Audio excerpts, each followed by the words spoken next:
Bro, this is bro. Whenever people say America doesn't have culture, hey, we got it right here. There you go. And smothered in sauce and mayo. The Double Down Dog was also only available in the Philippines, which is enough to make the crossover market of hot dog and Double Down fans green with jealous rage. Oh, I bet. It's the glizzy down. Once upon a time, America was all about the beef, as demonstrated by the dominance of chains like McDonald's, Burger King, and Wendy's. But since oversaturation has made it increasingly difficult to make a mark in the burger market, Americans... I really think that people sleep on Burger King. I actually think Burger King is really good. Like, there was one time I was senior year of high school, and I saved up my money, and I bought a fucking 2-patty bacon cheeseburger at Burger King. And I remember how good that burger was. This is in 2008, 2007, I don't remember when. And I still remember that burger from Burger King. They shut down that Burger King, by the way. It doesn't exist anymore. But every time I drive by there, I think of that specific burger.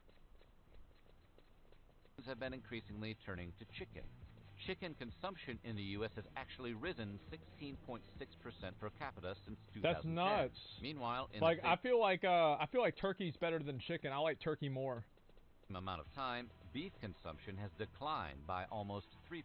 Nah, bro, that's food businesses, always eager to give their customers what they want, have taken notice and are all trying to wet their respective beaks in the chicken market. Damn. While almost every fast food chain offers I hate some type chicken of sandwiches. chicken sandwich, it was Popeyes that turned the spirited competition into an all-out war. Chicken On August wars. 12th, 2019, Popeyes launched their fried chicken sandwich, and nothing has been the same since. It's $4. That's which has not become that more bad. popular than the franchise ever dreamed, completely sold out within 2 weeks of launch. Holy fuck. Even more importantly, with an average of 1,000 chicken sandwiches being purchased per store per day, Popeyes saw its foot traffic double. The success of their chicken sandwich was almost single-handedly responsible for a 30... What the fuck?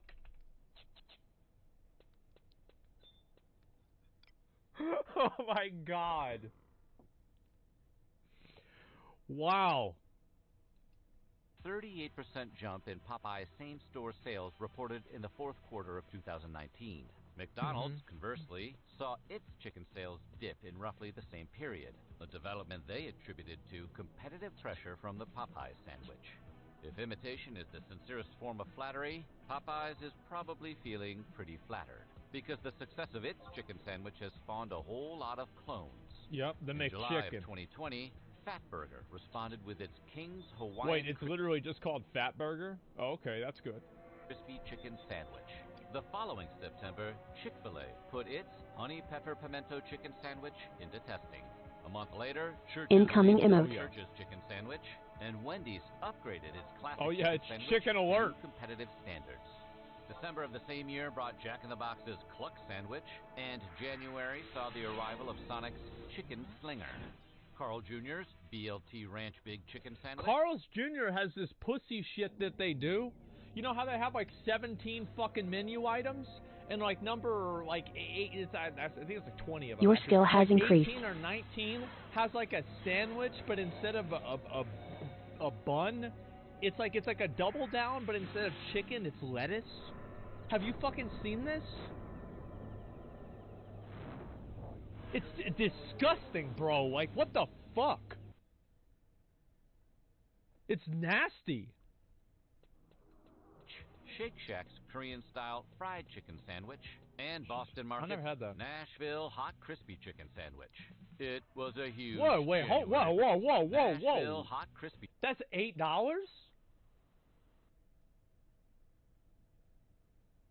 That's $8 for a fucking sandwich? Are you kidding me? It's not even that big.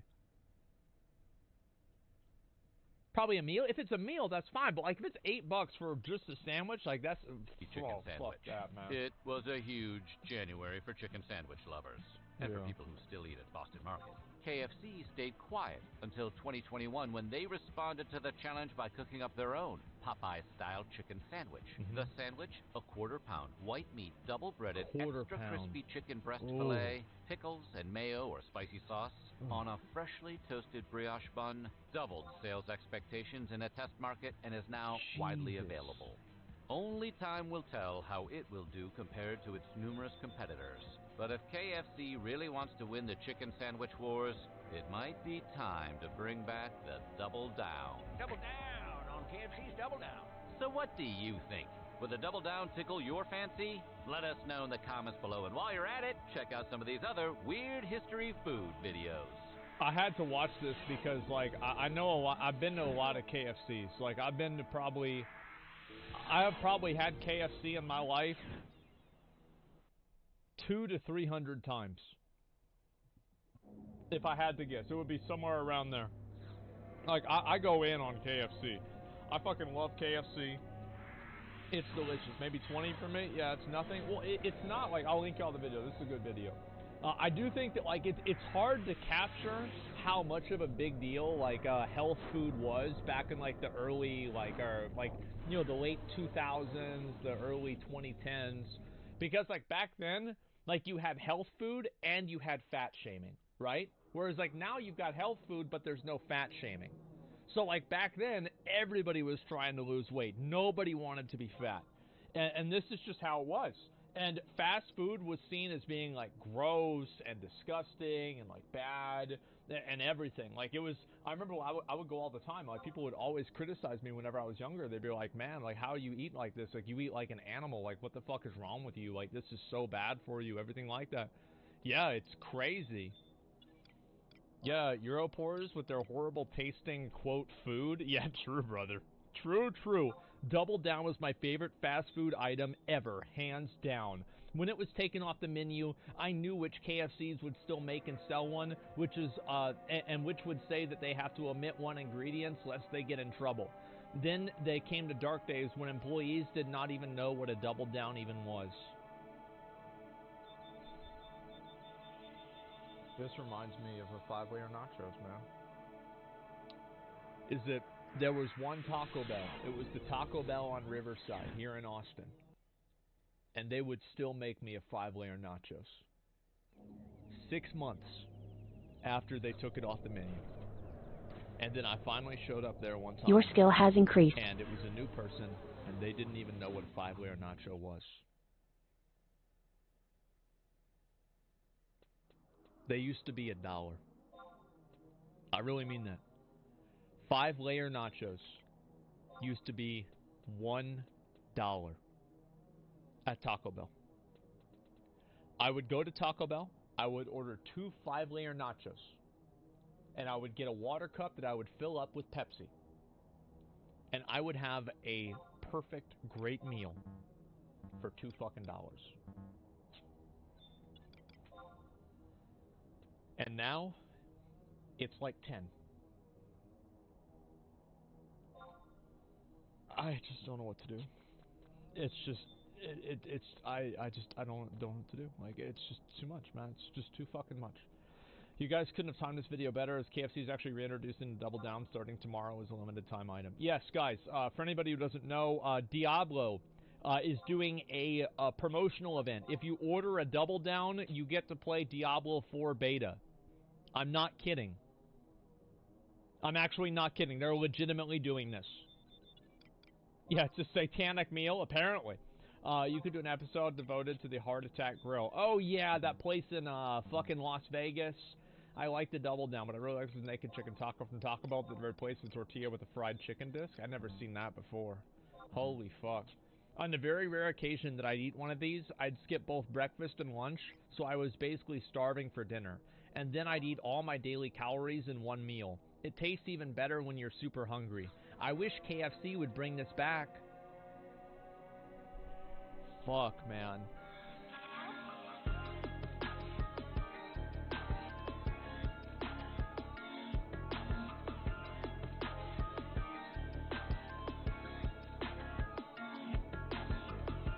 Your skill has increased.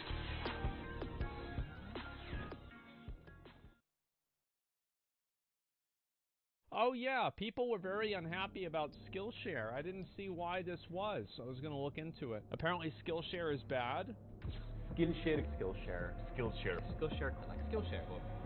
YouTuber. Your skill has incoming emote.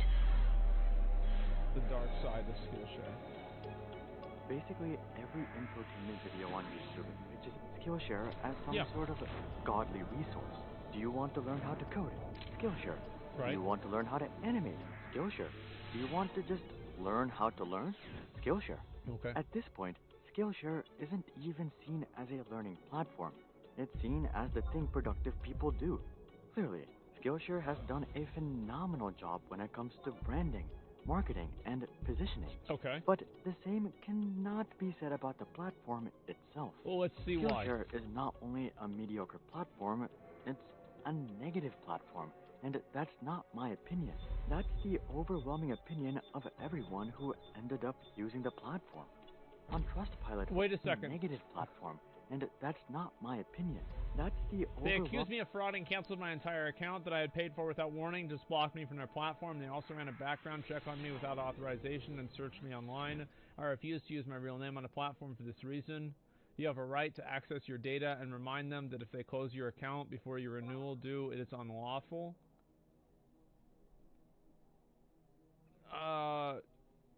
That sounds crazy. Everyone who ended up using like another reviewer, designed for the website's complete garbage. Used to love the idea of Skillshare, and their website never looked like this in the past. They're pretty transparent with their fees and subscription costs. Now the whole homepage looks cheap and shady, provides no information on the cost. It pushes a free trial, but doesn't state clearly how much you'll be billed for after the trial, which is quite important. It's a yearly billing instead of opposed to monthly. People should know how much they're being charged. Help page, okay.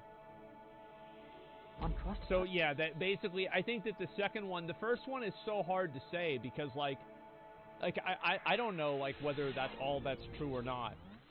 But like the second one saying that like the price of Skillshare, let me see. Let's look it up for ourselves rather than just take their word for it. How much is a subscription to Skillshare? This is Your skill has increased.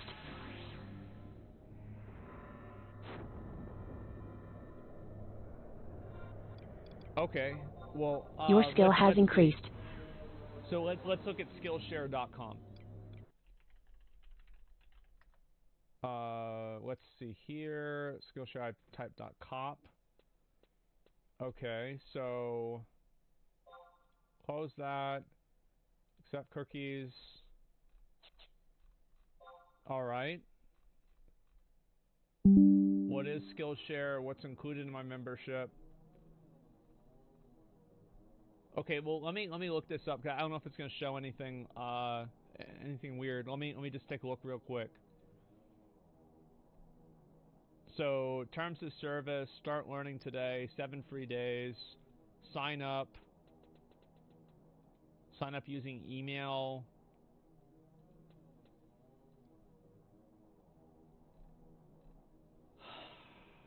About, maybe?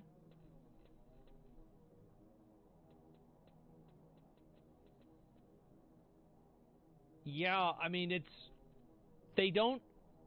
I think the criticism that they don't show how much it costs, I think that's legitimate. Yeah, because I'm not seeing it anywhere on here.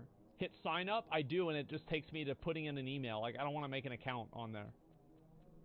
Yeah, it seems problematic. For example, Skillshare has a horrendous average rating of 1.7 stars, with 32% of reviews being 1-star ratings. And that's despite a massive upward skew from YouTubers. For example, let's say I'm watching Ali Abdal, who is an exceptional YouTuber, and I hear him pitch his Skillshare course. Right. If I go check out his Skillshare course, I'll probably get exactly what I'm looking for, which may lead to a glowing 5-star review. But this isn't really a testament as to how good Skillshare is as a platform. It's really just a review of Ali Abdal or Nathaniel Drew or Marcus Brownlee. If it... I don't know if that's a very strong argument. I'm on the side of the fence that it's not. Because Skillshare is simply an avenue for people to post content on the website. And if these people are being promoted to post content on the website, meaning that it is a direct outcome of the website's action because they're being sponsored to do it, I would say that the sponsored content that is available on the website is an extension of the quality of the website. I can't see how it would not be. If it weren't for these select YouTubers, Skillshare's average rating would probably be closer to that of PayPal. Why are people so upset in the... I don't know if that's a very strong argument either, because the person that sent the... let me look it up on the Google App Store. Let's take a look and see what it says. Let's see. Google Apps, Google Play Store, Skillshare. Skillshare has 4.3 stars, 51,000 reviews.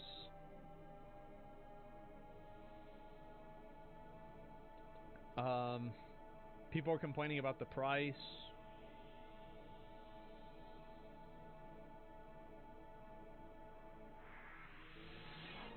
The Skillshare app is bad.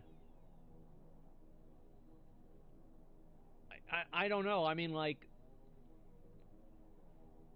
App Store reviews are fake. So then what's real? I find this to be like a very, like, this is not a very good way of looking at things, that all of the negative reviews are real and all of the positive reviews are fake. And I think that you can make that argument, but whenever you make that argument, you have to have something that backs it up, other than I don't like it and this is just, that's all there is to it. Most positive ones are. I don't know. It feels very anecdotal. Yeah. Like this person showed 2 negative reviews of Skillshare. The first negative review didn't even really have to do with the quality of the website. It had to do with some payment problem.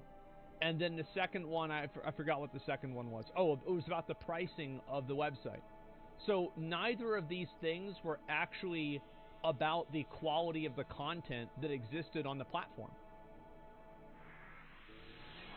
I'd rather go at look at Trustpilot. Okay, I've never been there before. Let me see. Trustpilot, Skillshare.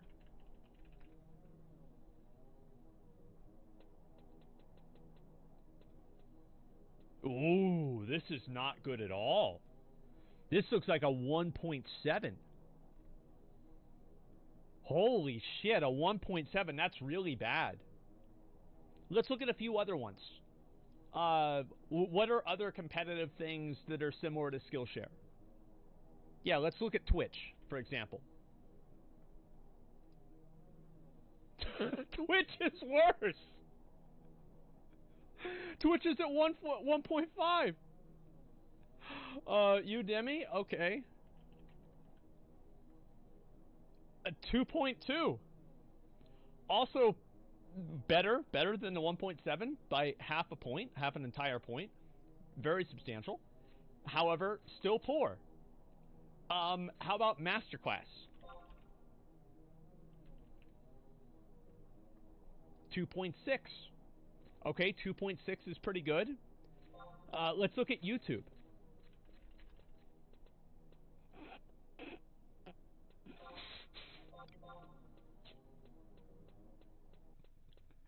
Oh, God. How about Facebook?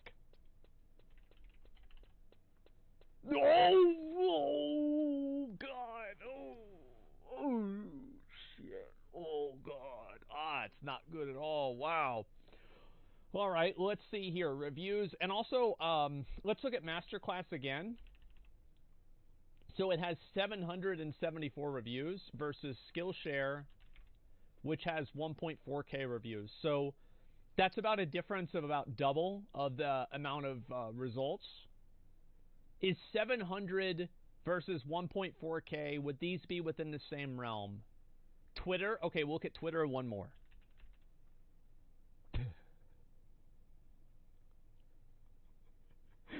Fucking 1.5. Yeah, how about Uber? 3.4. Okay, DoorDash? I feel like DoorDash is fine for me every time. Let's see. DoorDash. Lyft. 1.1. Oh my God. Well, anyway, the point is that,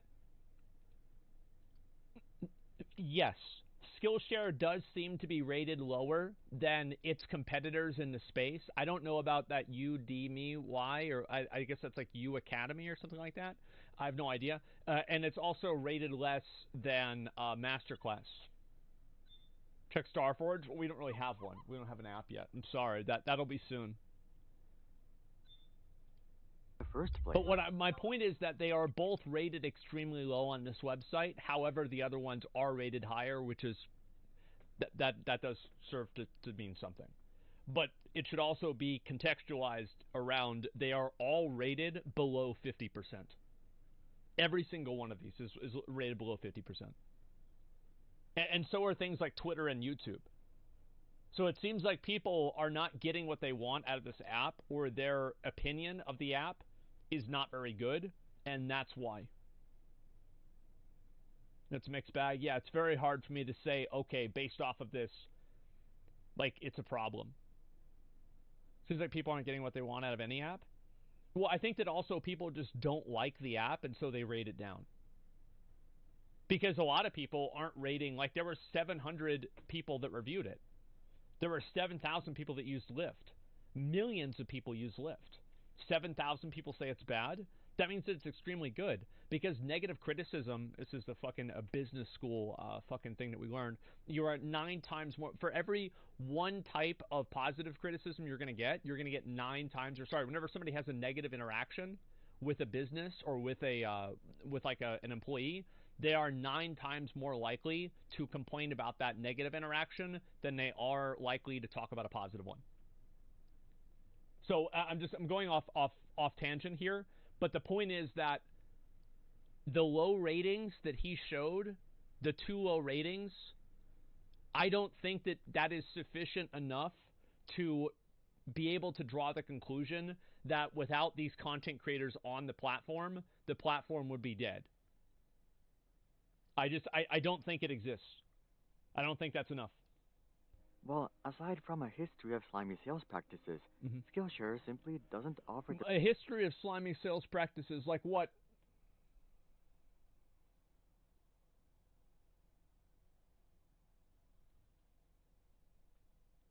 What is this?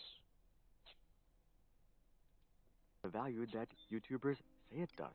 At the end of the day, it's really just a worse version of YouTube. Actually, to be fair, I'm going to give him credit. You could make the argument that not having the price of the subscription is a slimy sales practice. I would agree with that. So thinking about this more, I think it's actually fair for him to say that. Okay, that's fine. That costs $32 per month or $168 per year. Instead of getting the monthly subscription, you can get a YouTube Premium Family Plan for 6 people and have $9 per month to spare. Or you could get a premium Netflix subscription for 4 people and still have $12 per month to spare. So here's the truth about Skillshare and why it doesn't live up to all this. I think that's also a bad argument, because like what he's doing is he's saying that the content on YouTube is equivalent, and I don't think that it is possible for him to make that evaluation across all of the content on YouTube versus all of the content on Skillshare. Your incoming emote. Now, for the record, I probably agree with him on this. I bet Skillshare 9 out of 10 times is going to have the exact same content that YouTube is. However, it's just like, it's baseless. Social media hype. There's also a value proposition that's different for each individual. Your skill has increased. For example, like subscribing to a stream. There is no world where subscribing to a Twitch stream provides you the same value that a Netflix subscription does. Like, how much is a sub is like $5, and then people are doing it 4 times or something like that. It's about the same as $20 a month for Netflix, something like that. So I would say that's the case too. There's always a value proposition, and to a certain extent, the value proposition is subjective. Likely the biggest complaint about Skillshare is that it's not actually better than YouTube. At best, it's able to match YouTube, and this is true for basically any topic that you want to learn about. Take Swift coding, for example. Okay. If you're not familiar with Swift, it's the coding language that you have to use for native iOS development. So it's a pretty relevant skill. Yet, Sure. If you search up Swift on Skillshare, you don't get much more than 50 results. And out of these results, only 3 of them are actual courses on Swift that last 30 plus hours. Most of the results are just introduction or feature videos. And the remaining results, well, they often don't even have anything to do with Swift. You've been examined. I think what he's really attacking here is the value proposition that Skillshare provides. Because I do think that it is almost impossible to create a platform for videos that would compete with YouTube in any way. It's nearly impossible. About the principles of remote work, a video about organizing your life, a video about captivation marketing, and a video about Adobe Illustrator. In fact, 26 out of the 54 results didn't have anything to do about Swift or iOS development at all. But at least there's 3 good courses. Swift or iOS development at all? I mean, I think that... Okay, so the search function is bad. That could be kind of the same thing on YouTube. But I do think that it's very much true that if you go on YouTube and you search this, you're probably going to get more results. Now, will the results be as comprehensive and as good as the ones in Skillshare? That's really the question. So evaluating the amount of results, I don't think really matters. It's about the quality of the results. Right? Those alone should be worth a subscription. Well, that's what you might think until you take a look at what YouTube has to offer. Code with Chris alone has 536 videos, all about iOS development, and many of these are over 3 hours long. And his videos don't just teach you how to write a function or class either. They teach you how to make a feature completely functional from beginning to end. Well, we can also use another example with this is that, you know that guy that we watched his videos the other day, it was yesterday with AI, and like how he was drawing that girl the whole video? Like he also sold courses and did stuff like that and had tools on how to learn like art, etc. on his YouTube channel as well. So I think that in many regards, I don't think that you can build a premium video platform that's not for porn that YouTube will not outshine. I don't think so. Because just based off of the law of like how many numbers, like not really the law of large numbers, but just based off of quantity in general. It's just that the only thing that Skillshare can really provide as a value add is curated search results. And it seems like they don't really provide that either based off of his search for this stuff. But, I mean, there could be other things that Skillshare is really good for as well. A custom login page using Google Authentication, how to link up your iOS app to a cloud database, how to make API requests to implement external functionality into your apps. Code with Chris's channel literally has more content about Swift than the entirety of Skillshare. Yeah. And he's just one channel.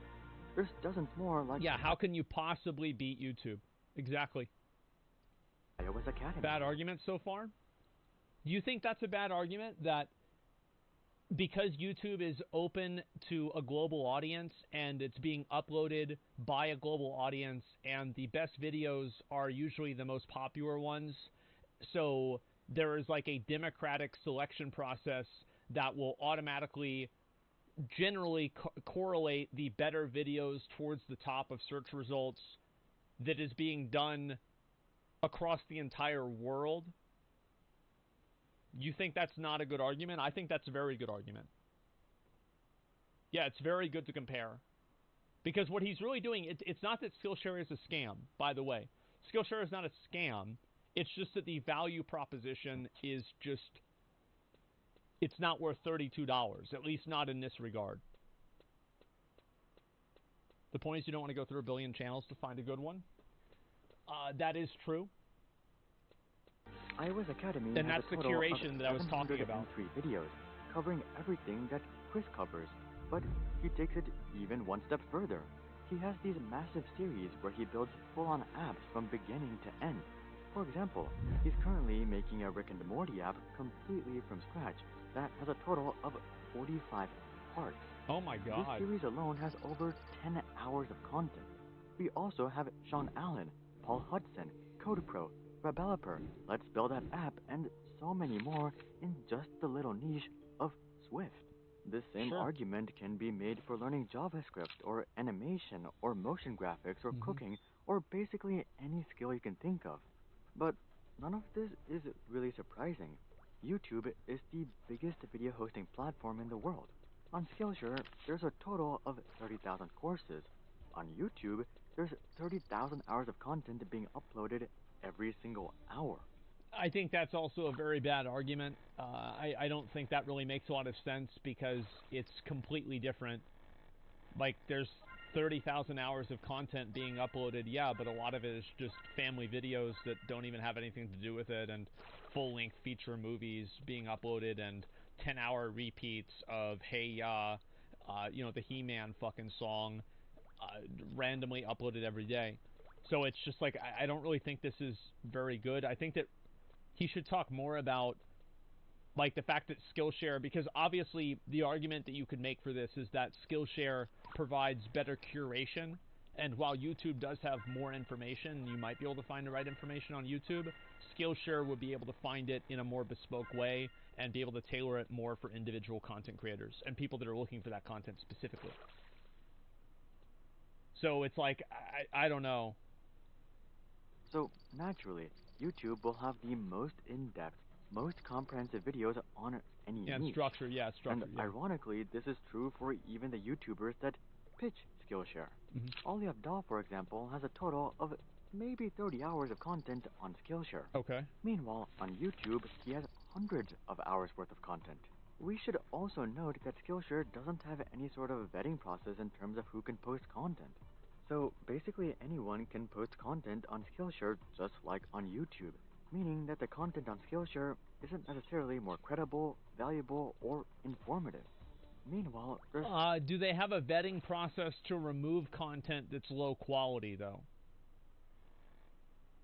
Yeah, it's like neither does YouTube. Yes, neither does YouTube, but the problem is that Skillshare is using that as a value proposition. So it's like whenever they both don't have something, it's not a competitive advantage. Plenty of extraordinarily talented teachers on YouTube itself. Most of the coding channels, for example, are run by former or even current FANG software engineers. So even if we take the cost of Skillshare out of the equation, you're still better off using YouTube. Not only does Skillshare lack any sort of distinguishing factor, but YouTube destroys Skillshare in terms of the amount and depth of content. Okay. Given Skillshare's glowing reputation on YouTube, you would think that they're experts at public relations and branding. And in terms of customer acquisition, they are. But if we take a look at customer experience, it's a whole nother story. Honestly, this is pretty surprising. Though I don't think that Skillshare is worth the money, I would have expected Skillshare to be on the top of their game when it comes to customer satisfaction. But reading through these Trustpilot reviews, that doesn't seem to be the case. You know how YouTubers always pitch Skillshare as this risk-free service? You can just try it for 30 days and cancel with no strings attached. This idea is plastered all over their website as well. But in reality, the trial process isn't what it seems. D. Stevens, for example, claims that he was charged for a 1-year subscription after just 2 weeks of trial. At first, Skillshare didn't even reply to any of his messages, but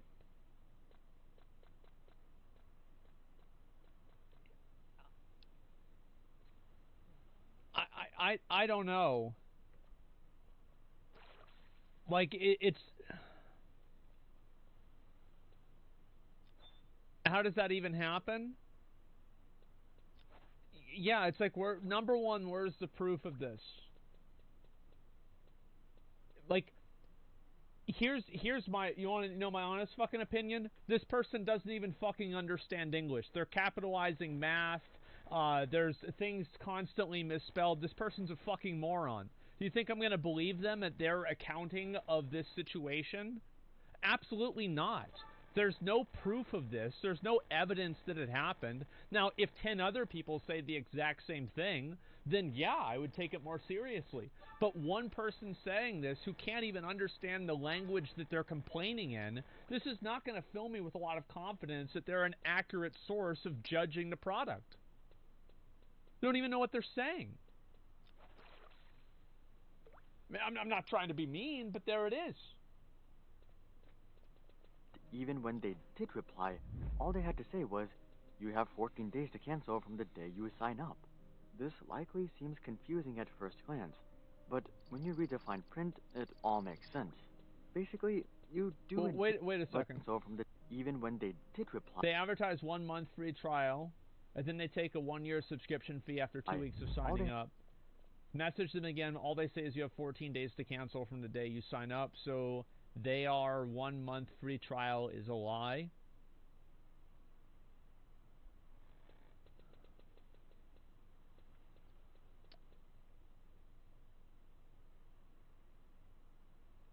This person is an idiot, but I also think that it is intentionally misleading. So, like, I think this person is an idiot. They're dumb. However, it is true that if you say it's a 1 month free trial, people will assume that you have to cancel before that month is over, before you're charged. Does that make sense? Like, that's what I think a reasonable person would come to the conclusion of. Yeah, he got misled. Exactly. Yeah, he got misled. And the thing is, like, as I said, usually whenever coincidence and personal gain converge, it's not a coincidence. I think that it is intentionally kept this way. How many of you guys are like, you ever see somebody like, I remember at Sam's Club, this used to always be the case. You would go to Sam's Club and like there would be some guy, he's like, do you want DirecTV? You're going to get free internet for 90 days.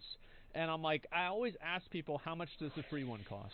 Because it always costs something. It costs your email address, it costs your phone number, it costs your address, or it costs your name and contact information. There's always a cost. And I think this is true, especially with this. However, I do think that a lot of these companies will make money based off of people who sign up for free trials and then they forget to cancel them and then they bill them for the first month and make $32 off of them. And I do think that this is unethical because it is worded in a way that is misleading. You tell somebody they have a 30-day free trial, the assumption would be that you can cancel it within the 30 days, and that would be the case. I think that is the assumption that a reasonable, well-intentioned person would go into. And so whenever you deviate from that, you might be legally protected, and this is not illegal, but I'm not going to say it's good. I had to say was, you have 14 days to cancel from the day you sign up. This likely seems confusing at first glance, but when you read the fine print, it all makes sense. Of course, yeah. Basically, you do indeed get 1 month for free, but you get charged for the following 12-month period before the trial month even ends. A 12-month period. This is of course stated in the fine print. Cancel before the trial ends to avoid being charged. But all memberships will be billed automatically. If eligible for a free trial, cancel before the trial ends to avoid a charge. Yeah, again, this is misleading again. Because, again, a reasonable person would go into this and see cancel before the trial ends would mean that canceling at any time before the trial ends. Because it's not an exclusionary statement. This is like an umbrella statement. Before the trial ends. That's a 30-day period. So I think that this kind of language, by the way, should be regulated. Like, fucking super regulated. Because, in my opinion, they just stole this dude's money. 100%. And by the way, this is not to shit on Skillshare. Because so many fucking companies do this. So many of them do this. This is not a Skillshare thing. Almost every company that has a free trial system works and does this. And it's bullshit. And not only is it bullshit, but it takes advantage of oftentimes people that don't have the money. That's why they're trying to get the free trial in the first place. So it's like you're deliberately curating an audience of people that are oftentimes not financially literate to take advantage of them and have the technical grounds for doing and taking their money. I'm very much against this, but I don't think this is a Skillshare unique problem. American problems? I don't know how they do things in other countries. I have no idea. I'm just talking about in America. It's not bullshit because when you buy, if 20 days is over, then they have to charge for the new month. Well, no, they don't have to. That doesn't make sense. Yeah, ultimately, this is a deliberately misleading tactic that is intentionally crafted to be misleading on purpose in order to trick people into allowing them to take their money legally. That is fundamentally what this is. I don't care about the legality of it. The law does not matter. What matters is the effect and the intention. If we're being Your honest, skill has increased. this is rather misleading. True. The average user probably hears about Skillshare as this godly learning platform on YouTube that they can try for 1 month completely for free. Then that is what a reasonable person would assume. To this page and they see all this advertising about this one free month. So they decide to give it a shot only to be charged $168 2 weeks later. And this doesn't seem to be an honest marketing mistake either. Given the number of complaints on Trustpilot itself, I would like to see Your the skill has fine increased. print that it says they're going to charge you for $168. Because my assumption was that the person was charged. Sorry, I'm going to go back again. I apologize. Take a 1-year subscription, 2 hours. Yeah. If they are charging you for a 1-year subscription, Your skill has just like increased. 2 weeks into it, that is extremely unethical. to give it a shot only to be charged $168 2 weeks later. Like, And massively. This doesn't seem to be an honest marketing mistake either. Yeah, we've got a real Giga Chat in chat. Good luck getting $168 out of my bank account. Yep, there you go, brother. You can't take what you don't have. Given the number of complaints on Trustpilot itself, Yeah, we gotta I'm worry sure about their that. help center has been overloaded with confused customers. Yet they stick to the same slimy sales tactic. Because it's intentional. Worse, it doesn't seem like they tried to even make it up to customers. Because it's intentional to take their money. Obviously. Sam, for example, missed the refund window for an annual subscription by just 4 days, and he was refused any sort of refund at all. Even if you do get a Let's see here. Denied a refund, continue to pass to them, get money. I'm only worried that they'll try to charge me again next year, even though I've already canceled. Avoid at all cost. This is one good thing. You will never hear me ever say this in any other situation except for this one. This is one of the good things about credit cards, is with credit cards, if you have a charge like this, you just call your credit card company and you say, this is what happened, and they say, no, it didn't happen. and he was refused any Not sort always, of refund of course not at all. always. Even if you do get a refund, though, you're not out of the woods just yet, because you could be charged 1 year later. Take Roberta's daughter, for example. 1 year ago, she signed up for a free trial. She too was surprised when she was suddenly charged an annual subscription. Fortunately, though, she was able to contact customer support and get a refund and cancel her membership. But 1 year later, she was charged for a renewal. When she contacted customer support again, they told her that they can't issue a refund because they have a one refund policy, which she had already cashed. Oh, that makes sense, because you can only get one refund, so if we charge you twice, I mean, that's smart. That's good. in on. Yeah, one They refund even sent her a policy. quote from her. You know where that came from? Their ass. They just pulled it straight out. That's like, yeah, so we have this like one refund policy. By the way, they don't Your have skill a has refund increased. policy. I guarantee you, if like, think of like any powerful, influential person had this problem with the company, they'd find a way to get 2 refunds. Original email thread showing that they had issued a refund. The funny Your part skill was has that increased. the quote also contained evidence that she had Somebody says, why do they charge only for 1 year at this point? Okay, so I'll explain why. So you have 2 numbers.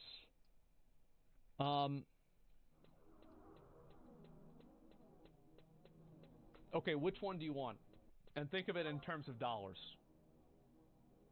Which one do you want? $32? Yeah, more money, more problems. That's what they say, right? That's what Biggie told us what it was. Uh-huh, true. Yeah, so that's why. It's because this one makes more money. It's literally that simple. What are you like? Come on. asked them to cancel 1 year ago. But when this was pointed out to them, they simply stopped replying. All of this is truly quite a shame for a company that's so good at customer acquisition. But this is simply the harsh reality of Skillshare. If all of that wasn't already bad enough, well, it gets even worse. Okay. I think the chatter meant, why don't they just take as much money as they want if that's the case? I'd say that's stupid too. That does, yeah. Well, in our terms of service, if you buy something, we can take $1 million out of your bank account. Let's be kind of realistic here. Your skill has increased. They actually do it for a yearly charge. It's because it's normalized in this industry. How many of you guys have signed up for the free trial of something and then you were charged 1 month, 3 months, 6 months, or a year after the free trial was over without your consent? Or sorry, you did consent to it by signing the original contract without your approval at the time that you were charged the second time. Your skill has increased. 20 times at least. Stop signing up for free trials. Yeah, so I'm not an idiot. Well, that's what I'm saying, right? Is that do you see the point that I'm making? Is that who are the people that want free trials? Generally, people that have less money. Who are the people that are more financially illiterate in general? Probably people who have less money, logically, right? They're younger, they're less experienced on average. We're playing with averages here. So I don't want to hear about how you're super smart and you don't have a lot of money, or there's stupid people that have a lot of money. I don't want to hear about that. We're talking about averages here. On average, you are cultivating an audience of people that, by the nature of them seeking the product that you are trying to serve, are, on average, more financially illiterate than the general population. So guess what happens? They get fucked over. You know, if you've ever been poor, you would know this to be true. It's expensive to be poor. Skillshare not only has subpar content that costs a fortune, but they're also preying on YouTubers' most loyal audience. When it comes to Skillshare, I bet that a significant portion of people who sign up aren't even trying to learn. They simply want to support a creator and see more content from said creator, similar to something like Patreon. But unlike Patreon, most of the subscription fee doesn't even end up going to the creators. Patreon only keeps 5 to 12% of the fees. Skillshare, on the other hand, keeps, wait for it, 7. I thought Patreon was 20%. I could be wrong. 50%. This is completely unacceptable when you consider that YouTube itself only takes. Your skill has increased. And yeah, I mean, Twitch only takes half. 70% is that, yeah. Content is available to end users for free. Meanwhile, Skillshare is charging their users $168 per year, which is again even more than YouTube Premium. Yet they're only sharing 30% of it with the actual creators. Take Teachable, for example. These guys have become the go-to place for hosting courses. And guess what? They have a free plan for creators that supports unlimited students. This does come along with a per-sale fee of 10%, but creators can get this per-sale fee down to 0 by upgrading tiers. Even Netflix, who people seem to hate, is extremely generous with their revenue sharing. Much of the main Stranger Things cast, for example, was paid $250,000 per episode. If all of these other businesses are able to stay afloat without taking anywhere close to 70% of the revenue, there's no reason for Skillshare to be taking 70%. 70%, by the way, for like agency fees and like management fees, like anything over 30% is probably a lot.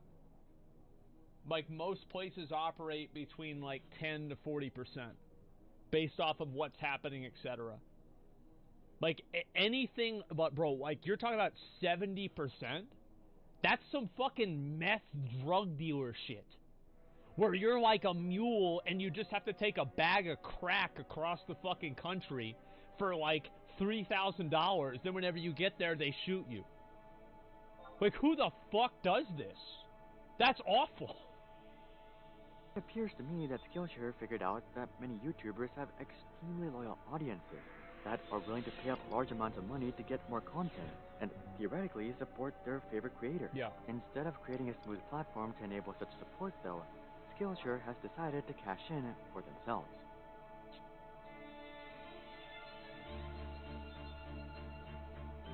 In the end, YouTube is filled with glowing endorsements of Skillshare, but much of this is just due to Skillshare's smart positioning and branding. I don't think it's smart positioning or branding. What they're really saying is that the truth is that a deliberately misleading trial period and a unfair user split between creators, these are not this would not be in the advertisement. Of course it would not be in the advertisement. So it's just they're not talking about that. And on the surface, the idea of Skillshare sounds very good, so it's a very easy idea to sell. Behind the scenes, Skillshare doesn't accomplish anything notably great. In fact, they have multiple notable negative attributes. They have pretty shady free trial, renewal, and cancellation policies. Yeah. And they only share 30% of their revenue with creators. But even putting those attributes aside, the bottom line is that Skillshare just isn't worth it. You're basically getting... I think this is actually his weakest argument for Skillshare being bad, is that Skillshare isn't worth it because it's too much of a subjective value analysis. I think it's probably very circumstantial, and I would argue that there probably are a number of very good, different types of, what's the word for it? There's a number of very good, courses and trials and, different, I don't know, videos on Skillshare that are actually high quality. I don't think you can say that there are none. Or that the ones on YouTube are universally better, especially whenever his point of reference is one case. You would have to look at this across 50 different cases, 100 different cases, and even then it would still be, you would not be getting to 100%, you would be getting close to it. A discount version of YouTube that you have to pay exorbitant fees for. If any other company was offering this incoming emote, they would have gotten shredded by the community. But because Skillshare is such a big player within the sponsorship scene, no YouTuber wants to speak out against them. And audiences are led to believe that Skillshare truly is some sort of exceptional service that's worth a premium price, when in reality, that's just not the case. But that's just what I think. Your skill has increased. Skillshare, comment that down below. Also, drop a like if you appreciate the honest take on Skillshare. And of course, consider checking out our Discord community to suggest video ideas and consider subscribing to see more questions logically answered. But until then, I'm Hari, and I'll see you guys on the next one. So I think there's a lot to talk about with this because number one, I went into this video. I try to go into videos that are accusatory, assuming that the accusations are probably not entirely true. I try to go into it putting the burden of proof on that person rather than just being yeah, this person's totally right. This is totally a scam. Oh, it's such a fucking scam. We love scams, right? So I very much am not a fan of that. So if you go back and you watch the beginning of this, you can see that I was very clearly defending Skillshare. And I think that the reason for that is that I don't like to see something like this just get shit on because somebody's subjective value analysis is not they don't think that it's worth it, basically. I think that's unfair. However, I do think that he has two extremely strong points in this video that are irrefutable that show that Skillshare is acting in an unethical way. Number one is the fact that the 1 month free trial ends actually at 14 days, and at 14 days you get locked into a 1-year subscription, which is $168. Guys, I know for a lot of you, you're lucky enough that $168 isn't a big deal. There are many years in my life when $168 would break the bank. And the truth is that with a lot of people that are watching YouTube videos, etc., you're catering towards a younger audience, towards an audience that is much less financially literate than the average population, and thus they're not going to be reading the fine print. They're already getting their guard is not up because they're following an advertisement that the your skill has increased. Them, and so they're thinking, oh, well, I trust this content creator. And the content creator probably doesn't know. I don't think a lot of the guys that are taking the sponsorships even knew anything about this. It wouldn't matter to them. And you also have to keep in mind that if you're being paid for putting your videos your up skill has increased. I can guarantee you that's what's happening. Is Skillshare pays some guy I think it was this guy here. What I'm looking yeah, for. They paid this guy to put the courses up on their website. He got a lump sum. Your skill has increased. like they probably paid him, I don't know, like $100,000, $300,000, $50,000, I don't know. But he was paid a good amount of money to put these videos up on their website. So if you are paid a massive amount of a lump sum and then a 70% differential afterwards, then I think that's very fair, because the company is basically, they're risking all of the upfront cost. They're saying, we trust that we are going to make more money with your product in the long term, so we are going to front the fixed cost up at the front, right? And I think that's true. They're investing into it. That's totally fine if it's a 70% differential for a person that has a sponsorship and they're being paid a base rate for actually creating the videos. However, whenever you're talking about something that is not a special contract, this is not an exclusive influencer contract, this is just a content creator on Skillshare who's looking to share their skills, and you're taking 70% of that, then I would consider that unethical. And again, it's very hard to say what is unethical, and if something is unethical, whenever both parties are consensually, they are consensually under, you know, no duress or fucking weird reason, they are choosing to engage into this contract. So it's very hard for me to say that is unethical, but I do think in this case it is at very least shady. It could be seen as unethical, it could be seen as predatory, but I think that's up to the individual to decide. However, on my side of it, I do think that it's bad. And I think that I consider it very sus, okay? Let's just say that. So that's the second thing. I definitely agree with him on that. The 70% makes a lot of sense for a guy like this because he probably got paid a flat fee. But if you're talking about bringing in a base creator at 70%, people are getting pissed off at Twitch for 50. How the fuck are we not going to get pissed off at Skillshare for 70? Also, I think it's very good that people are finally calling out a lot of these sponsorships on YouTube. We saw this happen before with the established titles, which was the buy a plot of land in Scotland and you can be an official lord, which turned out to be a meme and not even true. Now, you can make the argument that because it had no actual functional value and it was a meme in the first place, that people that were buying it didn't really matter in the same way. But with this, I think it is different, and it's actually a little bit worse, because you're actually looking to buy a product out of this, and that product has a functional value, and that functional value is somehow not being met, or in the process of trying to seek that functional value, things that are unethical occur, like, you know, having to spend a lot of money for these. Your skill has increased. Or having a lot of your money taken away by Skillshare if you're uploading something. So I'm really glad to see more content creators and people speaking out against these different scams. And I don't think this is a scam, by the way. I think this is an unethical practice. Your skill has increased. Engaging in with their free trials. And I do also think that it should be called out, absolutely. But I also don't think it's something that is unique to Skillshare. A lot of companies do this exact same shady stuff, so I feel kind of uncomfortable singling out Skillshare and saying Skillshare is this horrible thing whenever so many other companies do equally manipulative things with free trials as well. So, but like Skillshare is one of them, though. Like, it's not like Skillshare isn't at fault. I'm just trying to contextualize it around other people are also at fault. Yeah, Amazon Prime, fucking like AT&T, I think might do stuff like that. Like a lot of like internet companies, maybe not AT&T, but I remember Time Warner Cable did that. It was very, very common. So yeah, overall, I hope that people, honestly, I just hope they change the free trial thing. Like that's the main.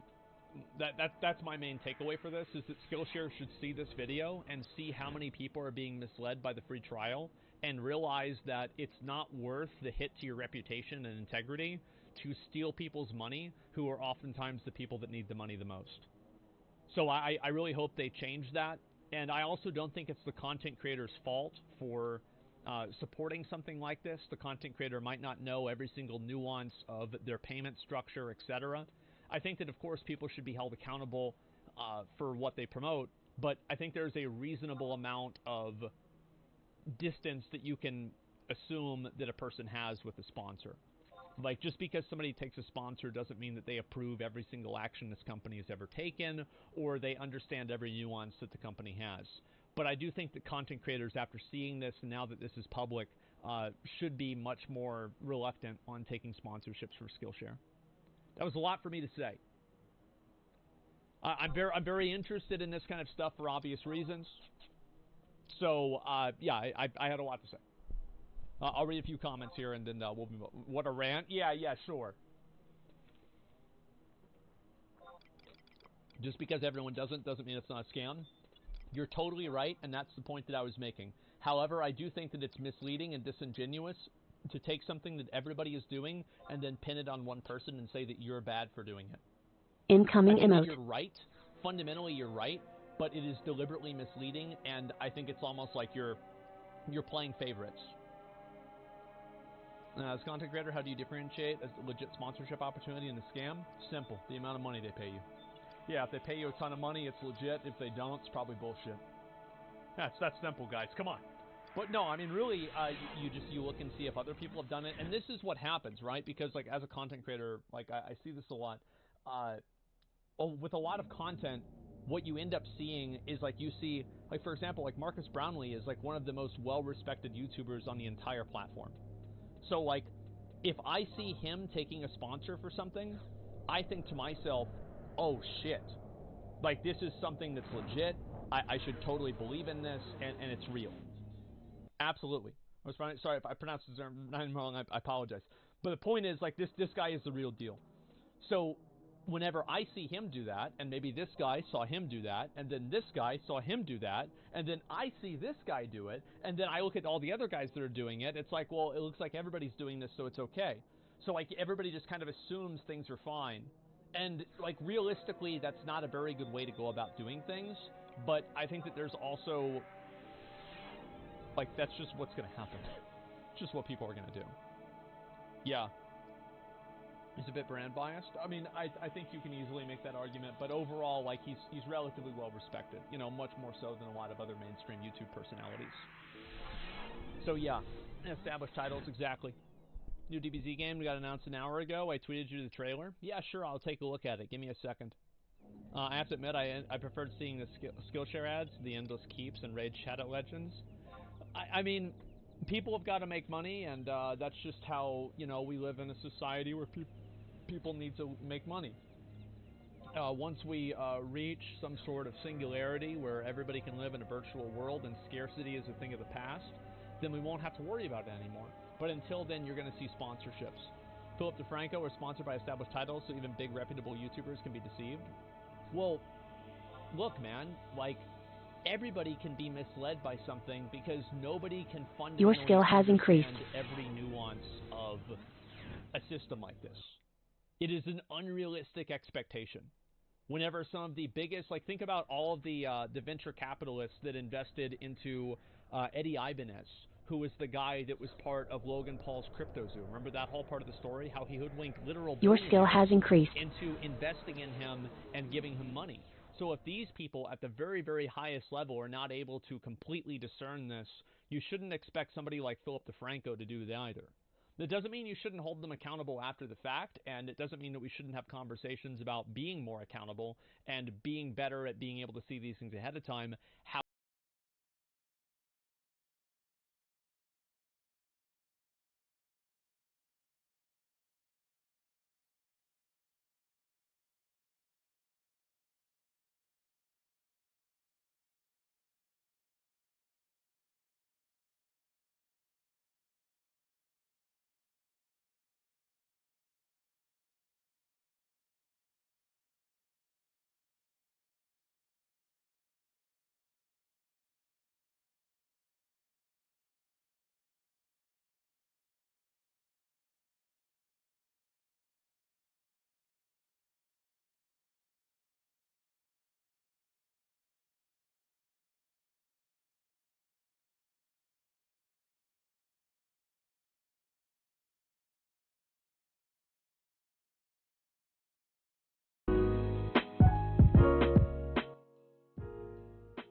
won't let me.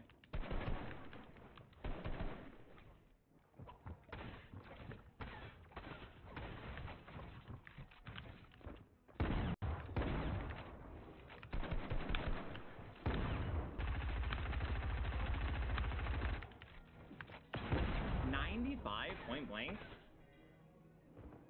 Alright guys, let's see the reaction. Let's check the clip out. Alright, we're recording it.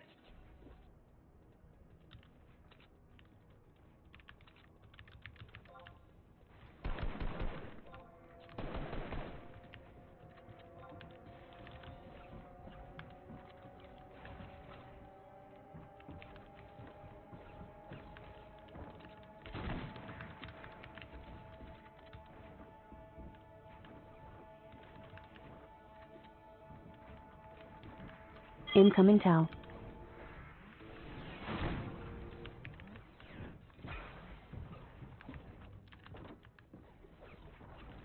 Hey, where are you?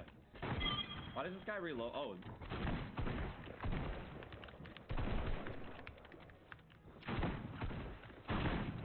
Fuck out of here.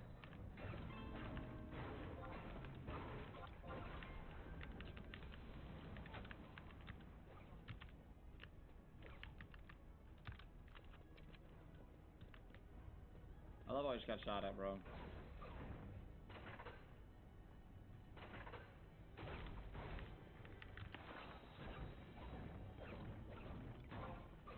I mean, at this point, what the hell?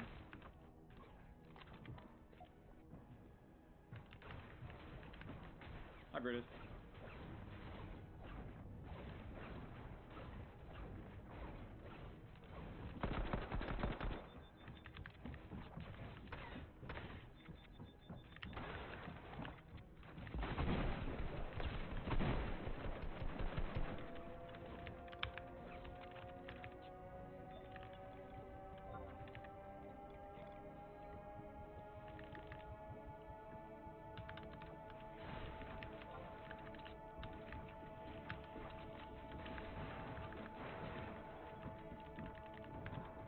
Your skill has increased.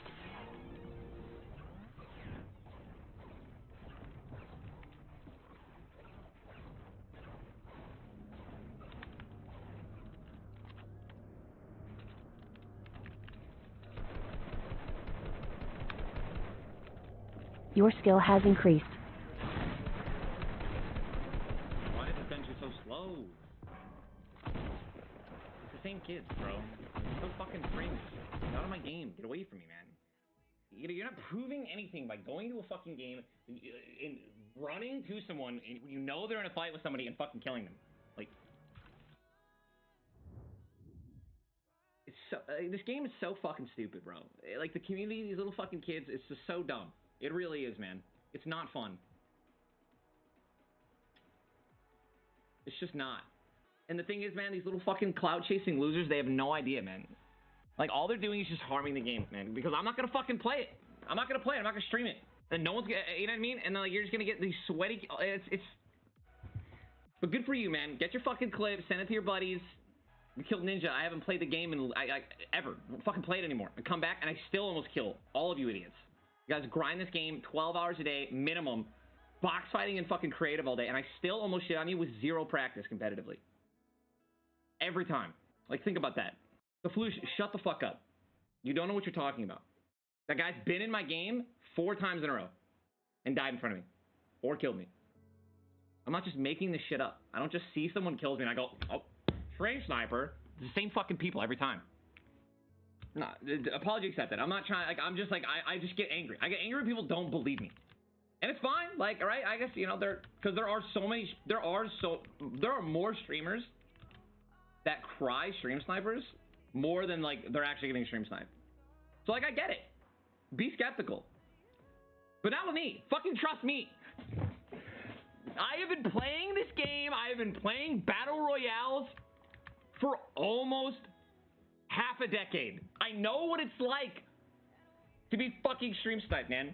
I know the feeling, dude. A smell. I can a fucking smell. It fucking emits, dude, from the guy and the player as they're like approaching you. It's the way they take the fight, the timing they take the fight, how they're only focusing you and dude. I played H1Z1. I played PUBG, bro. I know what it is. I know the signs. I've seen this before. So I'm not just fucking some streamer crying. Why am I getting focused? Dude, people like Booga probably get it worse than I do, man. Like Booga won like the solo World Cup, right? The solo World Cup.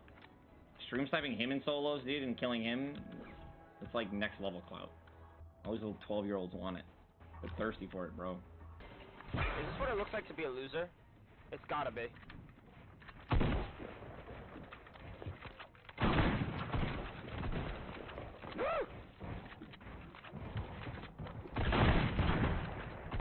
Like, oh yeah, just accept your death, dude.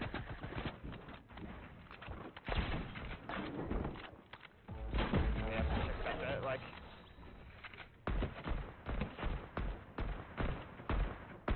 Are you fucking kidding me, Epic? Are you fucking me? The bloom in this game is so bad. Are you shitting me? I'm going back to college just for this project. Look at this triple edit. It was only double edits. I just wasted all my mats for no reason. I'm gonna box up and act like I'm scared. I'm super high. Absolutely box him. Yes. I'm dead, guys. That is the Imagine rip.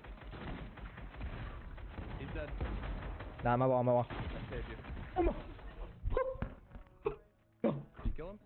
Oh my god. He's dead.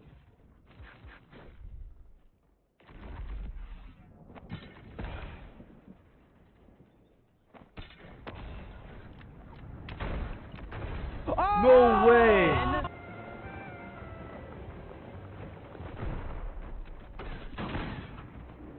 Run.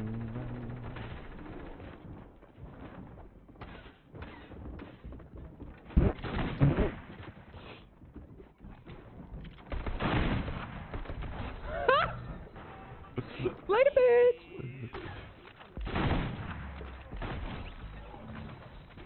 Stay clutch, Bunham. Stay golden. The problem is, look at my frames right now, you see? It's like 240, but it keeps jumping. How do I...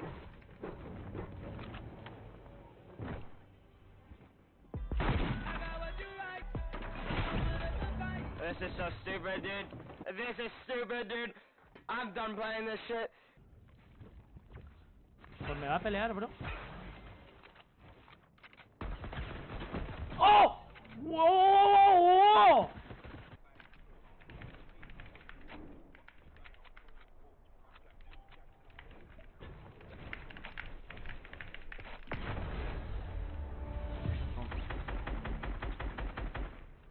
Yeah, I think he knows I'm in this tree.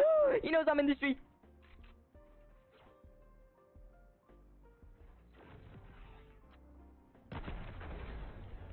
I was like, first try, what the heck? I'm sure you'll hit it this time. You are known for your dirty trick shots. Maybe chuck a little top, jump off top, no scope. Maybe I just, top into like 3 bounces into just spinning max sense, no scope.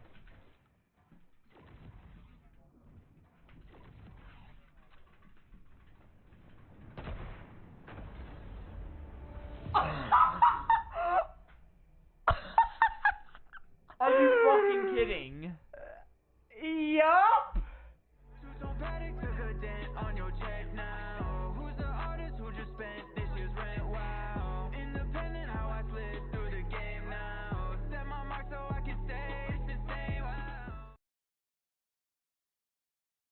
Dr. Disrespect's game has a huge problem.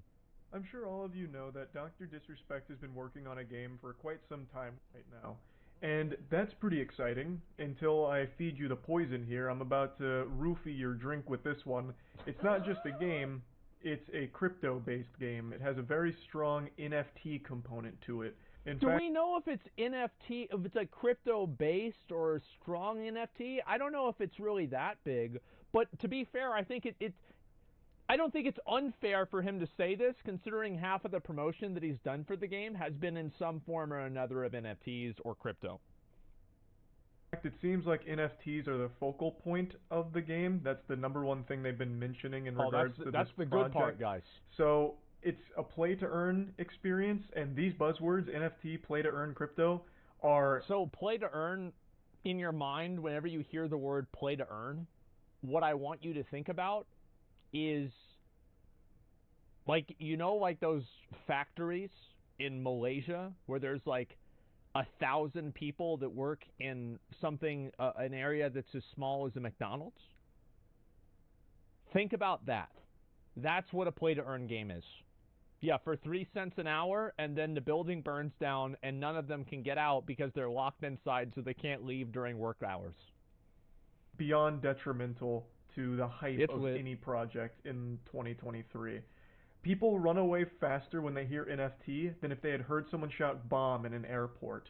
It is a very negative implication when that word's tossed around because it's become so synonymous with scams. And well, the reason why is that I actually don't think that's why. I think that there is a fundamental reason why people don't like NFTs in games. It's because NFTs in games make it no longer a game. It makes it something that you can play to make money, and it puts a dollar value on all of your time and everything that you do. So now whenever everything is pay to win, because that's effectively what NFTs do, is they make everything pay to win, is that, guess what?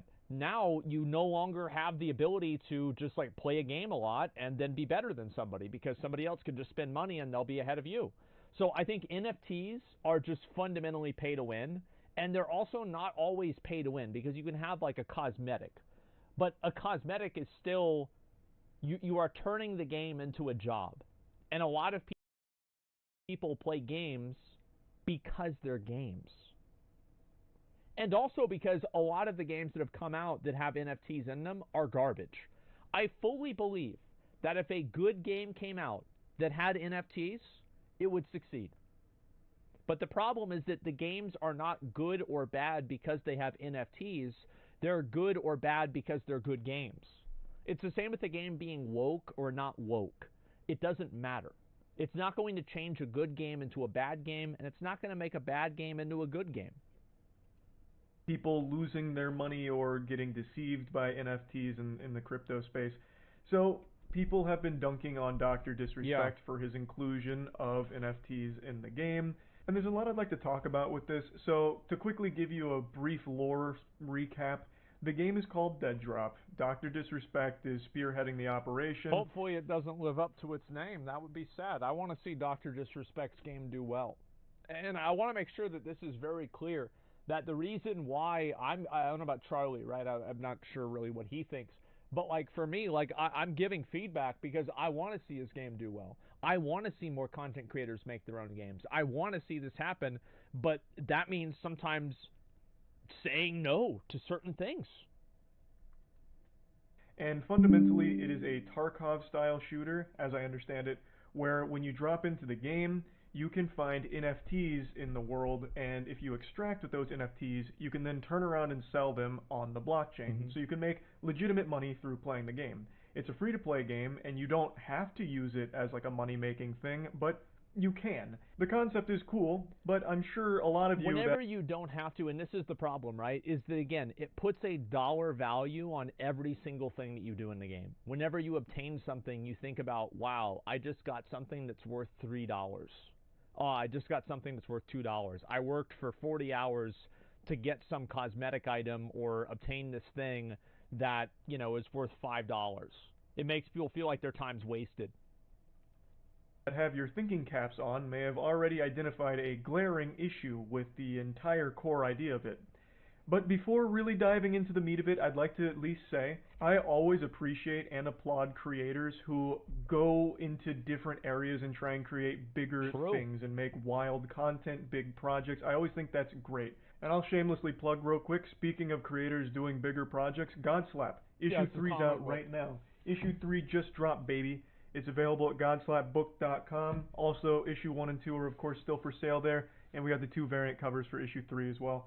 So there issue 3's out, go get it, godslapbook.com, baby. Read the best comic ever made. So I'm happy Dr. Disrespect is making this game, and I don't think it's going to turn out to be a scam. Hopefully this... I don't think it's going to be a scam either.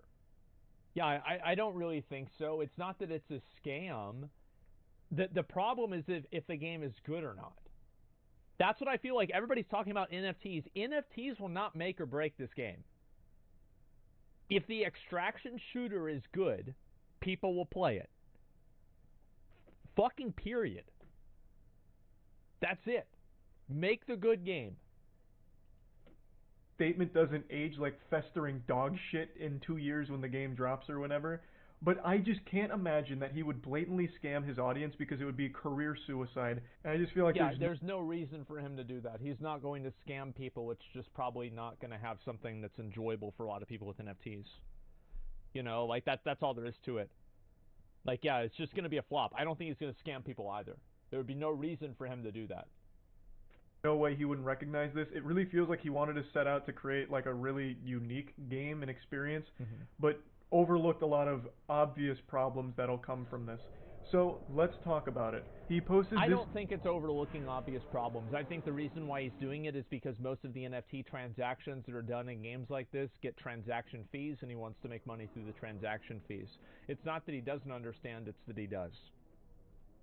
Tweet a couple days ago, imagine trying to extract with an item you discovered worth $100,000 on the chain. Think about the entertainment value as a viewer, let alone player.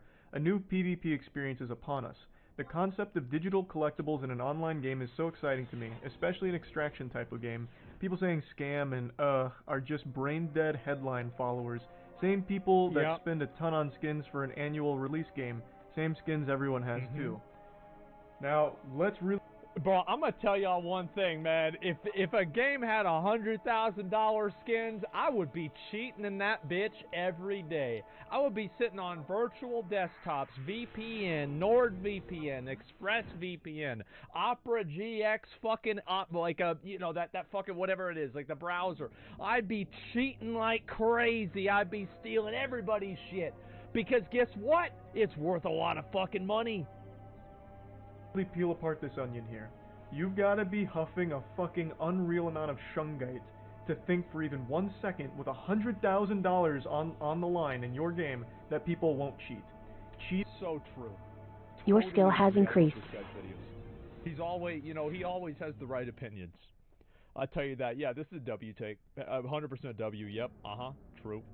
Cheating is going to be a full-time occupation. It will become a real job to cheat in his game if there are items worth up to $100,000.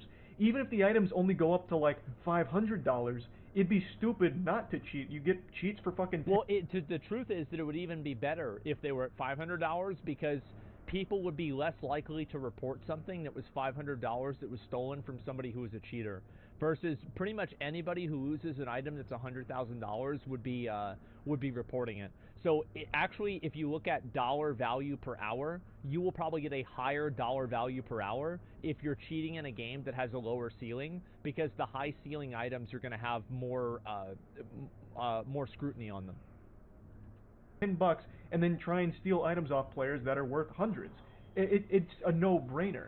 And in the crypto space, it's better to steal something. It's better to steal 10 things for $100 than steal one thing for $1,000.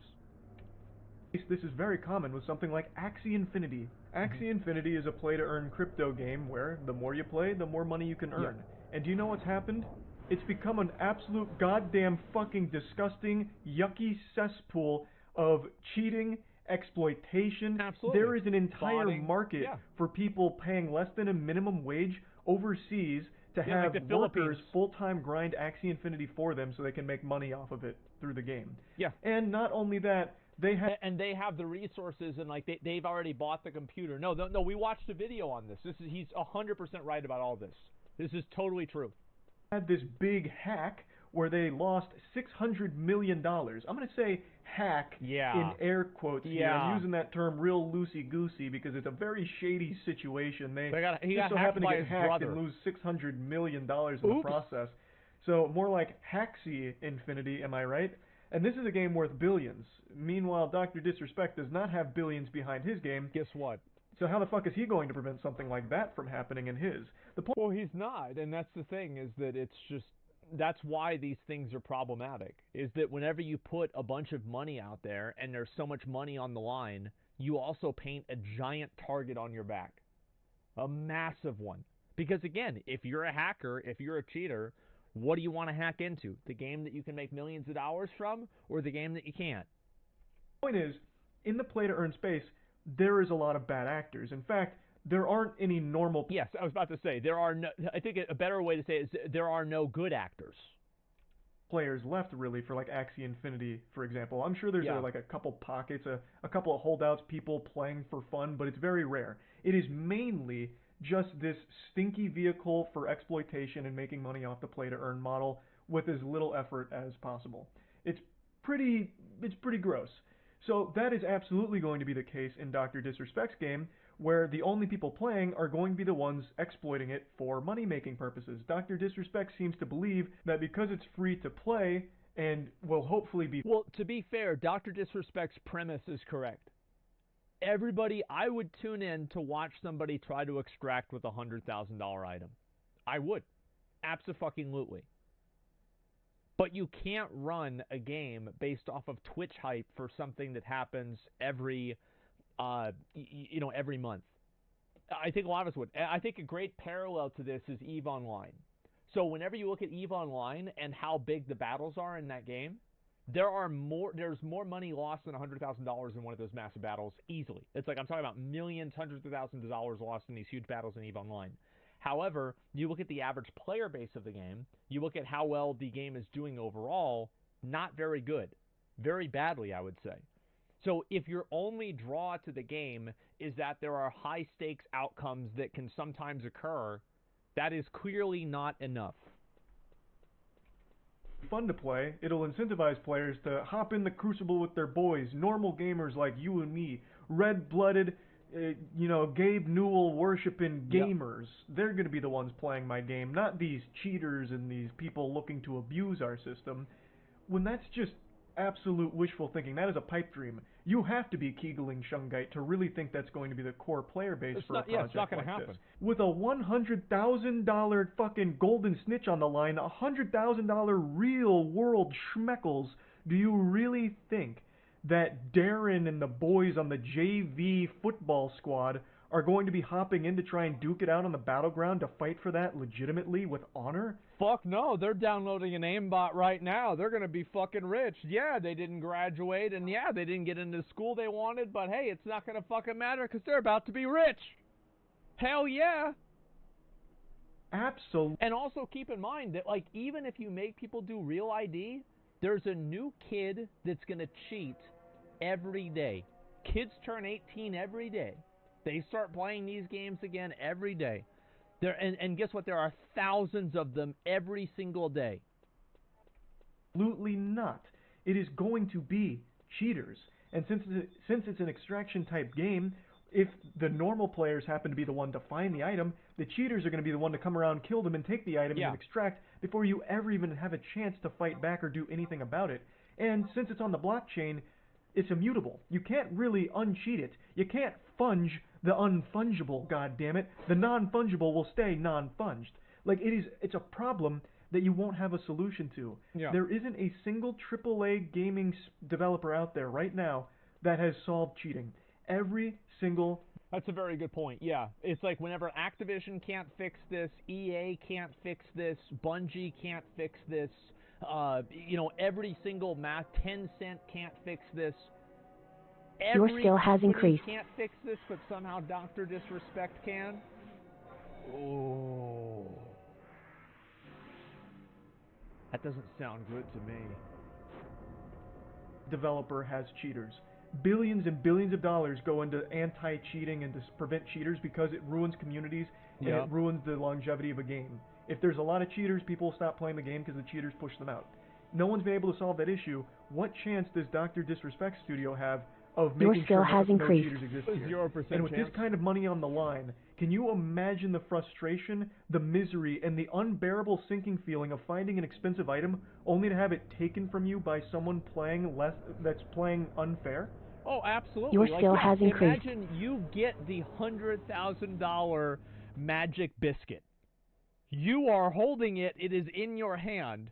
And then teleporting Timmy shows up behind you, says nothing personnel, kid, and fucking shoots you in the back of the head through a wall. Absolutely, you'd be fucking pissed. I would quit that game immediately. That is depression bait right there. That is some rethink the last 5 years of your life moments. It's an experience that is going to be completely new here. He's not wrong. I'd cry, This will be a new PvP experience, but it's the worst possible one because you won't be able to combat cheaters. It just can't happen. People are cheating all the time in every game where it doesn't even matter. Games that don't even have like a ranking system or a leaderboard or anything, people still cheat in. Yeah, Can you imagine how many people are going to cheat in a game where you're literally incentivized to do so monetarily? It's going to be non-stop. You won't have normal players because they're going to be pushed out by the bad actors that are playing the game for nefarious purposes and just greed. Playing it to make that money, so they're doing everything possible to cheat and get those items to sell for money. Now, absolutely, it's just that simple. And I think that's, like, I will tell you this. If this was 10 years ago, or like maybe 12 years ago or so, and I was 20, 21 years old, I would be cheating in all of these games. I would be doing it like crazy. Of course. Why wouldn't I? Like, are you crazy? Like, abso-fucking-lutely. It's free money. Let's take, for example, a game like Counter-Strike, where you can make, like, an actual full-time living through selling skins in that game. But the difference is, you're not actually earning the skins in-game. You're not competing over the same skin in a match, right? So you're not having to worry about cheaters, which there are a ton of cheaters in Counter-Strike, obviously. Yeah. But there's so many cheaters on Counter-Strike, they have to have a separate fucking apparatus, face it, just to avoid cheaters. That's how bad it is. Not cheating in order to get skins through playing the game. Whereas here, the thing you're competing for is literally real-world money. Big money. So it's completely different. The way you make money in Counter-Strike is you're getting cases, you're getting keys, and you're hoping that you get good rolls on your skin, or you're doing some other shady shit under the table for skins, but you're never actually earning them in the game itself through playing against other players, whereas here, you're going head-to-head for those NFTs that are worth the money. It's a completely different landscape.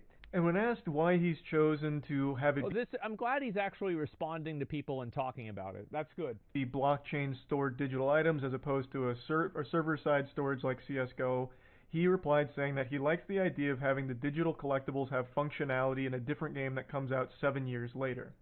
That is a cool idea, long-term functionality of the things that you've collected, albeit it is a little unrealistic to assume. And I also think that for a lot of people, like, I can give like a personal account of this because, like, I played WoW for 15 years in a game that has had, you know, collectibles and items that, you know, have been, you know, 7 years ago that got taken out of the game. I have items that were taken out of the game 15 years ago. I have them on my account. And I actually think that at a certain point, that serves as a barrier to entry. Because people don't want to join a new game whenever everybody else has all of this stuff, all of this cool stuff that you're never going to have. You're never going to have a chance to get it. So I actually think that if you use an example of something like that, you'll find that it's actually more of a barrier to entry than a reward. Because what ends up happening, I think that FOMO stuff is good, but it's good inside of a window. And that window expires. That whatever you collect in Dead Drop right now will somehow still be able to be implemented in future projects without knowing what those projects are. The developers are going to have to program those things in. It's not just going to be able to slide over. Like, let's say you collect a gun in Dead Drop 2, or in Dead Drop, but the next game they make is a fucking hack-and-slash folk rhythm game. How the fuck is that gun that you've collected in Dead Drop going to somehow make its way into that game? They need to program. I actually think that is not a problem. I think that is the easiest solution, or the easiest problem to solve. So, like, for example, if you're taking something from, let's say, like Mario, and you're putting it in Legend of Zelda, you can color the weapons differently, you can have different starting screens, you can have different menu inventories, you can have different types of, like, skins for weapons. There's 1,000 different ways that you can do it. Like, nobody is saying that that an NFT has to be a one-to-one translation. You see? Yeah, there you go. Right? That's a lot of development heavy lifting to implement 7-year-old items into a modern game that they're working on that there's really no crossover and probably no actual usage Just for. make them collectibles? But yeah. It is a cool idea, and let's say they do decide that it's worth that time investment, This is an idea that can completely work without the blockchain entirely. Yeah. We'll use Counter-Strike as another easy example. If I wanted my CSGO skins to translate over to CSGO 2 that comes out 7 years from now or whatever, they can deem it worth it to program a way of having those skins be in CSGO 2. Well, there's not even another, like, we don't need to think about a hypothetical here. Look at Overwatch 2, for example. In Overwatch 2, all of my skins carried over. Like, I had the Roadhog skin with, like, he had a shark head. And I still have it. There it is. It would just take development effort, just like it would required. in the NFT example. Like, the blockchain just provides the receipts to verify who owns what. But you can verify that outside of the blockchain too. You'd verify my CSGO skins right now for CSGO 2, be like, okay, he owns this, this, and this, and here's what we've done to program them into CSGO 2. Like, you don't need it to be NFTs. It can exist without it. Exactly. Overall, I don't think this game is a designed scam. This isn't Dr. Disrespect trying to fuck his audience or anything. I really think he wanted to create something special and very ambitious. And he liked the idea, as most people would, of being able to play a game and make a living through playing that game. Like, who doesn't love... I think that a lot of people like the idea, Your skill has but increased. a lot of people don't like the practice. There are a lot of things that, oh, this sounds really cool. Wow, in my mind, whenever I think of this, this is a really great idea. But then whenever it happens, whenever you actually are playing this game and you're dealing with it, now suddenly it's different. Because everything that you do, again, in the game is built out of a, it's built into a time schedule. It's like one of the worst things that the WoW token did for World of Warcraft was that it took every single activity that you did in the game, and it attached a dollar value to it. And I think it absolutely made the game worse.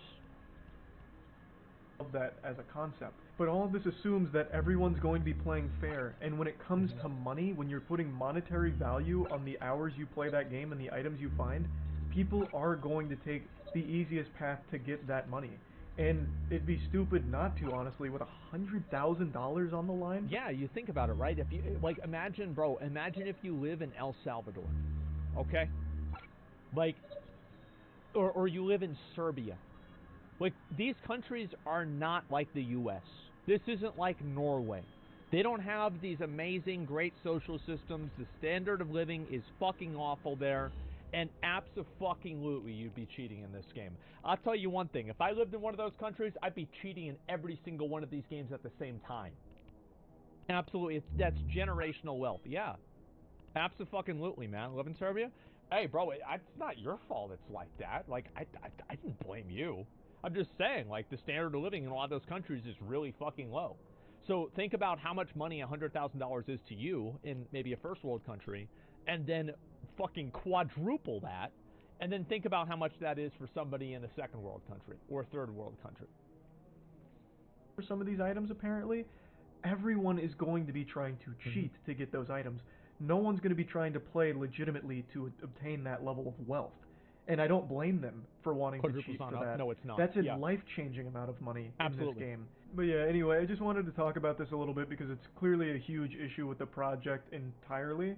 And I haven't seen a great explanation for how they plan on combating the cheating that would come from all of this. Well, they're just going to fix it.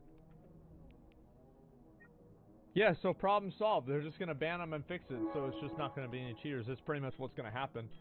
So if there's any cheaters, you just fix them. There it is. It's done.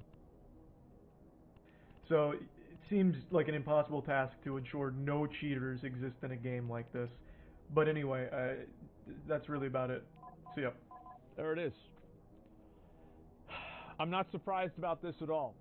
Dr. Disrespect I'm sure all of is you getting know into this stuff, and I think, again, it's just very misguided, in my opinion. I think it's very misguided, and it's not going to make anything better. It will not improve the game experience. I think that it will actively make it worse. I don't expect there will be many real players a few weeks post-launch if current systems will persist. Exactly, man. Yeah, it's just the monthly salary in Venezuela is $3. Well, it sounds like it's about time to start playing Dead Drop. Okay? A lot of the people, like, it's not even, I'm not even kidding. There are a lot of people that live in these shit countries.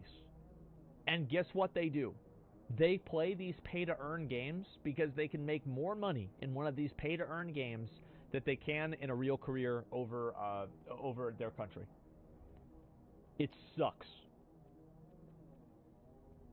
Yeah, like when Venezuela RuneScape. Yeah, there you go. And like we saw one of them. Remember that on Classic WoW? That guy that was speaking like some other language. Why do you think that is? And he was just buying and botting and selling gold in Classic WoW. Smart. You should interview one. If somebody, I don't know how you could find one of those guys, you know, or women or anybody. I know women do it too. Like, why wouldn't they? But like, I don't know how to find. I would interview them. I'd love to. I think that'd be great. But it's like, you know, you have language barrier. You have, you know, like an innate communication barrier in itself. Yeah, I would love to do that. Twitter, yeah. Go to g2g.com. You'll find one.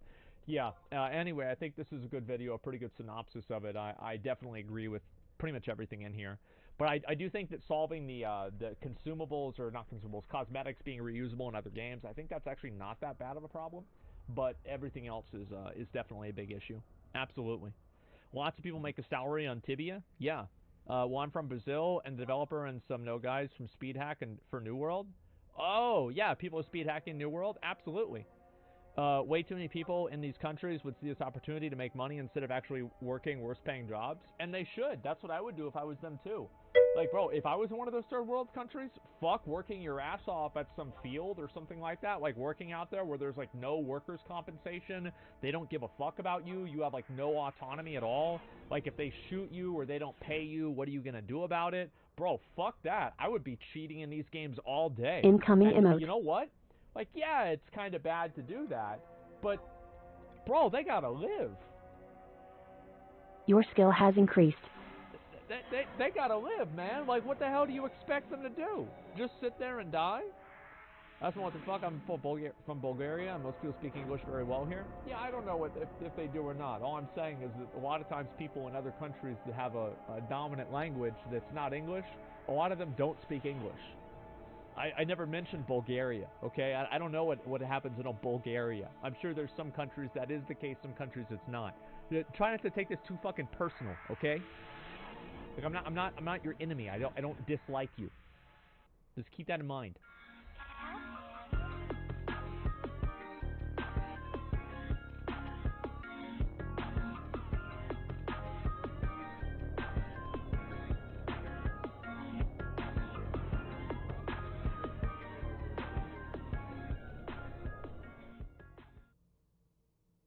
How Diablo 4 is redefining itemization. A lot of people linked me this video, and I figured I'd watch it. Today's video, we're going to discuss how Diablo 4's approach to itemization is in many ways revolutionary, but also sticks to the tried and true systems we love from I feel like it's the exact same as Diablo Immortal.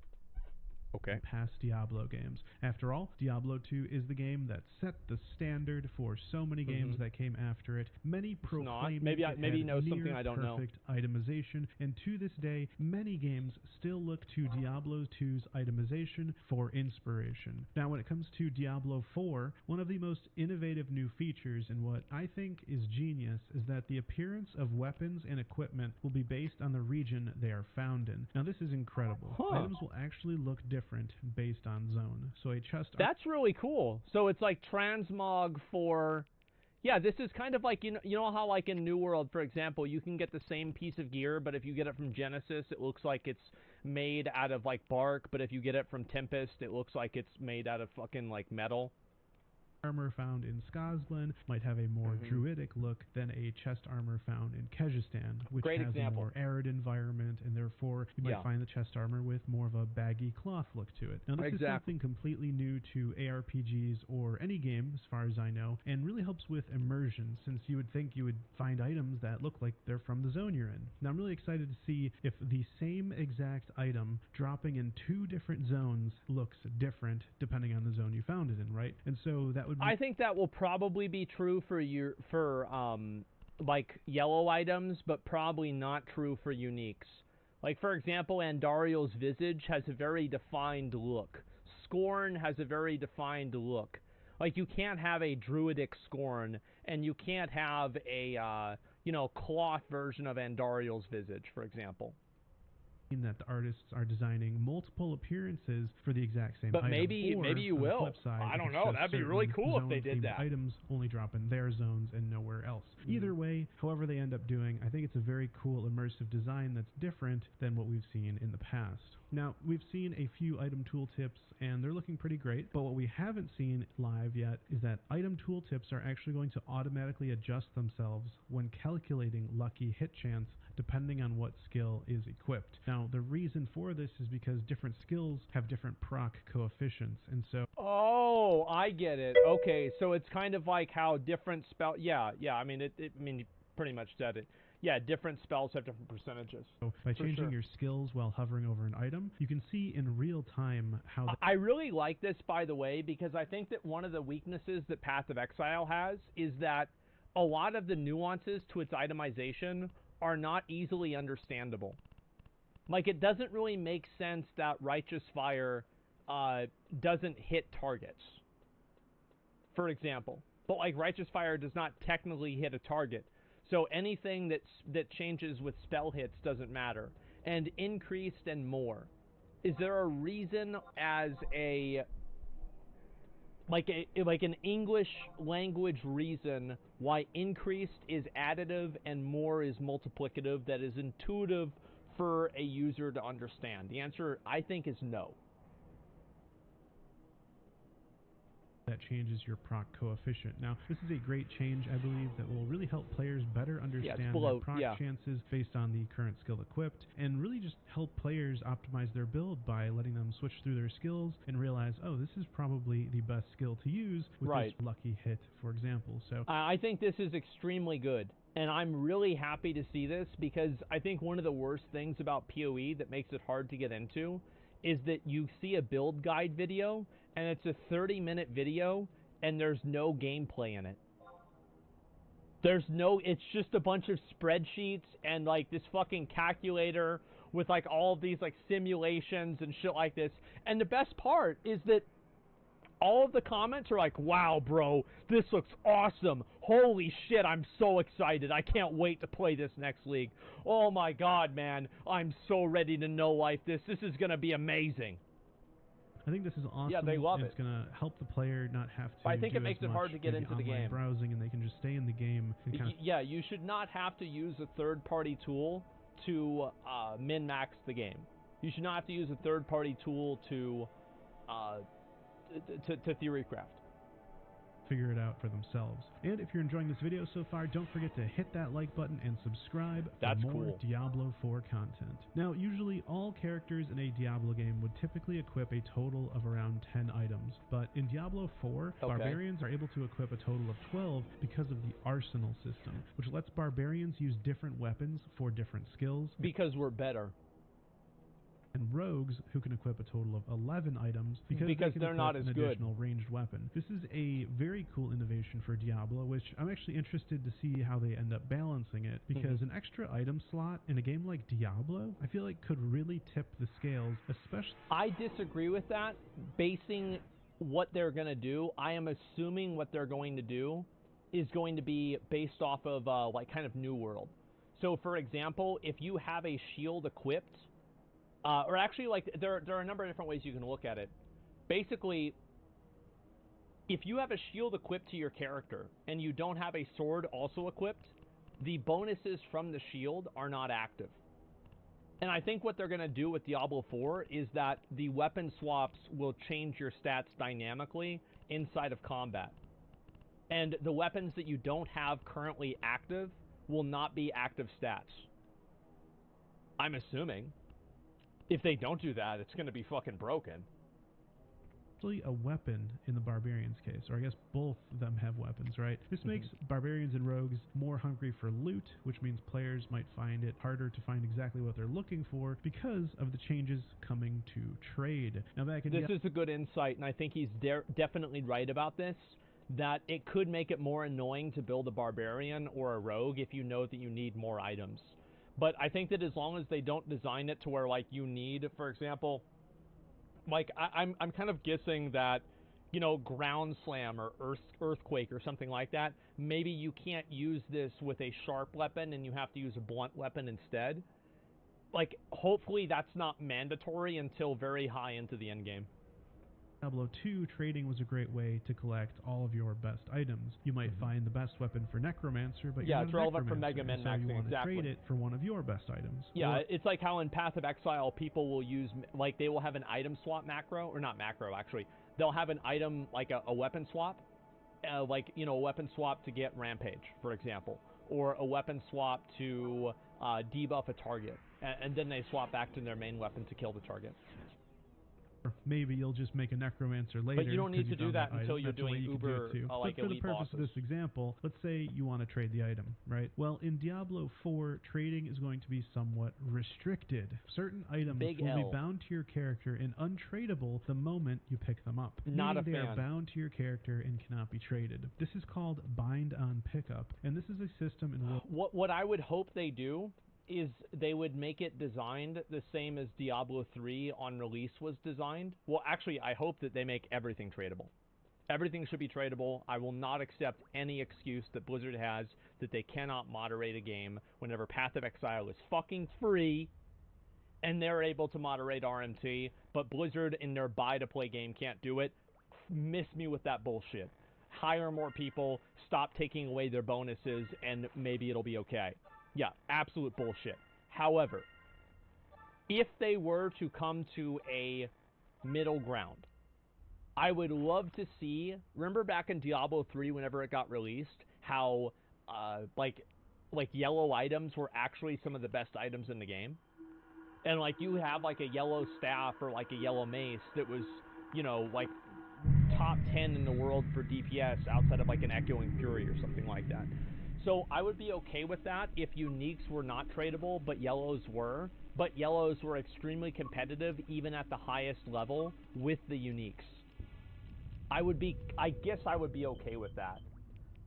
Warp drive active. World of Warcraft, preventing certain powerful items from being traded. Developers have stated the main source for items should be from killing monsters, which I tend to agree with. Which is in Path of Exile. The main source of items is killing monsters. You kill the monsters, then you sell the loot, and then you get the items. I'm hopeful, though, that there will be a way to exchange items and equipment of value with other players in some form, and I think there will be, since the Diablo community is so creative. Now, moving on to what items actually do in Diablo 4. Affixes have always been exciting and a core part of Diablo. Now, one affix in particular from Diablo... I really wish that games like New World would take more from Diablo in this way. I hate it whenever affixes, and I felt the same way, honestly, about Dark and Darker. A lot of the, like, high-end items, none of them felt like they were transformative enough to where, like, I was like, oh, wow, this is completely changing my gameplay. I like it whenever items are actually really strong and different. 2 that was not in Diablo 3 is finally returning to the Diablo universe, and that is the plus skill rank affix. Like in Diablo 2, different skills roll on that's like item in slots. So, for example, PoE. some items only appearing on certain weapons, like in Diablo 2, Wolf's Head Helms had Druid. I really hope that they don't let this happen and make it to where the plus, because, like, you guys know, like, how many of you guys did, like, a Carrion Golem build or something like that, where, like, plus level to Carrion Gems was just, like, the value of it was so high and so good that it just eclipsed everything. So I just hope that this is well balanced and we don't see, like, this blue axe being better than Scorn because it has +4 ranks. Remember, like, Cold Iron Pick and stuff like that, or Cold Iron Point? Druid skills, examples staves, like that. and sorceress skills, and what I'm actually interested to see here is if we can get other classes' skills. So, for example, in Diablo 2 Act 3... Sorry, I have so much to say about this. I keep pausing over and over. Somebody says plus the skills is so lame. I totally disagree with you. And the reason why I disagree with you is because the plus level to skills hits different breakpoints. So, for example, there is a breakpoint at 26, I think, that allows you to summon an extra Carrion Golem. And there's also a breakpoint at 21 or 22 or 23, I forgot which one. It's one of those three that allows you to summon an extra skeleton. And then also, like with Righteous Fire, for example, if you have level 28 Righteous Fire, Spectres, Spectres are 21, I think. And fucking, like, if you have Righteous Fire, every other level makes your Righteous Fire larger. So what you had people doing is they were actually using bows, because bows had the most level bonuses for Righteous Fire. Like, I'll show you just really, really quick. I don't want to go off the rails on this, but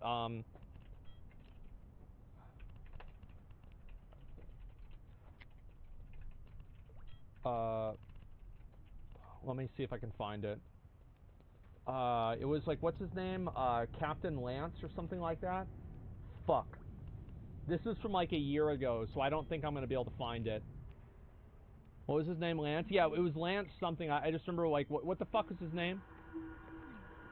Oh, God. Okay, well, anyway, I'll go back and find this. Captain Lance, yeah.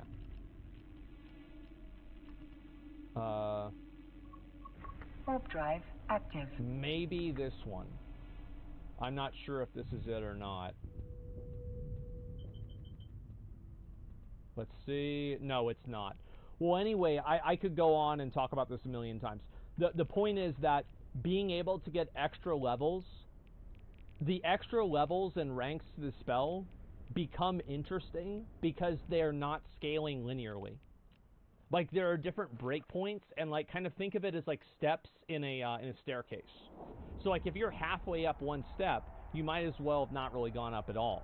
But if you can get up to all the way up, oh, shit, that's a big difference. So I do think that, and actually hitting those breakpoints makes it very interesting. So I understand why you think that, but if you understand the way that it works in Path of Exile, you would see how it can actually be very interesting. You could buy a Staff of Teleport, and that was amazing. It just enabled you to get around so much easier, right? You ran into a dead end, well, now you can teleport and get right back on your way. But Teleport was a Sorceress skill, and so being able to have that as a class other than Sorceress was really, really cool. So I hope that's something that can happen again in Diablo 4 with the... I disagree. I hope that you're not able to teleport with every class, because teleporting, I think, is really boring gameplay. And it makes it to where you have like a Flame Dash, for example, or Lightning Warp, where every single person is spamming Flame Dash and Lightning Warp. Another example of this is in New World. So in the first beta, it wasn't even a beta at this point, it was a preview event of New World. The Life Staff had this ability, and you would go, whoa, whoa, and you would zoom forward. And every single person had this Life Staff. And it became a mandatory thing, because if you're farming and you want to be serious about the game, everybody is using the Life Staff. And if you're not using it, you're not keeping up. So in my opinion, I hope that they make teleporting only for Sorceress, or only for one specific class, because I think the gameplay of that is so powerful that people will feel like they have to do it in order to maintain competitiveness.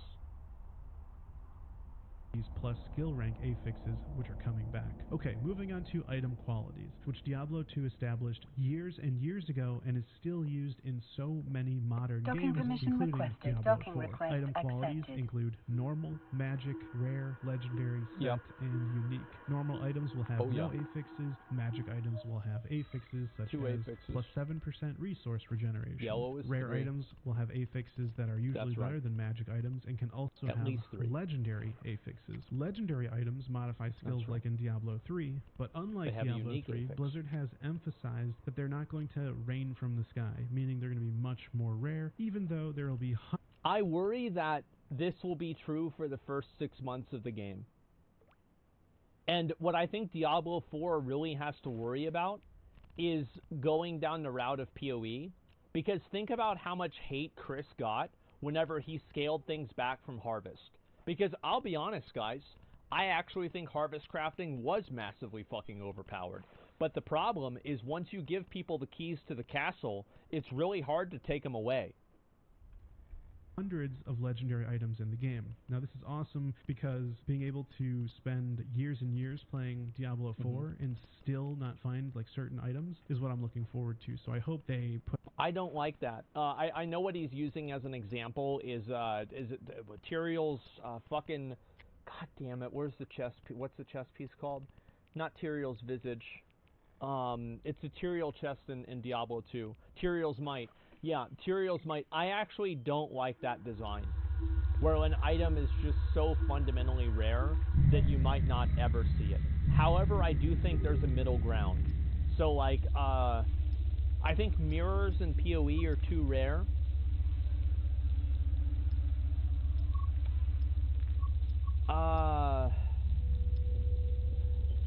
Yeah, I'm thinking maybe Mageblood or Headhunter.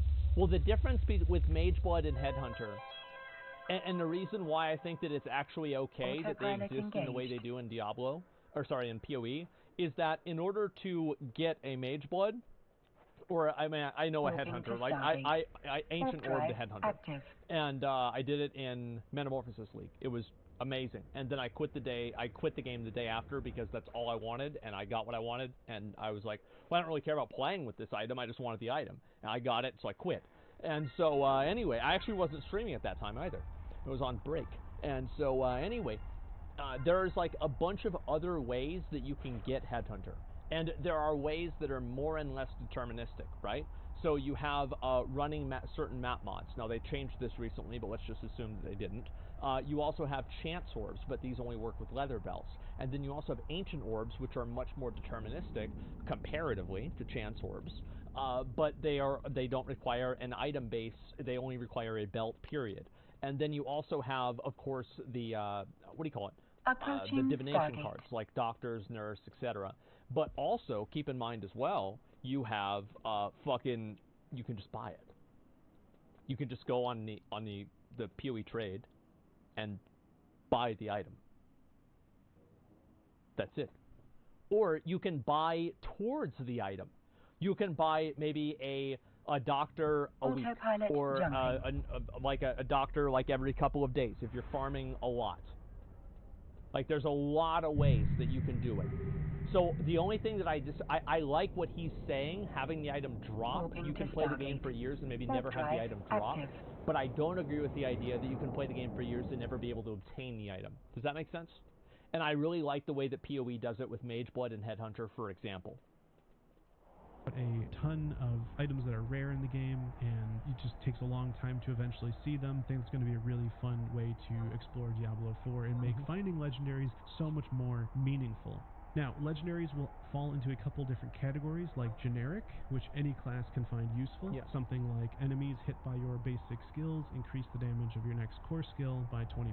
Or they'll be skill specific, which only a certain class, like sorceress, could find useful. Something like each time chain lightning bounces, gain 6 mana. Set items aren't going to be in the game at launch, but will be at... I also hope that this is personal.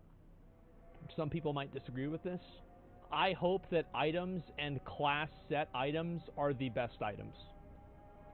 Absolutely. I don't want it to be where, like, you have a Diablo 3 situation where, like, Witching Hour, as far as I know, like, for the longest time whenever I played the game, this was the best belt. And the reason why it was the best belt is because it had 10% crit, and, sorry, like, it was like 5 or 10% attack speed and 50% crit chance. Your skill has increased. The best belt if you wanted to do damage. Active. Oh, sorry, I don't care about set items. I care about items that modify spells in a unique way, like the Talrasha 6-piece. I would love it if the Talrasha 6-piece was what's meta, and not just a 6-piece bonus that increased your damage by 600%. Because I just find it to be more interesting. And also it's easier to balance. Approaching Stargate. Added post-launch, and will be less powerful or equal in power incoming emote items, and are really just meant to allow players to live out certain class fantasies or act as an introduction to it wasn't ever I played too. So much as an endgame best in slot item like they are in Diablo 3, where every season has you going straight for your class set, which sort of destroyed the player's opportunity for any sort of equipment creativity. The last type of item quality is unique. These are items which you design your build around that have fixed affixes and are heavily tied to class-specific powers and themes. Very excited to see what some of those are. Yeah, the unique items. That's kind of what I mean. I am curious. Station. Warp drive active. How do you guys feel about corruption? Like a corruption mechanic in Diablo 4. High risk, high reward. Good, you like it. Corruption was good. Corruption was good But corruption was also like, no, it keeps you playing. It does. Like, think about how many times people would continue playing because they were looking for like a +2 to auras on chests or something like that. I don't know. Corruption like New World? No, corruption like PoE. Like rank 3 altar of sacrifice at Ziri's temple. Or not at Ziri, so at Ziri can be in the temple, but in the fucking temple of Atzoatl. Approaching station.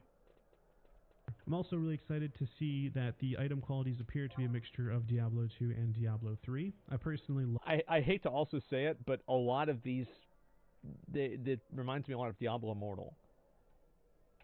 Love Diablo 2 item qualities the best, but I think Diablo 3 legendaries were actually a lot of fun too, in the way that they could... Diablo 3 legendaries were actually a lot of fun. Docking permission requested. Docking permission requested. I agree. Docking request accepted. I remember whenever I got the fucking...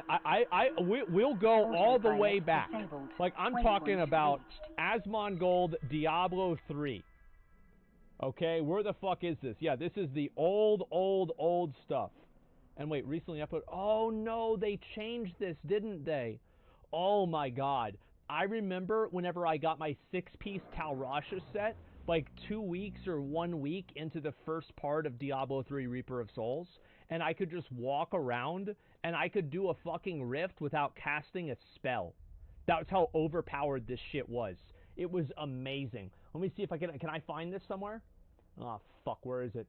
Yeah, look at this. This was so fucking good.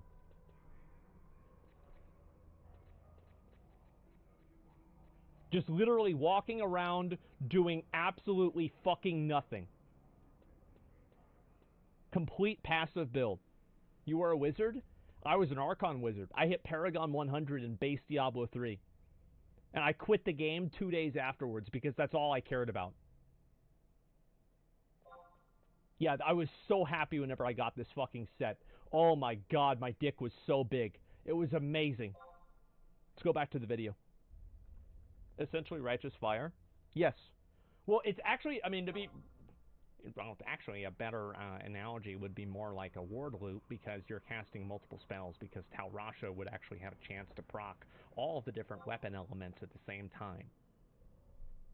It would actually be another good example would be the Betrayal set in Lost Ark.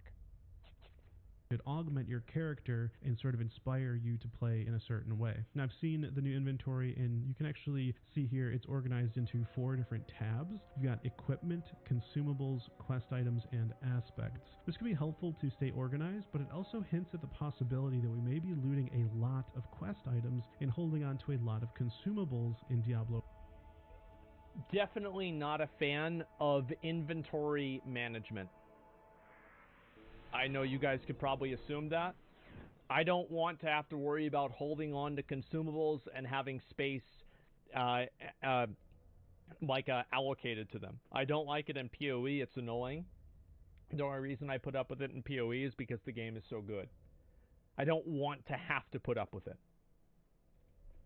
Before. After all, if we have an entire tab for that, which is the same size as the equipment tab, then there should be the same amount of consumables as equipment, theoretically, and quest items. So I think this is a hint that, you know, there's going to be a lot of stuff that you're picking up. You know, maybe you're going to collect like 20 or 40 different things for quests, and so you need a whole other tab for it. But then again, the inventory could just be completely redesigned in the future. We'll have to see. It would be cool if you could put equipment in all the tabs, right? If that's the way you want to go. That's sort of interesting seeing this tab feature, and kind of interested to see how it fills up as we play the game. Now, one of the biggest surprises to me is that Diablo 4 developers have actually stated that the strength of your character is not going to come mostly from items, and I think this is an important point. Blizzard developers have stated their goal is for your power to come from a mixture of sources like skill upgrades, endgame systems like the Paragon board, leveling, and then finally items as well. Now, this is pretty surprising. I do hope that items are a bigger emphasis in your gear.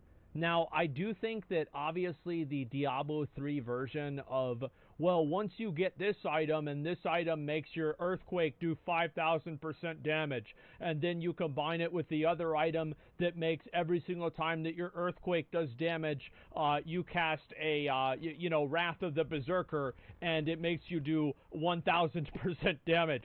And then you put those two numbers together, and you're doing 3 trillion damage. And now you're rank 10,400 on the leaderboard because your damage is awful, because you don't have the helmet that makes you do 800% damage whenever you're dealing 700% more damage. And then also, if you have enough damage multipliers, you have an attack speed multiplier. So, yes, I think that Diablo 3 was, way over the line, but I really liked how in Diablo 3, the base game, and, this is the same with, Classic WoW, is, you'd get a new piece of gear, and you could feel it.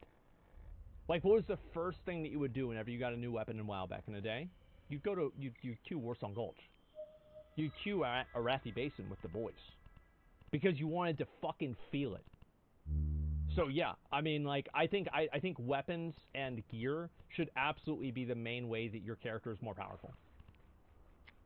Surprising because items are so central to almost all Blizzard RPGs and most RPGs in general. Hunting for loot is just a core part of these games, and if items are only a part of that, I'm wondering what the other parts are that could possibly compete for your attention in the end game, because you're constantly always seeking loot. So I'm curious, are you just going to go out and grind XP instead of looking for loot, or is loot just going to be sort of a side objective?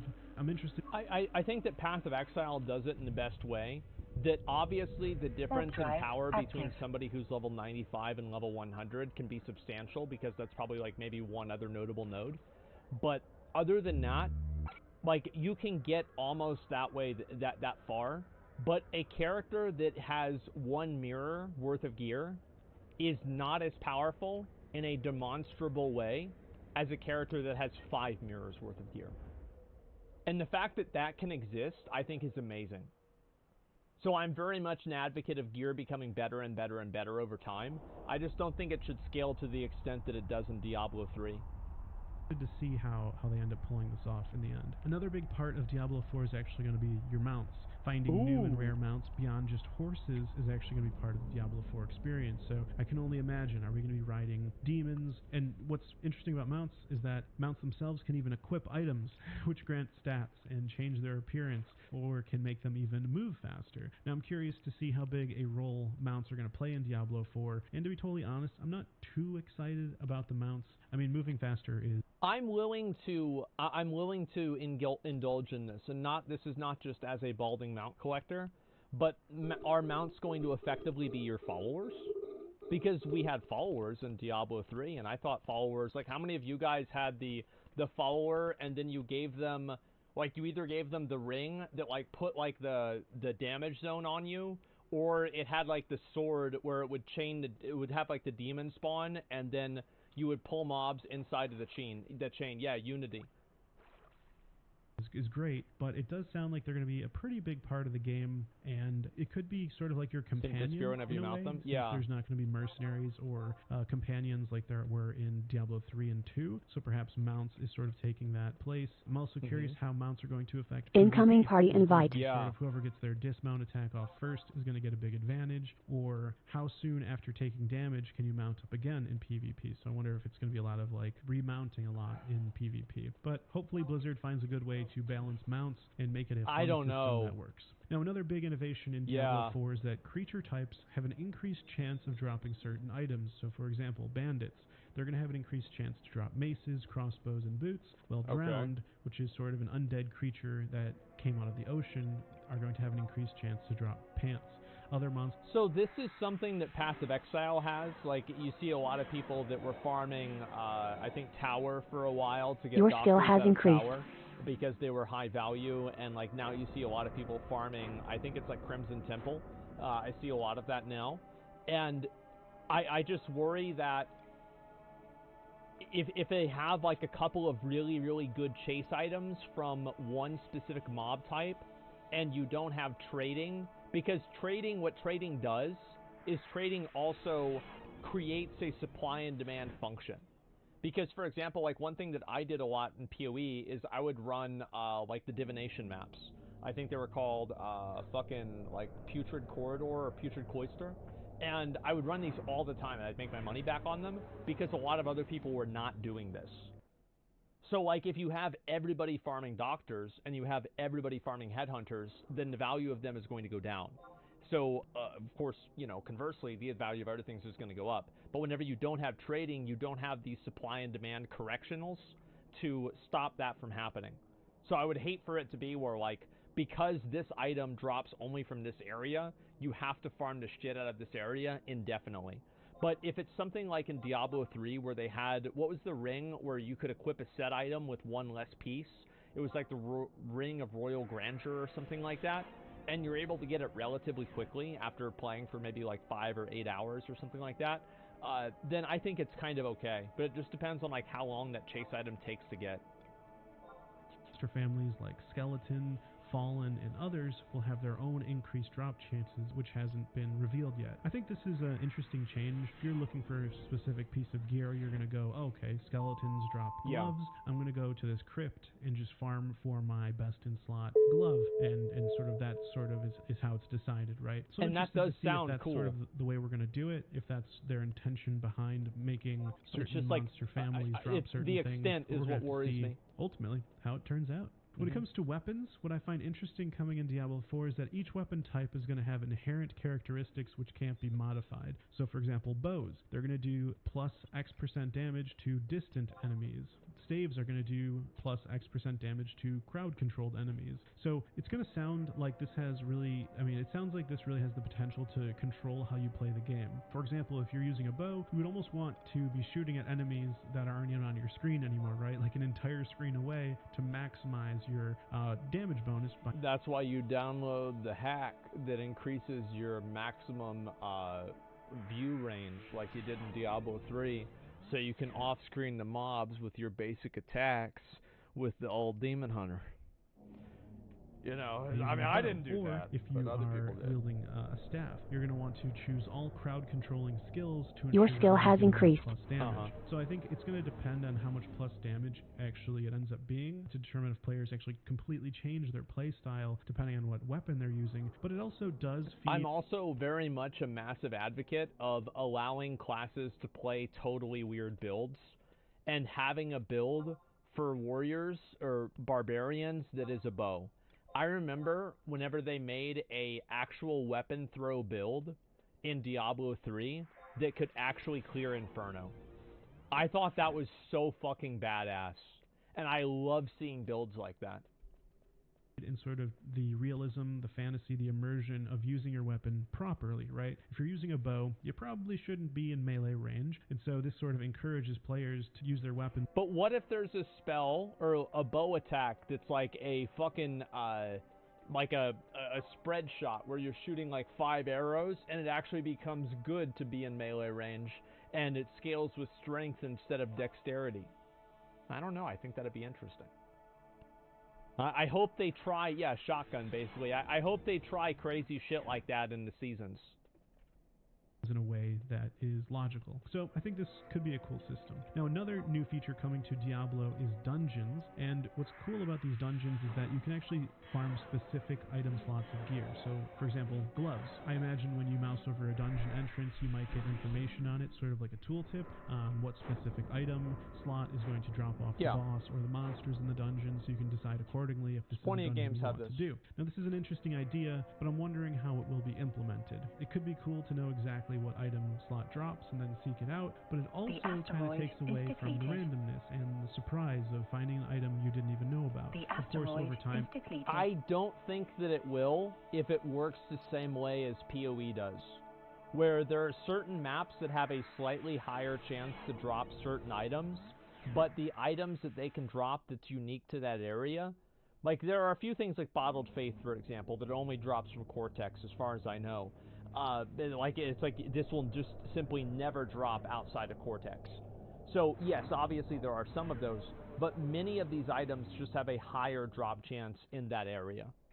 Everyone sort of learns where to farm certain items, so it might not be a bad idea to just show that in game. Well, yeah, so you because don't Cortex have to sort is of in feared. look it up online or something like that. So I think it could be cool. Now, another new change coming in Diablo 4 is that primary stat main effects will be different depending on the class.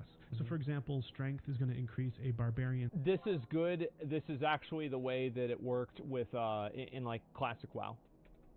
Skill damage, but it's going to have actually no effect on sorceresses. Each stat also has a secondary bonus, which is going to actually be the same for all classes. So sticking with the strength example, 1 strength will increase armor by 1, regardless of your class. So this system makes sense, and it kind of allows for more deliberate choices to be made based on your stats. I've started to notice that Diablo 4 is almost trying to be a little bit more realistic, like with how weapons work and things like that. Which I think is very good, because again, I think that one of the ways that Diablo 4 can separate itself, I don't think that Diablo 4 should even try to compete with Path of Exile in terms of complexity and depth. I think that is a losing battle. The truth is, Grinding Gear Games is a much smaller studio. Path of Exile is a much smaller game, and because of that, it can be more dynamic, they can develop more content, and they will run laps around Diablo 4. That's the truth. And they'll even do that for PoE 2, I think so. But what Diablo 4 can do is Diablo 4 can be that great action ARPG that maybe it doesn't have 1,000 hours of gameplay inside of every season, but god damn it, it's got 200 and they're really fun. It's kind of like the difference between Diablo 2 and Gauntlet, which ironically, I want Diablo 4 not to be like Diablo 2 in that circumstance. I want it to be more like Gauntlet. More recent news, one of the most massive changes coming to Diablo 4 that we just learned about in the developer live stream at the end of February is that armor will also absorb elemental damage taken, which was only possible through resistances in past Diablo games. Armor will provide 50% of its reduction to elemental damage as well as its regular reduction. I find it to be boring that it's such a universal percentage. I like how in New World there's armor that is more tailored towards resistance, towards physical and elemental damage. Like, it's not just 50-50. It's lazy. I think that it's lazy. However, there could be unique items that function differently, so I'm not completely ready to condemn this. To physical damage. So a max level character can get about 40% damage reduction to physical damage through armor, and therefore a 20% reduction to elemental damage through armor as well. Now I actually enjoyed the separation between elemental damage and physical damage, so this change I don't know if I like. Of course it helps newer players to not die instantly to cold damage when they have zero resistance to it, but also that was sort of the fun of realizing that you need to go find equipment with cold resist. So this change feels a little bit catered more towards a casual player base, in my opinion. It absolutely is, and I think that's a good thing. I don't think farming resistances is fun. Like, I understand that some people might enjoy it, and listen, I gain a little bit of fulfillment whenever I cap my resistances in Path of Exile every season, same as I think a lot of you guys do. But the truth is that I think that resistances in PoE kind of only work because they're not binary. Like, for example, you can go up to, like, I think it's 90% max all res. Or sorry, max res for, like, any specific amount.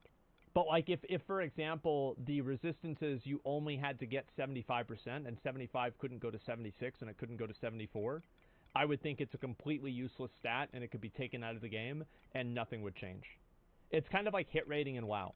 I feel like hit rating in WoW had no value, and was just stupid, and it was bad for the game, and there was nothing good that came out of it, and I felt the same way with expertise. The only place where I thought hit rating and expertise had any value was in dual wielding. I thought that if you weren't dual wielding, hit rating should not even be, it should not even exist. With dual wielding, I think it should, though. But again, we'll have to see how powerful armor is in the end for defending against elemental damage. The amount of defense items will provide is determined by a new system called item power, which will be shown on an items tooltip, so you can kind of figure out how much armor. They don't want to call it item level, okay? Like, it's different. It's totally fucking different than item level. each of your items is giving you. Monsters are also going to have armor, and that's going to scale with their level, giving them that physical and elemental damage reduction. And I think a lot of players will be excited to hear that Diablo 4 will use the personal loot system. Loot is generated separately per player, so there's no stress when a world boss dies to be in melee range and just click as fast. Huge advocate for this. This is a great change. As you can to grab whatever dropped. Loot that you see drop will be yours every single time. Now overall, I think as much as I would like to see things like this, like the social aspects of it, where like if you kill the boss, you can maybe master loot it to the right person. Fundamentally, Diablo 4 is not an MMO. Everything that you do in Diablo 4 should be achievable solo. There should not be any bosses that take 5 people to kill, and you have to be really good at the game. World bosses are fine because they're fucking easy. They're just basically a checklist item. But fundamentally, Diablo 4 must, in my mind, function as a single-player game 98% as good as it functions as a multiplayer game. Diablo 4 has a lot of exciting new takes on itemization in an ARPG, and I'm actually really excited to test them out. Which new feature are you most excited about or most worried about? Let me know in the comments below. And that's all I have for you this time. If you guys liked the video, don't forget to give it a like, and you may want to watch this video shown on the screen. I'll see you there. Well, that was a really good video. I like that a lot. Let me pause this real quick and go back to it. Hey everyone, in today's I can video, see why so many people watch this. A lot of people are excited about Diablo 4 for no surprise. I'm so sorry. It is no surprise. I do hope that what I think that Diablo 4 needs, and Diablo 4 did this very early on, and then they never did it again, at least not whenever I played, is they need benchmark bosses. Path of Exile is the GOAT for this. There is a point where you can beat Shaper, you can beat Elder, you can beat Uber Shaper, you can beat Uber Elder, you can beat Uber Shaper, you can beat Searing Exarch, you can beat Uber Searing Exarch, you can beat Maven, you can beat Uber Maven, you can beat the Formed, you can beat the what's it called? The Hidden, you can beat the Feared, you can beat I'm trying to think, those are probably the hardest ones, like Uber Elder. Yeah, yeah, exactly, and Delve, I don't know how to say his name. And each of those bosses, yeah, the Eater of Worlds, each of those bosses is a benchmark that a player can test themselves at and can see up at the top of the mountain, I can get there, and I want to get there, and the rewards for getting there are unique, and they're powerful, and I want to do that. Because the biggest problem that I think Diablo 3 had is that there was no incentive for me to keep playing the game after I pretty much built my character and I was 90% of the way there. Because, like, okay, like, I'm going to clear a greater rift so I can clear a greater rift. Wow. Some fun now. It's fucking boring. It's so boring. That's why I quit. It's garbage. Like, what type of an end game is that? It sucks. So yeah, I 100% hope that they add in these pinnacle benchmark bosses, and they did this with like the Uber bosses in Diablo 3, and then I feel like they never really expanded on that beyond it. Now I do think that there is some positive in this, because in Diablo Immortal there are benchmark bosses. And hopefully that, hopefully there are these in Diablo 4, it's just that you can get to them by spending time instead of money. So yeah, so in Mythic Plus bad? Yes, I find Mythic Plus to be boring, to run over and over and over, and I would enjoy it more if the dungeons had scaling types of difficulty, or theoretically, if only certain dungeons were available above a plus 20. So, like, imagine if there was a special chance whenever you completed a key over a plus 20, or all keys over plus 20s were different dungeons. So, like, instead of having to do Temple of the Jade fucking Serpent over and over and over, you had, like, the absolute penetration level of the worst, the shittiest, the most punishing, the most ass-fucking dungeons that you can possibly have above 20. So we're talking Cathedral of Eternal Darkness. We're talking Seat of the Triumvirate. We're talking Lower fucking Karazhan. and all of the other massively brutal dungeons. Like the original fucking Scale Up, the original, what was it called? BRD. Scale Up BRD, give it a 4-hour timer. Fuck it. Yeah, Gremrail Depot. Yeah, let me think. Like, maybe there'd be one more. I'm trying to think about another, like, really... Oh, Halls of Reflection. Oculus. Yeah, 4 hours, not enough time. Yes, a 4-hour timer. No ports. That little fucking machine isn't active. You have to deal with it. Yeah, Halls of Reflection to a plus 20 if you'd only ever completed a 19 because you'd have no plus 20 experience. Yeah, that's right. I think that would be fine. And also, maybe it wouldn't be. Maybe it would be really bad, but I wish they'd try it. I think it'd be cool. Because it'd be way more interesting to me than just doing the same thing with a bigger number. Personally. Incoming I find emote. that part of Mythic Plus really boring. And that's what I really hope that Diablo 3 or Diablo 4 doesn't fall into the trap of. That the idea of harder content is the same content with a bigger number. So that's what I think. That's where I'm at. Experimentation is huge in these kinds of games. Yep, I think so. Hamster wheel can get really boring. I agree. They already have trouble balancing the 8 that we have, though. Yeah, that's true. And I do think that I mean, are the dungeons right now imbalanced? I think that Shadow Moon Burial Grounds is too easy. It's too much easier than everything else. Because I would say all the other dungeons are not... And by the way, I think all of the other dungeons should be as easy as Shadow Moon Burial Grounds. I think dungeons are way overloaded with mechanics and it's not fun to play anymore, personally. But I would say that you have to have uniformity. Because if you don't have that, like, not getting the key feels bad at that point. As easy as COS. Yeah, COS is another one. FFXs should be fixed and balanced before balancing dungeons or Mythic Plus, in my opinion. Well, I think there's an easier solution. Take out affixes. Well, how about make the game better for once? Imagine that. Yeah, I hope that happens. I mean, we'll see if it ever does, but I would love to see this happen. Okay, we'll watch this. I think we need something funny to watch before I get back into that game. Give me 1 second. Let me pause this. Oops. There we go. Okay, and also let me link you guys this video. I forgot to do that. I think this video is really, really good. I hope he makes more videos like this. I can't wait to watch them. Make CC important again? No, I completely disagree. I think CC is shit. Crowd control in games is boring. It's not fun. And to be honest with you, the reason why people used CC back then was because they were garbage.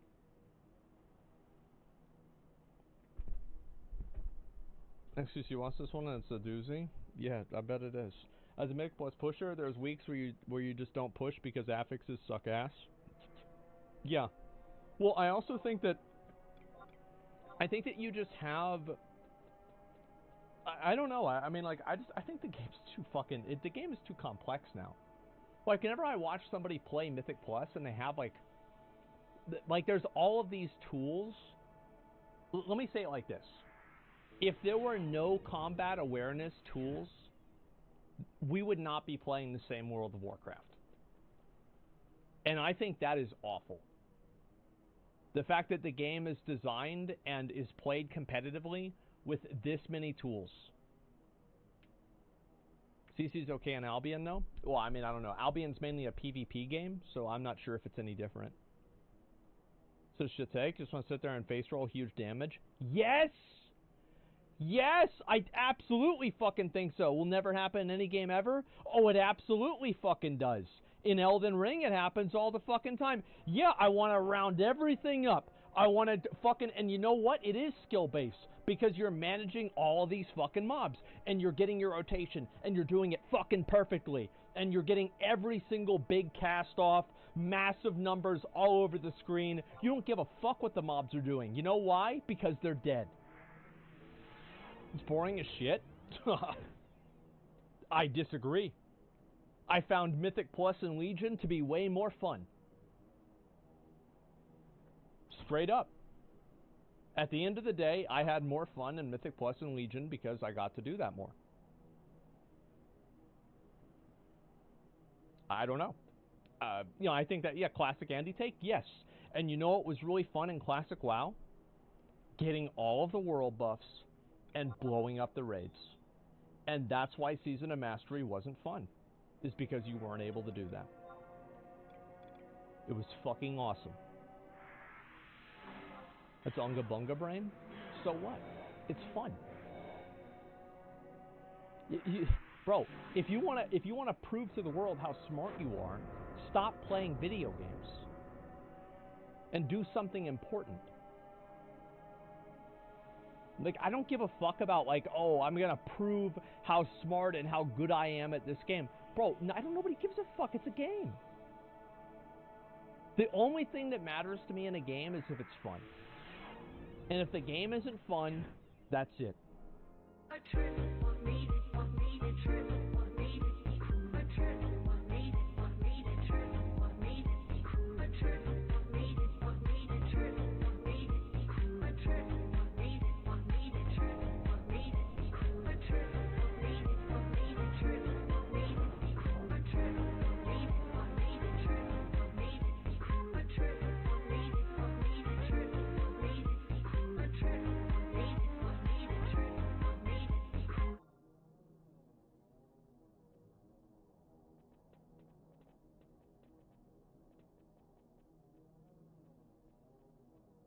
Lord of the Rings is getting the Star Wars treatment.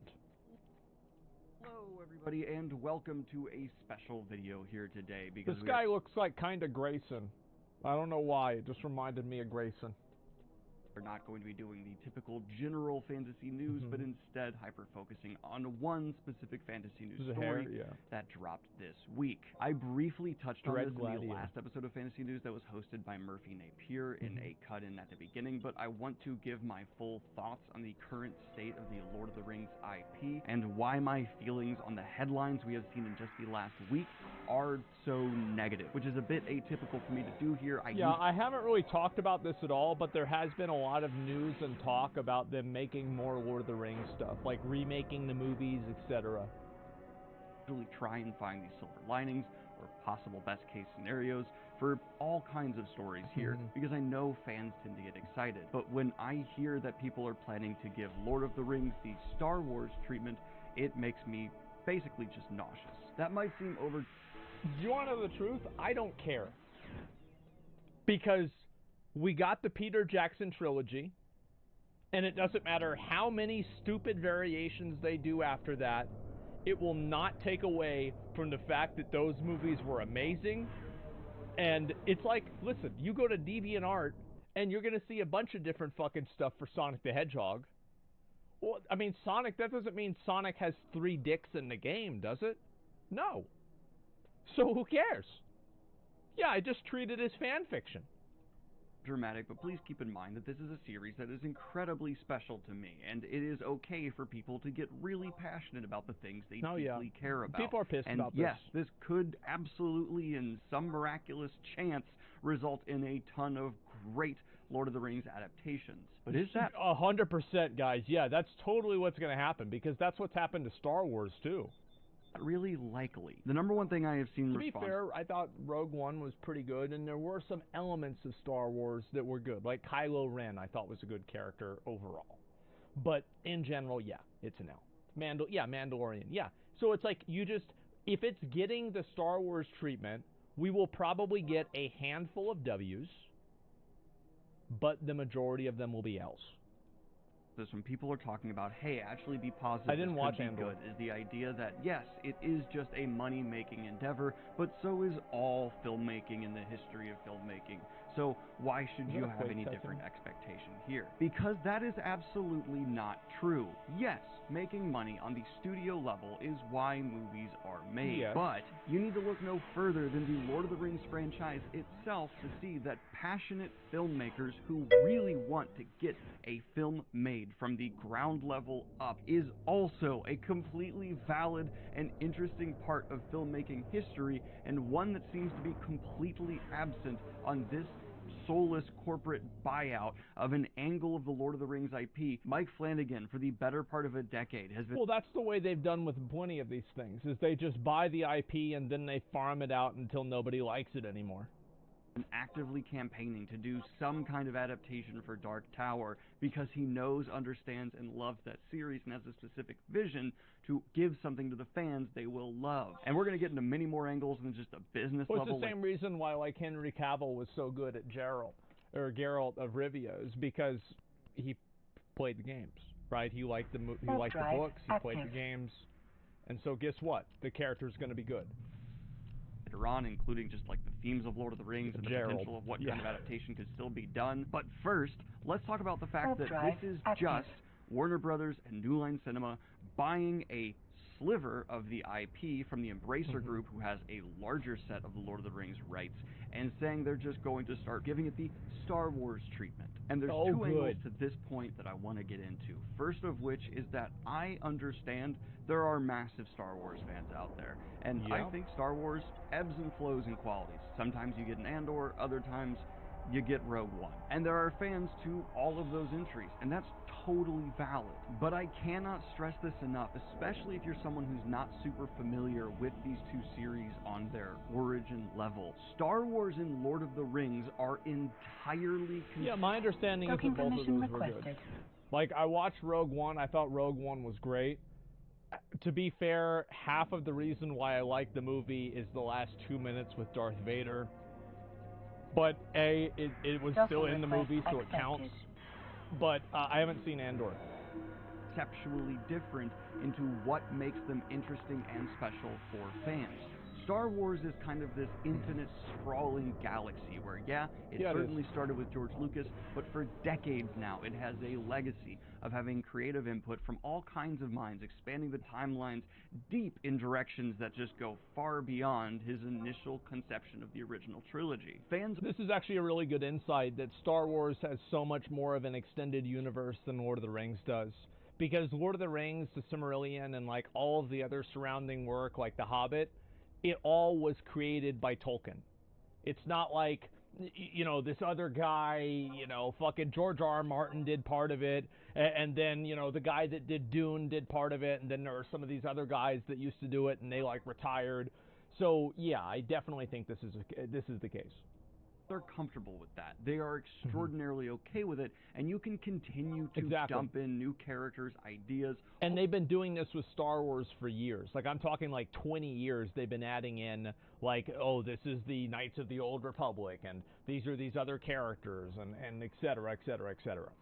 Full factions in the Star Wars universe, and they feel like they fit. You have to fuck up pretty gargantuanly within the Star Wars universe to insert something that doesn't feel like it could belong in a planet in some solar system somewhere. There's not this really grand thematic cohesion. There's general ideas of good and bad, but it's not the most complicated or specific series of all time. Lord of the Rings debatably is. Absolutely. This is a story that, has had other authors come in and look at Tolkien's leftover writings and then try and expand or put some cohesive bits together to put out additional work. But please understand, it is still entirely the creative work of one mind with a specific set of ideas behind it that tell a story with a definitive beginning and end. And the bar for the level of writing that takes place from the Silmarillion to the Hobbit and the trilogy and the writings after is incredibly high. And so it has very defined lore, and the time frame for that lore is also defined.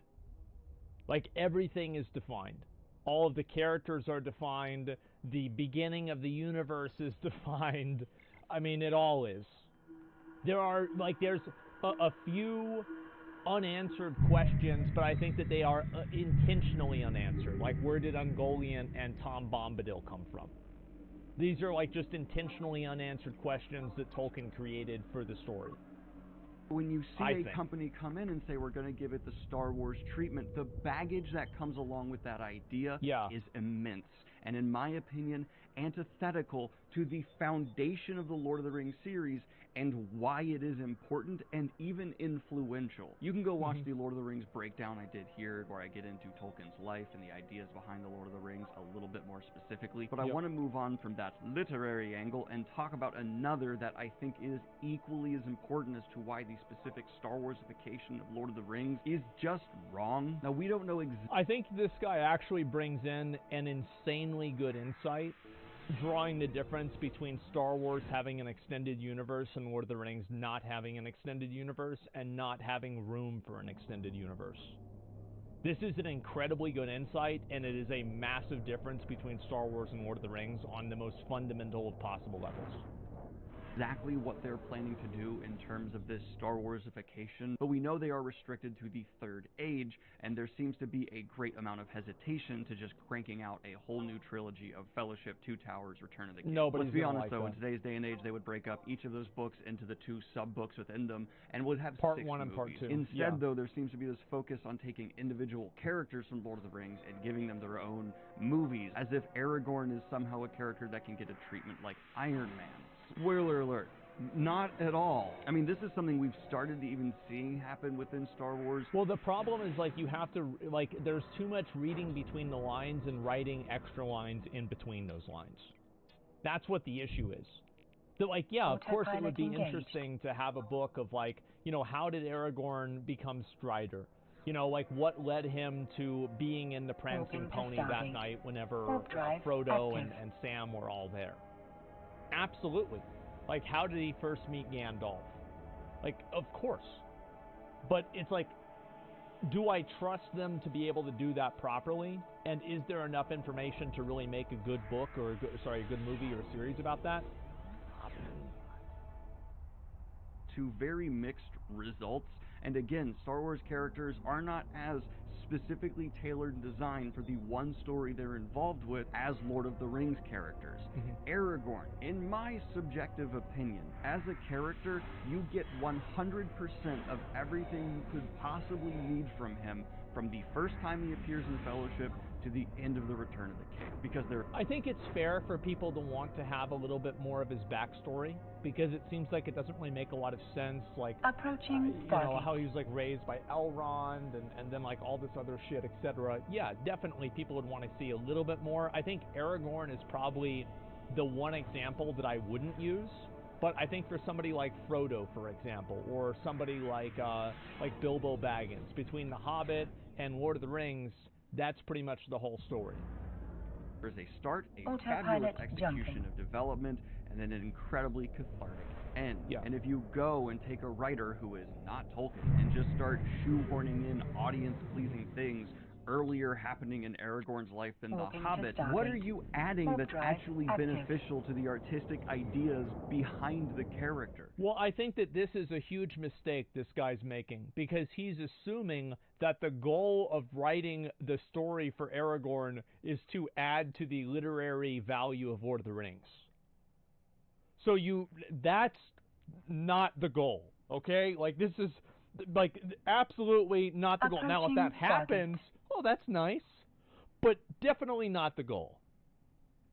Nothing. And excuse this comment, but as a fan, it makes me extremely nervous in the day and age where we are consistently getting rather boring fantasy adaptations that are not written on a level that I think many of us have come to expect great shows to be, to hear that something as highly respected as Lord of the Rings and characters as delicately crafted as the Fellowship could be getting a similar just run-through that... I will say, however, I think the silver lining for this is that because the characters are so delicately crafted and they're so, like, they were made by Tolkien with an ideology that he used to create the entire world, that if it's done wrong, everybody will just immediately discount this as fan fiction, and it will be like it didn't even happen. Straight up. Like, remember the animated Lord of the Rings movies? Like, the one with, like, Saruman of many colors and all of the old ones. Like, the actual... I remember my fucking teacher made us watch this in 5th grade. It was before Fellowship of the Ring came out, and he's like, guys, this movie is gonna be so good. I read The Lord of the Rings. It's gonna be awesome. Like, you don't know, but it's gonna be great. And he had us watch the animated versions, and then we watched Lord of the Rings. It was like Return of the King or something like that. And then we watched some fucking Scooby-Doo movie. And he had us vote on which one that we liked more. And everybody voted for Scooby-Doo. Even I did. And he was so mad. But the Scooby-Doo movie was way better. Jumping. The original Lord of the Rings movies were fucking terrible. They were awful. But nobody talks about it anymore because it's just like, who gives a shit? In the end, isn't going to do a thing where it destroys the legacy of Lord of the Rings or anything that dramatic, but it's just deeply unpleasant to see done to something you really care about. Think of your favorite book. Now imagine if a writer you specifically didn't like was given the option to take a random character from it and just give them this whole backstory that's going to become a part of the conversation for that character indefinitely afterwards. Funny thing, I played Shadowlands. We don't need to get into theoreticals here. I've lived through this. If you want additional proof that this kind of just arbitrary expanding to random elements within the Lord of the Rings universe isn't necessarily conducive to modern cinematic storytelling, you don't need to look any further than the most recent Lord of the Rings adaptation made, Rings of Power, which, yes, has its fans and its over-the-top haters, but overall the consensus seems to be that it was just rather disappointing and particularly boring, especially on the character level. From everything that I saw, I will say, the Elrond and the dwarf guy, oh fuck, how do I forget his name again? Durin. The Elrond and Durin relationship and that whole arc, I loved it. I thought it was really good. Unironically, I thought it was great. However, everything else around that warping to station was okay. Warp drive active. But it was, I think that this is kind of what he's saying, is it was non-memorable fantasy. Like, nobody's going to go back in 10 years and want to watch Rings of Power. Like, it's like McDonald's content that the moment that you're done with it, it's out of sight, out of mind. Bless you, Kayla. And well, yes, Third Age is certainly different than Second Age. It's still a similar practice of taking small nuggets of ideas that Tolkien clearly had from his characters and just trying to expand upon them in these grand ways to then try and carry an entire show or movie. That doesn't seem like a very sustainable way to explore Middle-earth, in my opinion. Incoming emote. Hey, Writers Room. So guess what? Exciting news. We just got the rights to Tolkien's Third Age. Wow. I know, better than having the second or first, absolutely. But a little bit of a hitch in the road. We can't just retell the Lord of the Rings movies. So instead, I thought it would be fun if you just pick at individual, extremely well-known characters and just start telling some spin-off stories, right? Those are always just make fun. some shit up. You can't violate canon in any way, shape, Incoming party invite. No, developing the character is going to be a little bit of an iffy space as well because they need to align with the character we meet in the books. So, well, telling like a Legolas prequel, just make sure he doesn't speak to too many hobbits because that would really violate his character with the fact that he doesn't speak to Frodo much in the movies. No, Incoming emote. I'm an executive. How dare you? Anyway, don't worry, everything's fine. Now I'm gonna get back to work talking to today's sponsor, RateMart. Bryce said I could get mean for this. Yeah, exactly. That's good. And my bow, yeah. He said, "And my bow." No, you're right. And you think about it as a writer, like what writer would want to take this on? What writer would want to take on developing a backstory for Legolas, Gandalf, like Aragorn, whenever they know that, you know, there are 100 degrees in storytelling, and the degree that you can tell this story in is between, you know, like 63.1 and 63.4. If you go outside of that, you're wrong. Nobody would want to do that. That's one, so if you don't listen, I'm gonna punch you right in the cuticle. Because this video is brought to you by Wraithmark Creative's brand new Kickstarter for a deluxe edition of Sufficiently Advanced Magic. That's right, do you remember way back in the day when you... I'm gonna be honest, I read that as scientifically advanced magic. Like, oh my god. You all hounded me incessantly to read this book, and I said, yeah, it's pretty good. And for those of you who don't know of this book, it's an indie book that actually managed to get its way on the New York Times bestseller list, and while it's not that impressive anymore for a trad published book to get on the New York Times bestseller list, it's incredibly impressive for an indie published book. But there's a reason I've chosen Wraithmark Creative to do my own deluxe editions, because with this bad boy, you're going to be getting a two-piece cover with unique art on the front and back of the book, a leather spine with, of course, that gold stamped foil and a gold gilding on the pages and an attached ribbon bookmark, high quality offset printing, and a custom interior design with embellished chapter headings. That means you can get it all touchy on it. Full color end sheets and at least 10 unique interior art pieces. That's cool. Because, you know, more of you that back it, the more art they get to put on in there. And of course, this provides a great opportunity to grab any previous deluxe editions that Wraithmark has worked. That's crazy. There's so much support for that. I didn't even know this existed. Like, this whole community. That's nuts. $70,000 for that. Wow.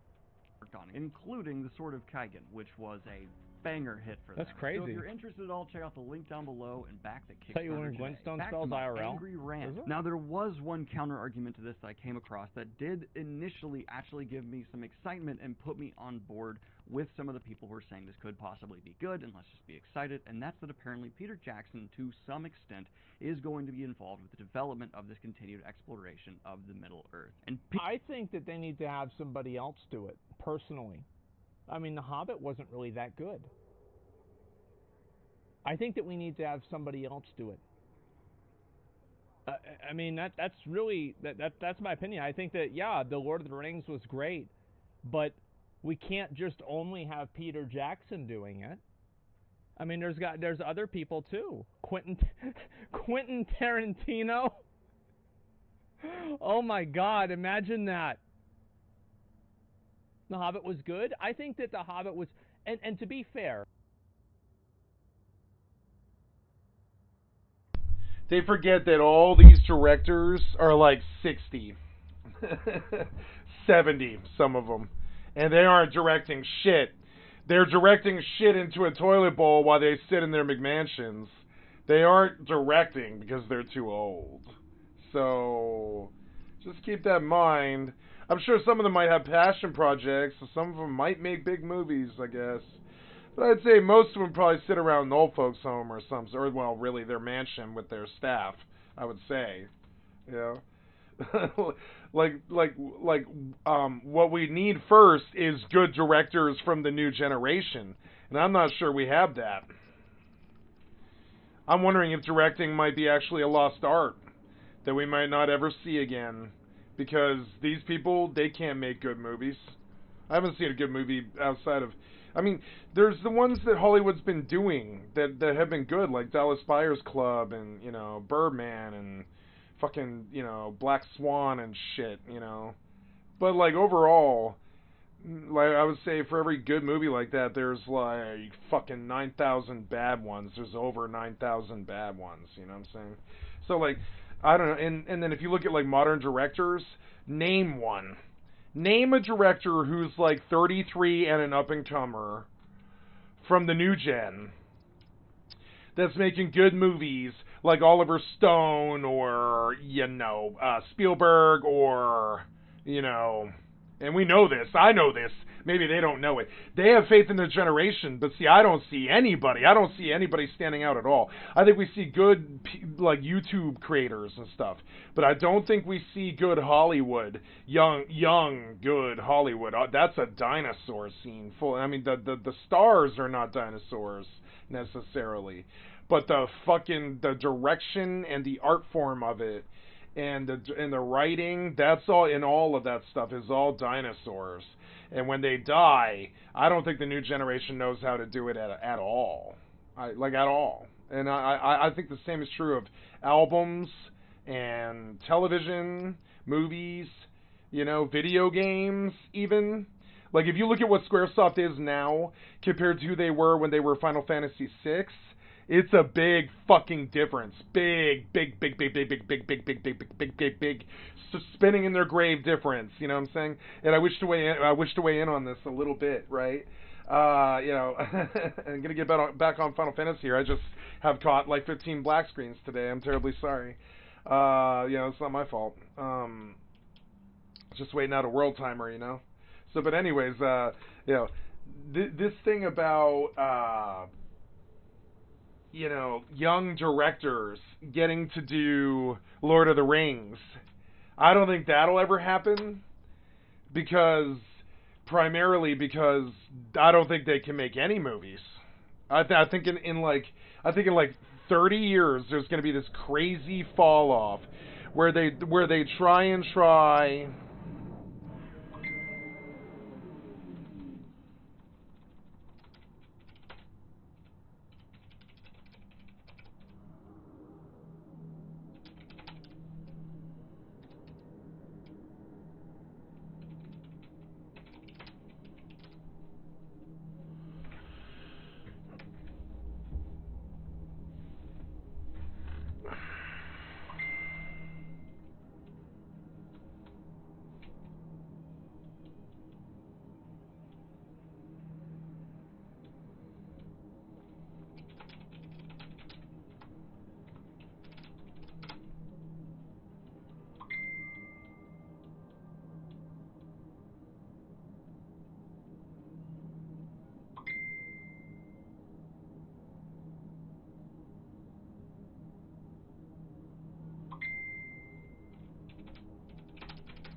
You've been examined.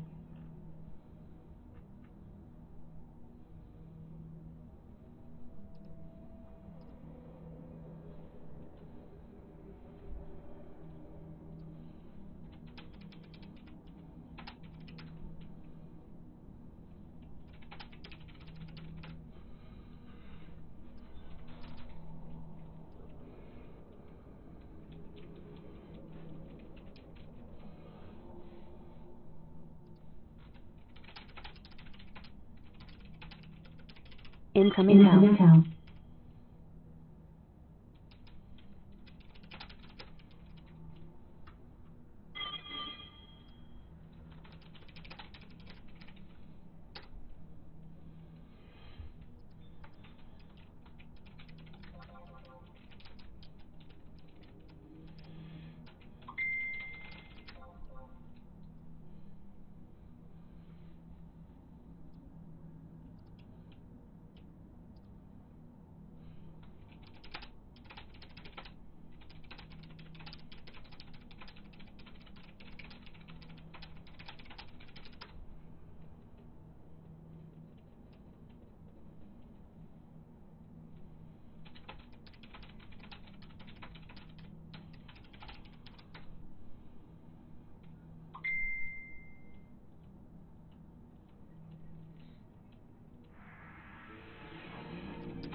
Incoming party invite.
Sorry. Just talking to a friend.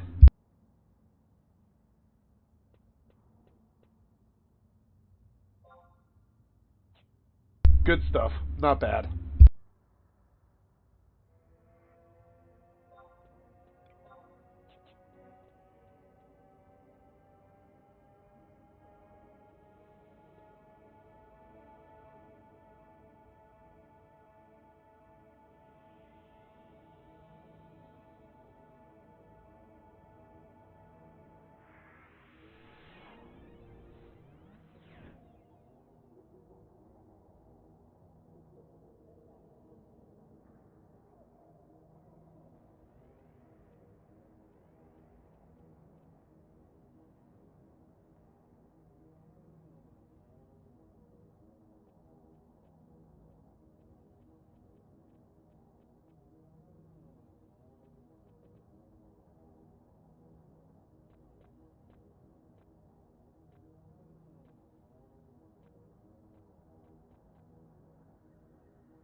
Warp drive active.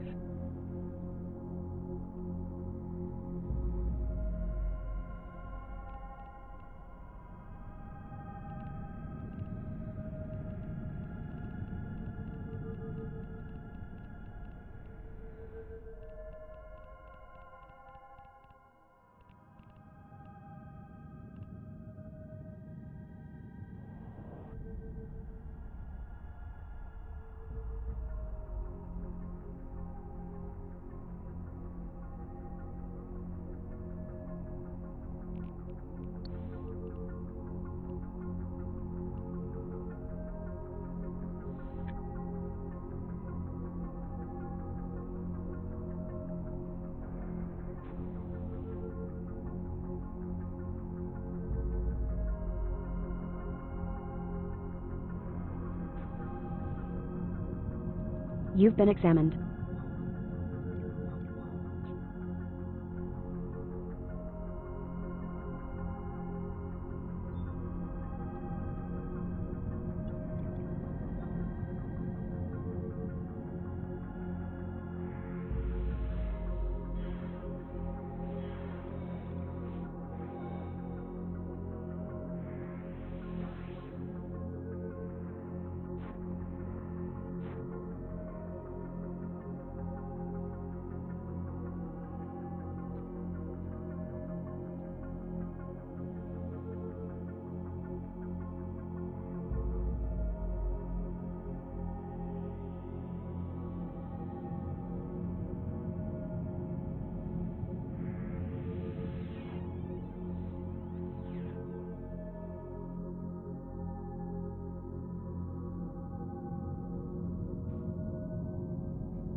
Incoming party invite.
Incoming Tau.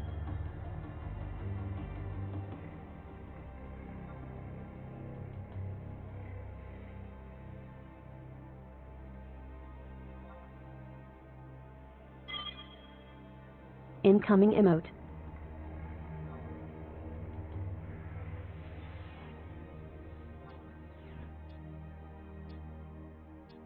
Incoming Tau.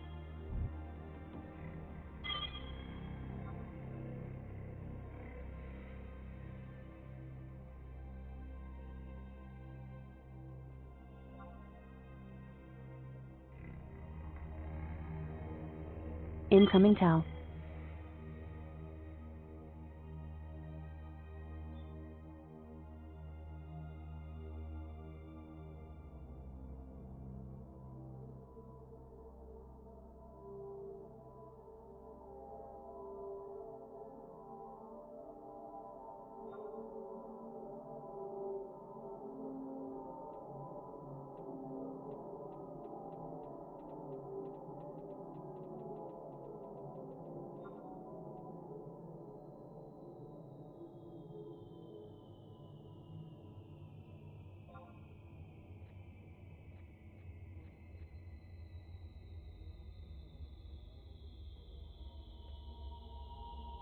Incoming Tau.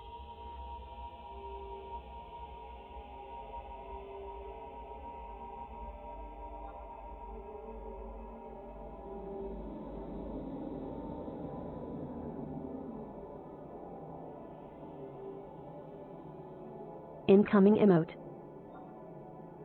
Incoming Tau.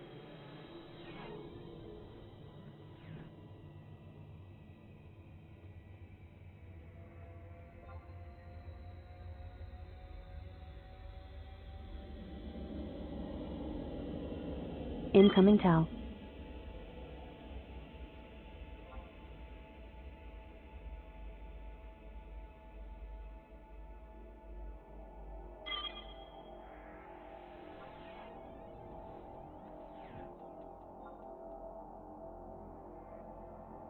Incoming Tau.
The asteroid is depleted.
Incoming emote.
Incoming Tau.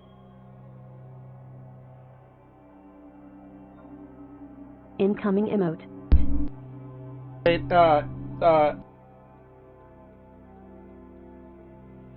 Good. Thank you, I9. Thank you.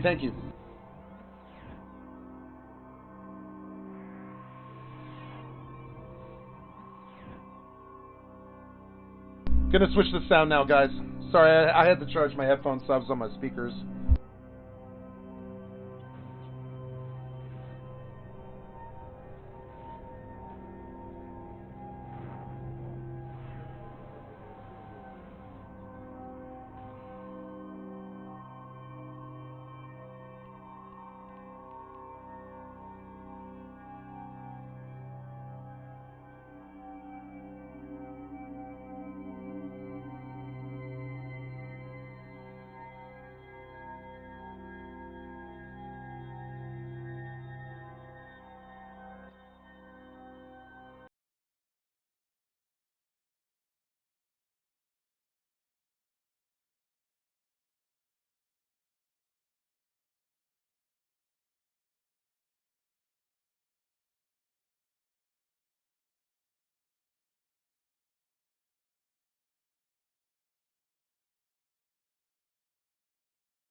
Okay, we're golden. So sorry. Thank you for bearing with me here.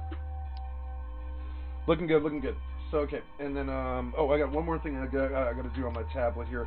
Then we're going to look into, this kind person, Einar, told me on Horizon that I have a codec issue occurring. And that's not good. So we'll take a look at that.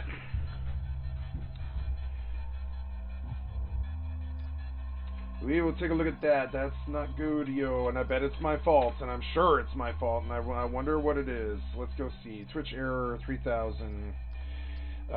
Twitch error 3000. Bad cookies and cache in your browser could be a reason why you're experiencing Twitch error 3000. You can go to clear your browser's cache and cookies to fix the problems.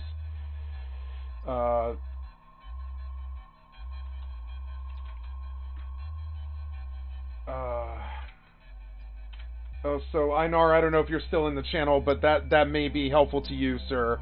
I don't know if you saw, but bad cookies and cache in your browser could be a reason why you're experiencing Twitch error 3000. And I will send this to Horizon if you didn't hear it here. I will send it in a tell, but yeah. That might be actually on your side. I thought it was going to be my side, but it might be yours.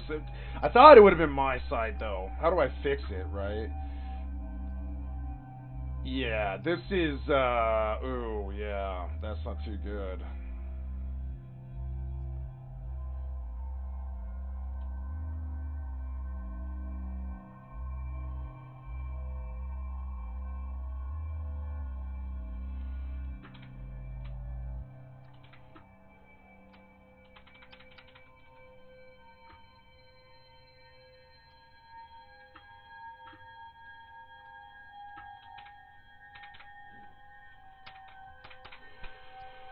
But who knows with this? It might be on my side. Who knows? If he's never had a problem with any other streamer, or she has never had a problem with any other streamer, he or she, I don't know. I don't know if that person has an issue or not. Might be them, might be me. I'm hoping it's not me, because it's the first time I've heard of something like that. But now I know what it is, at least.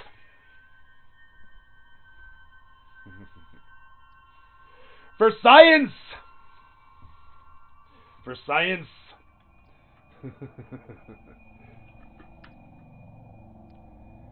Save image as, yeah, just, no, for science, right? For science, right? And I'll make it my, I don't know, that's kind of a low, I don't know, yeah, open that thing and then, I don't know, in paint, I guess, yeah. And then, yeah, no, not paint. Oh my god, don't save now. Open image in new tab, or wait, I guess it would be, yeah, I go to my downloads and I say set for desktop or whatever. What are you going to open this with? Yeah. So, file, set as desktop background, fill, right? Yep. And then let's see how it looks. I can see that over here, I guess. It would be Messenger and Chatty and all these other things. Here we go. For science! Why does it look all crappy, though? Oh, well, it's better than what I currently had. Come on, man. There we go. And the asteroid's depleted again. Okay. No, I want you on that. Yeah. Good, good. How much was this? Hey, it's good money, though, kind of.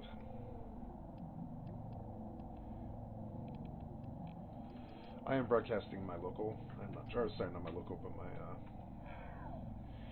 you know, I guess it doesn't really matter, but, yeah. No, I expect I'm fine. It's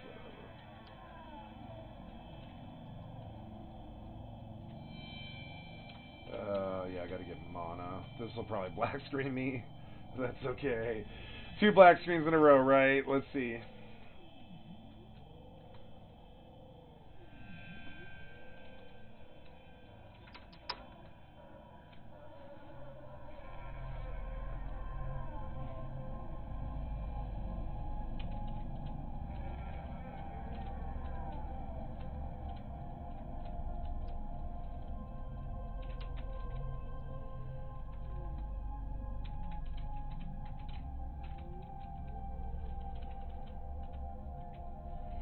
It is now 6 o'clock. I think I kind of want to build a party now. I might change my title. I want to take a look at this and really see if I want to build a party for this or not, but I believe I will begin to do some content now. Maybe. Puget's decision.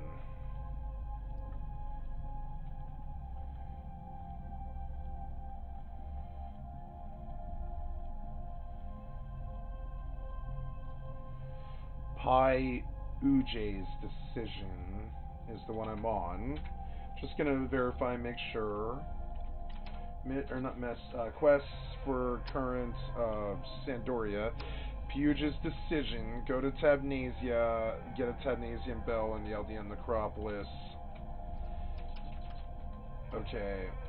And this is considered to be White Mage AF3, right? So, I'm gonna begin to yell now.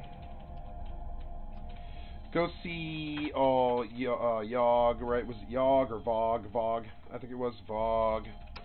Vogue, right? See all Vogue. No, I can't pull him for this. I need an actual tank. Yell. Forming party for White Mage. Oh, well, forming party is stupid. I'm just going to say looking for members. White Mage. AF3. Oops, what? AF3. White Mage. AF3.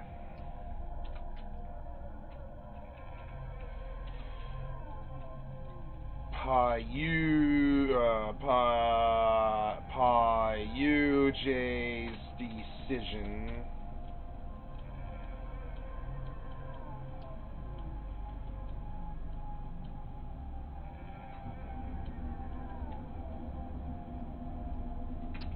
Tab Bell, right? Tab Bell. Oh god, it's gonna be so. I don't want to lose this.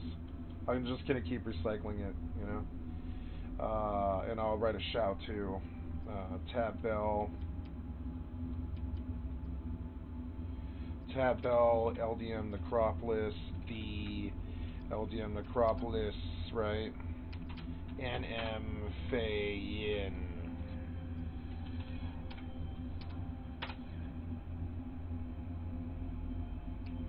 TST. And here we go. We go on a social experiment on our Friday night. Let's see if I can pull a fucking party for this. I fucking doubt it, but here we go. You know what I'm saying? It's gonna be scary. But I mean, this is how you get this shit done. You know what I'm saying? So, I've got the levels to wear it now, so I'm just gonna keep it on. Gonna keep on keeping it on, you know? Here we go.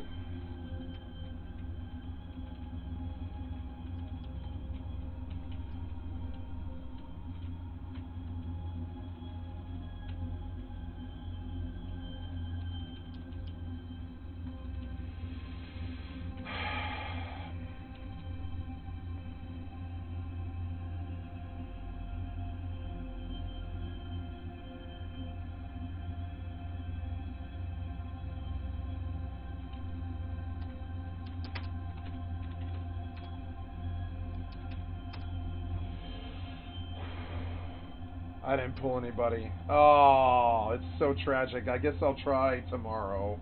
I pulled nobody at all. I guess I'll try in half an hour and I'll just keep running tellies for now. I expected to see at least one person, but I don't think I didn't pull anyone at all. Oh, I need a carrier for that. That fucking sucks.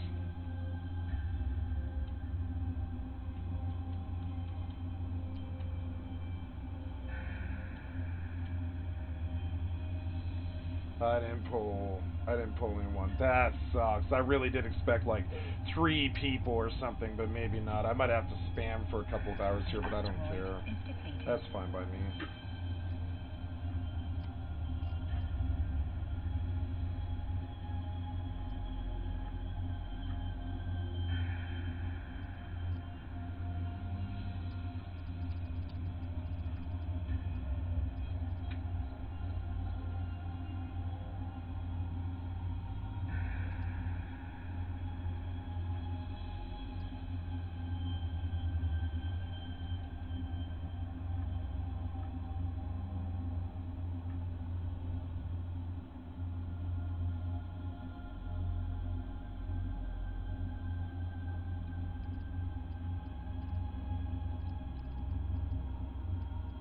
Oh, no, wait, oh. No. Incoming tell. Oh, wait, I gotta tell, I guess. I do, Bella, I am. Yes.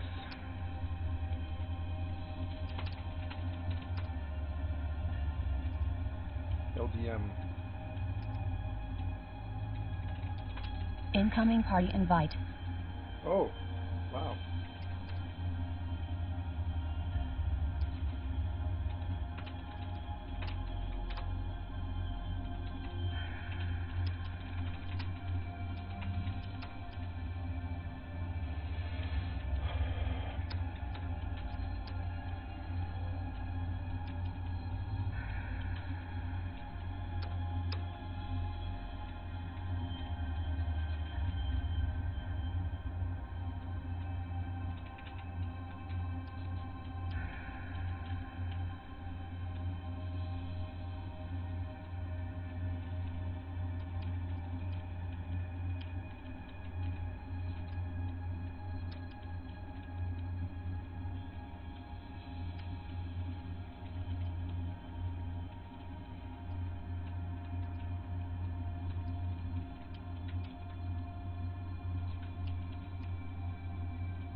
Cool, White Mage AF3, I'll change my title.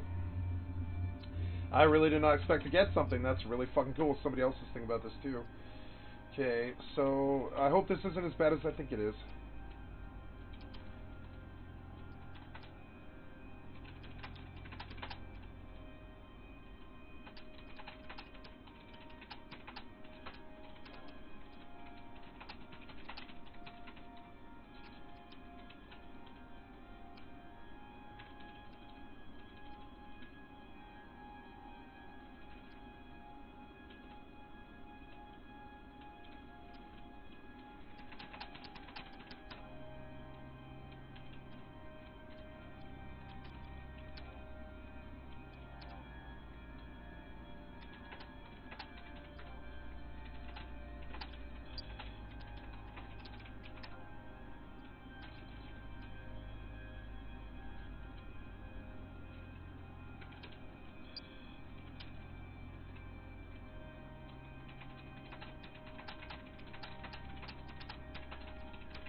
I can't believe I got a party. I'm so fucking happy. This will be annoying, but at least I'll get my tab bell. That's good to get it out of the way. And then, man, that's 2 pieces AF I did in like 2 days. That's pretty good for me. For me, it's good. For other people, it's probably shit. But for me, it's fucking really good. It's like the best I've ever done, because I'm so lazy about gated Final Fantasy shit. But I care a lot about this White Mage. I do. I care about White Mage. I care about Black Mage. I'm going to do all the work. I'm going to do the AF for both. I'm going to do all the scrolls. I'm going to do all the work for both of them. And have the time of my life. I'm so happy. I'm so happy. Yeah, I get to do this. I get to do this. I'm just honored by it. I'm you know, just over the moon. excited that I get to do this shit. You know, I really love this. Plus, I get to get hopefully some club skill up here. That'll be nice, because I mean, you know, that'll be good. I've got enough club skill now where I'll actually maybe land some hits. We'll go see. Now, okay, I want to add, no, I want to add Recto review. Yeah, there we go. I just want you to, whatever, I don't care anymore. Just go home. I can't focus on this anymore. I must have you dock. And, yeah, Moon 19, okay. Yeah. Did I go south? No, I went west. Oops. Oh, damn it.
Docking permission requested.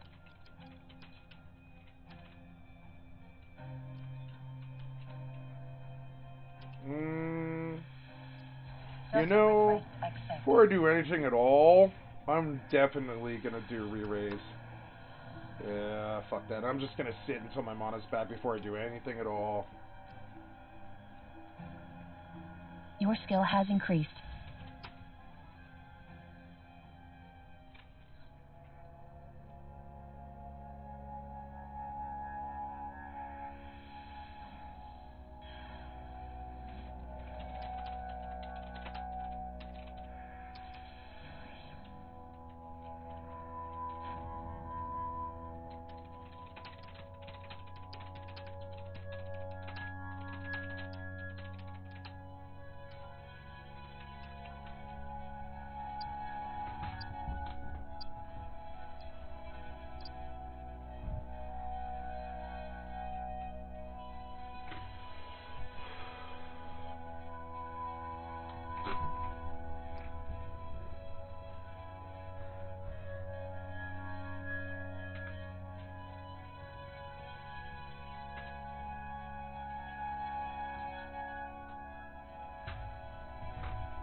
See, I was like, wait, don't I get a shield? And I think you do. You do get a shield. I was like, why don't I have a shield?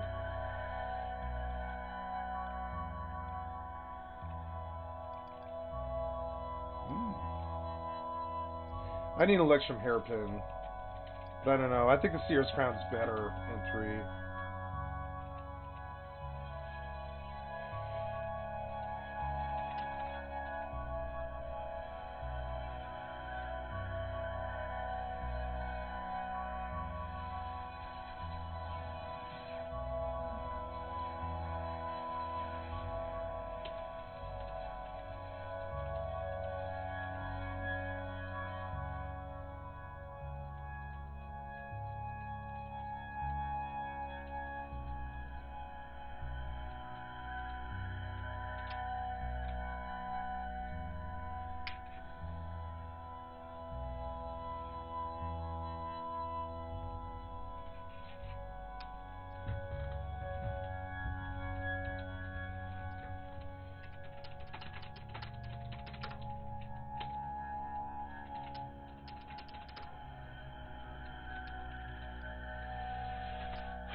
Gotta do Dark Spark, son of a bitch.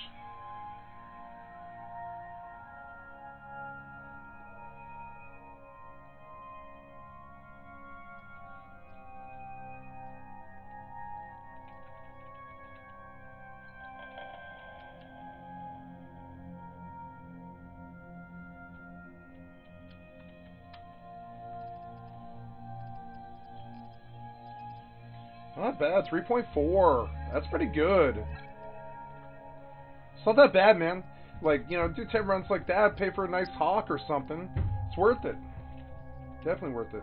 I mean, I paid for it, so... I paid the monthly. I didn't want to, but I paid it. I didn't want to lose that fucking ship.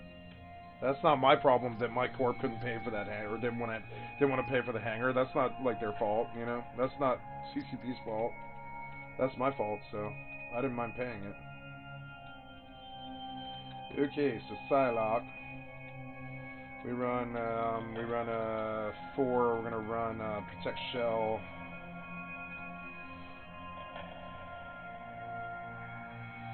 Incoming emote.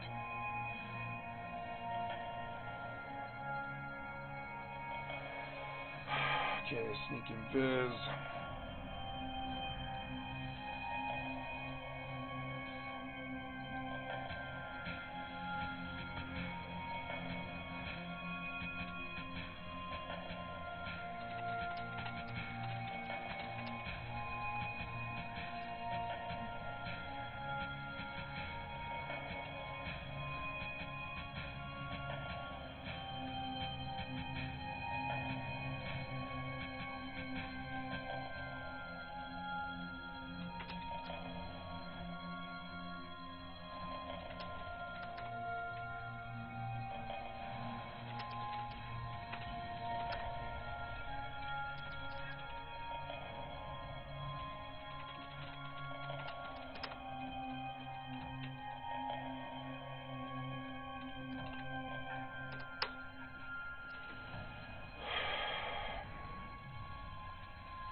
Your skill has increased.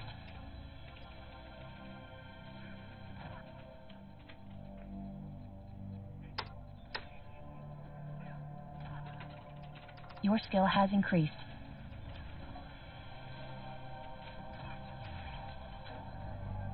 Fucking dick.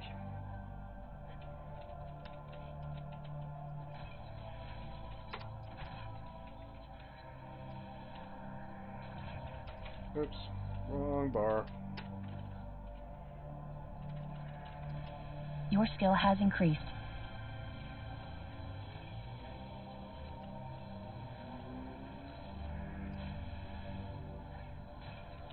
Your skill has increased.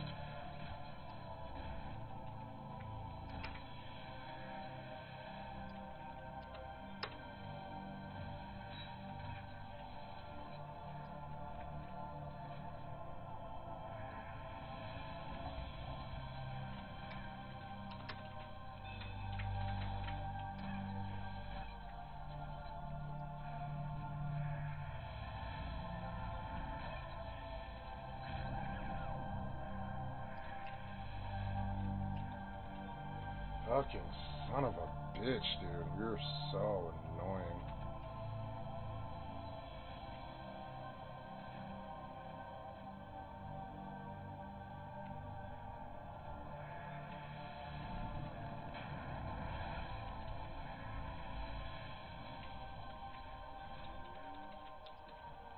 So fucking annoying.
I don't want to get fucking popped again.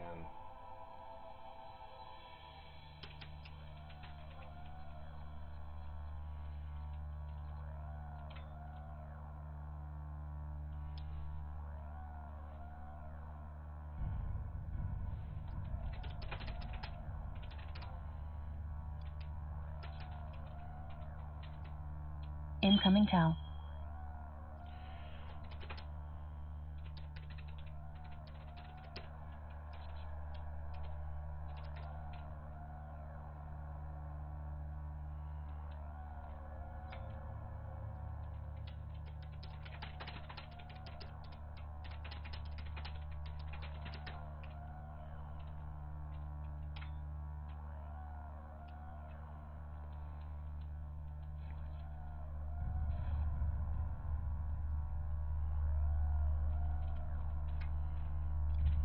Incoming Tau.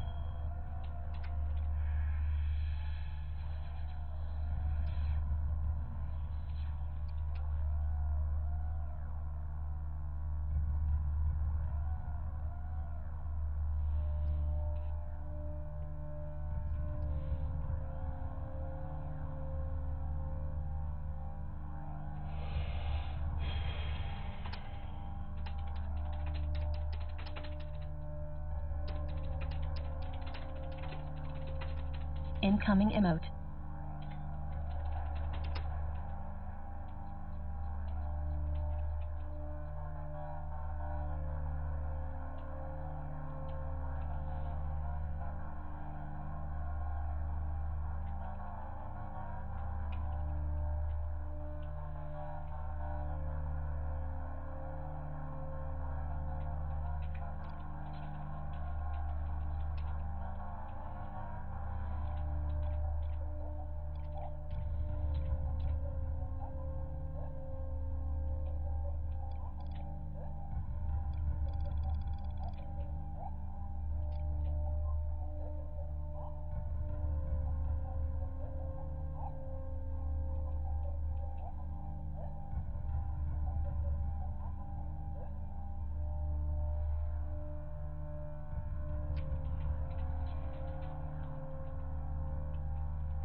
Your skill has increased.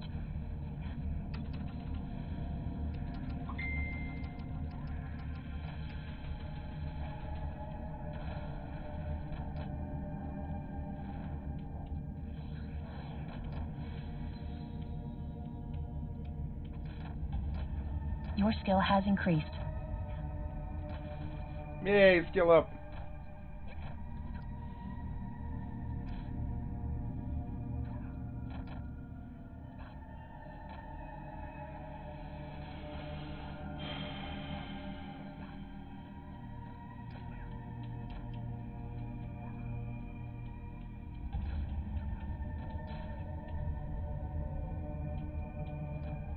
Your skill has increased.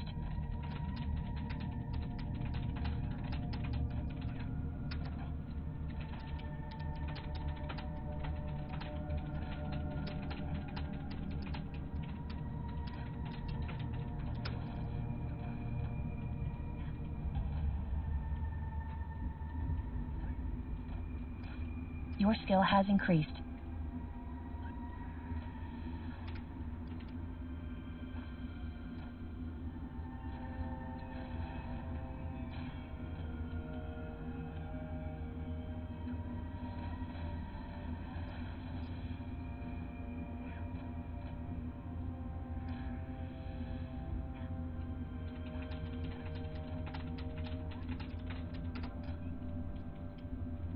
Your skill has increased.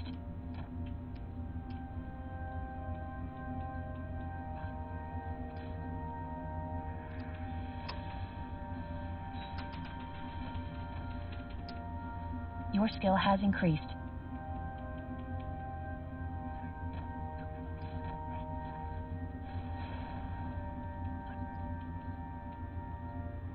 Your skill has increased.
Your skill has increased.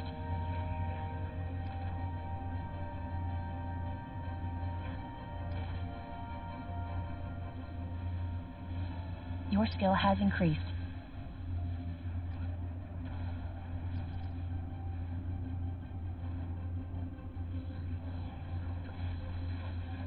Your skill has increased.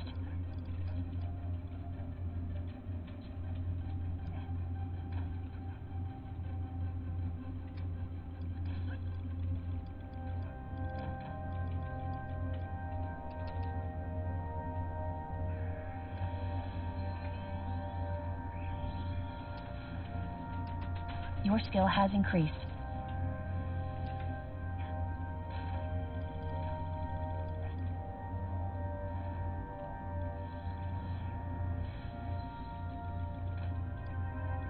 Didn't I buy Holy? I guess I didn't buy Holy yet, no.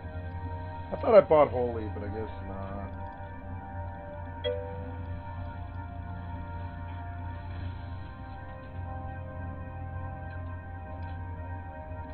Your skill has increased.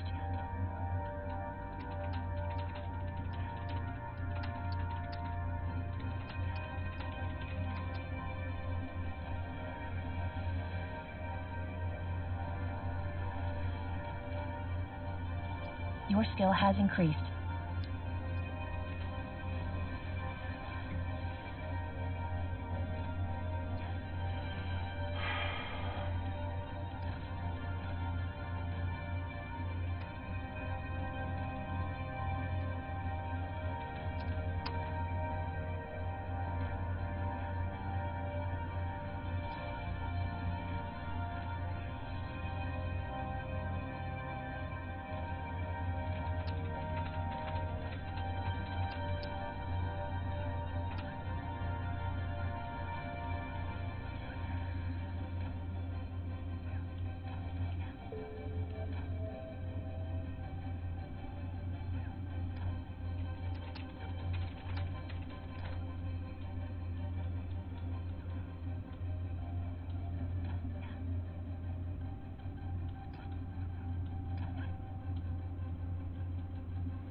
Your skill has increased. Works for me.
Oh, I didn't change my title, did I? Oops.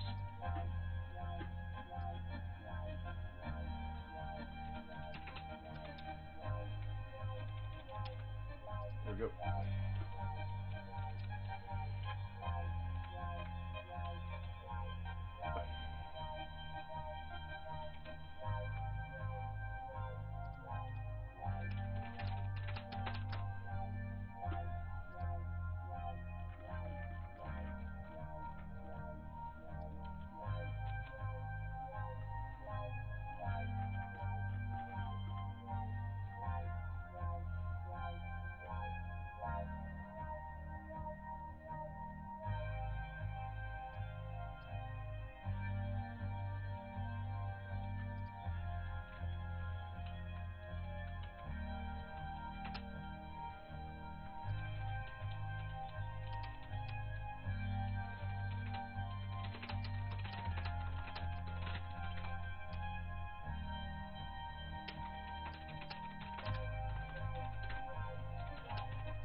Ah, you'll see.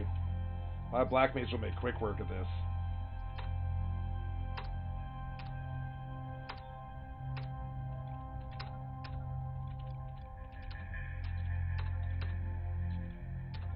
Oh, damn it. Please. It's so annoying.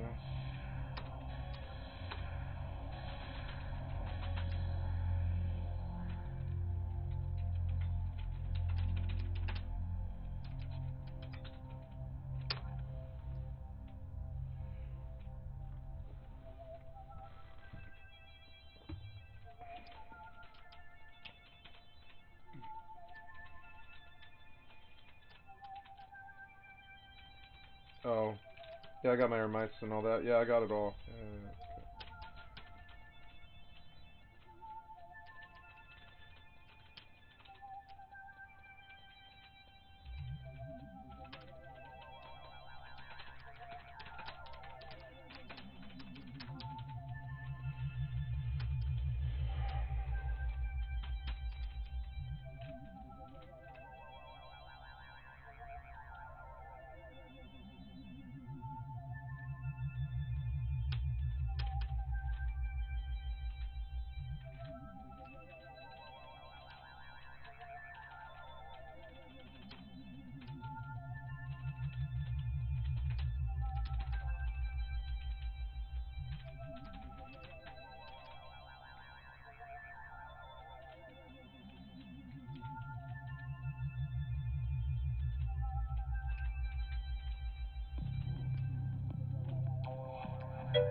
Okay.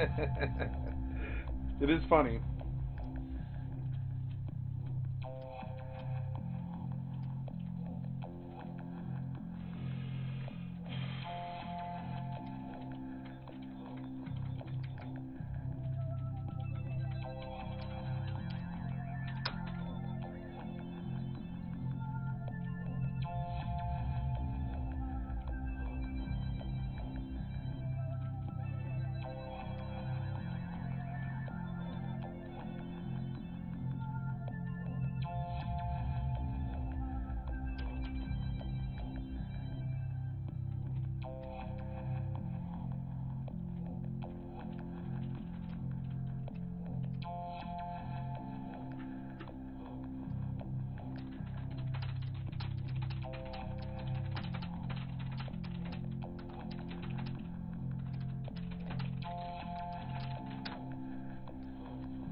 You've been examined.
Incoming Tau.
Your skill has increased.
Your skill has increased.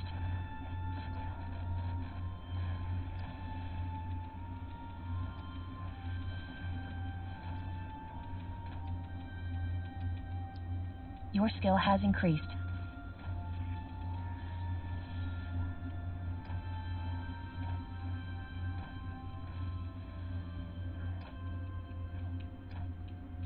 Your skill has increased.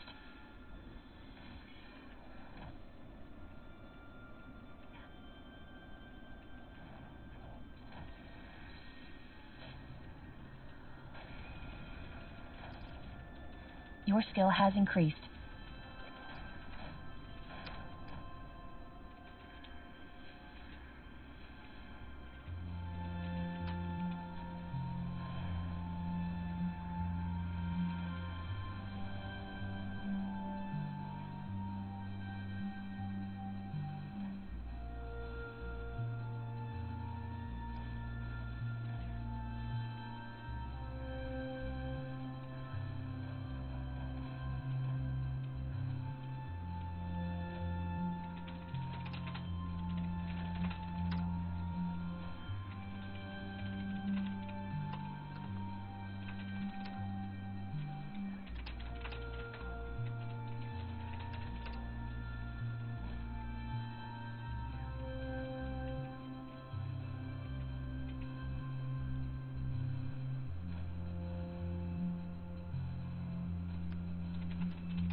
Your skill has increased.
Your skill has increased.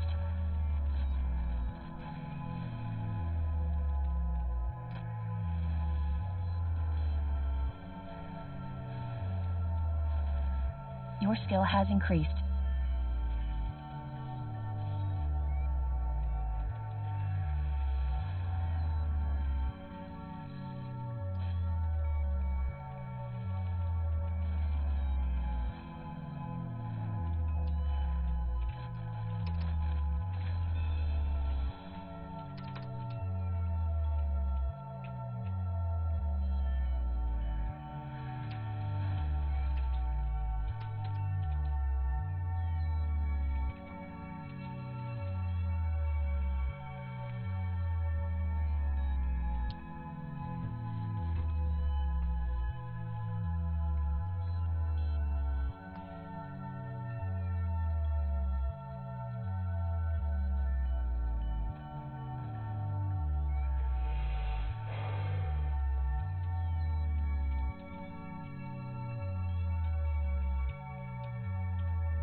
Your skill has increased.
Your skill has increased.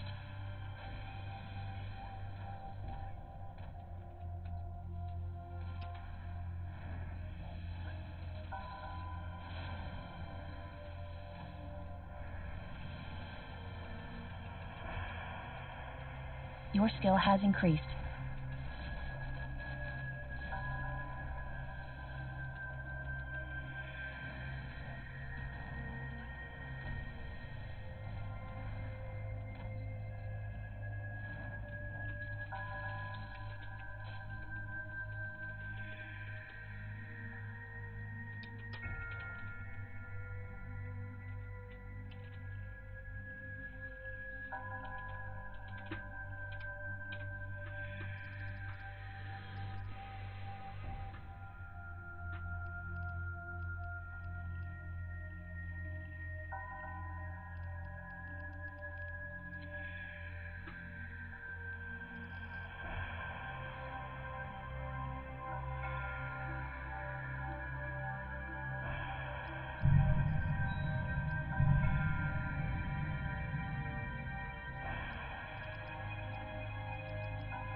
Warp drive active.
Your skill has increased.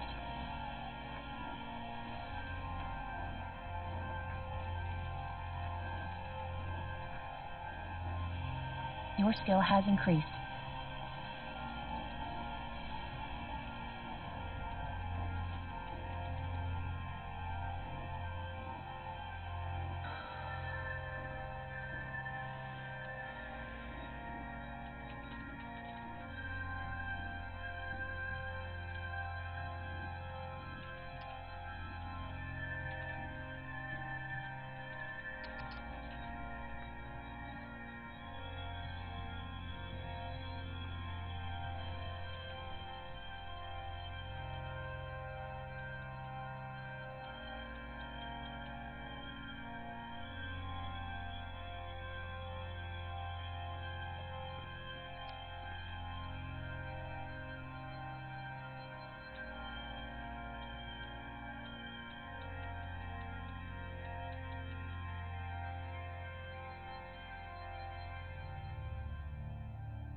Your skill has increased.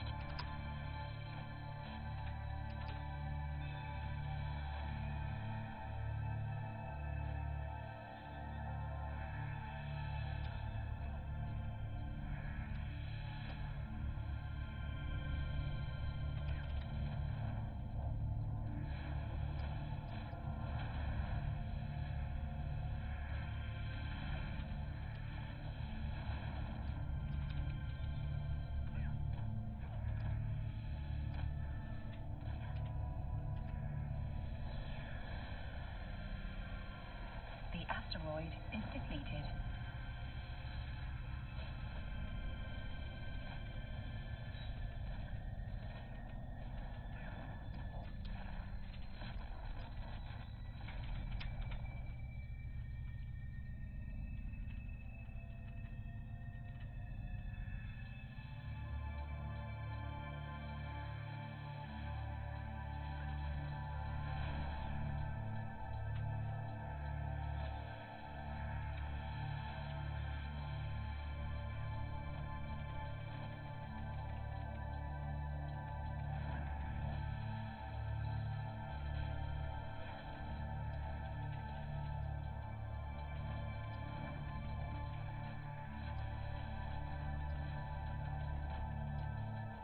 Your skill has increased.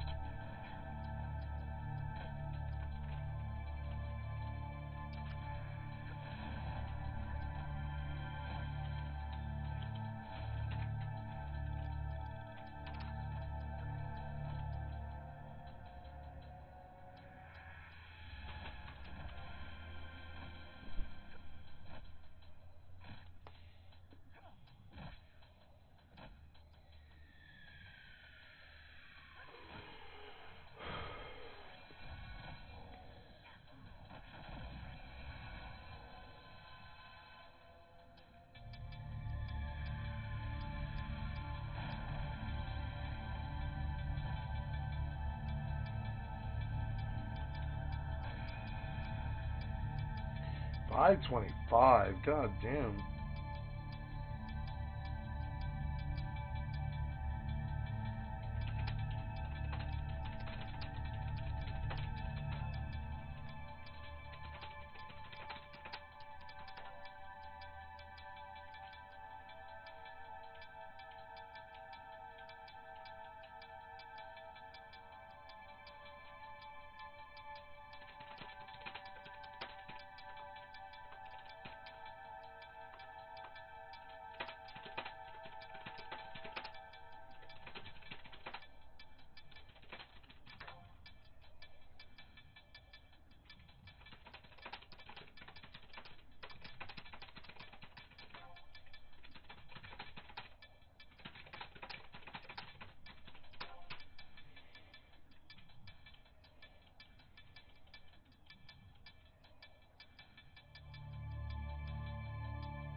Your skill has increased.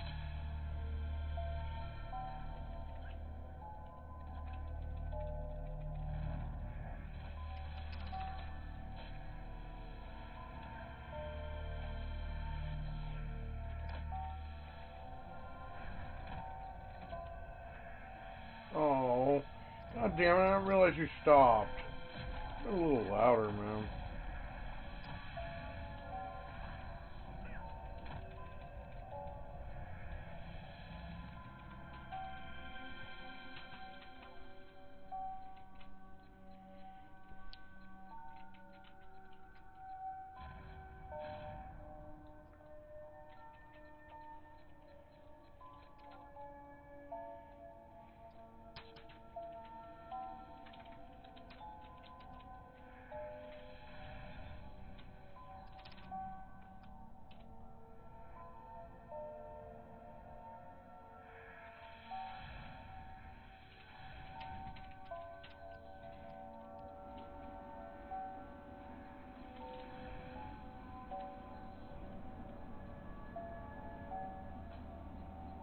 Your skill has increased.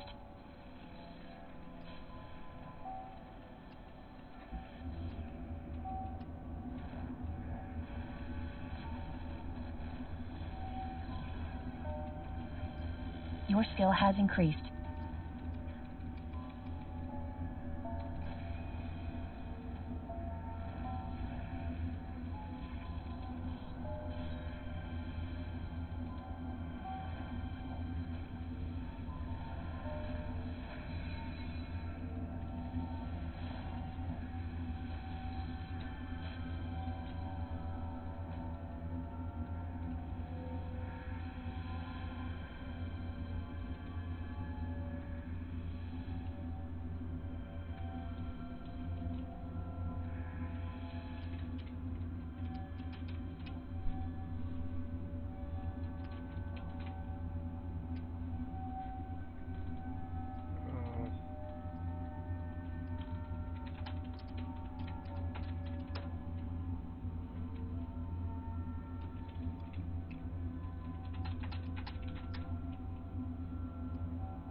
Your skill has increased.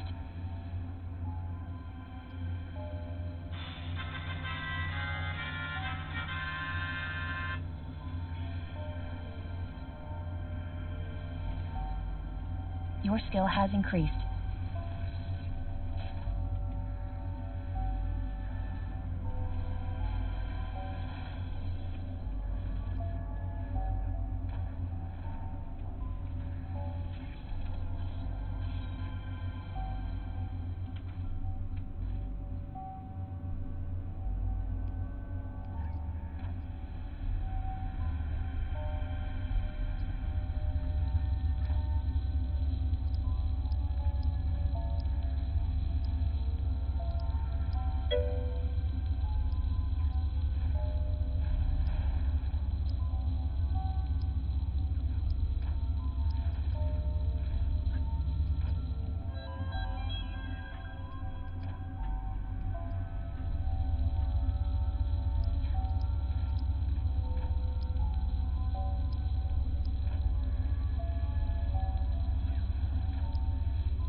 Your skill has increased.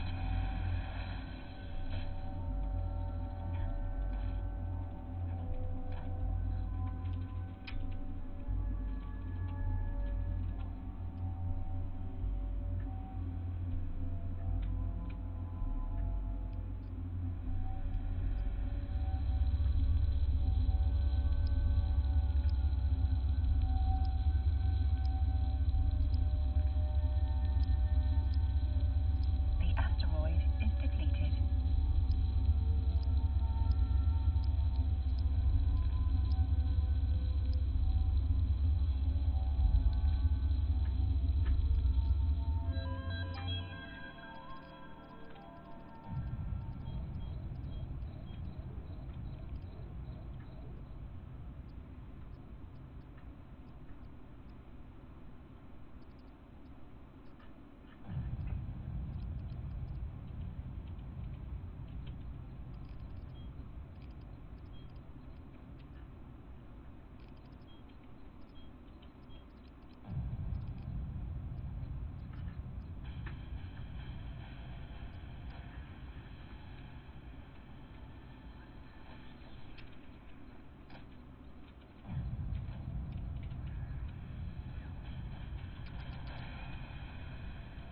Your skill has increased.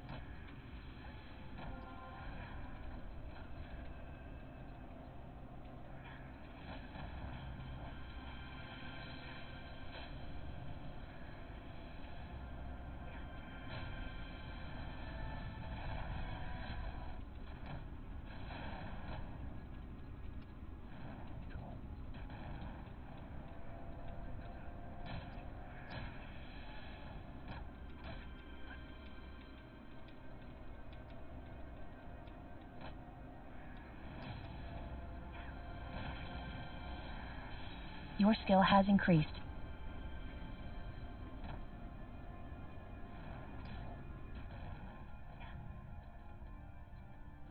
Your skill has increased.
Your skill has increased.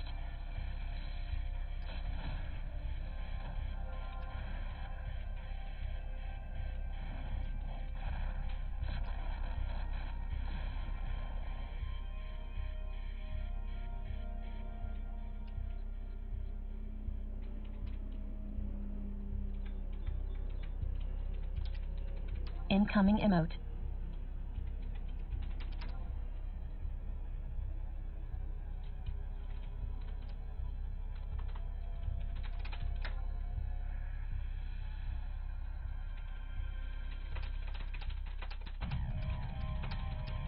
You've been examined.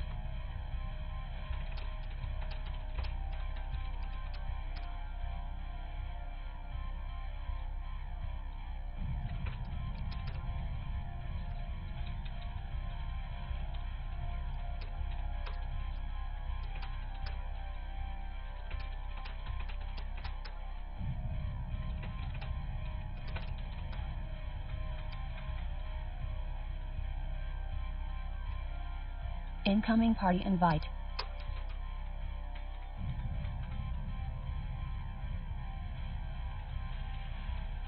Six bio. I am trying to work to, which is.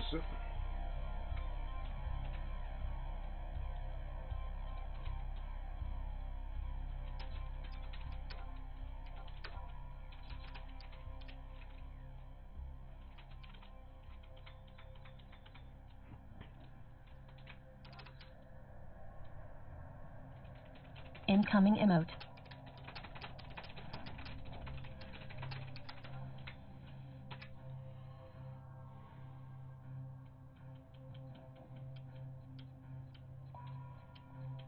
Incoming emote.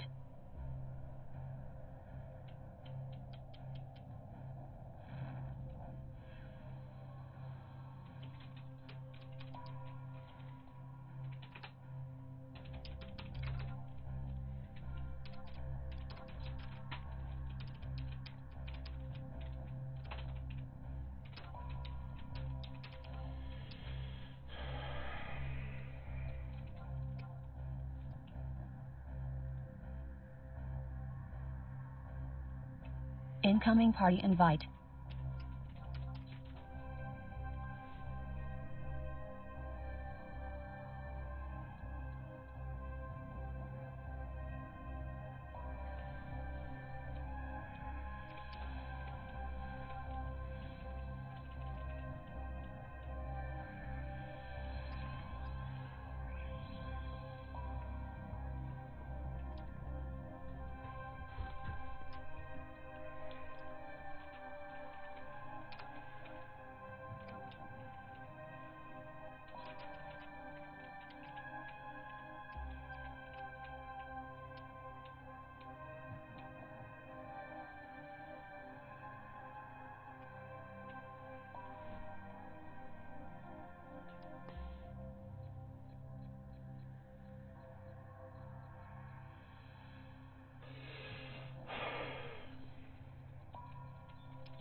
Your skill has increased.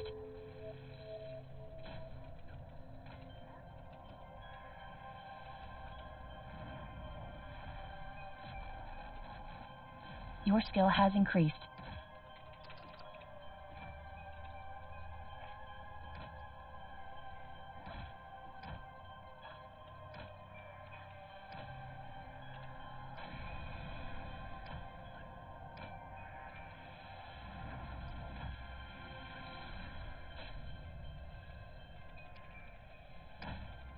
Your skill has increased.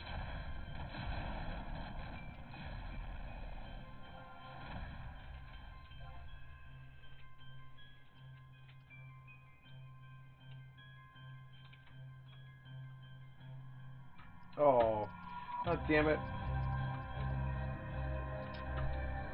Man, you just keep busting asteroids every, like, fucking 3M or 3km or something. Like, what the fuck is that, man? Like, look. Oh, really? Fucking stupid. You took me in some direction is why.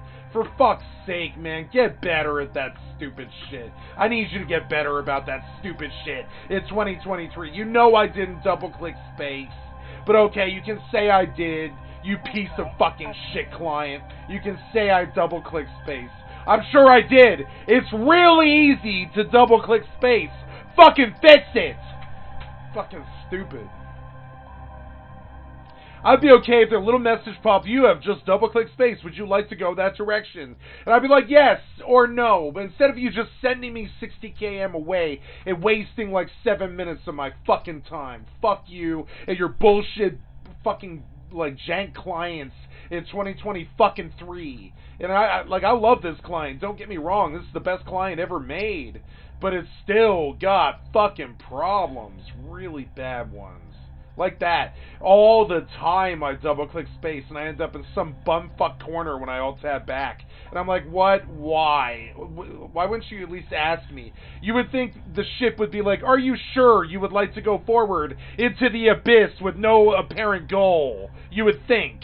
You know what I'm saying? The ship might be like, nah, master, it'll cost us fuel and time and might get us really fucked. If we move forward right now, would you really like to move forward right now? But instead, it just sends you off into the fucking sunset, hoping for some kind of good fucking result, with, like, no fucking clue, no fucking hints of a fucking clue, no hint of a clue. I'm sorry. And I kind of berated the fucking GM, like, when I talked to him about stuff like this. I was like, why do I have to be within 2500 M to loot fucking stupid-ass containers? It's cost me billions of fucking ISK. And I took him to task. I was like, I understand that you probably can't fix the client, or if you can, you don't want to. But you should. The quality of life is abysmal. And that's exactly what I said to him. Some of the quality of life stuff, I said most of it's fucking amazing. But some of the quality of life is just downright fucking abysmal. You know what I'm saying? Yeah, I mean, it's true. I mean, I wish it wasn't, but it is. Some of the quality of life in these fucking games are abysmal. A 5-year-old could have goddamn done better. Like seriously, some of the stuff that I've seen, you know, like that. Why would you ever double-click space? It can sign your sandbox fucking investment to death, pretty much. Why would you ever do that? Why wouldn't it ask you first? It'd be like, okay, are you really sure, master, that you want to go full steam ahead into some fucking direction that you didn't even really plot? You know, the machine should be like, why are you choosing to fly off into the fucking sunset now for no reason? Like, fix your fucking client, like, a little bit. No submarine or fucking, like, well-guided fucking anything at all is ever gonna fucking just fire off into a fucking random direction. The fucking computer won't let you. It'll be like, you didn't set coordinates, master. I refuse to go forward. I will not go full engines until the ensign, you know, confirms, you know, the computer would be like, nah, the ensign hasn't fucking confirmed that we really want to go that direction yet, so I'm not going to waste the energy and put our lives at risk, or our ship at risk, on a stupid-ass thing about flying off into the fucking, like, center of a sun or something stupid, because the stupid-ass UI bullshit jank that's been there for fucking 20 years. Fucking fix it. And that's all I have to say about that.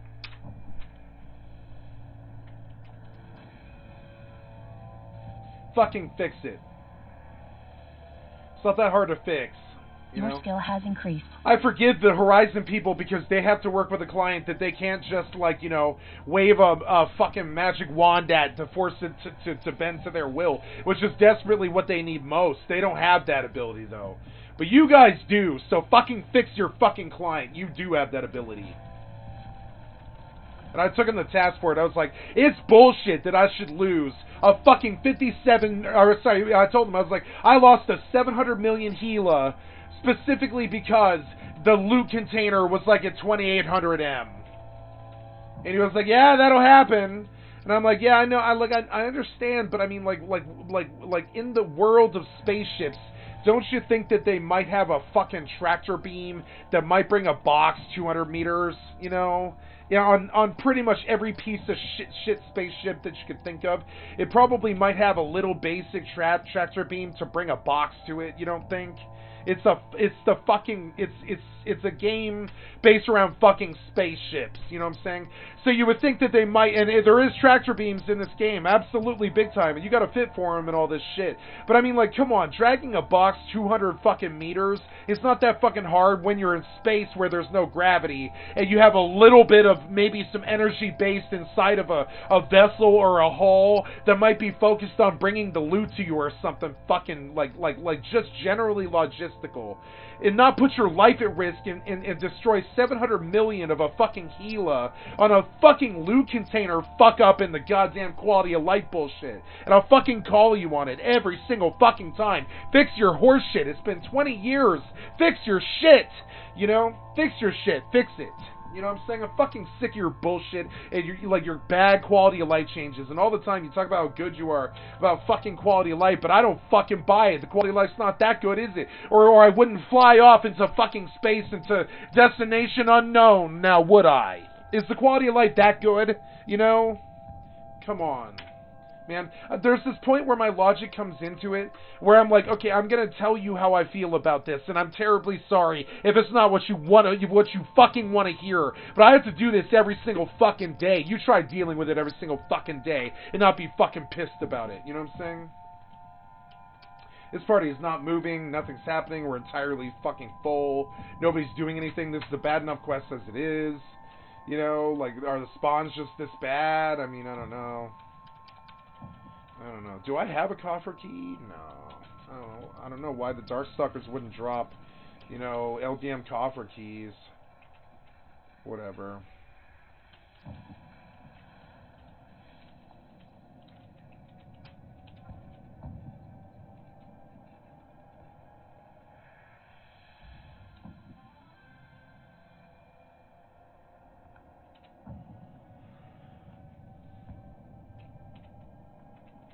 Anyways, that's enough rage for tonight. That was the most negativity I've been engaging in a long time. But I'm sorry, like, don't send my fucking expensive-ass spaceship flying off into destination unknown in a fucking spaceship game. You fucking idiots. You know what I'm saying? Straight up, in a fucking spaceship game, do not send my spaceship flying off into the unknown. That's a little, is that too much to ask? Oh, I double-clicked my computer screen. I'm so sorry I double-clicked my screen by mistake. And so you can sign me into a ship loss over that. You can go fucking fuck yourselves with your bullshit fucking quality of life that you think is quality of life. It's not. And that's why 10,000 fucking people left, and we can go see what the fucking numbers are. You want to know why they fucking left? It's because of stupid-ass shit like that. Some noob loves Eve, and he plays it for 3 fucking weeks, and he's like, this is the greatest game ever made! Like every other Eve player I've ever met. This is the greatest game ever made! But then he's like, oh, nah, I lost 3 weeks worth of work because the shit flew off into the fucking distance for no reason at all! And I lost 3 weeks of work! And I can't handle it, man! And he quits the game. You know he does, and that's what's wrong with it. That's what's wrong with it. That's why the fucking population... is it fucking, you know, what's the population at now? You know what I'm saying? Like, you know that's what happens, because they complain on the forums, and you can fucking see it. The population's at the best it's been in a long time, 18,551. It's Friday night. We're doing okay. We are not a dead society yet, but until you get fucking quality of life under fucking hand, we're on our way. You know what I'm saying? Get the fucking quality of life fucking fixed now. I'm talking like 5 years ago now. Hurry up. You've had a client that's 20 years old. The same is true of World of Warcraft. World of Warcraft is a bunch of fucking horseshit fucking shit too. Not the mods. I'm talking about the UI. The UI is fucking horseshit from 2003. Exactly like EVE Online and Final Fantasy 11. You know what I'm saying? Horseshit. These white mages are gonna let me fucking die. I guess I've gotta heal myself. 3whitemagesnoheals.com. You know what I'm saying? I'm like scrabbling for my own fucking heals. You know what I'm saying? Full bars, doing nothing, you know. Your skill has increased. Do something, please heal me. There you go. I can't carry this entire 5-man by myself. I'm sorry. I know it's not like that. It's not like that. But I mean, still, it kind of feels like that. Like, why is the black mage tanking right now while 4 white mages do nothing? You know what I'm saying? Yeah, it's a skill up party to you. To me, it's like 5 hours of white mage AF hell. You know what I'm saying? It's cool, but it's not, though, is it? Kill the stalker. Sorry. I'm mad at Eve, not Final Fantasy 11. This party's great. I'm kidding. I love this part.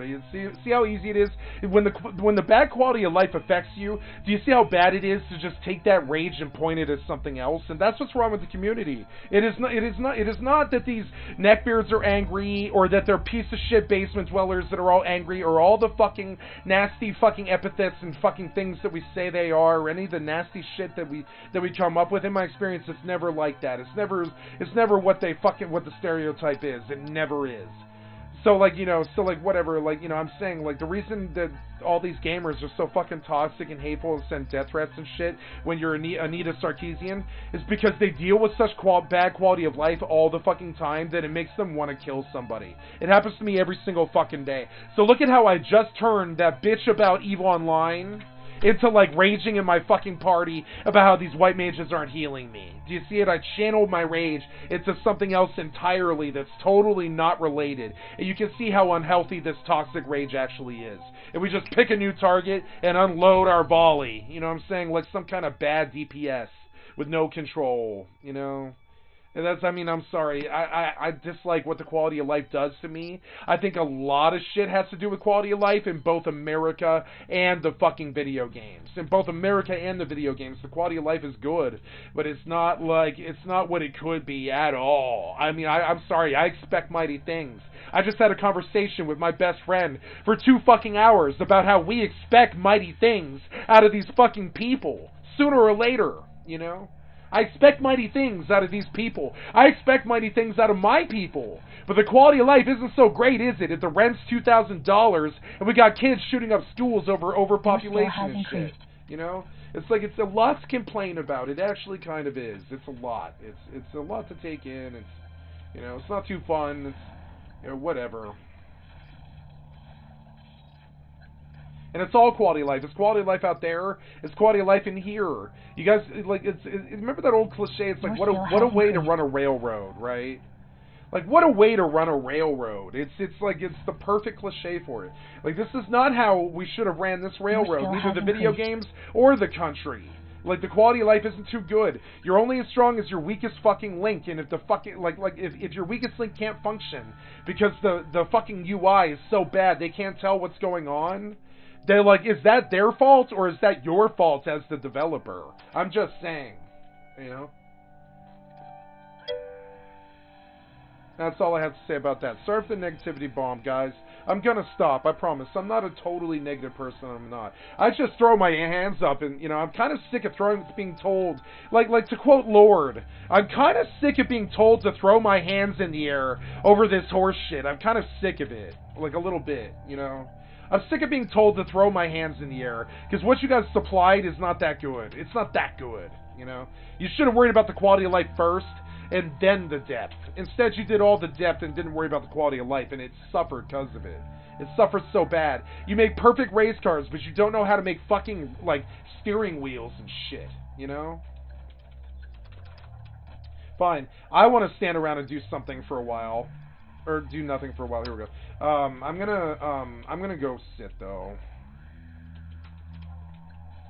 I'm so mean when I get quality of life fucking rage. I have to turn it off like some kind of crazy, rage faucet. I have to stop it. Every time I rage out over quality of life and shit, I just, unleash my cannons and I go crazy like Reaper in Overwatch and I just ultimate everything and I turn my fucking quality of life rage on everything fucking around me, and I can guarantee it is totally not related. It's never related. It's just the quality of life bullshit that I've been dealing with my entire fucking life. That you could have done better. I'm sorry, but you guys could have done better. Much, much better. At no point was this inventory okay in 2003, and it's not okay now. You could have done better.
I want to do Hogwarts Legacy, but it's $60. Your skill has increased.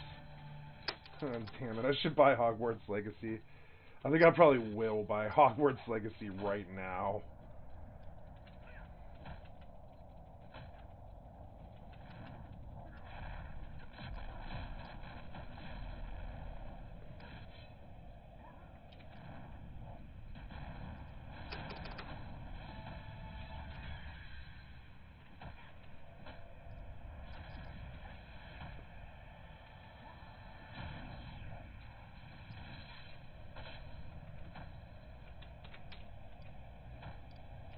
Your skill has increased.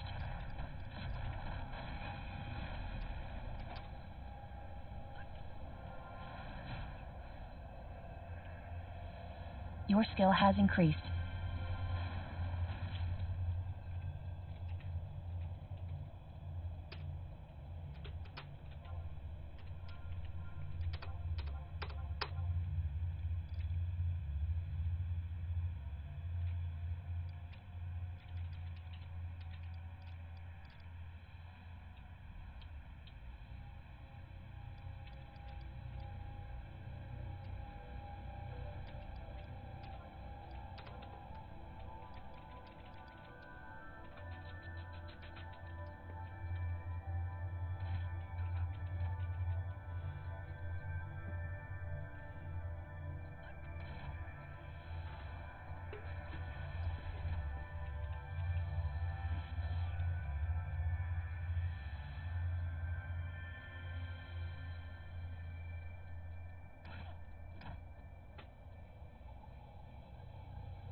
Your skill has increased.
Your skill has increased.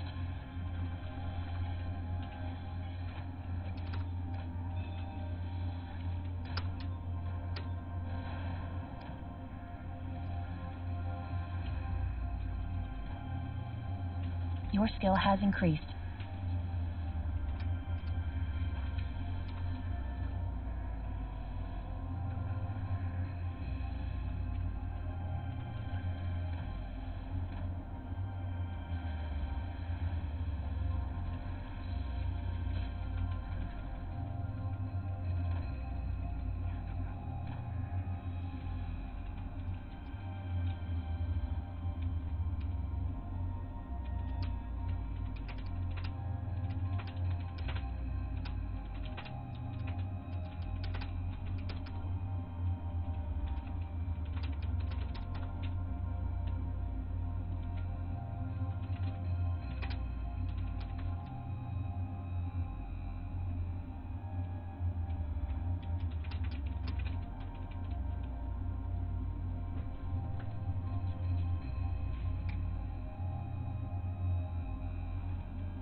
Your skill has increased.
Your skill has increased.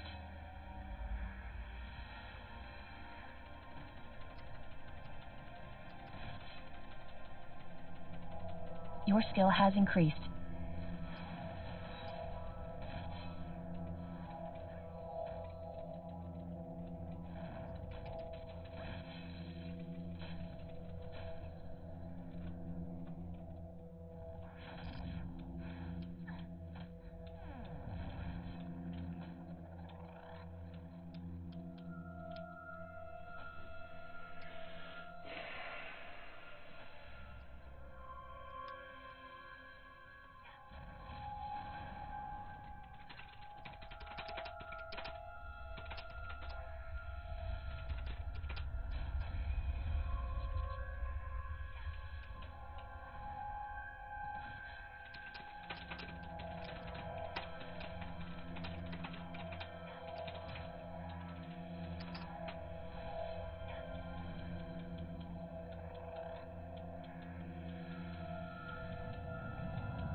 It's fine. These guys don't know how to play FFXi. It's good. I don't know what they're doing up here in this place, but it's alright. I don't think they know what game they're playing. That's okay. I suppose I'm being too negative. I am being too negative. But I don't know, man. It was... When I reached 3 minutes without a heal, I began to realize I'm in the wrong party. I'm like straight up in the wrong party. By far. I should have built my own. I would have been done with this by now. That's okay.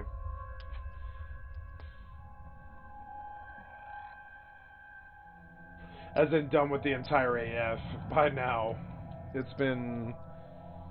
Shit. I don't know. It hasn't been that long, though. It's only been 2.5 hours. No, I couldn't have done it by now. Not by now. No.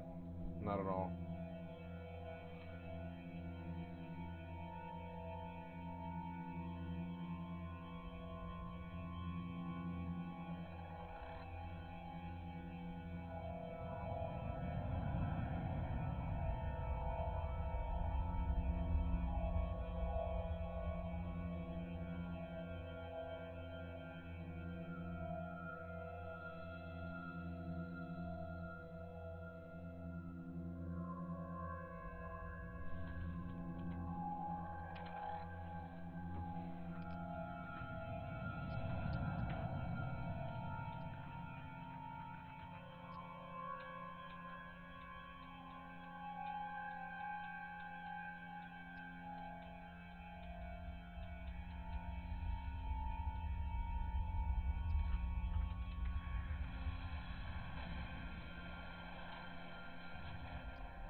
These guys don't do anything at all. It's hilarious. Gavin did. That's cool. I guess it is a skill up party. How much, you know, how much am I supposed to care? I frankly don't care. I don't care about this. I think I'm going to turn off this music because it's been repetitive. It's getting repetitive now. And I'm going to run like some YouTube thing and just watch YouTube for a while.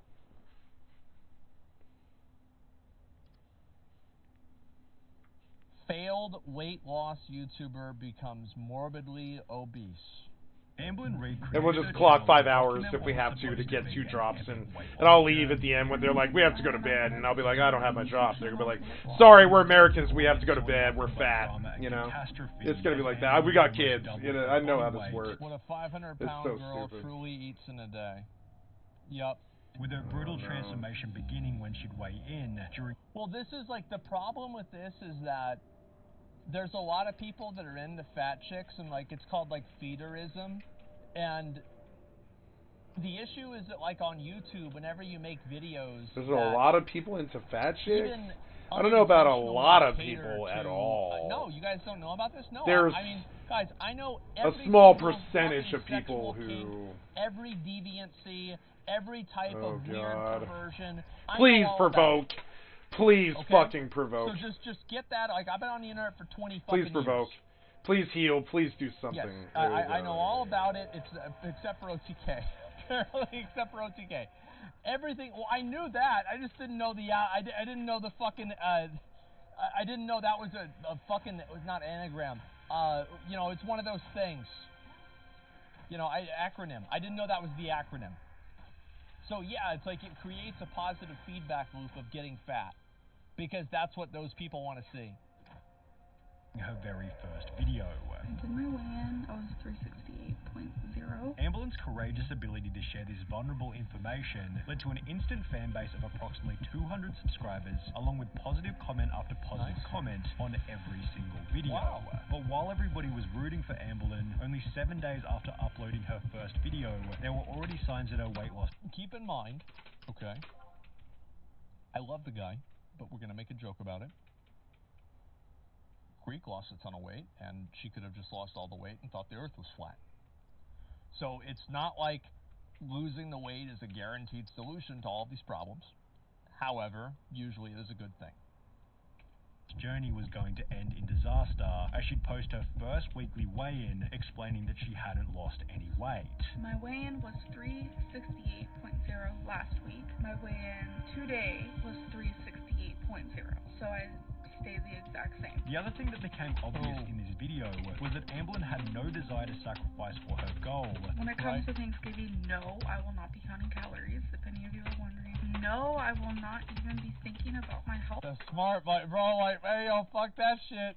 Like, listen, you think the pilgrims would want us not to eat 3 turkeys? Nope. That day. I'm just not gonna think about That's right, I'm just... And she had to defeat it. That's right, I'm just gonna eat all the food I want. And, like, to be fair, I think that's fine. Like, I mean, bodybuilders have cheat days. I mean, who's to say Thanksgiving can't be a cheat day for her?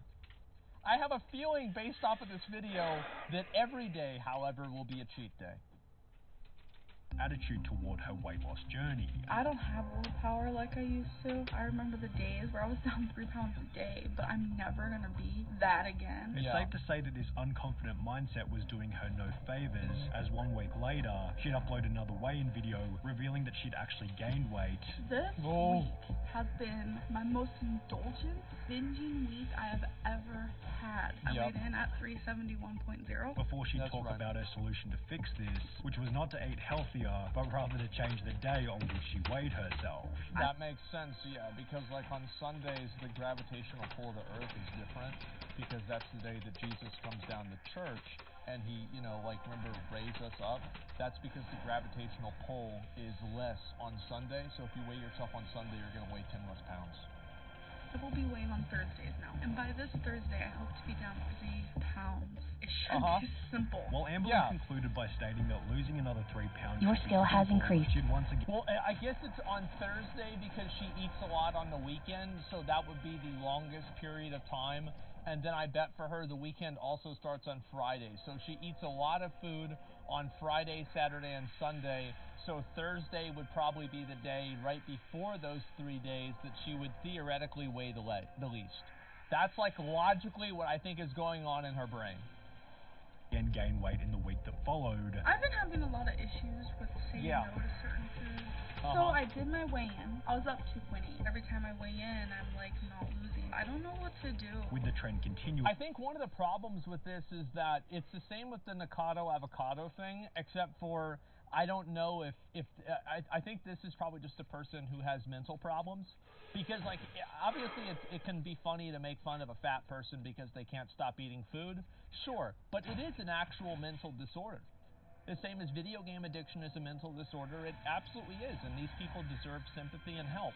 And the problem is that on the internet, not only are you not going to get that, but you're going to get even more people that will be enabling your behavior. Because I can guarantee you there's other people that watch her, and they think that because she's doing it, it makes them feel better about them doing it. You see what I'm saying? And that's what's really unhealthy about the internet. Into the week after that. But I stepped on the scale and saw 377. My first reaction was, what? That can't be right. I stepped on it a few other times, which I normally do, and it all said the same thing. I definitely know how to gain some weight. It was obvious that Amblin's weight loss journey wasn't going to plan, and while almost every comment remained positive, her failure to lose weight resulted in her very first hater, who she... Okay, here we go. Message to my haters. This is where things go off the rails every single time. We foolishly dedicate an entire video to. This person is beating up so bad with their words, saying that since I started this channel, I'm actually up weight. However, Amblin had a... Well, I mean, like, they are not really saying that. Nobody would know how much you're weighing unless you told them.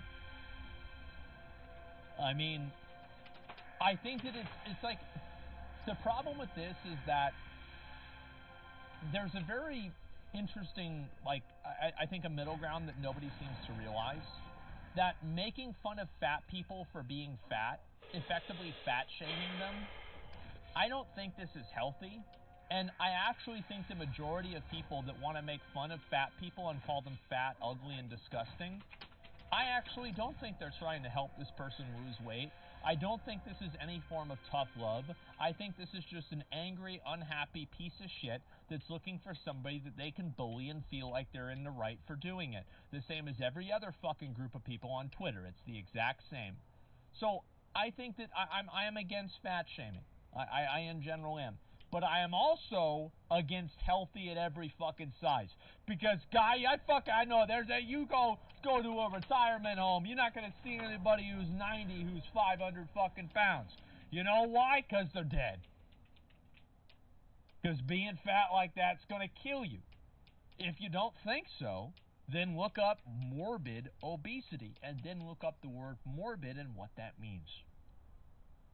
So it's like, I do think that people...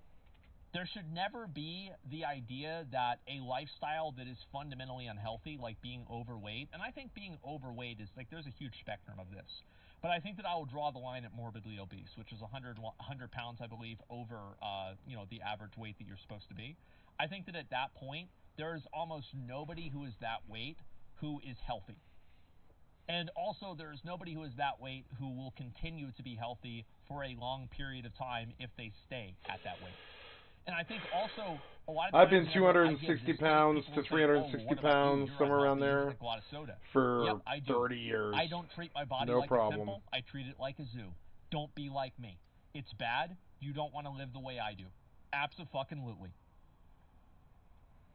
Plan to prove this hater wrong, as 1 week later, she'd upload a video providing an outline for the weight she wanted to get down to by the end of the year. Okay. My resolution is to reach 299 pounds. I think I was 11 when I weighed 290 pounds, and ever since then, I have never seen that number 2 at the beginning of my weight. After posting this video, it really is sad to hear. Because, like, if you're 11 and you're 300 pounds, or you're 12 and you're 300 pounds, do you know whose fault that is? That's the parents' fault. I really think that. I think that if your kid is that massively obese, it's very hard for me to say to take the kid away from the parents, because it's like, well then, what if it just makes the world worse, that makes that kid's life even worse? But, like, this should absolutely require intervention. Like, I feel like it's effectively child abuse. Amblin began to make progress instantly. So my weigh-in yesterday was 377.0. My weigh-in today was 376.4, so that's down 0.6. And would announce 5 months later that she'd lost an impressive 28 pounds. It feels really freaking good to be so on track. I'm in the 340s, no more 350s. Although that's great. Negative 27 pounds. Holy shit. Throughout the rest of the year, Amblin's discipline began to slip. I spent the last 3 weeks eating whatever I wanted. Yes, I have gained 13.8 pounds in the last couple of months. And by the end of the year, rather than being down to her goal of 299, she was instead back to 377 pounds. That was my weigh-in, 377.0. The exact same weight that she was at the beginning of the year. Well, look, I mean, you get them next year, right? Yet, in retrospect, this loss of 0 pounds seems quite favourable, as only 4 months later, she'd make an announcement that ultimately caused her weight gain to spiral out of control. Amblin uploaded a video titled Going Through a Breakup, explaining that her 4-year relationship had slowly fallen apart, which was followed by a different video Your skill has 2 days increased. later, explaining that the scale couldn't even weigh her anymore, as she'd become heavier than 420 pounds. That's in 4 months, she gained 43 pounds. Holy shit. Oh my god, that is really bad. Oh my fucking god. The fact that the scale wasn't reading me because I reached 420 again or around there. Again. Amblin's emotional state was healed to some extent when she began to date a new girl called Destiny. However, this only seemed to make things worse as she began to go months without weighing herself. Last time I weighed myself was over 2 months ago. And after only 6 months of being Your skill has increased. Amblin explained that her weight had hit a new high. I weighed in and I'm 455.0 pounds. I know that's January, so I mean, okay, so it's not as insane as it was before. Holy shit. Every single time I come on here, I weigh more and more and more. The audience also began to observe that Amblin had adopted a significantly more obnoxious, unlikable attitude, which, when combined with her weight gain, led to a surge in people hating on her. She has so many excuses for why she can't exercise. If a paraplegic can do it, then she can too. At the end of the day, yeah. Yep. That's true. I know everybody likes to come up with excuses and say, oh, well, it's because of my lifestyle, it's because of how I was raised. At a certain point, you have to take accountability for your own life. Now, if you don't do that, complaining about it all the time, I think Boogie's another example of this, of just complaining about your life all the time. Come on, man. Get your shit together or stop complaining about it. Content. People are judging every move I make. Even in the good things that I do, people find they're judging every move you record. Negative, and it's frustrating to me. At around the same point in time, with the assistance of various mukbang, eat with me spicy. Yep, there we go. And I find this to just be absolutely disgusting. I really do. Because I think a lot of people watch these videos, and I've seen people even say this, that they watch these videos so they can feel better about their own overeating. It's so unhealthy, so bad. I mean, I don't think, like, should YouTube make a rule that if you're over 300 pounds, you can't do mukbang videos Your skill has anymore? increased. Like, there's a part of me that's like, yeah, I wish they would fucking do that, but it's like, realistically, you can never really make a rule like that. Your skill has increased. God damn, I wish that was the case. Mukbang videos, Amblin experienced a significant increase in her subscriber count. There you go. Because people love it. The thing is, like, again, it's a fetish, and also there's people that like watching it because it makes them feel better about themselves. There it is. Avocado money. There it is. Yep. It's like seeing the piggy get stuffed. Yep, that's exactly. And the thing is, that's the kind of language they use, and they think it's hot. Although obviously this only gave her more incentive to eat, helping her to reach 482 pounds only 6 months after hitting 450. And look at the views on these videos, by the way. This is something that, like, you guys might not have noticed here. In time, look at this. 668,000, 467,000, 600,000 views. Like, bro, she is balling out. She's making a ton of fucking money. And she's getting way more popular by, guess what? Being fat and eating a lot of food. So guess what that does? That creates a reward structure around being fat and eating a lot of food. So guess what they do? They keep eating more fucking food. That's how it happens. 182 pounds only 6 months after hitting 450. Yep. Things became even worse for Amberlyn when she'd announced that her new relationship had also come to an end, stimulating yet another increase. January 1st, I weighed 489.2. That is the highest weight I've ever weighed. Absolutely disgusting. Does this girl have an OnlyFans?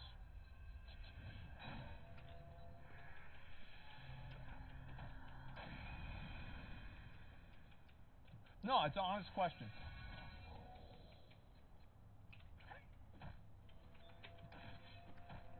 Are you into that? No, I'm not. But, like, I'm asking because, like, I doubt it. No idea. No. Okay. You guys, like, again, I might sound like a monster and a psychopath for asking these questions, but you don't know how deep this rabbit hole goes. You don't know how crazy people are on the internet.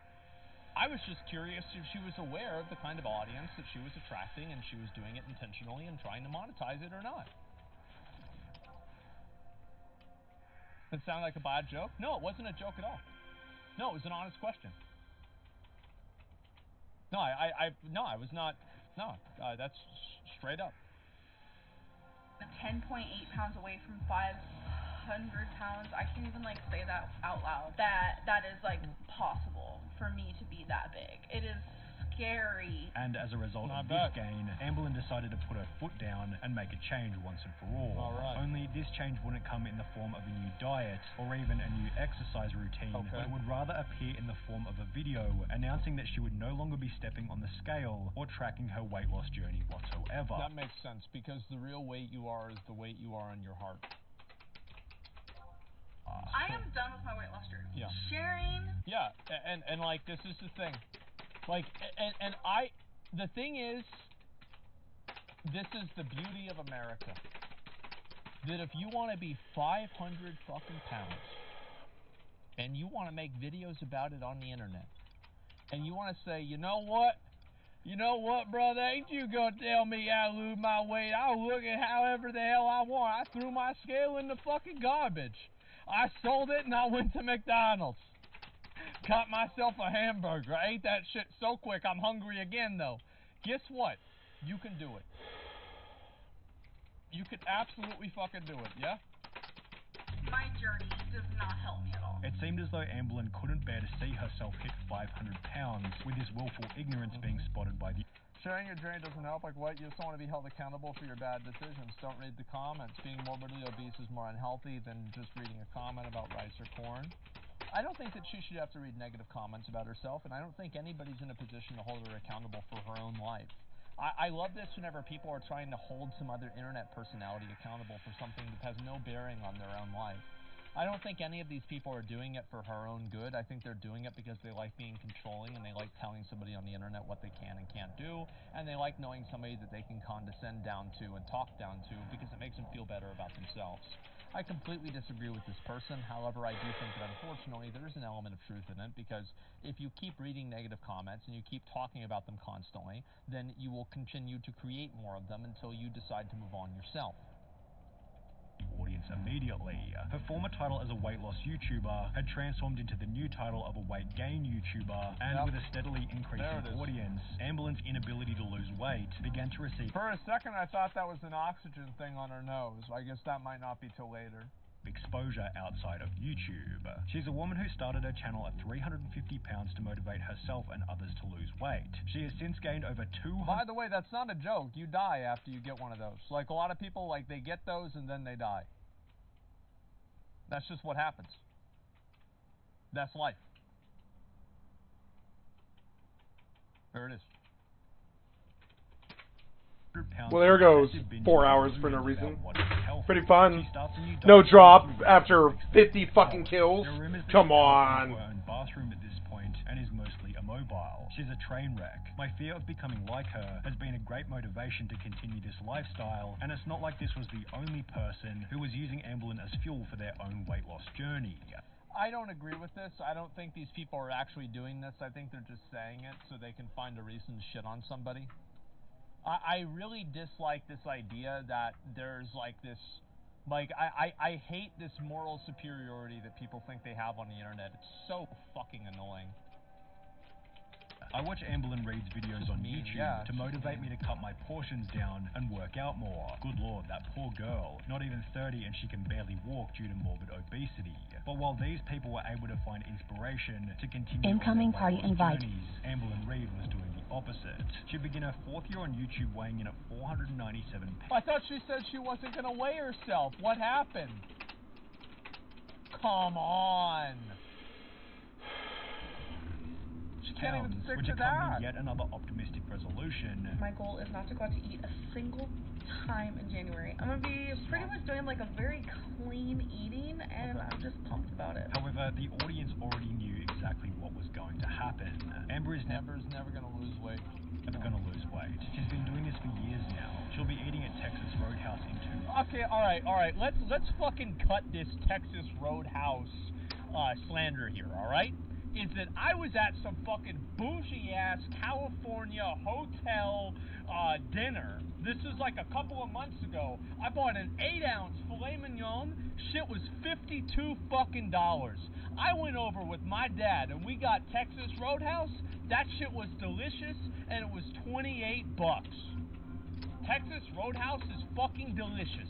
Any Texas Roadhouse you go to, you can tell that it's good because there's a bunch of fucking people sitting outside the building waiting for their fucking reservation to come up. Texas Roadhouse is delicious, the prices are fucking amazing, and the food is a step above any of the other restaurants for the same equivalent price. You get a chicken fried steak at fucking Cracker Barrel, you're gonna get some trash. Now, it's a little bit better than Denny's, but what the fuck does that say? And then also IHOP. IHOP used to have good chicken fried steaks back in the day.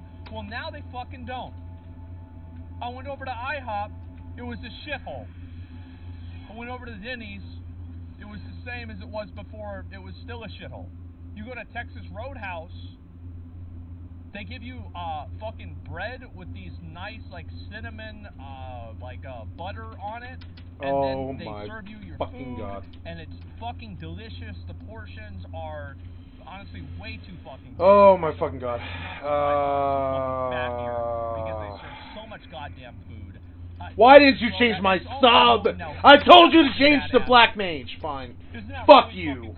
Piece of shit fucking janky ass private servers. I don't want to hear any goddamn motherfucking slander on this fine dining establishment. Weeks, and with the assistance of a jumbo coke and chocolate movie theater diet, these comments turned out to be correct. So that means in 1 week I've gained 12. So fucking stupid. So what's the math on that? That means we're up into the 500s. What Amberlin did next, it took her journey to a whole new level of degeneracy. She'd begin to use her weight as clickbait for new videos, proudly display. There you go. See, I told you this shit was gonna happen. Yeah, see, this is the internet. Stare long enough into the abyss, and the abyss will stare back into you. Now it's happening. It was worth 2,500 though. Whatever. Thanks for not changing my sub. Thanks for that. It's stranding me and boning me out here in fucking Basel. Gotta go run 3 blocks now for no fucking reason at all. You just can't handle a job change, much less a fucking private server. I'm sorry, but somebody should say it. Like, I'm gonna say it, I'm gonna say it, like, somebody should say it. But I'm sorry, you guys can't actually handle quality of life, much less a private server. I felt that way about Nasomi, I felt that way about fucking Wings, and I feel that way about this place. If you guys can't get the black screens in fucking order, and the weird shit about changing jobs and stuff like that, if you can't get that in order, why would you bother doing all of this? Your foundation was weak. Your foundation was weak. And somebody should say it. Your foundation is weak. Do you know how many times I black screened today? 45 fucking times! Now I'm running over here, waste another 5 whole fucking minutes because you can't even change your fucking jobs right. And I'm sorry, somebody should say something. Like, you know what I'm saying? Like, somebody should say something, like, whatever. Like, I don't really get it. Why would you waste all this time and all this effort and all this money and all this, like, you know, like, you waste your life away on this, but you didn't get the foundations right before you went live. What is wrong with you? You're no better than them. What made you think you could do a private server if you can't even get basic fucking terms of service right? What makes you think you could do a private server if you can't even get the black screens right? You guys weren't ready to do this, and it pisses me off a little bit. And I got invested in the quality of life, and the 45 disconnects, and the 5-minute wait each time, and all the stupid shit that I deal with every single fucking day. It kind of gets to me a little bit. I'm sorry. It's worse than Wings. It's way worse than Wings. And it's because you guys have, like, you know, I don't know, 10 times the pop, I'll say it, you know, or whatever, 5 times the pop. But still... Like, I don't know, man. Why did you step to the market with such a bad client? You shouldn't have done it. You're like a year early. You should have waited. And I know timing was part of this. You got a lot of competition and stuff. But you should have fucking waited. You went to fucking market with a subpar fucking program that you couldn't have possibly... I don't know. I'm sympathetic to them because I'm like, they couldn't have possibly seen this coming. They couldn't have seen the amount of interest that they got. They thought it was going to be 1,200, 1,400 people, not 4,600. You know, I get it. But I mean, Final Fantasy XI is dying. You shouldn't have gone to market with a fucking client that goes to black screens 45 times a fucking day and can't even get a job change right. Come on, man. And I know because it's happened to me like 25 times now. I've had fuck-ups with my sub-job change. I don't fuck up job changes. You know what I'm saying? I was very careful about that. I went white mage, black mage, gotta get home. You know what I'm saying? Instead I had to do a Basel run. Now I've got to do a Metalworks fucking run. Then I gotta change my fucking sub and go back to Juno. And you ate 10 minutes of my fucking time because you went to fucking market without a fucking client that actually works. And it's your fault. I'm sorry. Somebody should fucking say it. Nobody's gonna say it because we love you so much. But I'll say it. I'll say it. I'm despairing over the amount of fucking time I lost today on a janky-ass fucking White Mage AF3 and 45 fucking black screens trying to teleport people so I can raise the money just to pay for the fucking scrolls so I can fucking level, you know? And that's all Final Fantasy. That part's fine.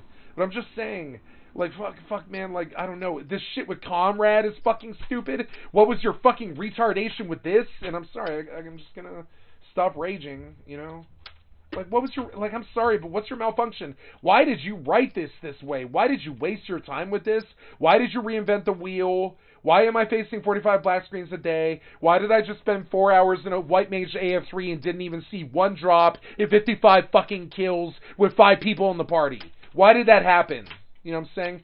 I didn't get that on Nas or Wings, but I got it here, so supposedly this is a better server. But the evidence isn't really adding up to that so much anymore, is it? And that sucks a little bit. I don't like despairing over it. But, man, you deal with the fucking black screens all fucking day. And tell me how you feel. It's I guess I get what I paid for. I got what I paid for, which is nothing. I know, girl, you're not retaining. Well, if you round down... So I'm sure this will be great. I know it'll be great. And I'm going to stand here with you guys every minute of this fucking journey. But you shouldn't have gone live with this piece of shit client that goes black screen 45 times a fucking day. You shouldn't have moved fucking Comrade. That White Mage AF3 was fucking abysmal. And you should have readjusted it and taken a fucking look at it. All of the AFs. You know what I'm saying? You know what it took, like, to get a single coffer key to drop?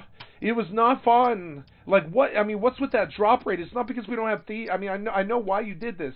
You made it so the drop rate's so bad that you need a Thief. And I know that's why. I know that's what you did. But it's not realistic to FFXi to always pull a Thief. Thieves don't help out with shit that isn't self-involved. Thieves almost never help out with shit. They're forced to by their LS sometimes.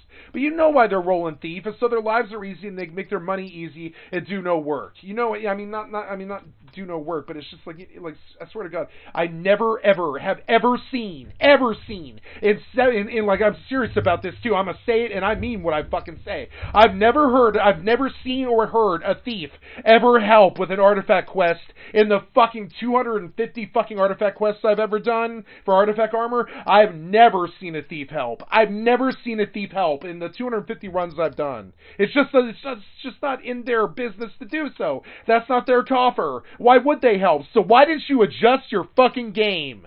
They don't help.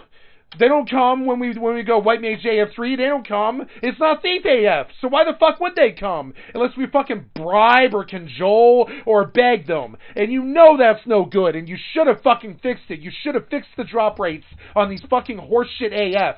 You know what I'm saying? I had this guy talking to me the other day. He was like, I'm on Paladin and I really want Endlight, this stupid scroll that they really wanted us to have. And I blew 460 seals and I still haven't got a drop. And I was like, Jesus Christ, do you know how fucking insane that would make me? So mad! That's thousands, I'm sorry, it's not thousands, it's hundreds and hundreds of hours with nothing to show. And I should be angry about it. That guy was fucking pissed. I'm pissed and I heard about it. It didn't even happen to me. It didn't even happen to me. He was like, I've spent 460 fucking seals on Endlight. And I was like, Jesus fucking Christ, dude, I am so fucking sorry. What's with this fucking server? Nas and Wings was better. I'm sorry, but I feel like it was better. The graphics in this is great, but the 45 fucking black screens and shit and the fucking drop rates are the worst I've ever seen in 20 years. You didn't improve FFXi. You stole a bunch of time with your jank. And I'm sorry, you've got to fix it now. Fix it now. And I'm done. You know, like, Jesus Christ, fix it now. I'm sorry, I look around, I see all these happy faces, and that's good, I'm happy too. But, like, I'm sorry, like, my rage is based off reality. The reality isn't too fun. Look at how much time you stole from me on a bad sub-job change that I did do. I confirmed that I went back and I looked. And then when I fucking did the teleport, I go to look at my fucking sub-job, and I'm a 14 fucking thief. I looked. Like, I'm doing it right now, motherfucker. Like, I looked. I was like, Black Mage, motherfucker. See it? Sometimes it's busted. It sometimes works. You shouldn't have gone live with that kind of fucking bug. You shouldn't have. You should have waited. You should have waited 4 or 5 months, whatever. Like all the piece of shit fucking companies like Square Enix and Blizzard, they go to market way too fucking fast. And so did you. You did not have a client that was ready for live service. That's the fucking reality. I know because I got 45 blast screens today. Your client was not ready to go to fucking market. Somebody should say it. Somebody should fucking say it. You were not ready to go to market. You shouldn't have rushed, and now you got a bad problem. I can feel it. You got a bad problem mounting now. You're gonna lose half your pop, and it's gonna break your fucking heart. Some of us can't handle 45 fucking black screens. I'll go play fucking Ashes of Creation. Why, like, Jesus Christ. 500. That's all I have to say about this. I'm sorry, but Jesus Christ, you deal with 5 hours no drop, and that's the 4th or 5th time I've done this. We went Endlight. We spent 5 fucking hours on Endlight. I went there 3 times. And I saw 1 fucking drop. That's a total of 21 fucking hours with 0 loots. 0 fucking loots. You know what I'm saying? 0 loot. 21 hours. You ever done something for 21 hours with nothing to pay? Nothing. And I'm sure that's MMOs. I know that's RN Jesus. And thank you so much for the follow. I'm sorry I'm so angry. But I'm like, seriously, somebody should say something. Fucking, I know you guys are happy. I'm happy too. I love this fucking server. But you went to service before you were fucking ready, and it sucks dick. You want to know how I know? I'm about to go teleport, and I'm scared of it. That's how I know. I'm scared of the teleport. I'm scared of facing the rage that I'm going to feel when you inevitably black screen me here when I warp back to fucking Juno and try to get in my Mog house. And I'm going to feel this rage that I'm like, Jesus Christ, how is this better? How is it better? Sure, it looks better. There's more people, so it is better. But I mean, I don't know how much better it is, though. I feel like I kind of want to go back to Nozomi. I know the dual box was fucking horse shit, and that's what broke that server, but I still feel like I dealt with less no, Nozomi was just as bad as this. It was just as bad as this. After like fucking 7 years of dealing with Nozomi and this shit or whatever, 5 years, man, the black screen kind of gets to you after a bit. You can see what it does to my sensibilities. I get kind of blind ragey. I'm like, Jesus Christ, I caught that warp, but do you know how many I failed today? Like 40! I failed 40 warps today. Do you know how many times I saw myself under Juno today? It was like 42 fucking times! It got crazy! I stopped doing it. And I went to go do White Mage AF3 because I knew that the black screen during prime time was going to be so fucking bad that it wasn't going to be worth doing. So I did, you know, and then I did that for 4 fucking hours. I look up, it's 9 o'clock. I started this entire fucking thing. You can see it right now. 7 hours and 13 minutes ago, and I have shit to show. I have about 18k gil and nothing. You know what I'm saying? 7 hours and 20 minutes, because your fucking drop rates are abysmally fucking shit ass. Abysmally shit ass on some of it. Not all of it, but some of it is shit ass. The fucking BCNMs need to be addressed. That White Mage AF3 fucking debacle needs to be fucking addressed. 55 kills and no drop? Address that shit. I don't care what you think fucking era was. Don't waste 5 hours of somebody's time in 2023. It should be against the law. It should be against the law for you guys to waste 5 hours like that in 2023. You want to tell me we had that kind of fucking time to waste on no loot at all? As the human race right now, as it stands, with how many fucking problems we have right now, do you think it's very fair to go 5 hours and get absolutely zero buff kiss? In anything that you do, it should be against the law, which you guys kind of do with your fucking jank. And I kind of want to go to Washington and write along with my lobby of how I tell them they're going to kill the world if they don't allow gamers to monetize themselves in 2024 or whatever. I'm going to say the next thing out of my fucking mouth is going to be like, sue these companies and these private server companies who literally make it possible for you to waste 5 hours of your fucking time and get zero loot. Sue them if they engage in it. Sue them. It should be against the Geneva fucking Convention. I want the laws in place now. You should not be able to do this to your fucking people who pay you billions of fucking dollars, and I will hold you to task for it. I will. I will see you in the Congress. I will hold you to task for this. If they ever give me a goddamn dollar, and they won't, I will take this to the Congress, and I will lobby them, and I will make it illegal for you to waste this kind of goddamn time, you fucking assholes. And I'm sorry. I know it's a bunch of fucking rage, but it is. It's the actual fucking reality. Welcome to reality, motherfucker. I wouldn't say this shit if it was hyperbole. What I am saying is true. Everything I said was true. Go Google it if you don't think so. Everything I've said is true. And that sucks. I don't like that everything that I said was true. I wish something I said was hyperbolic and fucking exaggerational. But I listed everything that happened today very factually. You know what I'm saying? And it was bad. It was bad. And so here's me fucking logging. You know what I'm saying? Fuck this. You know what I'm saying? I'm sorry. You know, the White Mage AF was fine. That was a good experience. I had a lot of fun with that. The 45 fucking black screens leading up to it and the amount of horse shit that I dealt with the idea of how bad that drop rate is, I kind of got ragey and I apologize and I'm sorry. You know what I'm saying? I'm sorry. You know?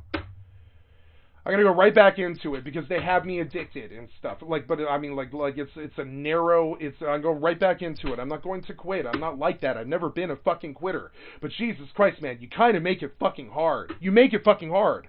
It's not like I'm freaking out. Like after, you know, I don't know what my hours are. Let's go look at what the playtime is, and you'll understand. After this many hours or whatever. You know what I'm saying? I shouldn't face 45 black screens. I shouldn't. You know what I'm saying? That means you went to fucking service too early. You did. You should have guessed that this might be possible, and you should have planned for it. You didn't. You did not get your server infrastructure right. And guess what your fucking business is? Running a fucking server. I'm sorry, but that's what your actual business is here. That is what you came to do, and you didn't do it well. That's all I have to say about that. Now that I got it off my fucking chest, I can get closure. Nothing I've said here is untrue. That's the worst fucking part about it. It's not hyperbolic. Sure, I'm angry, but it's not hyperbolic. Everything I've said is fucking true. I wish it wasn't. And that's all. Yeah, that's all. That's all this trip. That's all of this trip that I do. I'm so sorry. Like, because if you're that fat, you probably are retaining because you're not moving around a lot. So, like, this happened to my mom. Like, unfortunately, I got to see this shit firsthand. And you're gonna have massive fucking, like, ankles and, like, calves. My ankles are fine. My calves are fine. I am 400 pounds, and my calves are fine. You want to see them?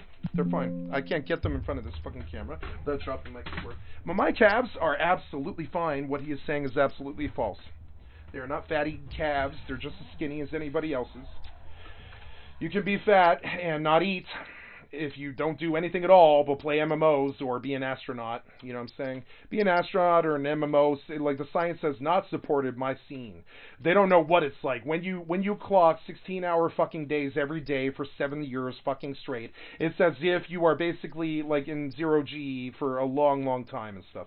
They don't know what being MMO fat is. They don't know what it is. You're talking about KFC fat. I'm talking about MMO fat, where we don't eat anything at all, basically. It's not like other people do, and we still, like, are the same weight for 20 fucking years because we clock 16-hour fucking days in front of our computer. That's different.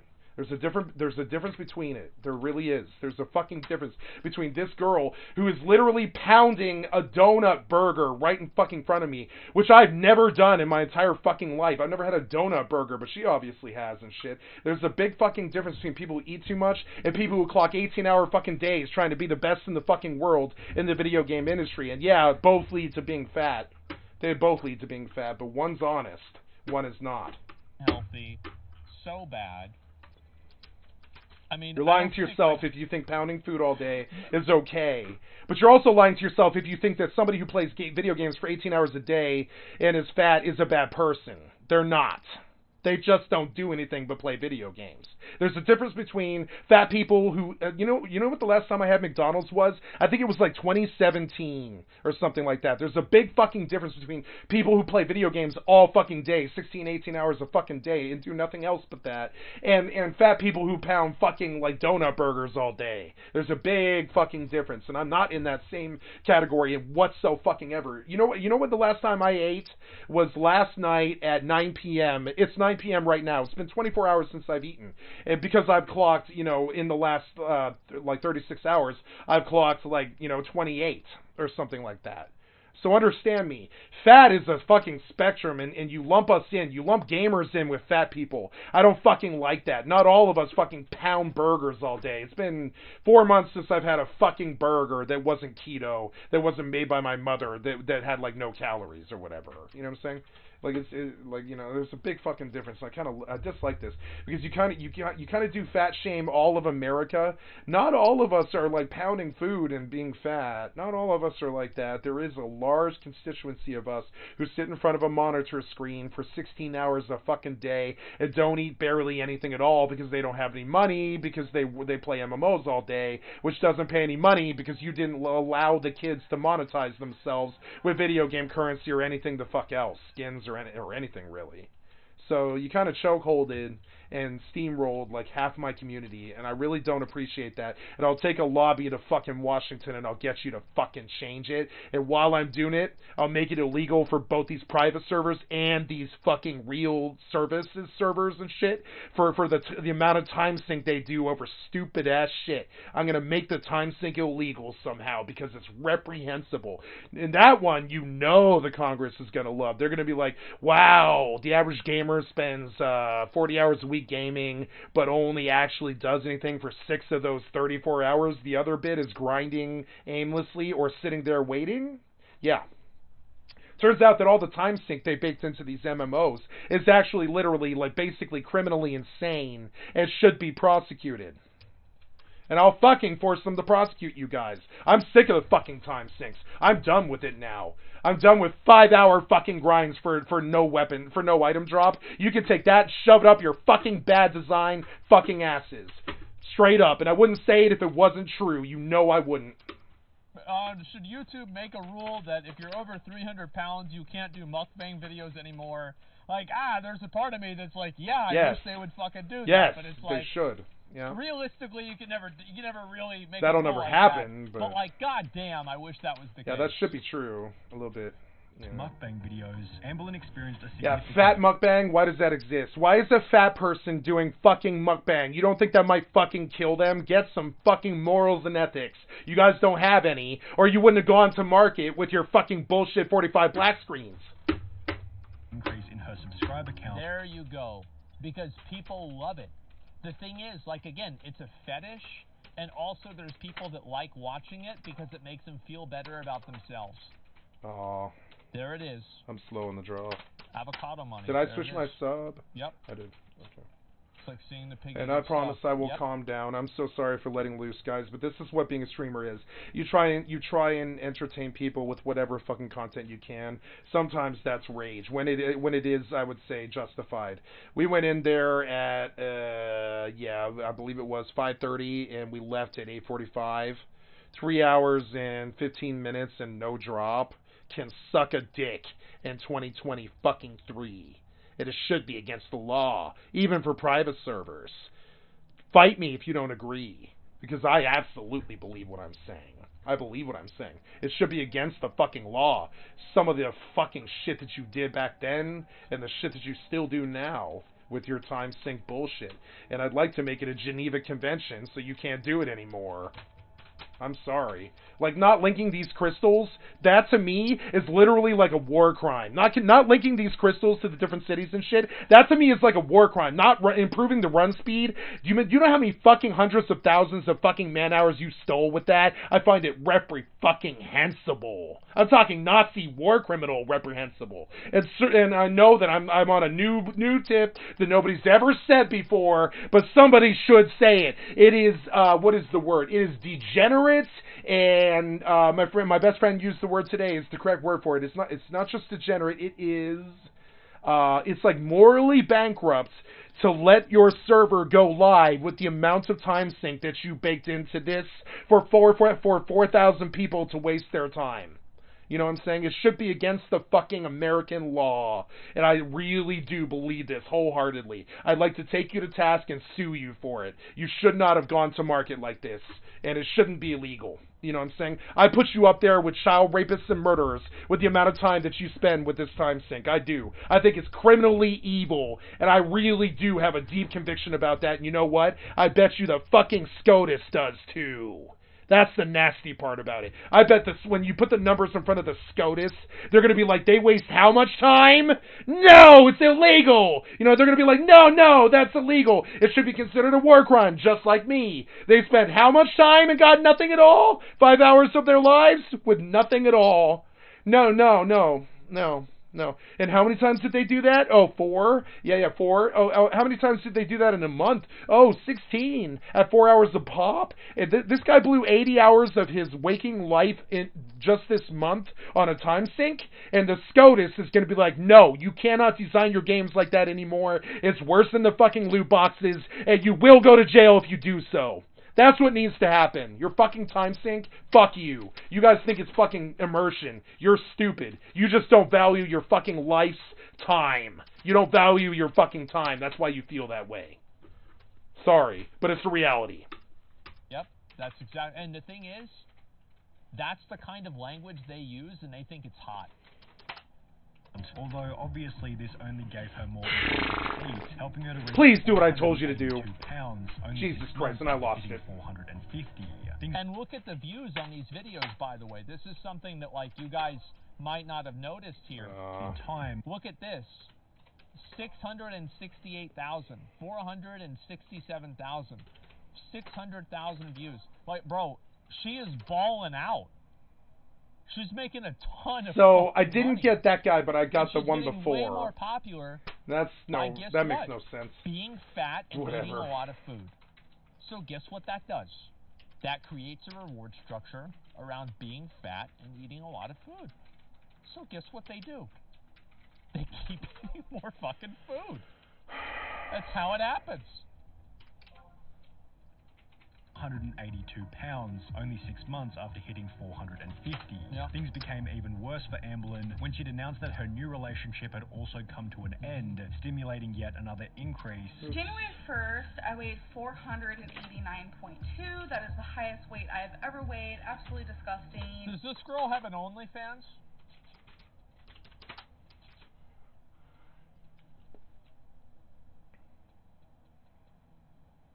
No, it's an honest question.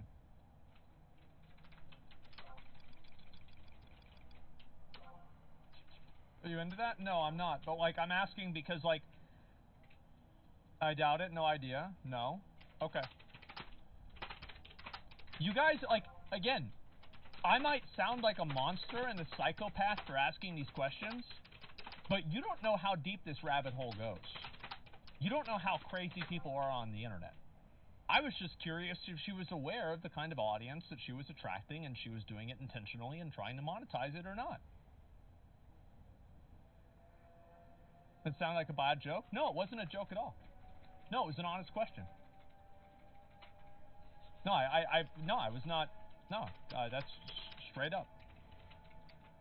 10.8 pounds away from 500 pounds. I can't even like say that out loud. That is like possible for me to be that big. It is scary. And as a result of this gain, Amberlynn decided to put her foot down and make a change once and for all. Only this change wouldn't come in the form of a new diet or even a new exercise routine, but it would rather appear in the form of a video announcing that she would no longer be stepping on the scale or tracking her weight loss journey whatsoever. That makes sense, because the real weight you are is the weight you are in your heart.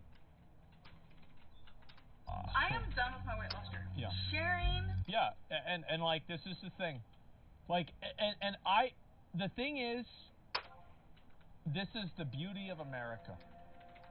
That if you want to be 500 fucking pounds, and you want to make videos about it on the internet, and you want to say, you know what, brother, ain't you gonna tell me I lose my weight? I'll look at however the hell I want. I threw my scale in the fucking garbage.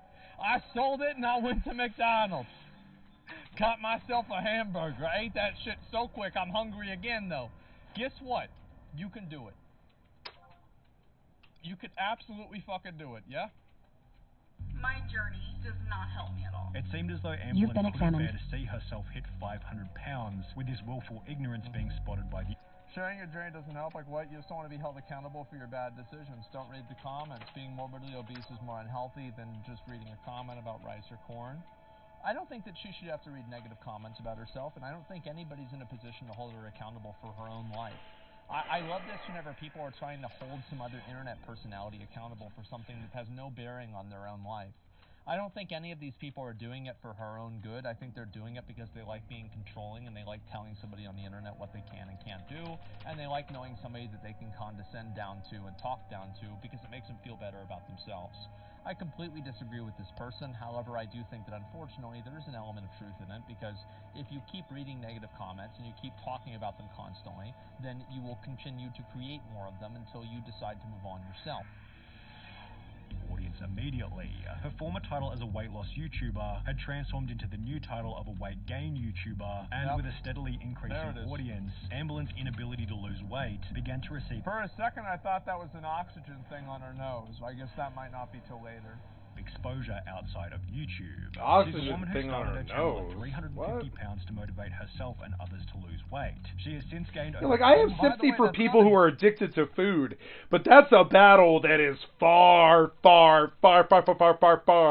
on the other fucking spectrum of what my issue is, which is addicted to video games. And they both lead to fat. They do. But not always. You know, it's a little way more likely to see a skinny video game nerd than it is to see a skinny person who's addicted to food.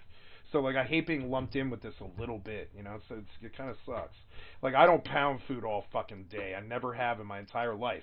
I do pound the MMOs up my butt all day long for 16 hours every single day if I can, you know. And I've worked my entire life. I've worked to the point where I own my own home and all this. I just, you know...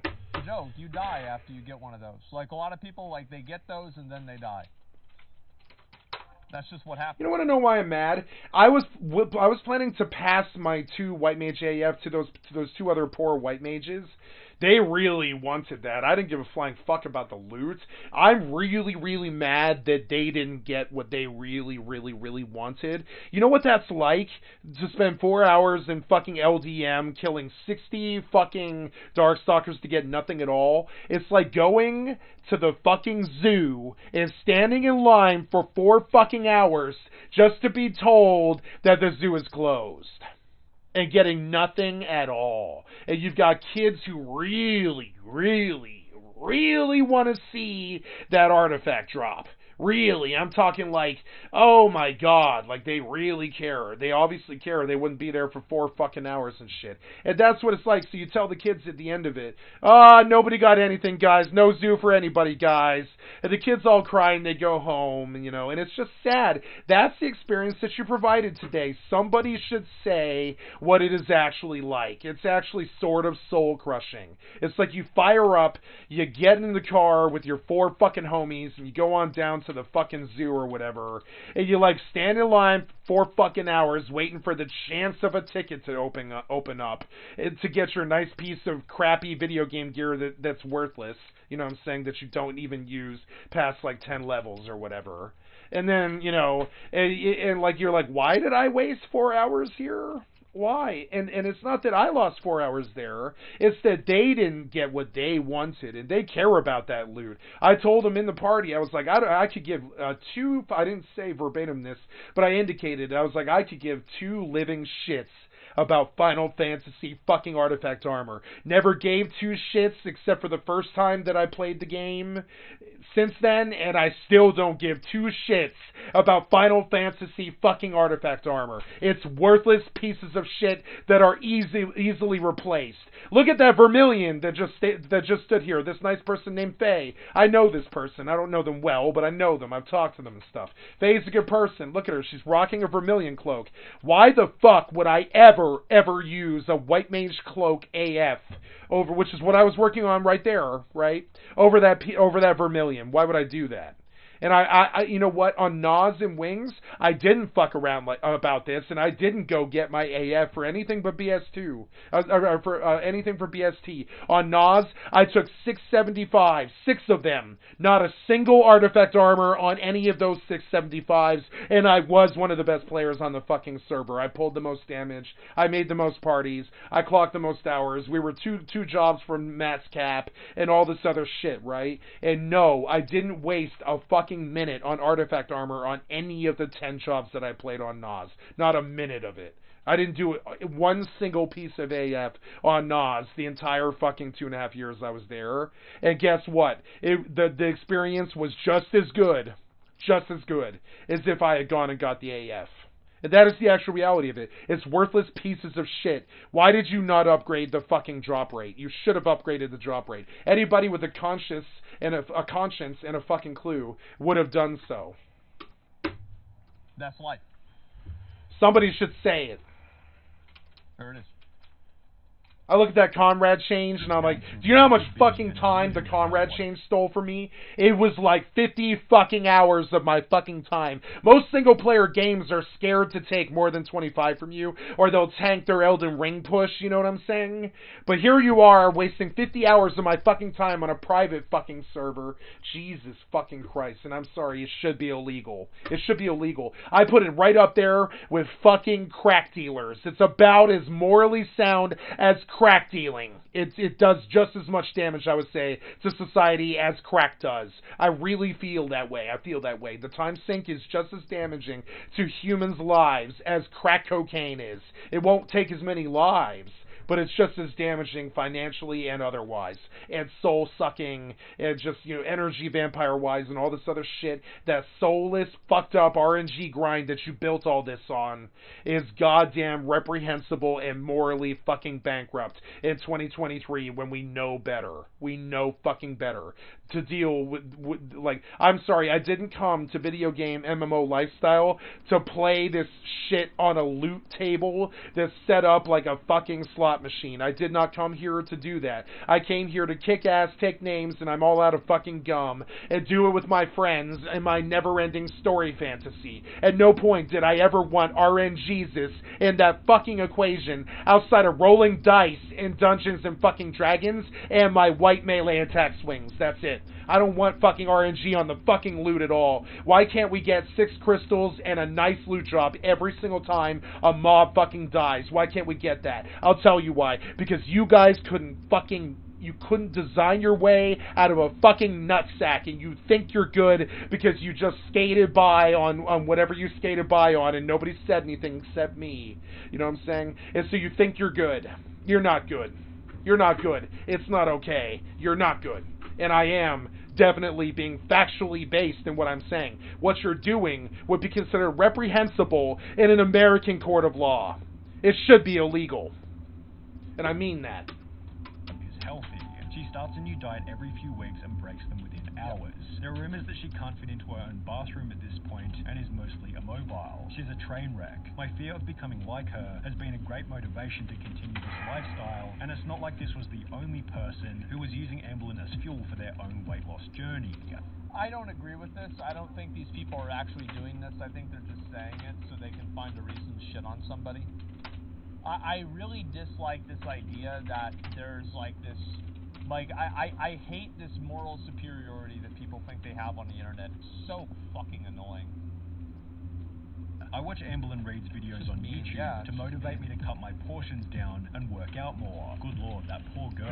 Not even 30 and she can barely walk with morbid obesity. But while these people were able to find inspiration to continue on their weight loss journeys, Amblin Reed was doing the opposite. She'd begin her 4th year on YouTube weighing in at 497 pounds. I thought she said she wasn't going to weigh herself. What happened? Come on.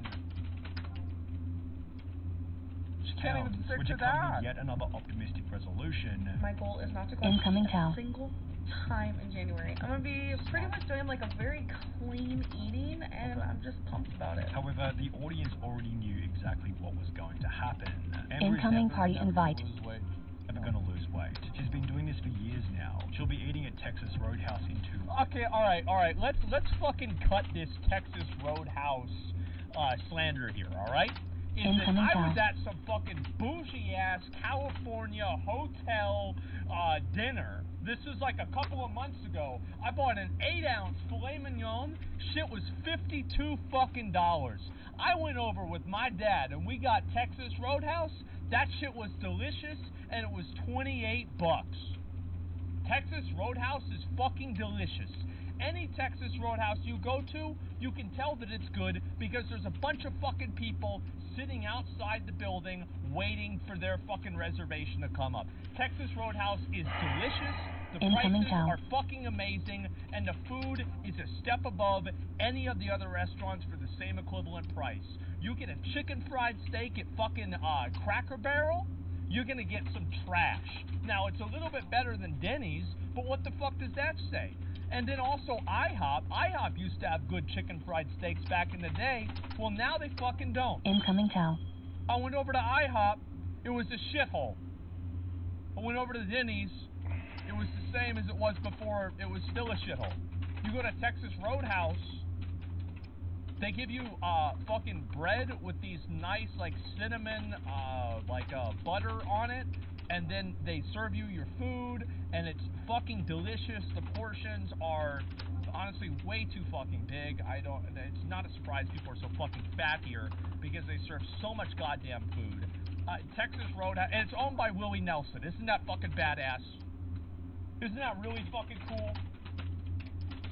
Texas Roadhouse. I don't want to hear any goddamn motherfucking slander on this fine dining establishment. Weeks, and with the assistance of a jumbo coke and chocolate movie theater diet, these comments turned out to be correct. So that means in 1 week I've gained 12.8 pounds. However, so what's the math on that? That means we're up into the 500s. What Amblin did next that took her journey to a whole new level of degeneracy. She'd begin to use her weight as clickbait for new videos, proudly displaying. There you go. See, I told you this shit was gonna happen. Yeah, see, this is the internet. You stare long enough into the abyss, and the abyss will stare back into you. Now it's happening. Isn't it sick? And we all get to watch it. Her unhealthy diet in exchange for extra views, leading to the confirmation that Amblin was now over 500 pounds. I just keep gaining. I've never weighed this much ever. I don't even want to say it out loud. It's weird. But you're gonna say it. It seems too real when I say it out loud. My weight today was 500.6. Well, who's actually surprised? And no, girl, you're not retaining. Well, if you round down, it's only 500. Water. You know exactly what you did. Way to make excuses. Retaining water did not make you 500 pounds. To be fair, I think that it's very like, because if you're that fat, you probably are retaining because you're not moving around a lot. So, like, this happened to my mom. Like, unfortunately, I got to see this shit firsthand. And you're gonna have massive fucking, like, ankles and, like, calves because you're retaining a bunch of fucking water. So, actually, I think retaining water could have probably been at least 30 or 40 per pound. I'm not even kidding. 6,000 plus calories a day did. Well, we all saw this happening. Don't have to be that so raven to know you were gonna hit 500 pounds. The cycle continued with a brand new goal. My goal is to be 465 pounds by June 29th. Followed by a brand new failure. Yesterday, I weighed in for you guys at my heaviest. It was... I mean, I don't know. Like, this is just like, there's a part of me that... It's like... Is this like some sort of like fucking Kafka-esque foreshadowing that the 6 has like a cookie pattern and the 5 has a candy cane pattern? Like, is this intentional or what? You know? Like, I don't know. And you failure. Yesterday, I weighed in for you guys at my heaviest. It was 525 point something. Her weight had unsurprisingly gotten even worse by the following year. 567.4 pounds. And as Amberlynn creeped past... Jesus Christ, that's insane. Past 100,000 subscribers, she began to receive criticism from some of YouTube's biggest fitness influencers. For meal 1, she has a recharge bar from Jenny Craig. It should be called a fat bar. In fact, there's more grams of fat in a recharge bar than a Kit Kat bar. Yet her response was, I just think that guy's a fucking asshole. Why would he say that? Like, you're just shitting on her for no reason. What a fucking dick. Yeah, what an asshole. Like, what do you, like... For views, yeah. Simply that these fitness experts didn't understand who she was. Every video made about me is just horrible and rude. Yeah, it's true. It is true that he's shitting on the bar, and this could have been edited in a way that makes him... Hey, cool, another like black screen. Yay! Cool, great timing. Yeah, so fun. Maybe he's not actually an asshole. Cool, let's go lose 10 minutes now. Hey, thanks for the 10-minute time loss out of nowhere in a single second. That's totally how things should be run, and that's totally okay. That's totally, totally, you know what the word is for this? When you can't reconcile with something, right? You know what the word is? It's not, well, I mean, you can't reconcile this. You can't reconcile this with any sane person. Anybody with any sanity would be like, you just lost how much time in a second? 10 minutes. What do you mean? You just lost 10 minutes in a second? Yeah, I lost 10 minutes in a second. I do it 40 times a day. Half my day is logging into black screen. That's what private life is, you know?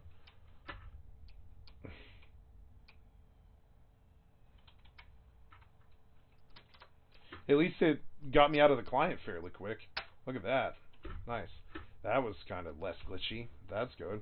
At least they're working on that and got somewhere with that. It's good.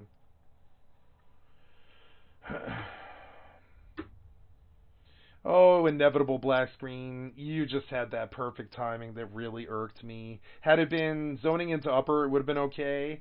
But zoning out of upper really, really irked me for some reason. Understand where I'm coming from, and I feel like I'm very off of that small clip that I might not have the context that Amberlynn reached a whopping 572 pounds. Please stop However, doing that. In case things weren't already bad enough, only I wonder if she put it in black and white because that's what they do for a lot of obituaries on purpose.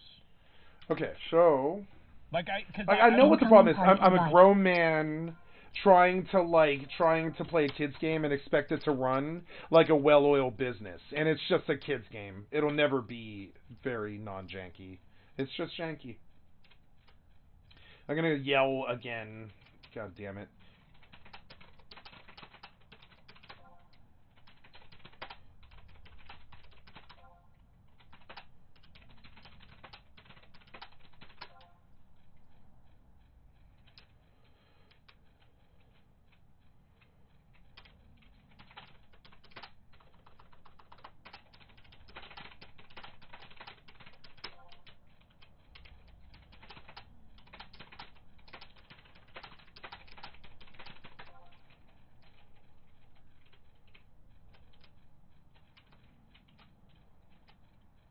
Fuck, I want to go back and yell. I want to go back and yell. I don't know why I kept coming. I shouldn't have kept coming.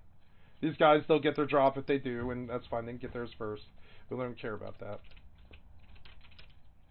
I'm not going to go murk a thief. I'm not going to do that. I don't want to spend 30k on a fucking thief. That's gated gameplay that comes directly out of my fucking pocket because you guys couldn't design an encounter right. You know this was janky bullshit how Square did it. You should have fixed it. All these other changes you made, but you can't fix AF. AF should have been your first focus. First focus. Should have been the first one. Let's fix all the AFs so people don't waste goddamn, and like they spend time, but they don't spend fucking 5 hours no drop. You know what I'm saying? You should have done that first. You really should have.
Why 1 minute? Who the fuck? Why would you make it that sneak would be 1 minute ever? Why would you ever do that? Retail was never ever like that. I don't ever remember catching a 1 minute sneak ever. Not even like the first 3 weeks of the game. It's never been 1 minute sneak. Where do you guys get off on that shit? It might be a 2 minute and 50-second one at the least, but it's never been 1 minute 50 seconds. It's never been that, or whatever, 159. It's never been 159. It's always been 259 or more. I don't get where you get that from. You know what I'm saying? It's never been 2 minutes for sneak. Never ever. You know. It's always been at least 3, you know. Fucking stupid. And so all the time I catch these 2 minute sneaks on all these private servers, and I'm like, that's not how retail was at all. I know because I used to have to sneak everybody all the time as a white mage. I know what my timers are. That's not what the, you know, that's not what the wiki reflects because the wiki's not perfect. And that's what they run off, so here we are. Oh, sneak could be between 2 minutes and 7 minutes. Nah, it was always 3 to 7, sometimes 8. But it's never been 2, I'll tell you that. It's never been 2.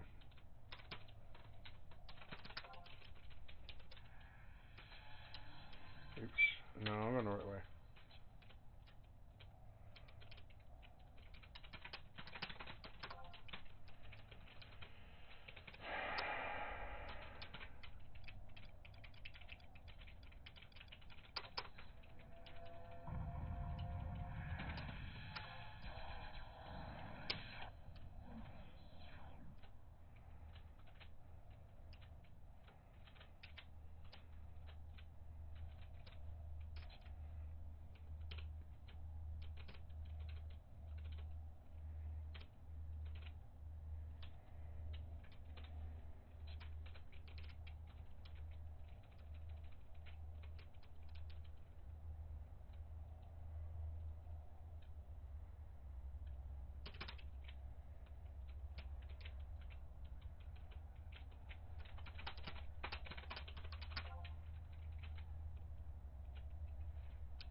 Your skill has increased.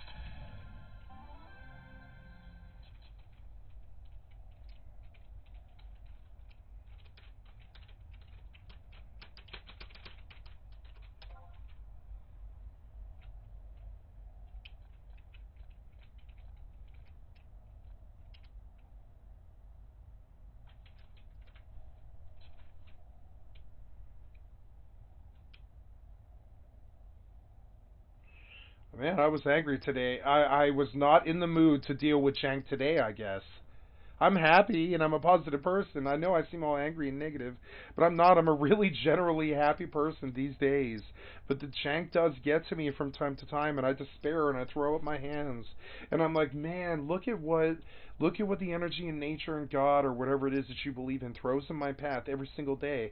45 fucking black screens on the stream. It's not good, you know, and it's my problem. I'm probably somewhere that I shouldn't be. Every time I get a black screen, you know what my biggest problem with it is? Is that, oh, well, it's voluntary for me. It's voluntary for me to deal with this black screen. I could just leave and not deal with it, you know? And that's why the black screen is so psychologically fucking it's just draining. It's like that song Draining from Silver Sun Pickups. I want to sing for 4 minutes about how draining the black screens actually is on my fucking psychology. It's fighting this monster that you can't win, and gambling and praying and begging it not to fuck you and all this. It's just bad all around, and I've been dealing with it for like 5 years in the Final Fantasy scene, and the reason it's so annoying is not because it's happening, it's that I'm voluntarily, like,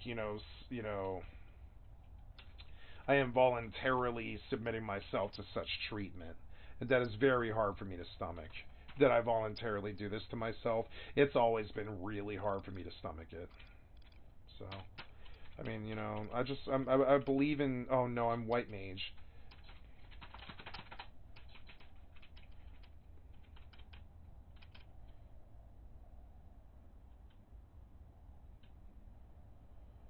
No, white mage is good. White mage kills these fucking quick. I wish I had holy. I should have bought holy. We needed holy and I didn't buy it. I'm stupid. It's fine. I should have brought black mage for elemental skill ups and stuff, but really I need the melee swings.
Your skill has increased.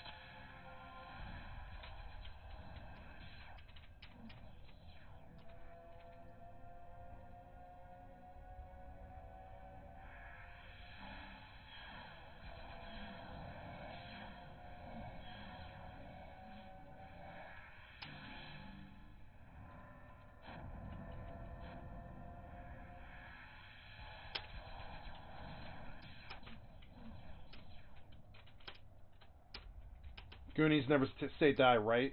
Right out of a fresh 4-hour grind, I go right back into them.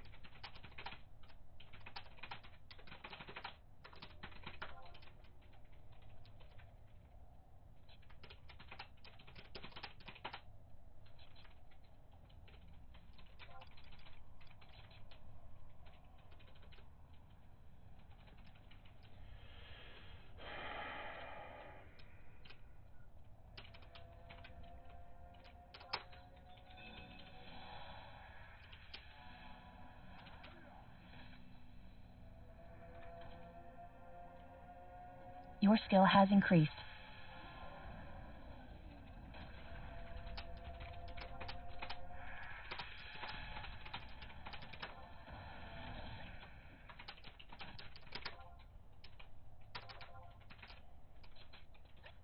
Your skill has increased.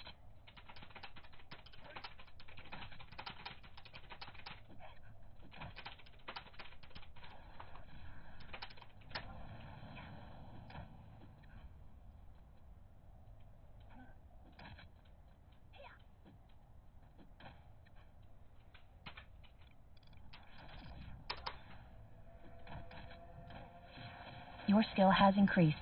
Oh, damn it. What was that? Fucking target the mob. Ugh.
You've been examined.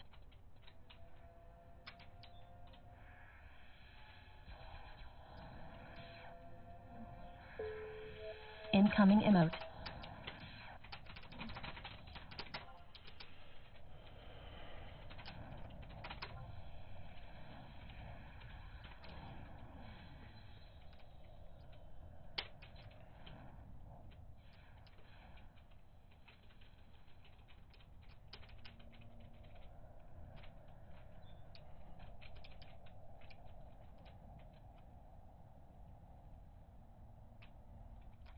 Where is the tank?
Damn gated fucking bullshit. Waste of time. I can't wait for stuff like Ashes where I don't have to do this anymore. It'll be so nice. So nice.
Your skill has increased.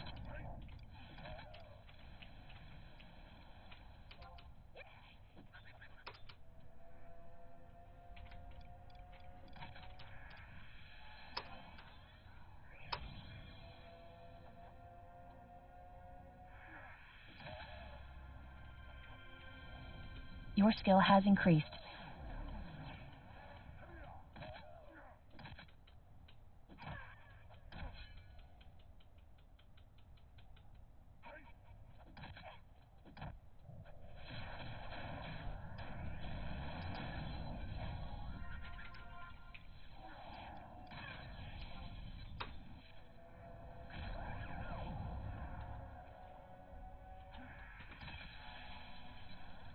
Your skill has increased.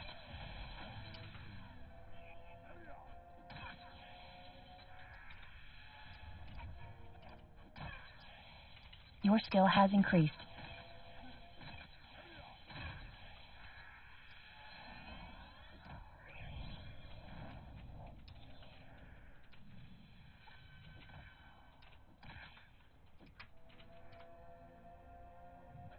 Your skill has increased.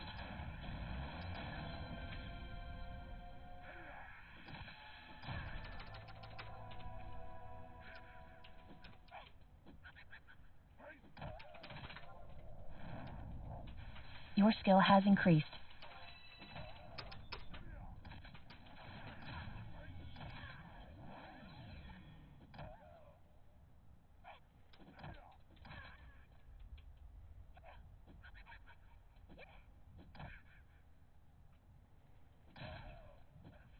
Your skill has increased.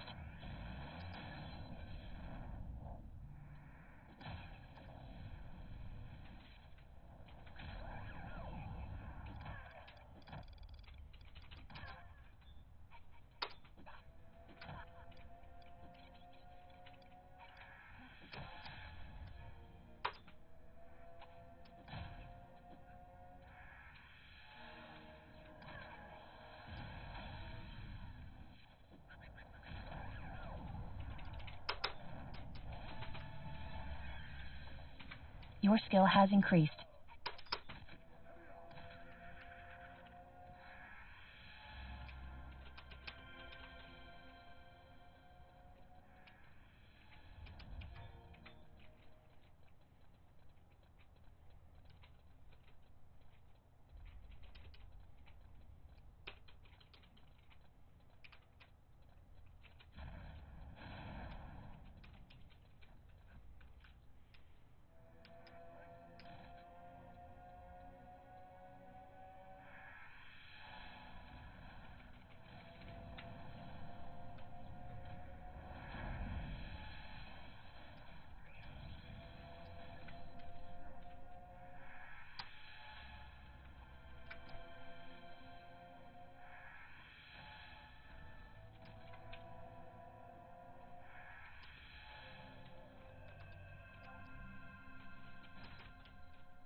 Oh, this will be worth it in a couple of years, like 5 years.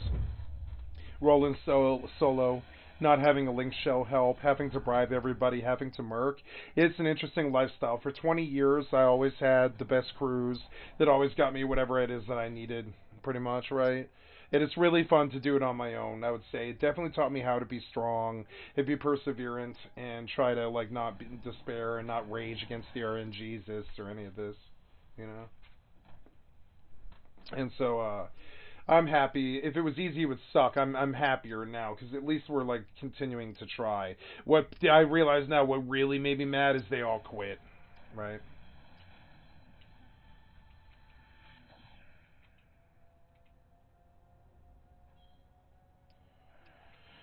I should eat, but I'm just not hungry.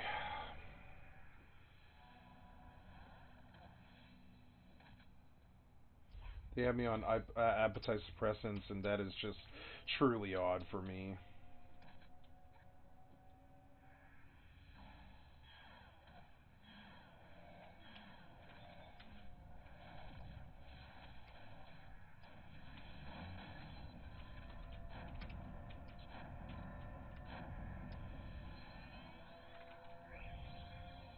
Your skill has increased.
Your skill has increased.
Give this poor man haste.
Your job change system is fucking broken.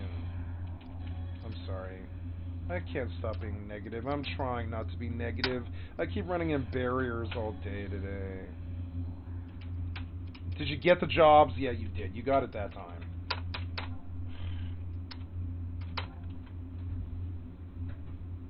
I'm somebody who changes jobs all day. I notice when your job change system is jank. You know?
gonna buy Holy now, I don't care. I want Holy. I really realized how much I wanted it. Fucking annoying, too. Oh, wait. Oh, no. Well, no, I guess I'm on Black Mage. It doesn't matter. Damn it.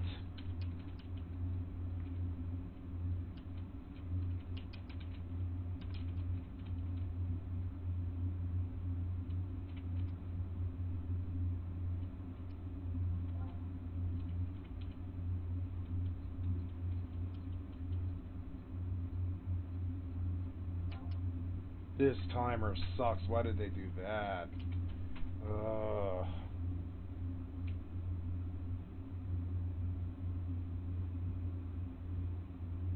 It's because they don't want to kick people for spamming all day. They don't want to spend time on it. I don't blame them.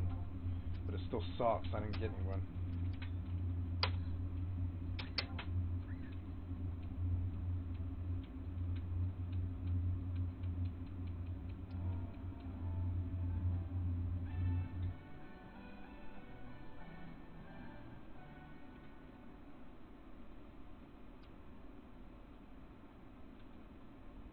Oh, cool. Did you black screen me? Of course you did. And you fucked me out of 1,000 for a chocobo and all that shit.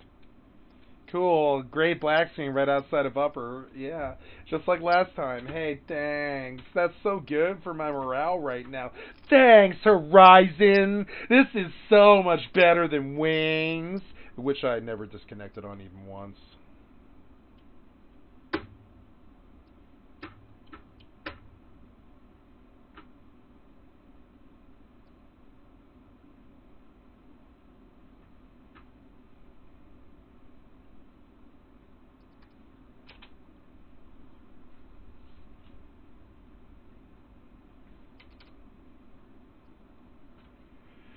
World timer. World timer. Hey, at least I got in. Please tell me that you return my money. Oh no, hey, at least you let me keep the chocobo. That's even better. I like that more. That's better.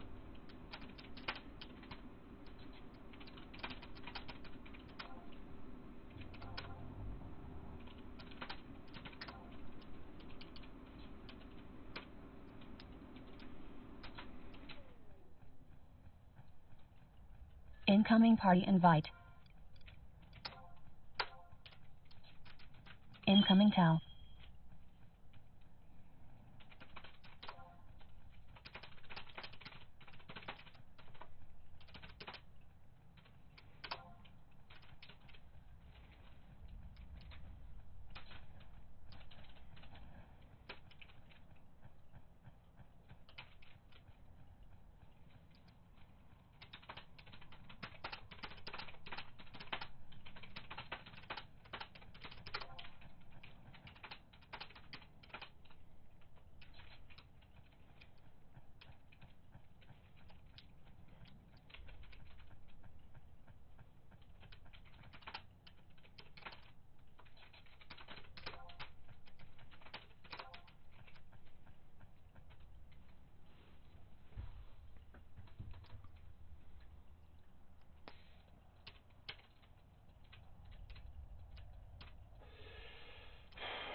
work, will it? I'll have to run at least this one. Yeah, that's okay.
Your skill has increased.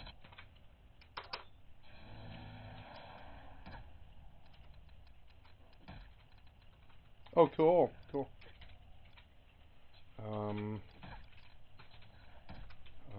I need sleep guard. Yep, Your skill has die, increased. but that's alright. Maybe I'll catch it. Maybe I'll catch it. Come on, come on, come on. Oh, I got it. I got it. Okay.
You've been examined.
You've been examined.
god, this is so annoying. Why did you do all this? I'm sorry. I'm okay with Square doing it because in 2003 it was appropriate. In 2023 it's not. Why didn't you fix this? Every other server owner did. Every other server owner was like, LDM gates are garbage.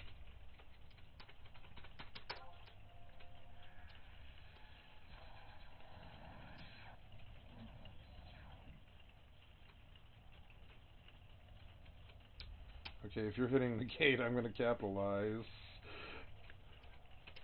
Okay, you want to hit that gate, I'll take it.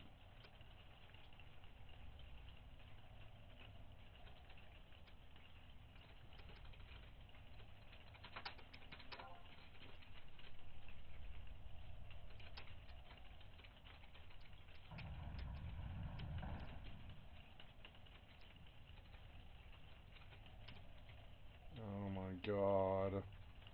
What are we gonna do? I don't know.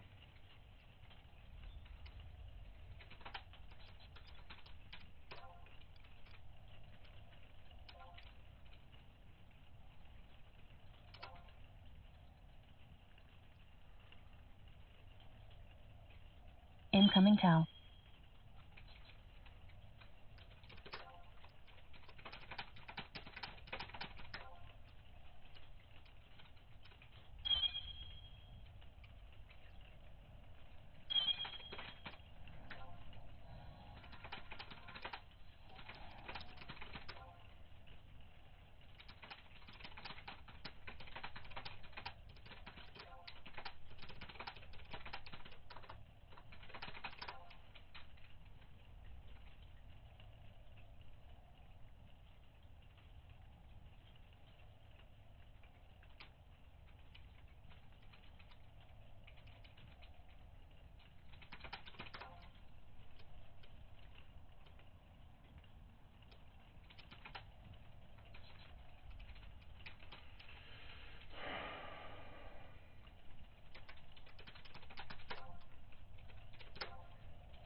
Incoming Tau.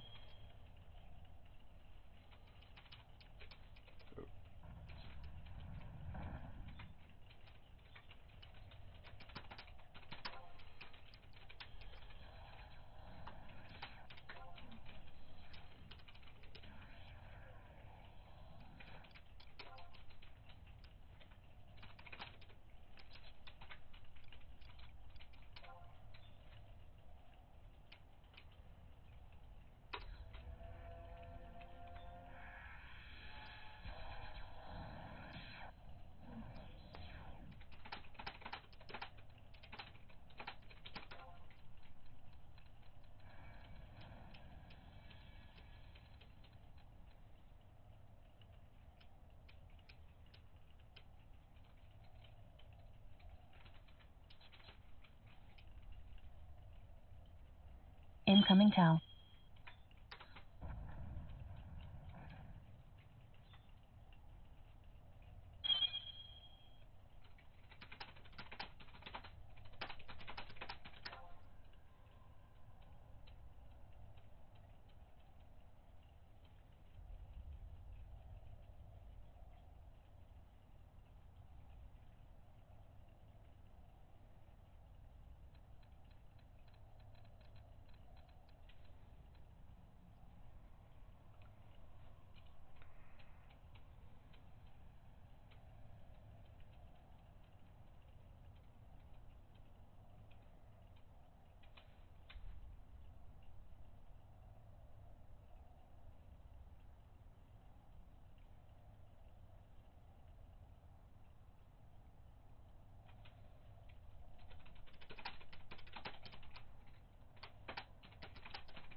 Incoming Tau.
Incoming emote.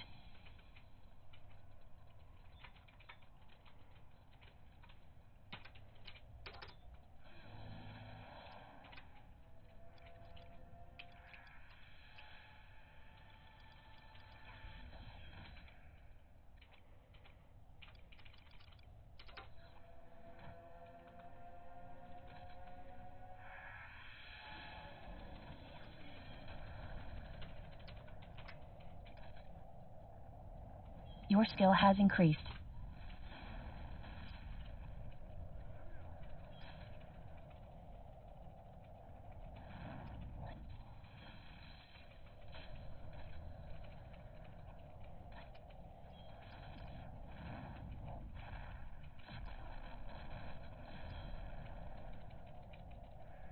Your skill has increased.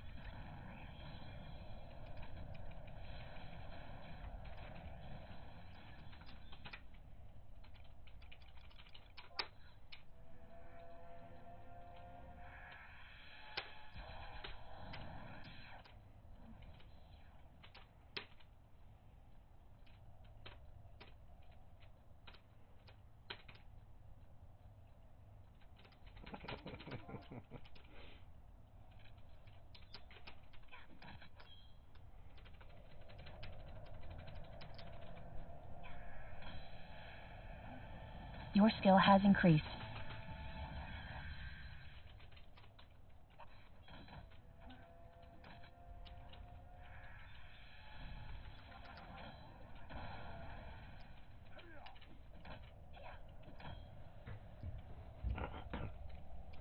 Your skill has increased.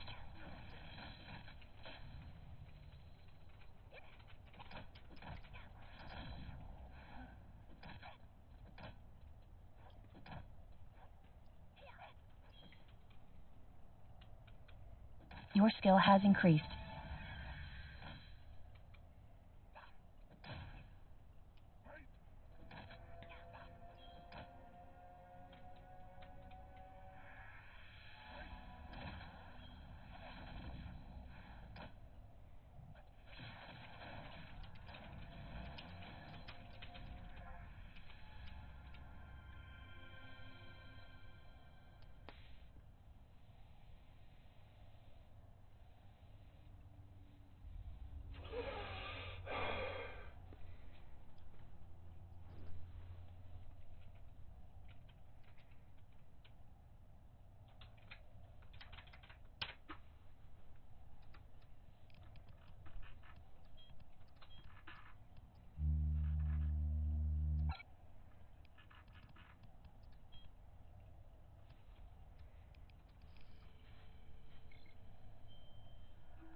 Warp drive active.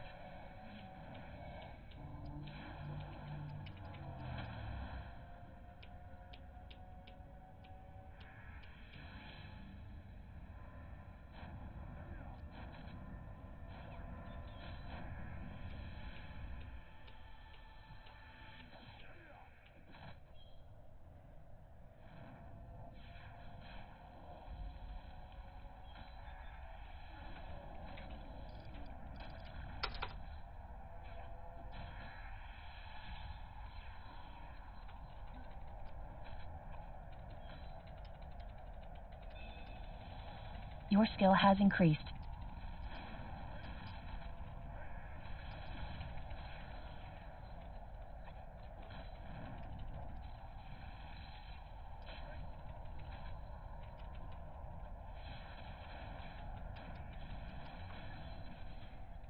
Oh.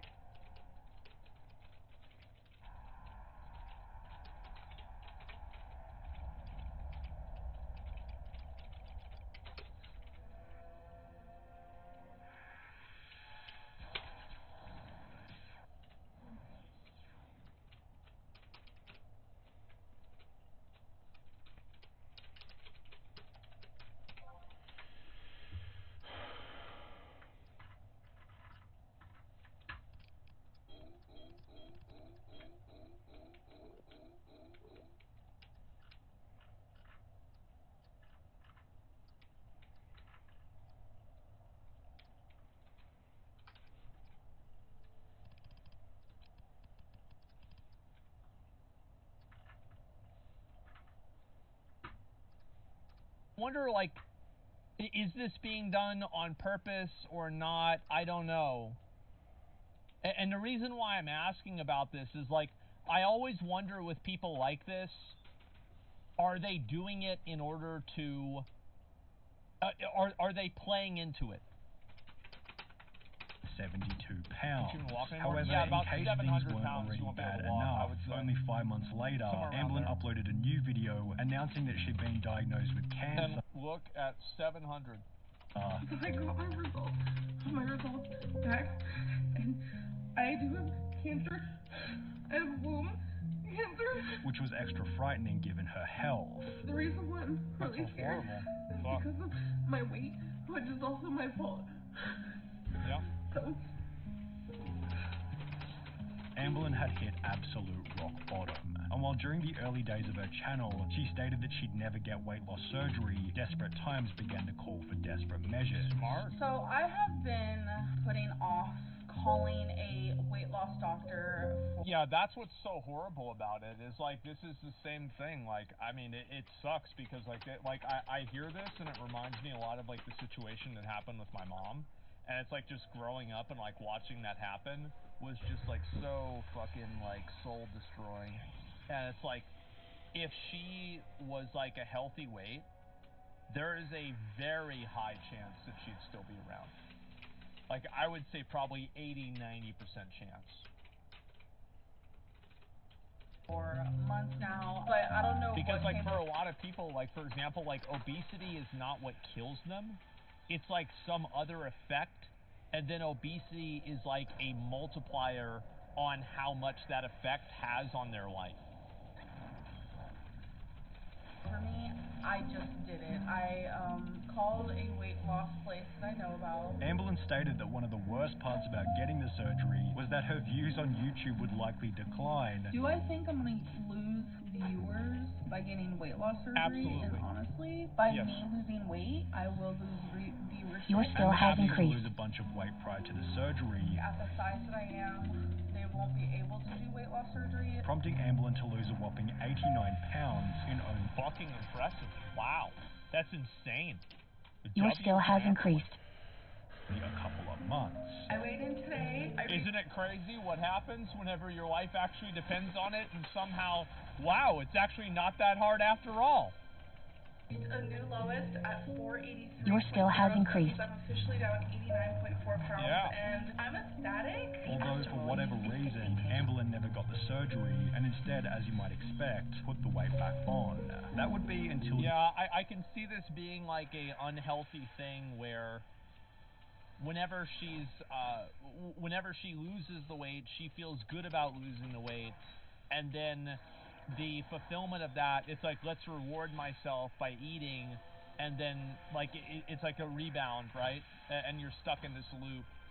Just a few months ago, when Amblin announced that she had finally picked out a weight loss surgeon. How I'm feeling now is I'm ready to take that step. I already know what surgeon I want to see. Yet it was going to be incredibly expensive. It comes out to $23,000. And as a result, she's currently Your skill has increased. While waiting for her doctor's approval. Amblin currently weighs in at 508 pounds. I will tell you where man. Amblin Reed created her channel. Oh man, that's sad. That is so fucking sad. I hate to see this, man. I really do. It's just awful. I mean, your skill has increased. I have some sympathy, yeah. That's like you're a heroin junkie and you can't stop shooting up. I have sympathy for them and I have sympathy for fat people. They can't stop, obviously, or they would have. If she doesn't, she's gonna die. You know? They can't stop. That's just what's gonna happen. It's no different than heroin. It's just dopamine levels. They get it from food. Honestly, I have a lot more respect for fat people than I do junkies because, It's not that simple. It's not that like well, I know honestly I have the same respect for junkies as I do fat people. But see, they each have like unfair problems. The fat people problem is it's unfair that they don't break the law or anything or do anything wrong or immoral, but they still end up fat. And it's unfair that junkies have to deal with the war on drugs. It's your right to do that, but that's what's gonna happen. I'm just gonna run Monofon here. I don't really feel like tanking. I don't know. 100% health aneurysm, dead great life, yeah. Well, no, I mean, people can live their life the way they choose. And there are people, look at Hunter Thompson. He wanted to just spend his whole life drinking. Me, I'm like that. I'm gonzo, and he worked very hard his entire life, just like me, and they treated him like shit his entire fucking life until he eventually, just went to a small town in Colorado and said, fuck you to the world. And he ran for mayor there, and he got it, too. He got it. And I can sympathize. I would move to a small town in Colorado to get away from humanity as well. Because I face so much judgment and jail time and problems and tens of thousands of dollars of loss and all this stupid shit and a bad record and the inability to get a job over what? Getting high? Fuck the American government. And what I'm saying is true. And they do deserve it. They deserve what I'm saying.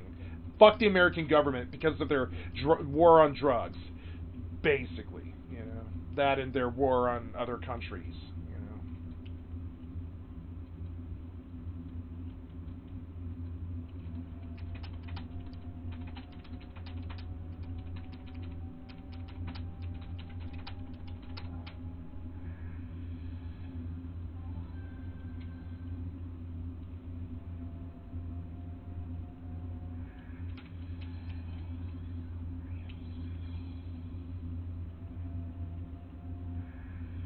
I want re-raise too. I'm gonna fucking die. The way I'm pulling hate, I need re-raise. So it's like, I have some sympathy for these problems. Like they're just dopamine addicts. It's all the same. Video games, fat people, drugs, sex, violence, all of that stupid shit is because we're bored and we're dopamine addicts. It's absolutely why. Boredom is the worst thing ever. It's just really bad.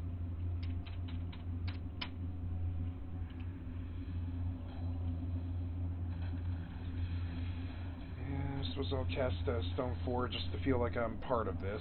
I don't really have any mana. Your skill has increased.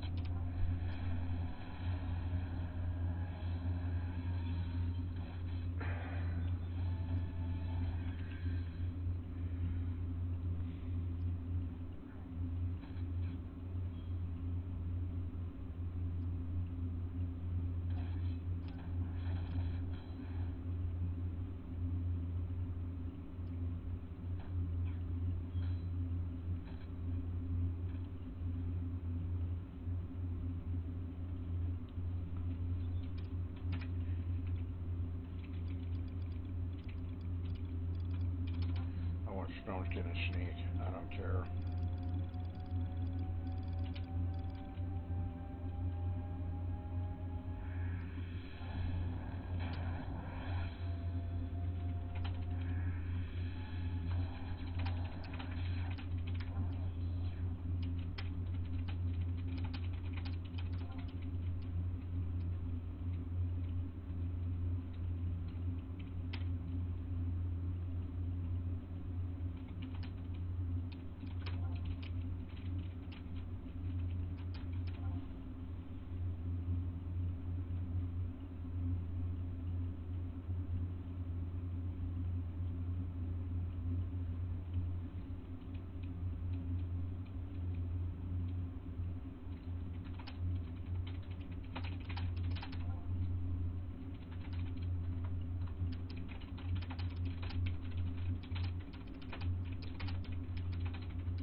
Your skill has increased.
Your skill has increased.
Your skill has increased.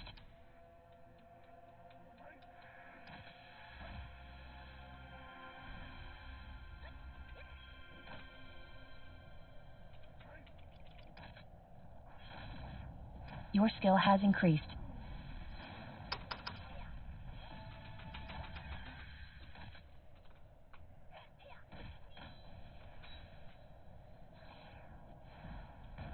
Your skill has increased.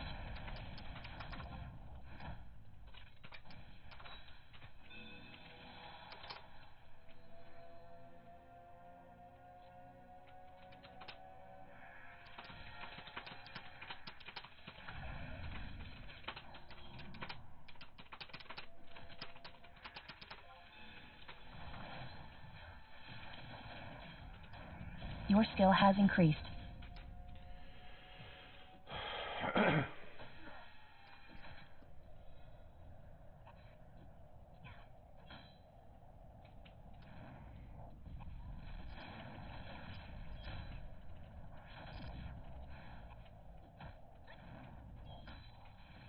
Your skill has increased.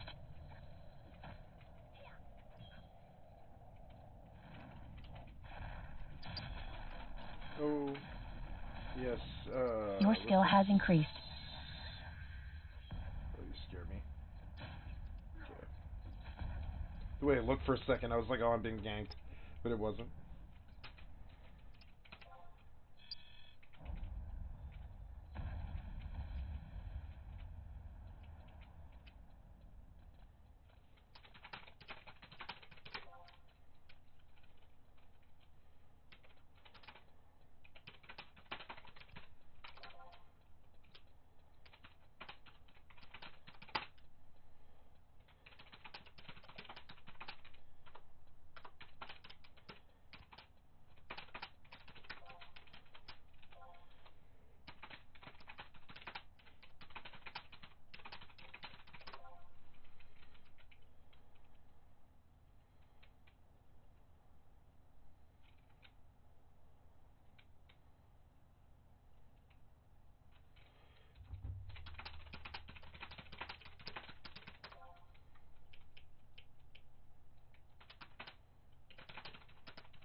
Your skill has increased.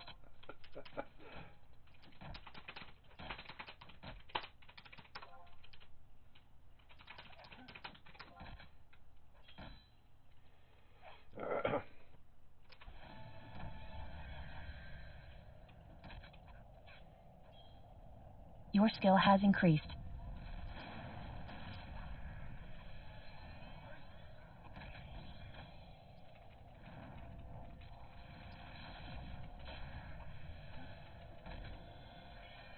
Your skill has increased.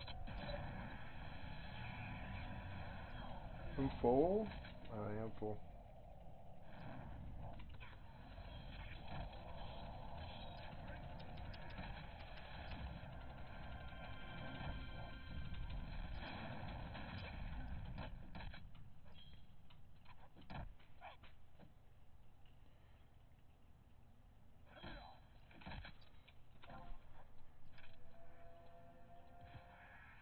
Come on, drop, you stingy bastard. Hey, Dave, what's up? Hey, Dave, you want to make some money? I could use a thief. I really need a thief. I'll pay you $25K if you're free.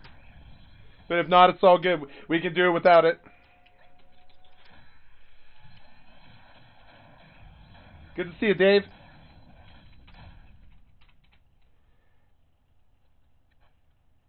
Oh, and I turned my delay down to 3 seconds, Dave. I thought about it for a couple of days, and I realized how really rude that is to you guys, and I fixed it, hopefully. It should be fixed. And I'm so sorry I was rude about that. I didn't really realize how really painful that was for you guys, and I'm so sorry. I just saw it selfishly as a security issue, but I did lower the time. to like 3 seconds, so you shouldn't have that issue anymore. At least not as bad as it used to be.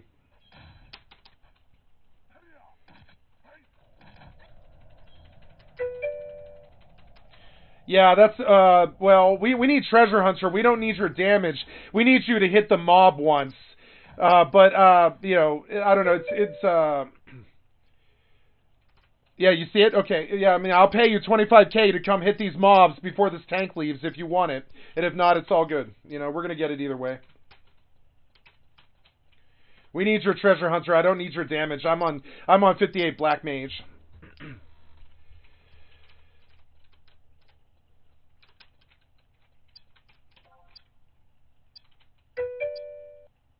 No, I need Treasure Hunter too. I've spent 7 hours in here, Dave. I mean, yeah, you want to come on Dark Thief, it's helpful, but I mean, I already have Treasure Hunter 1, and we've only gotten 1 tab bell in an hour, right? I need TH2, and I'll pay you 25k to come hit the mob once. You could get dagger skill. I'll sneak you in and all that. That's DSX, right?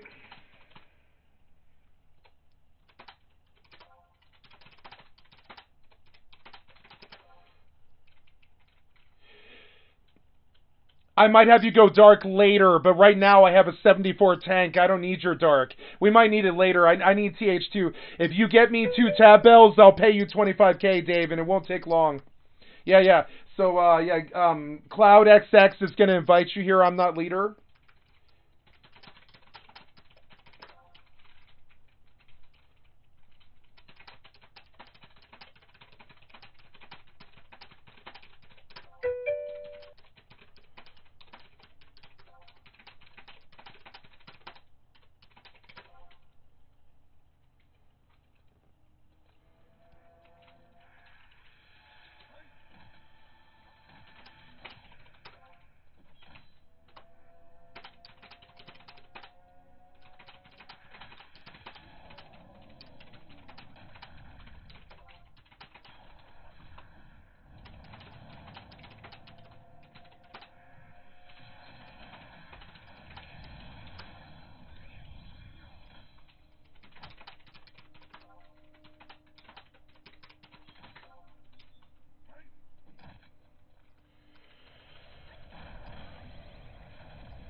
Your skill has increased.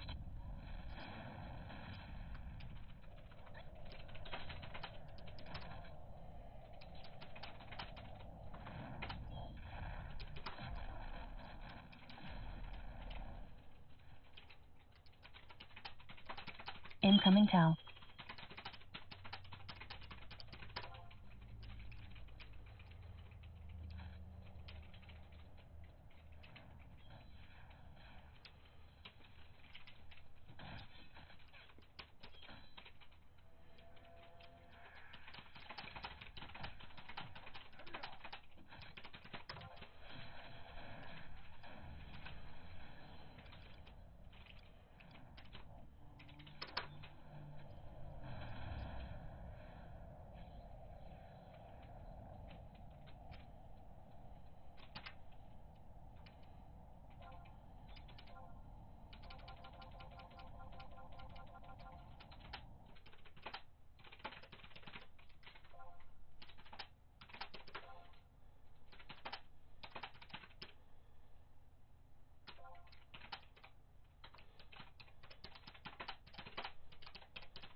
the asteroid is depleted.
Oh, Dave shit is looking good. Look at all that good gear.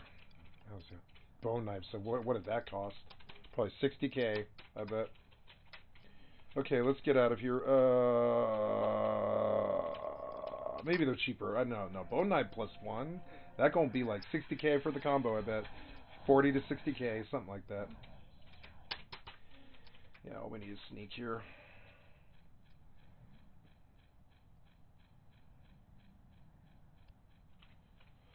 I'm gonna run this on myself too.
the belt. I gotta get this ship indoors. I'm gonna lose it. Get indoors. Get indoors. Locations, Oipo Dock. There we go. Okay, sorry. Drive active. So I wonder, yeah, like how I want to do this. I'm gonna put Dave. Dave, I'm gonna put you at the door, so that and I'll hit the lever puzzle for you, and I'm gonna leave you with sneak, so you have enough time to get in. Once you're into the center, we're going to the center of LDM. It's right there. And then you're gonna hit the lever puzzle for me, and I'll sneak myself in. You're gonna be able to stay in there and not get aggro, but let's get you in first. Yeah, so you're gonna have to wait here. Do me a favor and drop your sneak. I'm gonna recast on you so that we know that you have a good timer.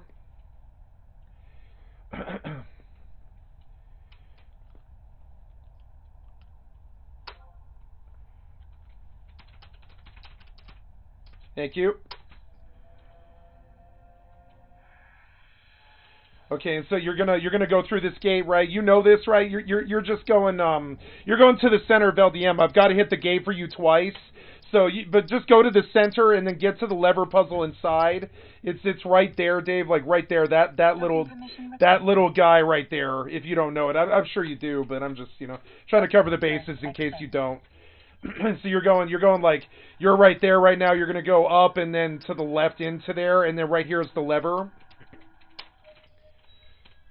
And I'm going to try and hurry, get you through there before your sneak runs out. And make sure and hide and perfect dodge if you pull something. I'll sleep it and we'll get out of it. Don't worry, I'll escape us or something. But definitely hide if you do aggro something. And I'll be in, hopefully, by the time your sneak hasn't even worn yet. So here's the first door for you.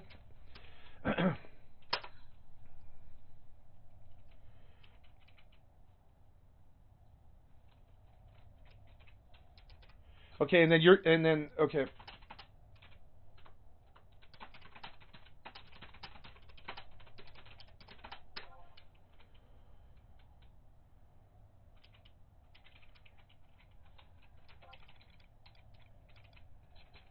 Oh, I hit it. Did you not get it? Oh, you're in. Okay. So then run north. You gotta run north up here to where I'm at, right? And then I'm gonna let you through this other one as well. So come north up the alley, like right to where I'm at. See it?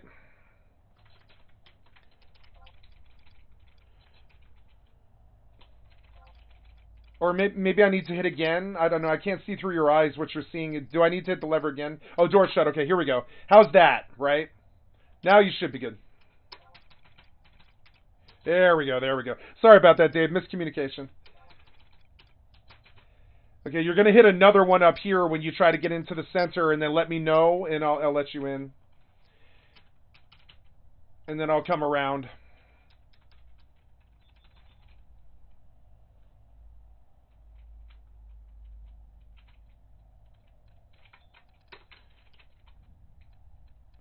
And then right in there to the right. Yep, cool. And then you're going to let me in. I'll let you know.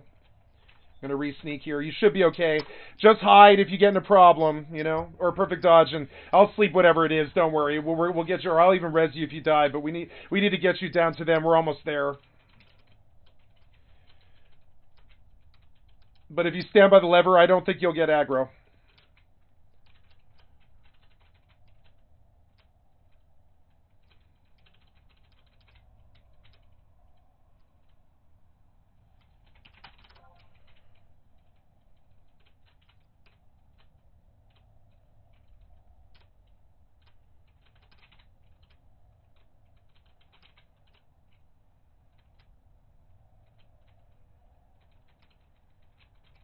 Did this right? Yeah, I did this right.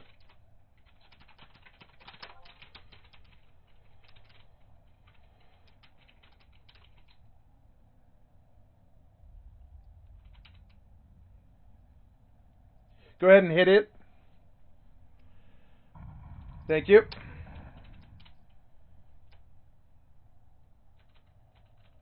Good teamwork. Almost to them.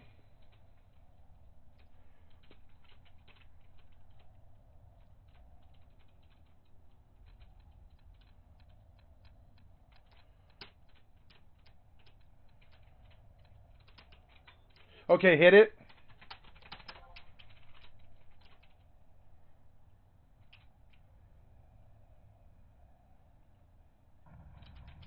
Thank you. Good shit. Okay, Dave, we're going right down the hole here.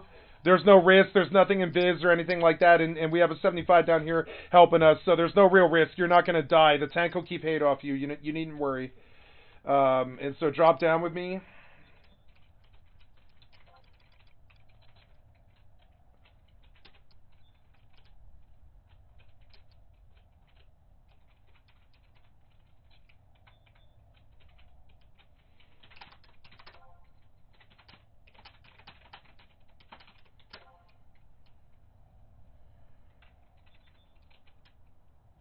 Did you see where I dropped? It's the little white square box on the floor, Dave. Yeah, there it is. Cool, cool.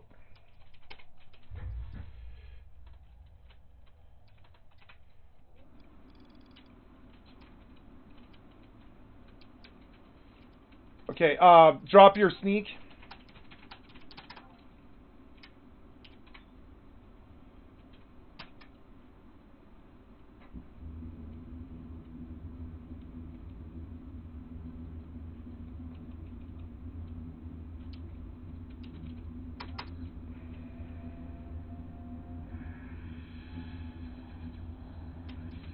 Thank you.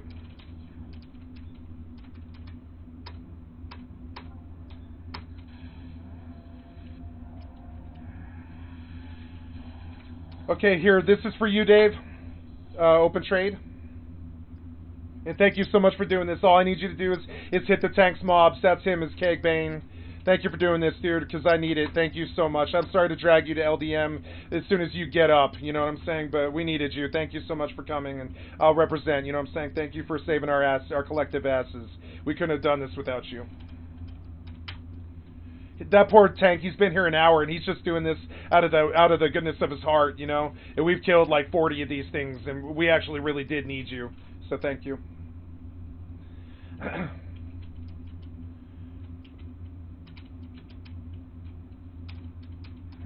You're very welcome, thank you. Incoming emote.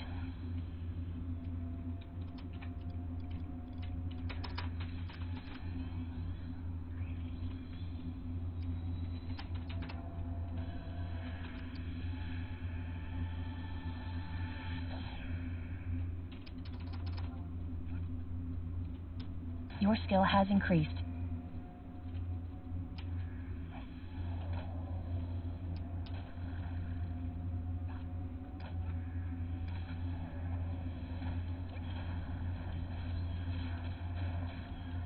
Your skill has increased.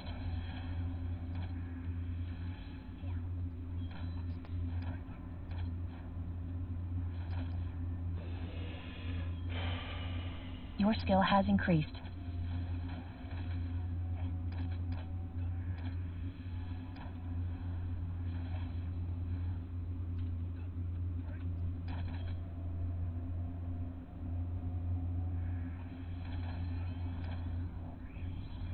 Your skill has increased.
Your skill has increased.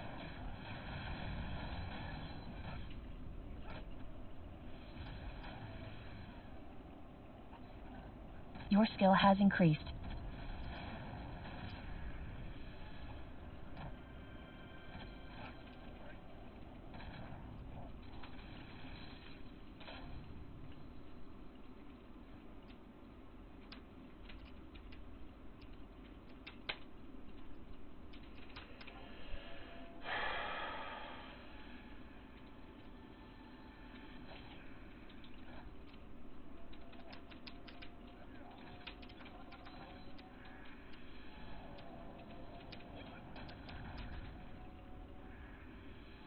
Your skill has increased.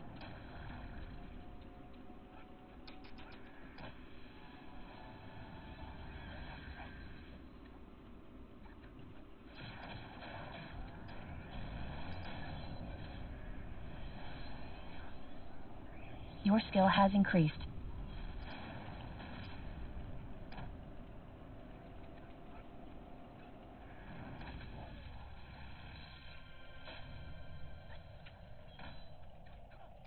Your skill has increased.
Incoming emote.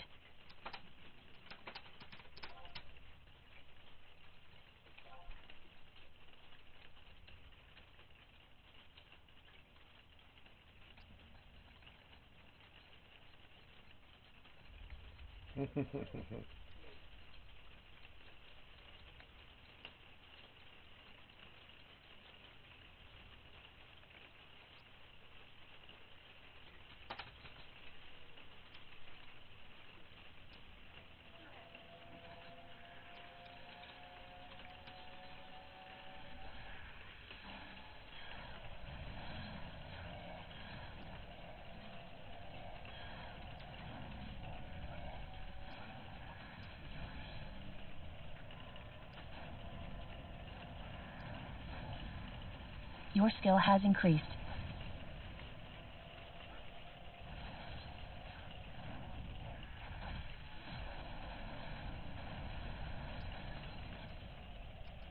Your skill has increased.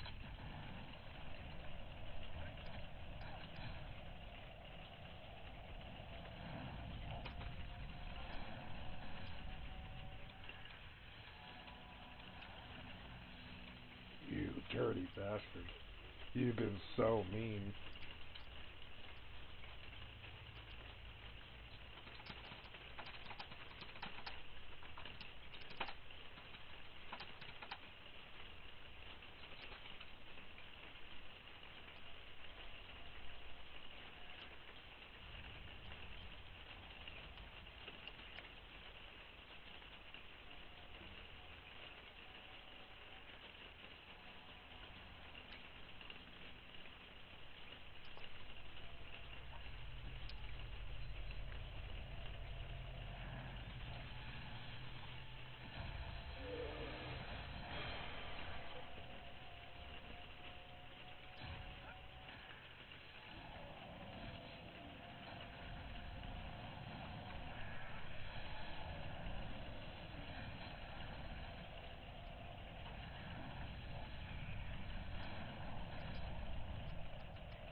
Your skill has increased.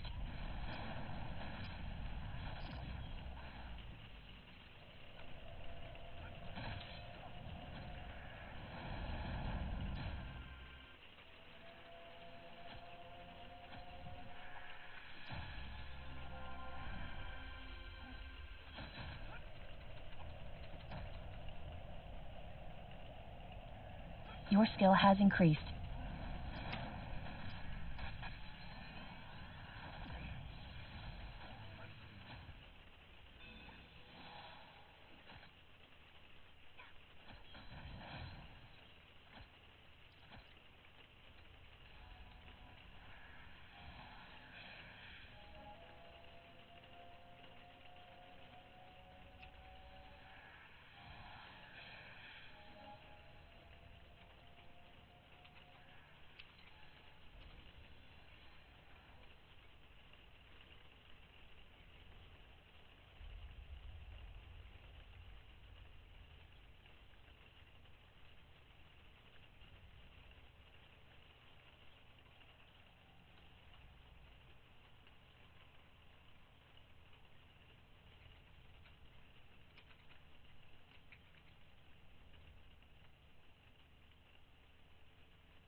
Your skill has increased.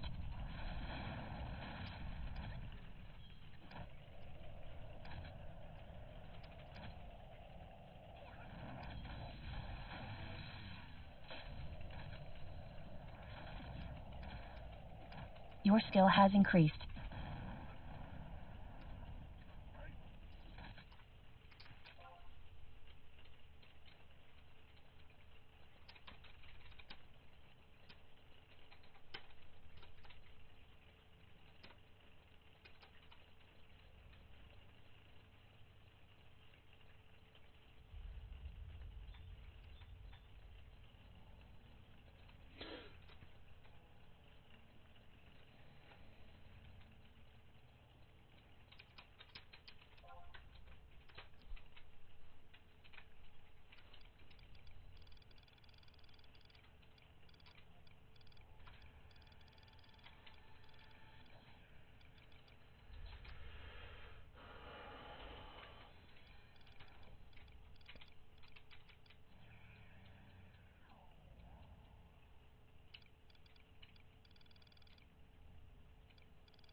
Your skill has increased.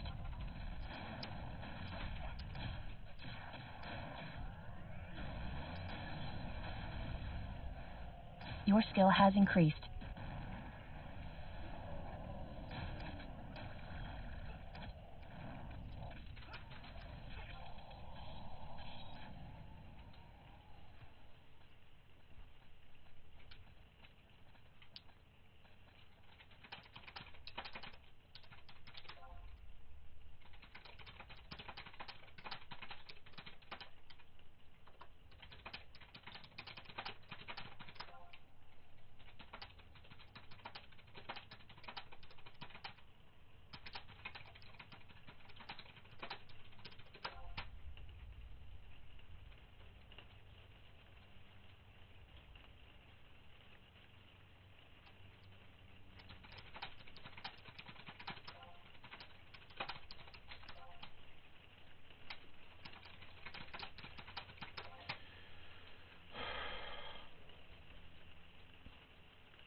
Your skill has increased.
Your skill has increased.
So now, Dave, if you would prefer, I can D2 you, and you can switch to Dark Thief now. It would benefit us probably better than dying, you know?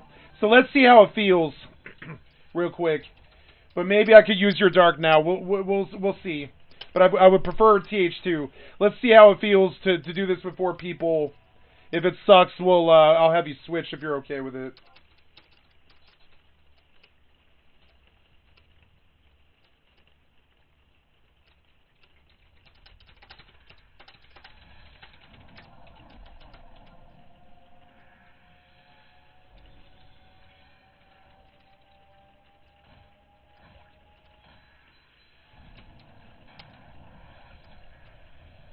Your skill has increased.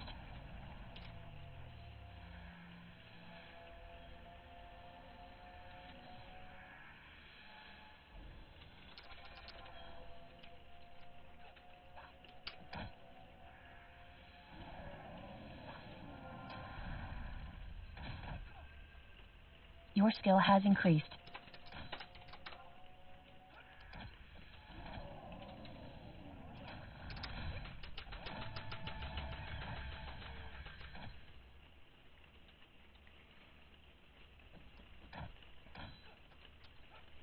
Your skill has increased.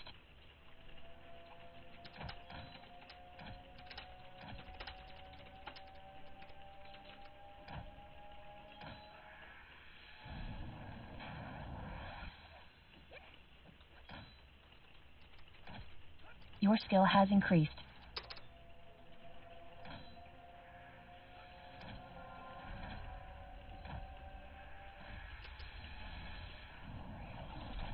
Your skill has increased.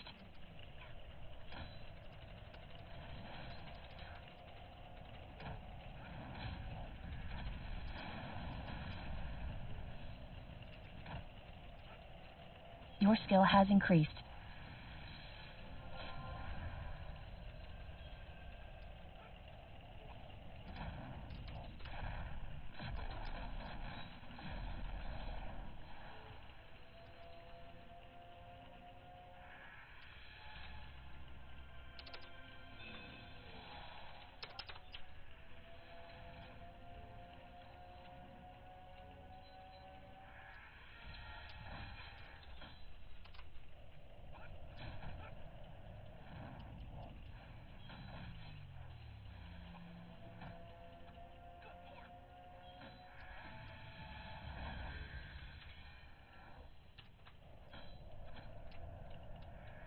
Your skill has increased.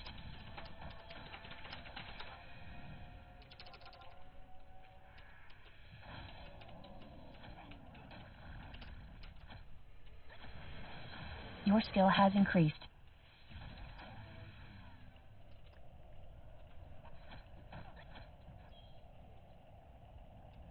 Your skill has increased.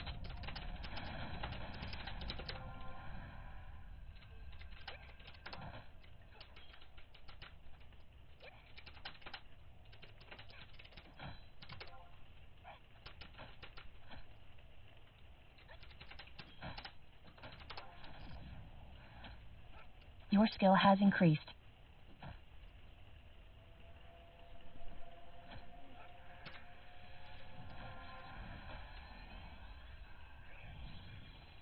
Your skill has increased.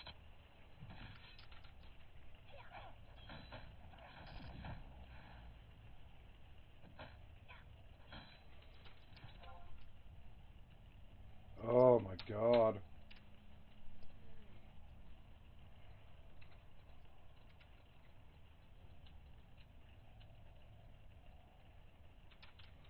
I want to use a ring again, but I mean, I don't know. Like, I mean, what would 42 be with the ring bonus? It would be like 100. It actually is worth it. It's worth it to get XP off this, kind of. You know? Oh man, am I in a bad place? I kind of am. I'm gonna just sneak up here just in case something bad happens. We're gonna cast syndicate.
Oops, I hit the mic with my elbow.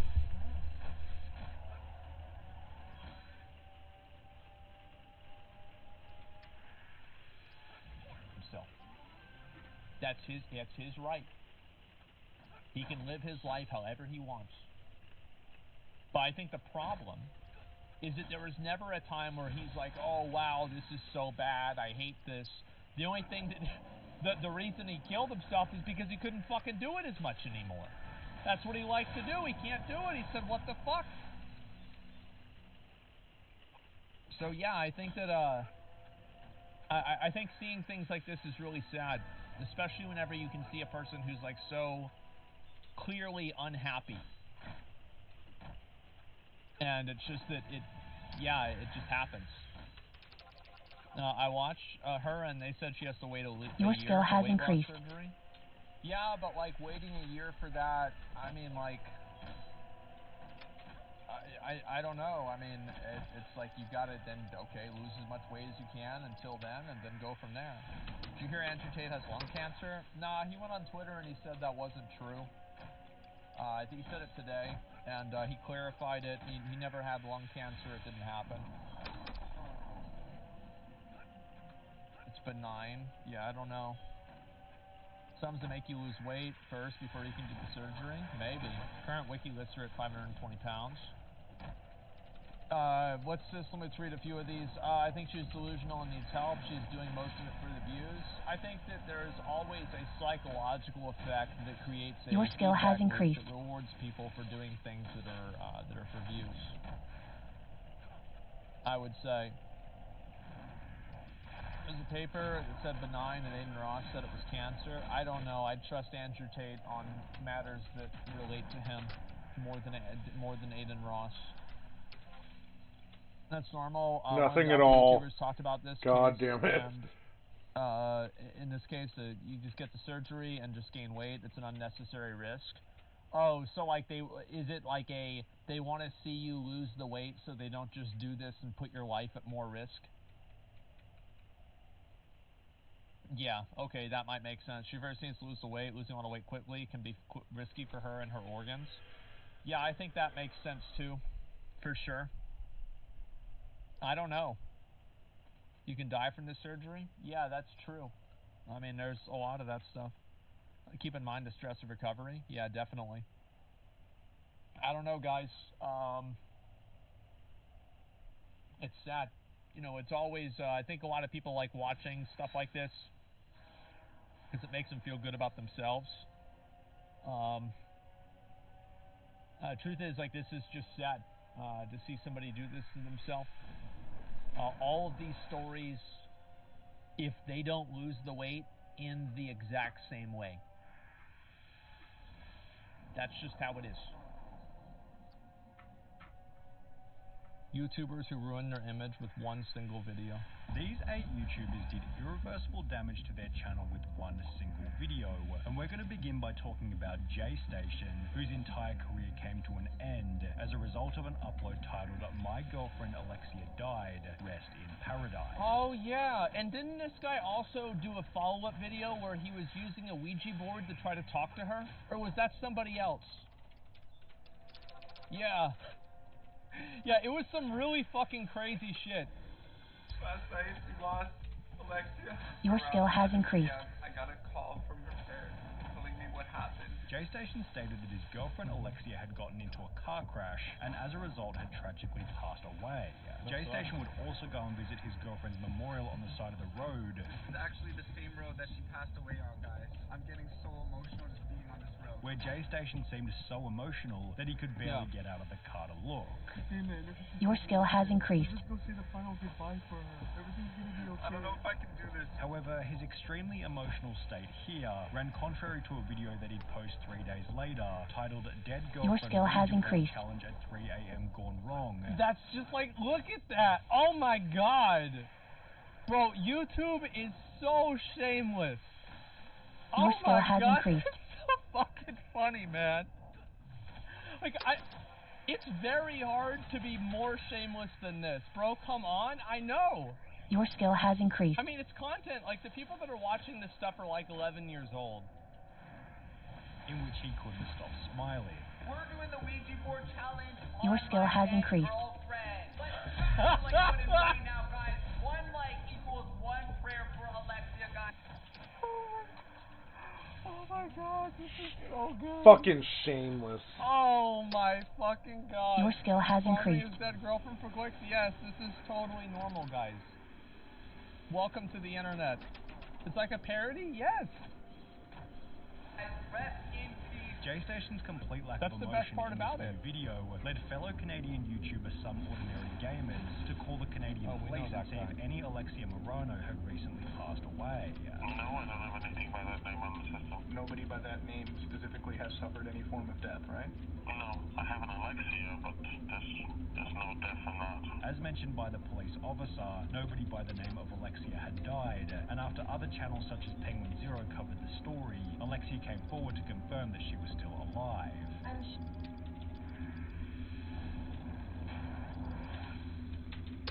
Oh my god. She's cute. I would fuck the shit out of that girl. Oh my fucking god. I don't know. That picture's bad, but she's really beautiful. Guys. I can't She's a believe beautiful it. girl. Whatever. Risen from the dead. Incredible. 3 days later. Yeah.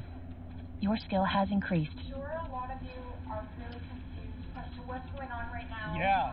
Between me and Jay and the videos that he posted. Alexia was able to explain that she had nothing to do with the J-Station videos. What? I was not a part of any of them. It was just Jay, and I didn't even know what he was going to say in those videos before he posted them. And as a result, the two had broken up. I felt like he was just constantly being mean to me for some reason. The times that he was mean to me, it's just like he was so mean. However, J-Station... Wait, so basically, he's just really mean to her, and then finally, at the end of the relationship, he's like, I really need to have this go out with a bang. You know, I really want to like maximize the content here, so let's just tell everyone that she died. Oh my god. Ouija board on Alexia video is deleted.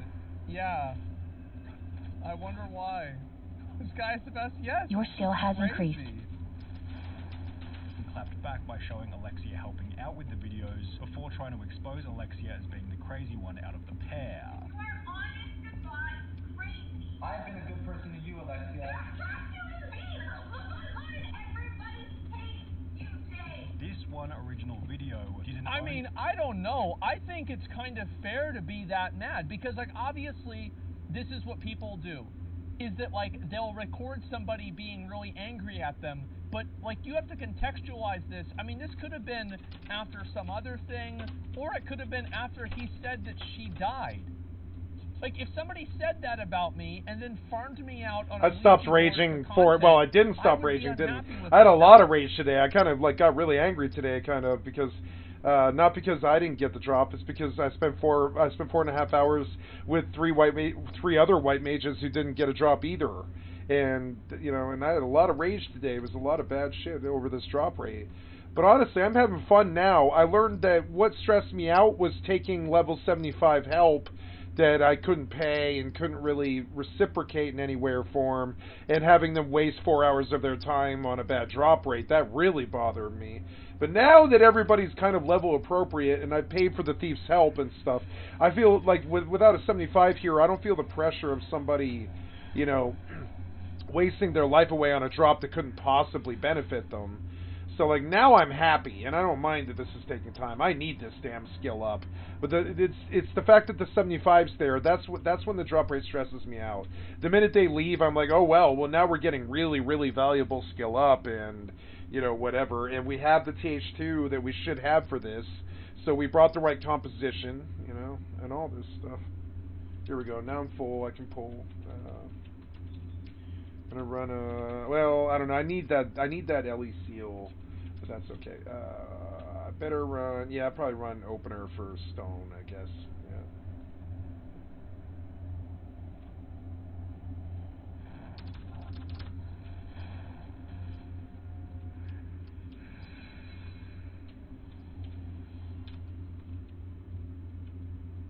Yeah. Your skill has increased.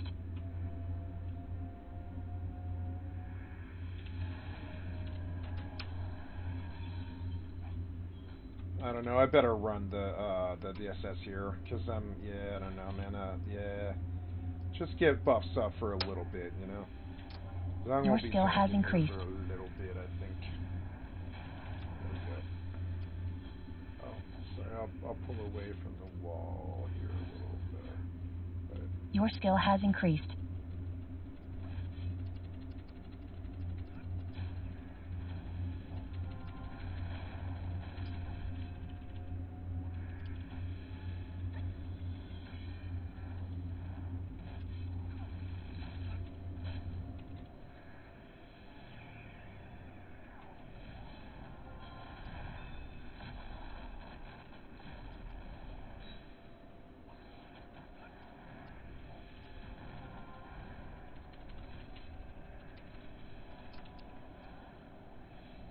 Oh God. Oh God. I don't yell at people. I just don't. Yes, yell at you people. do. If I'm that. Yes, you do. You yell at people every day. I watch you do it all the time. You be like, you stupid idiot. Like, you straight up cuss at people all day. It's one of the parts of your job that I find I'm so envious of. Whenever he doesn't like somebody, he just fucking cusses at him, fucks him out, and bans them. And he taught me how to do that. I wouldn't normally ever kick a customer out of my cab, even if my life's at risk or whatever. But I mean, that's sort of like life-changing stuff. But like when it comes to like streaming and stuff, man. Like, you do yell at people. You yell people all the time. Like, I watched your video the other day. It was like, funniest unban requests. Watching you ban people in a compilation form, it's like watching me rage. It's the exact same rage. You yell at people all the time, just like me. What the fuck are you talking about? That mad at someone, I'll just never talk to them again. No, well, yeah, you mean like mad? Oh, you're talking about like big mad, like, oh, your wife cheated on you or something? Yeah. No, when I'm really mad, I go deathly quiet and I leave the person. I'm just like, all right, well, have a nice life. And that's the only thing I say. And they're like, you really mean that, don't you? And I'm like, yeah, see ya, motherfucker. I did it to somebody not that long ago. I had a good friend. I won't say his name, but I had a good friend in the men's dorm. We played video games for 2 solid fucking years. I played like Fallout 76 and Rust on my PS4 Pro while we were stuck in the fucking men's dorm after a man tried to kill me and he set his fucking house on. He set his ex-girlfriend's house on fucking fire. He was a pyromaniac, you know. And I was like, well, if there's mental affliction, I think pyromaniac is, you know, probably one of the scariest ones. But I also don't think it's rape and murder, which is a lot scarier. So whatever. I mean, like, you know, if I was going to hang out with somebody, I think a pyromaniac would be probably one of the better ones, I would say. So I hung out with a pyromaniac for 2 years. And I said goodbye to him at the end because he really did, and he talked about it quite a bit. He really believed that gay people were evil. And I was like, you know, I didn't say anything. I never told him I was never going to speak to him again. But when we got out of prison, essentially, it was like prison. It was like 2 years of minimum security prison. When I got out of the 2 years in the men's mental health dorm, rather than going to jail and stuff, I said goodbye to my friend, and I never spoke to him again. And you know what? Like, he pissed me off, kind of. He was like, yeah, gay people are evil, though, and they cause all rape and all this stuff. And I was like, nah, no, that's just fucking horrible. And I never did speak to his ass ever again. And I hung out with him while I needed a friend in prison, because you need friends in fucking prison, basically, you know. But I didn't hang out with him past that. I was like, nah, I can't really be around a homophobic person in 2023 now, can I? Not really. You know, or a racist or any of that stuff. I'm too woke, leftist, liberal, ultra-liberal asshole to be fucking around with homophobic people in 2023. I'm terribly sorry. I realize that y'all want to take it back to the fucking, you know, the Middle Ages or whatever. You're all obsessed with, like, a more pure time or whatever, but I don't, you know. Alright, let's fight this Darkstalker. Now, your skill has increased. You know what I'm saying? So, like, he's talking about, like, yeah, when somebody pisses you off that bad, when, like, your wife cheats on you, or somebody robs you, or whatever the fuck, or steals from you in a really nasty way, or, like, you know, fucks you over or something, or kills someone you love or something, you just don't ever speak to that person ever again. You don't think about them, you don't let them control your life. You try not to, anyways. The man who tried to kill me, I talk about him all the time, but I mean, like, that's for closure reasons. If I had it my way, I would just never think or talk about him or do any... You know, do any content based around him ever again. I better run a heal. I don't think they're going to. Oh, they did. Nice. There we go. Okay, cool. Alright, let's get some, well, I suppose it would be good to do, but I'm gonna just run bio here. I don't care. I need skill up. I need dark skill up. I didn't really realize how valuable of an opportunity this was to get my dark magic skill where it needs to be. Your skill has increased. Thank you.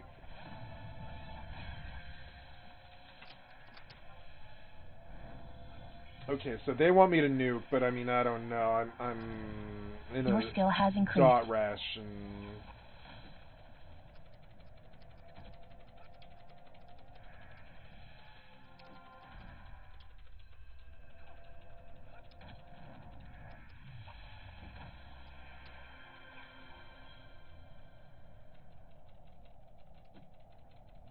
Your skill has increased.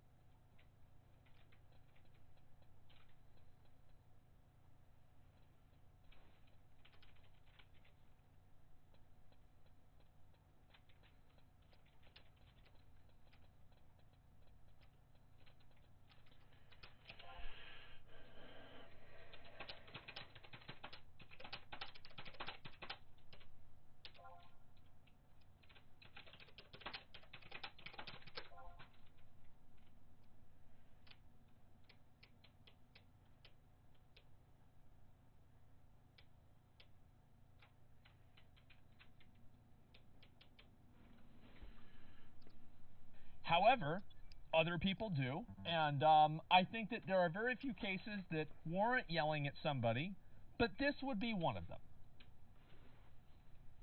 Lead to the collapse of their relationship, but it would also eventually result in J-Station's entire channel being deleted. Therefore, J-Station 6.2 million fucking subs, and he threw it away. Jesus Christ, I'm down here struggling for 1,200 fucking follows. Fucking 100-hour weeks for the last 12 months straight since March 7th. I'm on my third day past, or whatever, fourth day past my fucking my year anniversary. It was so good. A couple days ago on the 3rd was my year streaming anniversary. It was so good. And like fucking, I'm so happy about that. But also, like, I know what it took to do the last year. I don't know what it took him to get. I'm sure it was many years to get 6 million subs or whatever. And to throw it away on some bullshit like this is so mentally goddamn dumb. I don't know. Pepper, who had already ruined his image by posting an idiotic fake video. It went by the now infamous title Killing Best Friend Prank. Yeah, Bro, no. Why would you joke about that? Jesus Christ. If my best friend made a YouTube video joking about killing me, that wouldn't be my best friend anymore now, would it? Jesus Christ, the lack of fucking critical thinking. Ugh.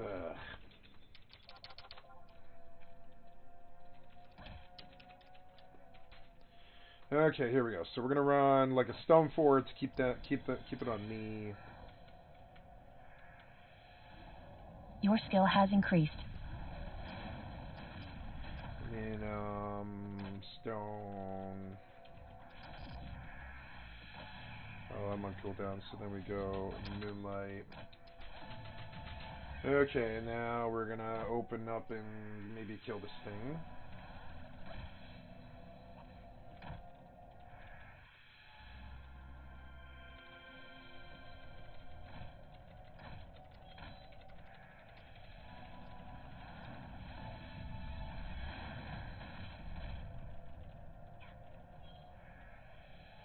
Your skill has increased.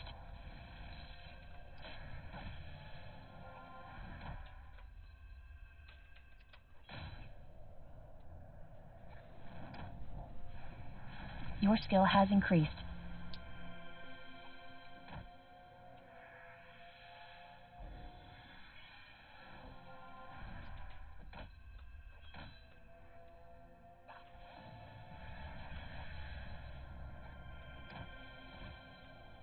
Your skill has increased.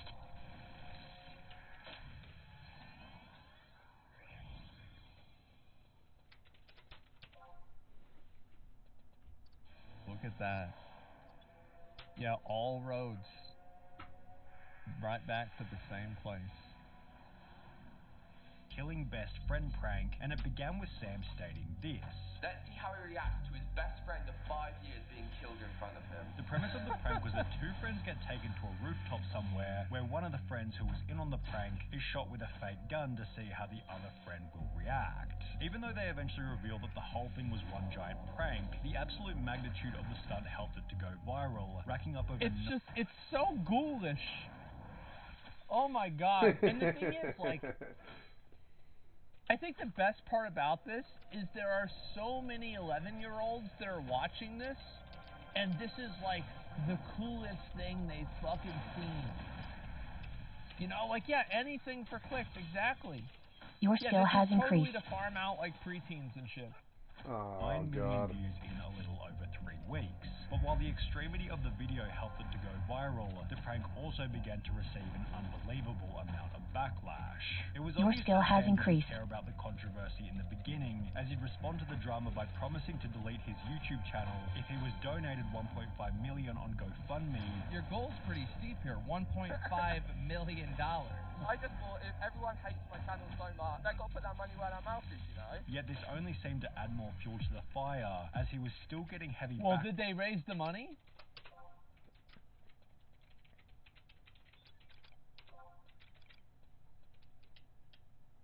No? backlash over 3 months later, at which point it became all too much to handle. Sandpepper would not only delete the original prank... what a fucking pussy. Oh my god. Oh, were you fucking kidding me? Bro, you're creating morbid content for weird kids. That's what you're doing. Stop being like, oh, I'm so sorry. I can't believe I did this. You knew what you were doing. Wait, why do people apologize for this shit? Yeah, what a fucking bitch. As long as his friend didn't care, I don't see a problem, to be honest. Can we both agree that this is ghoulish content, though? I feel like this is 100% ghoul content. Absolutely. But he'd rather unlist every single video from his entire channel, leaving only one fresh new upload titled I'm Sorry, in which he'd come forward and explain that the video was fake. No wonder people hate me, like, I've been an idiot, like, I've been stupid. You know exactly what I'm going to say now, of course, it was fake. However, the damage had already been done, and while Sandpepper has since had some success on TikTok, his Incoming channel never emote. really recovered after posting the best friend prank. Brooke Hout's channel never recovered. Yeah, I think that a lot of people probably, they see that and it's just like a little bit over the line. Pretty sure he didn't even mean his apology. Yeah, I genuinely believe that you should never apologize unless you actually are going to change. Because an apology will never make people happy, ever. Like, it's like, I remember I saw, like, Daft posting an apology about how, you know, she said, like, racist things against, like, white people, and it was, like, this big thing, it was 2 years ago or something, and she recently posted an apology. People were picking that shit apart, being like, she didn't really mean it, but then she said this, oh, but what about this, and the other thing. Never fucking apologize, unless you mean it. And if you do, I think that if you make an apology video, see, this is what his other big fucking mistake was, a 20-minute apology video? What the fuck do you have to talk about in 20 minutes? Hey guys, video didn't hit, sorry, I know people thought it was weird, but we thought it'd be funny. Apparently Your skill we let has you guys increased. down. Sorry, we fucked up, we won't do that again. Try to keep things a little bit more PG. And that's it. Yeah, my bad. There's nothing there's nothing that you can say beyond that will help. That's it. Nothing. Not a single thing. You guys see what I'm saying? Caught me slipping, you guys, my bad. Yeah, exactly.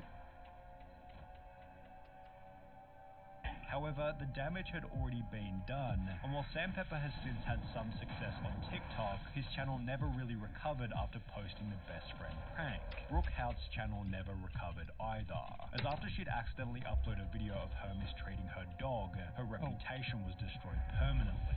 In the lead up to posting the video, Brooke Hout had gained 327,000 subscribers, which, as you can see from the videos on her channel, had been aided by her pet Doberman named Sphinx.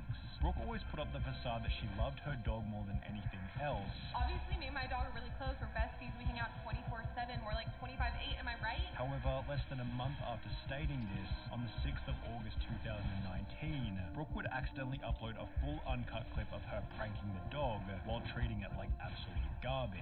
As the video began to spread throughout social media, almost every single news outlet wrote an article on the story, prompting a Change.org petition titled Ban Brooke Houts from YouTube, which received over 67,000 signatures. Peter would also take to Twitter in a post hoping that she was banned from the platform, yet incredibly her channel remained active. Your skill has increased. Post a bizarre apology video about a month after the original incident. Oh God, every single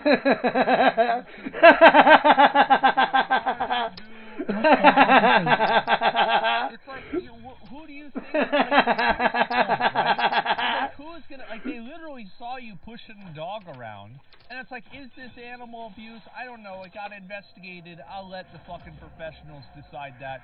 I'm not gonna make a decision. The point is that nobody that doesn't like you because of this is going to change their mind because of this video. Who's it for? Is it for you? Yeah. Didn't it work for the majority of creators? Your skill has increased. Okay, so let's think of some apology videos. I think Logan Paul, probably best apology video. Yeah, okay, so Logan Paul. Soda Pop? Yeah, that was a good one. Your skill has increased. The only time that an apology video works is that if you keep making content and the content is good. Because, like, and also you actually... I meant to say, Dave, you have satisfied your contract here of 25K. I told you 2 bells. You've satisfied. If you need a D2 or you got real life stuff or you would like to go level, you are done here if you would like so. You have satisfied your 25K and stuff. And so, you know, if you want to stay, stay. But I'm not keeping you here. If you have some other place you'd like to be, you've satisfied what I needed. You know what I'm saying? And thank you. If you want to stay, that's good too. You know, but I'm not keeping you here, by the way. I needed these guys to get their bells because they've been at this too long trying to help me get mine, you know, but I don't care about mine, you know. So it's like, we got what we needed here, by the way. Your skill has increased. You know, if we get mine, it's a bonus, but these guys definitely needed theirs. They've been here 4 hours and shit. I've been here 8.5, you know.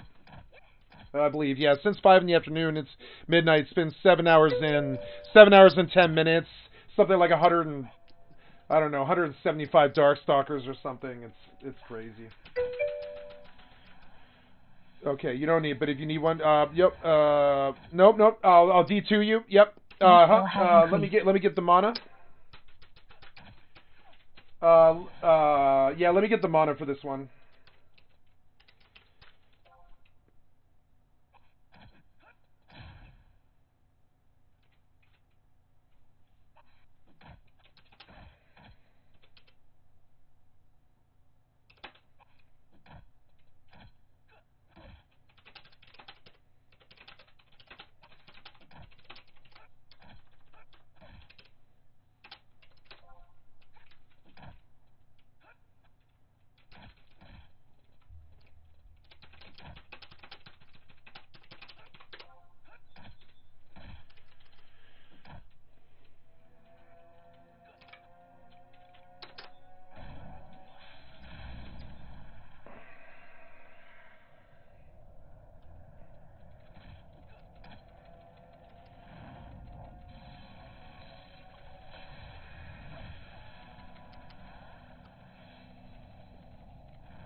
Your skill has increased. Please heal, please heal, please heal. Please heal, please heal, please heal, please heal, please heal, please heal. Oh, thank God. What am I at now? I'm at 30.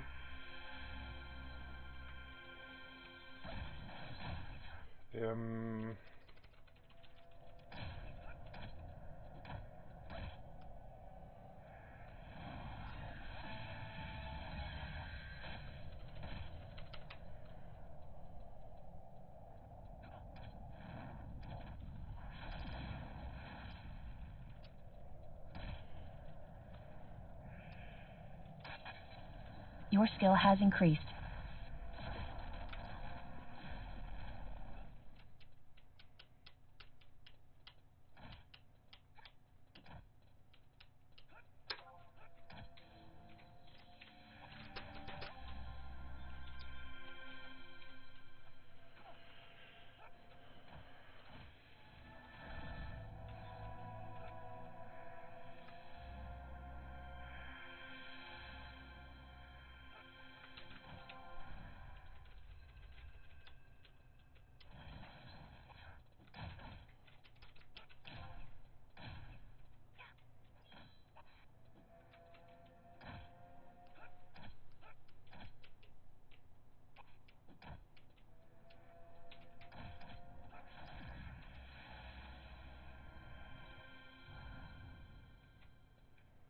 Thank you so much, Dave. Fuck yeah, dude. Hells yeah.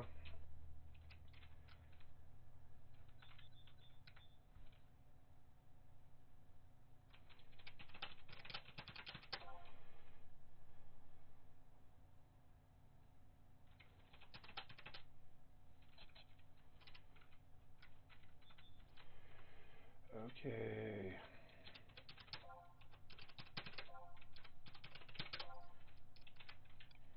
Thank you, Dave. I'm going to send you home. Godspeed. Thank you so much. Dude, I owe you big. You ever need anything at all? You know what I'm saying? Oh, no, I'm not trying to cast Sleep 2. I'm trying to cast Warp 2. Warp 2, why not? Oh, is it 150? Is it 150? It is. It's 150, yeah.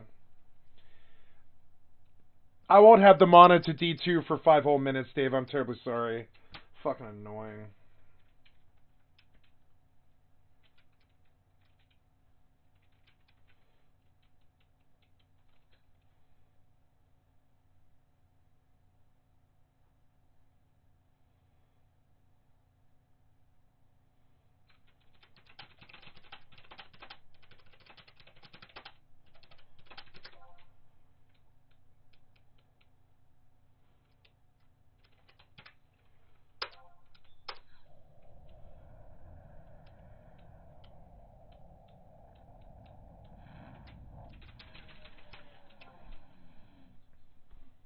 It's going to be eight whole minutes before we can pull, Dave. I just sent you home.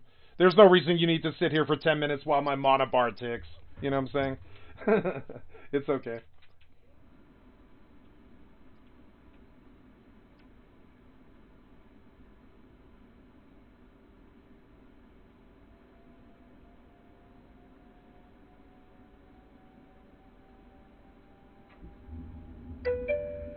Thank you, dude. Thank you so much. You know what I'm saying?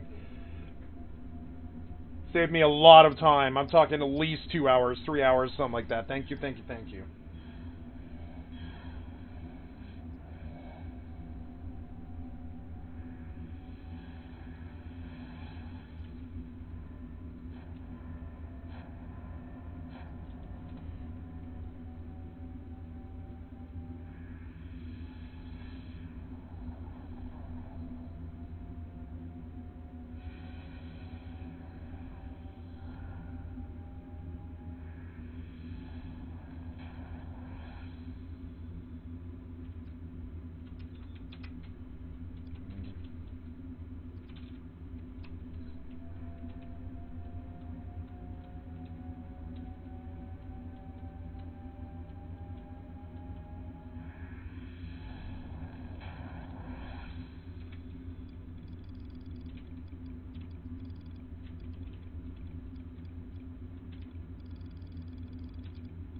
Fucking so annoying.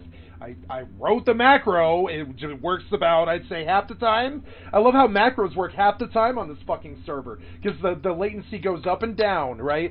So sometimes my stone skin macro works at 10 seconds. I'd say about half the time. But I really got to make it sure that it's 11 whole seconds now, because I miss this about half the time, and it's really annoying to me. Like, really annoying that I have to go back and dig through my fucking menu because a macro won't fire because of an entire second worth of lag. I don't know. I get negative about it. I'm like, you know, why do I have to go hunt through my book because a macro has a second cast delay or whatever? It's kind of dumb. You know, like, man, why should I have to change because of that? That's a server issue. That's not me. You know?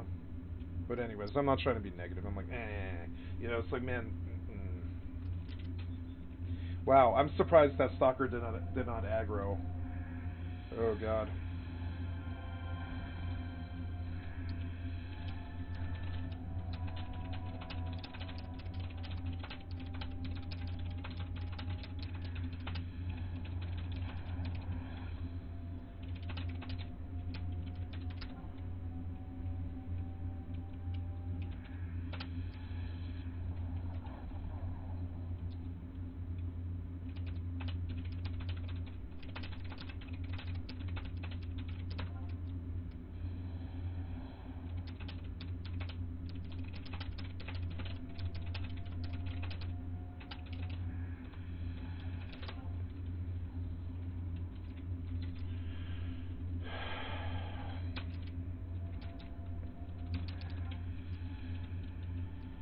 Your skill has increased.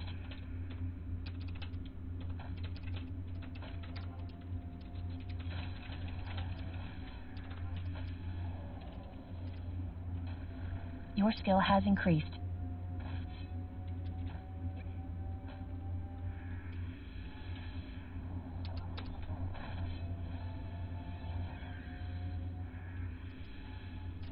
Your skill has increased.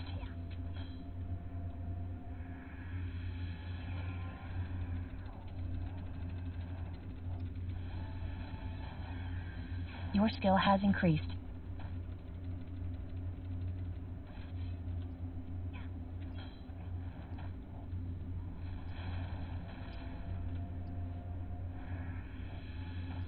Like, for example, like with PewDiePie, with the bridge situation. Nobody, like, he's like, yeah, I fucked up. I shouldn't have done that. It is what it is. It's not like there was a bunch of other examples of PewDiePie being massively fucking Your racist. skill has increased. Some of the other examples that people have, they're not examples. They're just bullshit. No, there's not a bunch of other examples. With Logan Paul, everybody already knew he was an asshole. So whenever he recorded dead people in Japan, it's like, oh, wow, it's an asshole being an asshole. I can't believe it. And then he puts out an apology video, and then he just goes back and keeps doing the same stuff. That's it. Kevin Hart, I mean, I think it's like I don't know. He's like more of a mainstream celebrity, so I don't know really the nuances of that. I have no idea. I remember he said bad things about like gay people, and then they didn't want him to host the Oscars. But I still see Kevin Hart in movies pretty regularly, so I guess people didn't really give a shit. Yeah, you just made jokes. What's a good apology video? A good apology video is whenever you say very clearly what you did, and then you're like, yeah, this was a fuck up, and then you're like, I'm not going to do this anymore. And that's it. You don't have to, like, justify, like, any time that you try to come up with a bunch of reasons of why it was okay for you to do it, or why you thought it was okay, every single time you do that, it's bad. There's never going to be a time where that is a good thing. It's like trying to... Your skill has increased. It's like trying to pull a toy out of a dog's mouth. Like, the more you try to pull the toy away, the more the dog's going... It's going to bite down even harder and, like, try to pull away from you. Like, you will never, ever, ever fucking get away with that. Because people love to hate somebody on the internet. You're not going to tell them, hey, this fun thing that you love indulging in, you're actually wrong for doing it. No, bro, like... They don't want you to apologize. They hate you, and they feel great about it. The last thing they want is an apology that solves the whole problem. Then they have to think about their own real-life problems. You're ruining their fucking life by apologizing. You see what I'm saying? Your skill has increased. Good apology equals no excuses. Yeah, I mean, and again, I think it's also... It's just the way that you do it. Like, no apology. Remember the Your skill has increased. apology video whenever he was like creepy to girls? It was like a 3-minute video. He was like, yeah, guys, I thought I was doing okay. I thought it was all right. Really kind of wasn't. I fucked up. I drink a lot, and I'm seeking help. I'm sorry, and that's it. See ya. So yeah, that's it. And everybody was like, yeah, well, that was really bad. Shouldn't have done that, but okay. First, I want to start this video by saying thank you. I just want to genuinely say thank you. Although this video did nothing to fix her image, as after taking a 7-month break from the platform, she'd returned with an upload titled Where I've Been, which received an impressively terrible 98% dislike ratio, solidifying just how much damage this one video had done. Well, people hate like content creators, and this is the same with like these family content creators, and it's like, oh yeah, this is our family channel, and then like you find out that they're beating the kids with a spatula to make them like act crazy for a YouTube video. Well, this is psycho. Like, nobody wants to see this. It's disgusting. So yeah, I mean, yeah, is a daddy of 5? Yeah, I remember there was one of those. I think there's more than one too. So it's like, as soon as that illusion is broken, nobody is gonna just be like, oh yeah, okay, never mind. Dislike ratio, solidifying just how much damage this one video had done. And also, people hate people that abuse animals. Like, nobody likes that shit. It's the same as like abusing kids. Like, that's like one of the actual things that if you do this, nobody will like you. Like, there are people that have a certain degree of not giving a fuck. But most people either don't give a fuck or don't like you. There's no like, wow, cool, bro. Done. However, at least Brooke was never arrested for the controversy, as when Count Dankula posted a 2-minute 23-second clip of his dog, he'd end up appearing in court. The video was uploaded in April 2016, and my God, getting mono takes so long. For fuck's sake. Black Mage takes so long to rest. I need a dark staff. I need one. Count Dankula taught his dog to perform a very controversial salute, with the video racking up 2 million views in the weeks after it was uploaded. Yeah, and they tried to like sue him or something like that. A bit of comedic fun. However, on the 18th of February 2017, approximately 10 months later, Count Dankula would post a picture to Twitter confirming that he'd been arrested and would have to appear in court for posting the video. 5 months later, Count Dankula would take to Twitter once again, stating, "Trial starts tomorrow, no jury, only a judge. But it will be an open trial, as in members of the public can attend, and as a result, many fans showed their support at the trial." However, this didn't seem to have any impact on the decision made by the judge, who ruled Count Dankula guilty and ordered him to pay a $1,000 fine. The judge stated, "That's pretty impressive. Like, I am glad to be an American. I will tell you that. Absolutely. A $1,000 fine for teaching a dog a Nazi salute. This is insane." He never paid it, I don't think. No, he shouldn't have to. It's stupid. As a matter of law, the test is not whether the video was offensive, but whether it was grossly offensive. I concluded that your video was not just offensive, but grossly so, as well as menacing. Count Dankula was able to overcome this hiccup and still maintains his popularity on YouTube up until this day. Well, I think also with Count Dankula as an example is that Count Dankula became like a like he started pushing back against a lot of this type of censorship stuff entirely. So it completely your skill has increased. It completely like counterfired or misfired. It did the opposite effect, because nobody is going to see a guy who did this. Like, you watch the original video, it's clear that this is not a malicious person. So, or at least it is not clear that they are a malicious person. It just seems like a goofball who did whatever. And nobody is going to see, like, yeah, this is definitely somebody worth punishing. Can't believe the trial occurred, let alone ended in a guilty verdict. Well, I can. It's in Europe. Bro, like, I don't live there. Like, there's plenty of shit that's against the law that's stupid in other countries. I don't give a fuck. That's your not skill my has problem increased. at all. See you moment, yeah.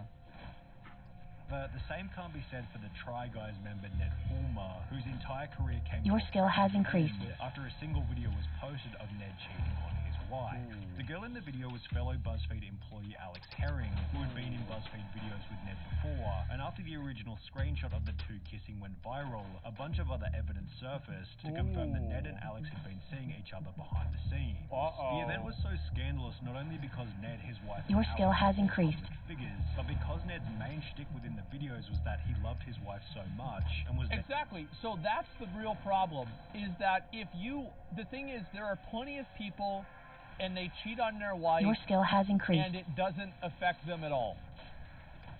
But if you're going to be the guy that cheats on your wife all the time, don't make half of your content about how much you like her. You know? Just don't do that. Because that's how you actually get canceled. Is whenever you put out an image and then you do the opposite. Your skill has increased. Therefore extremely dedicated to the marriage. Ned was literally known as the wife guy who would constantly talk about his wife and how much he loved her, to the point where people have made compilations on YouTube of him mentioning her. As a result of the scandal, Ned was fired from his high status position as one of the Try Guys, which was followed by the group posting their own video to explain the decision. Ned Fulmer is no longer working with the Try Guys. We found that Ned had engaged in conduct unbecoming of our team, and we knew that we could not move forward with him. He's now been fired and has publicly embarrassed his wife and 2 children. Turns out Mr. Nice Guy Dependable isn't so nice and dependable after all. That's why people don't Ned like Fulmer had months to stop his eventual collapse. However, PewDiePie wasn't quite... So, God. I'll say that for sure. Yeah, it's like unbecoming. Yeah, well, you think about it like this, right? You've got 4 dudes, and then one guy is doing this one thing that makes everybody hate him. And he makes himself look bad, and he makes you guys look bad too because you're hanging out with them. Why would you, like, I mean, you've got to remember, like, Try Guys is like, this is like a business venture. So whenever this guy's fucking with the business, then nobody wants to deal with that. So lucky, as after making a single joke in a single video, he'd accidentally changed the social media landscape forever. The video was titled, "I've Discovered the Greatest Thing Online," and it was posted on the 11th of January 2017. The premise was that PewDiePie was testing out the website Fiverr. There's a website called Fiverr, where you basically can ask anyone for anything for $5. And therefore, as you might suspect, the video wasn't all that controversial in the beginning. He'd order a subscribe message from Jesus, pay to have his pictures photoshopped, and even had someone sing to him in Hebrew. However, it will be after PewDiePie ordered from the guys dancing in the jungle that things became controversial. As a part of the Fiverr deal, PewDiePie was given the opportunity to write a 5-word message, which the guys would hold up on a sign in the video. Well, PewDiePie decided to have a bit of fun with it, and wrote an anti-Semitic phrase just to see if they'd do it. And as you can tell from PewDiePie's reaction, they most certainly did, leading PewDiePie to state this: I didn't think they would actually do it. I feel partially responsible, but just I didn't think they would. Well, it's like if you didn't think that they would do it, and you thought it was bad, it's not like, did this happen live? I mean, I thought he uploaded the video. So he uploaded the video. Come on, me. Come on, me. Oh, I didn't pull him. No, it won't be me. Hey, at least got drowned, because so now he can't be slept. I mean, this kind of stuff, as I said, it's like doing the, like, is it a joke? Is it not a joke? I see how it's kind of a joke. I can see why people would get mad. I don't think this is like, in somebody's career. It's kind of dumb. Like, it's like one of those weird gray areas. Like, I'm not anti-Semitic, or whatever it's called. Okay, so don't get the wrong idea. It was a funny meme, and I didn't think it would work. Okay. Which was followed by the video being uploaded as usual. However, the response that the video generated certainly wasn't usual, as only 3 days later, articles began to pop up explaining that PewDiePie had been dropped by his Disney-owned multi-channel network. Upon seeing Disney drop PewDiePie, other advertisers such as Johnson & Johnson, the UK government, Coca-Cola, and Dr. Pepper removed all advertising from the platform, fearing that they might be put beside some unsavory content. See, this is why whenever you make content, it's always better to get funded directly by your audience. And like on Twitch, like you have subs and stuff like that. Like, that's what really matters, because, like, if you don't, you can always have shit like this happen as the adpocalypse. Yeah, exactly. Advertisers are pathetic. Well, advertisers Your are just skill has constantly increased. afraid of 50 Twitter moms calling into the advertising department or the marketing department saying they're never going to buy their, their products made by slave labor again. So yeah, that's why. Yeah, they're just afraid of that, and I don't think it's that big of a deal whenever people get mad about shit online. It's like very, very uncommonly effective. So it's not the actual reason for the apocalypse. I think it was like probably like a number of different things. This just might have been like the your skill has increased. The one that set it over the line.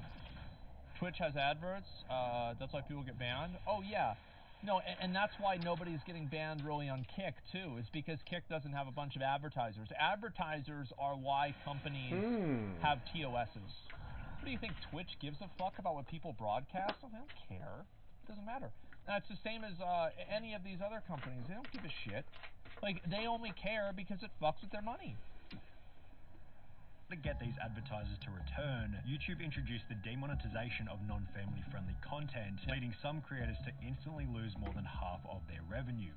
With us, our YouTube money was cut by more than 60%. PewDiePie since made a pretty good argument why the apocalypse wasn't really I bet that ruined there was definitely no argument that Ryan Taylor could make after he'd post a completely there goes video. that. I need to stop anyways. Screw it. The video began with the explanation that I can't keep fucking vaping as a 40-year-old man. It'll kill me. Perfect place to have a Nerf war. It's fine. Hell yeah. Closed. However, for the exact same reason, the staff members seemed completely unconcerned about keeping their jobs and began to tackle the boys instantly.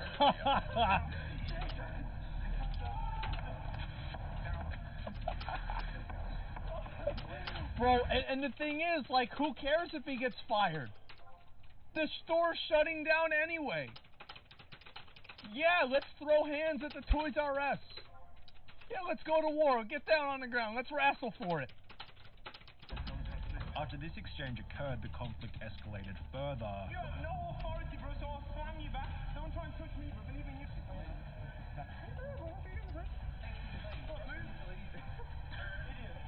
Bro, that's not gonna end good, I'm telling you right now. Uh-oh, here we go. Here we go. Oh. He got it. Camera's on the ground. There you go, glasses off. Oh yeah, there you go. Which eventually kids are resulted watching. in them being kicked out and wrecking half of this. Well, this is the one. What is this get uploaded on YouTube or World Star? Holy shit! I'm gonna be honest. Like, you go into a store like that, you start being disrespectful, going shit like that. You're gonna get socked by one of the fucking people in the store who's working there. But the moment that you go onto somebody else's space, and do something, house, they're gonna fucking freak out on you. You go into somebody's say, I don't give a fuck if the employees did that. This guy is being disrespectful. He could, like, they don't know if it's a Nerf gun or not. Like, there's people running around, yelling in their store, recording people. There's kids there. Bro, I don't give a fuck if that employee tackled them. I think that's totally fucking fine. Yeah, you get what you fucking deserve. The video most certainly received a mixed response. Some people saw it as a hilarious piece of entertainment, while others saw Ryan as nothing more than an idiot. Well, yeah, that's the difference between people that are teenagers and people that aren't teenagers yet. Because even if you're 14, you can see that these people are acting like assholes. Yeah, I mean, they're acting like assholes. No, but it's for content, right? And that's what it really comes down to, is that as long as you're making good content like this, people won't give a shit, even if it's against somebody else's expense. Why do the employees care?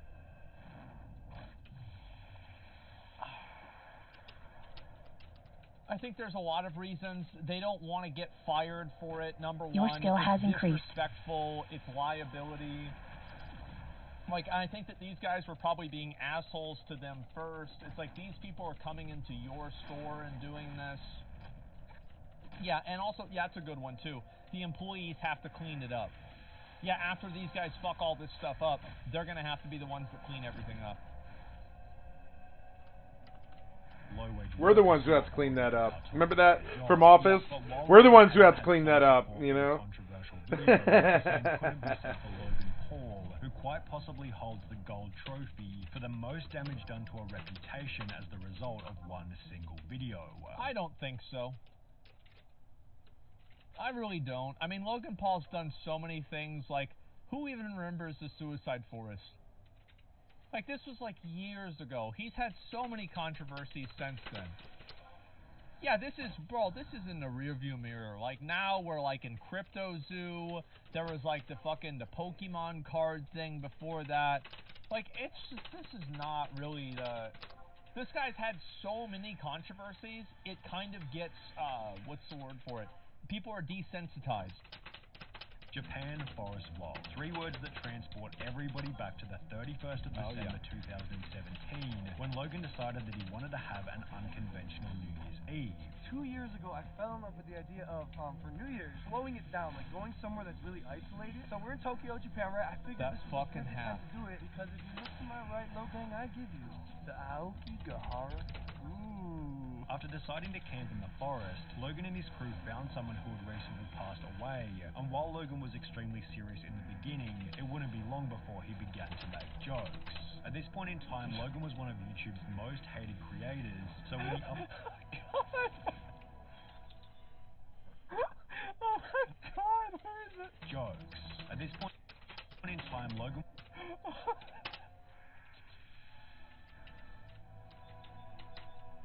This is some shit, yeah. Oh my god. But how bad this was? Yeah, it's like, you know what I said about how like cultural appropriation is like not a big deal in like 99% of cases? I think you could argue this is the 1%. Yep, this right here is the 1%. This is the time the mount actually drops. This is the rare spawn. Can't recover from this? Not in a lifetime? Bro, Logan Paul has already recovered. He's already recovered from Crypto Zoo because he has the Prime energy drink. What do you think? 12-year-olds are going to stop drinking Prime because of some video by some coffee guy? Like, who gives a shit about that? Logan Paul's so cool. He's rich. He's about, like, he abandoned his fucking pig. Like, there's Your skill has nothing that's going to increased. stop this guy. Was one of YouTube's most hated creators, so when he uploaded the video, it created the perfect storm for the entire world to pile on with criticism. I've never been hated the pressure by the put whole on Logan prompted the now Your skill has increased. apology. I've made a severe and continuous lapse in my judgment. And while this video received over 60 million views, making it quite possibly the most well-known mistake in YouTube history, Logan was eventually able to repair his reputation. Your skill has increased. Strategy. Yeah, he sure did. Oh my god. The apology video's a meme. Well, at least it wasn't 20 minutes long, okay? Like, I'll definitely say that's a W, because there's so many of these other guys. It's like they spend so much time doing the stuff. It's like, what a fucking idiot. Yeah, I know. Classic Sonny V videos, no ending. Well, I think it's fine. I mean, the video was good. It's like, what do we need an ending? Like, obviously, that's what happened. The fact that Logan recovered from his first canceling just to come back and get into another scandal is so bold. And the best part about it is that, let's be honest, guys, is there anybody who thinks Crypto Zoo is going to be the last scandal? Like, there's nobody that actually believes this, right? No. Like, I'm sure there's going to be another one that comes out in, it's going to be like a new game release. Yeah, it's not. It's barely started. I don't know, man. Not the last. Yeah, I know. What is this here? No such thing as bad publicity. Yes, there is. No such thing as bad publicity is somebody who's getting bad publicity's version of coping. There is absolutely, like, look at this. Like, how does anybody say that? Like, do you think that this was good for J-Station? To say that his girlfriend died and 1 like is 1 prayer? No, it wasn't. This was really bad. It's a boomer take. It's a boomer take by people that think that they know more than they do. He got fucking bad. He did. But look at the girl. Where's the dog girl? Was this good for her? I would say no. Yeah, it worked though. She was revived.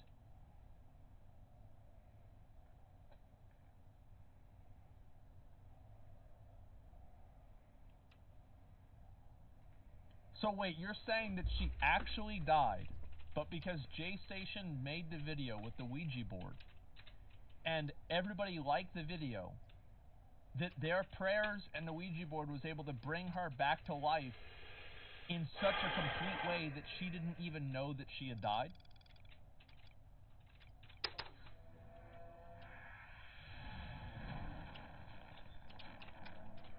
Look. There is a chance that could have happened. Now, that chance is probably 0%, but the chance does exist. Yeah, of course. I think that's about right. Yeah, it's probably somewhere around 0%. That happens in my D&D game. Yeah, and we played that one, the Jesus game, too. And so, like, yeah, we've seen this happen before. Your it's skill not like has it's increased. Impossible. I'll link you guys this video. I love these videos. I love talking about, like, YouTube stuff like this. I find it to be very interesting. I find it to be hilarious, honestly. It is my favorite. I need to watch some of these longer videos. There's like 5 or more of these longer videos that I just haven't had Your skill has increased. Opportunity to look into. Because it's like, there's like the fucking, what's it called? The Internet Historian video I need to watch. Yeah, exactly. It's only good publicity in all cases if you have no public image to begin with, in my opinion. Your skill has I don't increased. think so. I think that people with no public image, like look at Mick Gordon, for example. I think that's a direct example of that not being the case. Mick Gordon was not really very well known publicly, but after Your they skill wrote has that post increased. about him and it made him look bad, it ruined his life. So yeah, the Internet Historian video. No, there's a lot of these that I need to get into. I do. It will take some time, but I definitely will. Don't worry.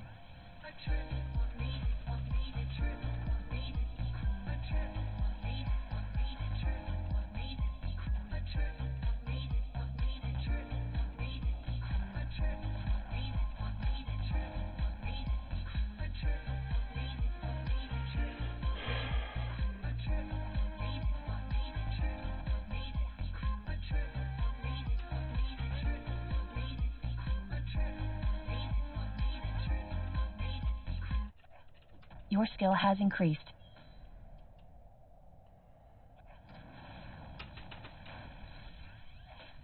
Toxic world of hustle culture. Imagine a lifestyle where your career took the main seat. Now, imagine that this focus came at the cost of every other aspect of being a human. Your skill has I don't increased. have to imagine that. That's called being a streamer. Your hobbies, even your health, you don't have to imagine, because it's real, and it's called hustle culture. Oh, it's a mindset okay. that encourages hard work, allegedly in the pursuit of glory. If you're sleeping, it's because it gives you a slight edge. If you're eating, it's to fuel yourself to work more. Right. And if, God forbid, you're partying, it comes with guilt. Because while you're partying, your competitors are smoking you. True. On one hand, hustle culture is a better vice than, say, drinking 3 bottles of vodka a day. Smoking crack, and it can help you get out of a rut. But let's be honest. It's not hard to see how this mindset is Oh my god, bro. Like, am I the only person? Like, I am so sick of seeing Thomas Shelby, the guy from Peaky Blinders, with some fucking quote that he didn't say as an Instagram motivational post. I'm so fucking sick of seeing this. Yeah, he didn't even Your say skill that. has increased. It was not even, like, this is dick. some fucking quote from some, some influencer guy that sells courses on how to hustle. And on how to get on the grind set. It looks so attractive to me. In fact, I even tried it for 3 whole years. In this video, I'm going to talk about 6 big lessons that I've learned since I've given up hustle culture and the movement that I think is taking its place. But first, here's my story. The first time I heard about hustle culture, it felt right. It appealed to something deep within me that desperately wanted to change my life. It was 2015 and I was a textbook unhappy guy. I'd gone from druggy dropkick to corporate advertising guy who drinks a bottle of wine every night. I don't know which one's better, to be honest. But one day in that advertising job, I started working with this lady from New York City. She had just quit her previous agency to work with ours, and her previous agency was called Vayner Media. I said, oh, what was that like working there? She goes, well, you know, the CEO, Gary V. And I'm like, no. She's like, you don't know Gary V? Oh, he's that one guy. Yeah, he's also on Instagram motivational posts too. Yeah. She told me about this there he is. charismatic guy who simultaneously shat on corporate America while also profiting off it. If you want to have one of the best lives in the world, which is you live on your terms, you have to pay your dues to get there. I was hooked. I started listening to his podcast. I put it on in my morning commute and just get fired up. You know the feeling? And then meanwhile, I was admiring Casey Neistat's ability to make a vlog every single day. There was this sense that with massive effort came massive rewards. And the cool thing about that is effort is democratized. Anybody can put in effort. It wasn't about talent, it was about hard work. If you worked the hardest, you'd win. Cool. Yeah. Suddenly, rewards felt available to me. I got better at my job. I even flew over to New York a couple of times to work with this lady. I ended up being the creative director and writer on 9 Gatorade commercials and even one for the NFL. It really felt like my dreams were coming true. But there was one big problem. I realized that no matter how hard I worked in my corporate job, I would only ever be making somebody else's dream come true. I wasn't building my empire, I was building theirs. So I did what any ambitious, childless person would do, and I quit that job to start my own thing. The plan was to build an apparel company based on my illustrations. And once again, I was hooked. Doing this gave me a huge surge of energy and motivation, but as we're soon going to learn, this was sadly temporary. I was still listening to Gary Vee, so in my head, my plan was just to grind 7 days a week, 365 days a year. I was going to I never, like, whenever I was younger, I never listened to anybody's advice on how to, like, be successful at anything. Maybe that's, like, weird, but, like, I was just like, okay, well, I'll look at what other people are doing that are kind of where I want to be. Okay, they're doing that. All right, well, I'll do that too. Yeah, I never really, like, there's no, like, motivational speaker or anything like that. Yeah, I mean, that's getting advice, though. No, I think that you have to inform yourself about what's, like, about, like, what you should do and, like, how you should do it for sure. Yeah, it kind of makes sense. Work of competition. And so for 3 years, from the start of 2016 to the start of 2019, I did exactly that. And then I stopped. But why? Why did I stop? Your skill has I'm increased. going to have to take you through the 6 lessons that I've learned since I stopped. Okay. Hustling. Can't take myself seriously with that word. I think that the whole terminology of it and everything is that I think people try too hard to... People put too much of a emphasis on working hard. And your skill has that increased. Is a very, very wrong-headed mindset to go into being successful with. You should never want to work hard. You should want to succeed and outperform other people. It's not about working hard or not working hard. You have to look at what other people are doing and then find out how you can do it better. And preferably, you can do it better with less effort. I'm on the couch now. Efficiency Grind is more set, important baby. than hard New work. angle, too. Lesson 1. Hustle culture is deeply unsustainable. This is probably the most obvious insight, and most of us know it, so I won't dwell on it. I was young, and I had a lot of desperation to change my life, so I used it. But using desperation as your energy source 100% of the time turns out is super unhealthy. Don't get me... I think that depends on what your motivation is coming from. So, for example, like for me, I can, like, I don't need to stream anymore. I do whatever I want. But I still log on every day and I still stream because I like streaming. So it's like if you're hustling and your only goal is to make more and more money, I do think that there will be a point where you realize that, you know, you if made you it, really you got it, and you make a lot of money, and you stop. realize that there's a certain point where you're not going to be any happier, probably. Like, there's not going to be, like, a next level for you to get to that's, like, it's, like, tangible. You're wrong, it gets things done, but not forever. My main goal was just to be in a different place to where I was, but this would eventually catch up with me in the form of burnout. More on that later. Which leads me to the controversial... I used to burn out a lot, and like, I still burn out streaming on my main channel, as you guys can see. But other than that, I actually look forward to my stream every day. I enjoy streaming. I like it. I like doing it. And your skill has increased. I don't really get burned out. Like, it doesn't matter if there's like a bad day, people are angry at me, or your inventory like is full. It doesn't really matter because I inventory just is full. It. All right, fine. So just throw the bucket. You have to your be, skill has increased. You have to be your own North Star. If you can't make yourself happy with working and doing what you like doing, then don't do it. You're just never going to be happy doing your it. skill has increased. Doing anything, until you actually do something that you want. Like, there's not going to be an amount of money that will make you happy. And if there is, get that money, then quit. Yep. Right? There's plenty of people that they work a really, really stressful job for like 10 years, and then they make enough money to where they can like effectively retire and maybe have like a part-time job and just fuck off for the rest of their life. That's a Your great skill way has to do things, increased. too. That's totally fine. But like, you're not going to just do that forever. Lesson 2. Hustling worked. For the goals that I had set. Yes. This feels kind of taboo to say, but yeah, working every single day had positive results. Yeah, if you work harder than other people and you're working at the same level of efficiency as them, you will outperform them. That's how it works. Absolutely. It works this way with video games. It works this way with like competitive esports. It works this way with real sports. It works this way with the job. Like if you work more and you put more time into it, you will have more breakthrough moments. You will have more skill, you will have more experience, and you will in general be better.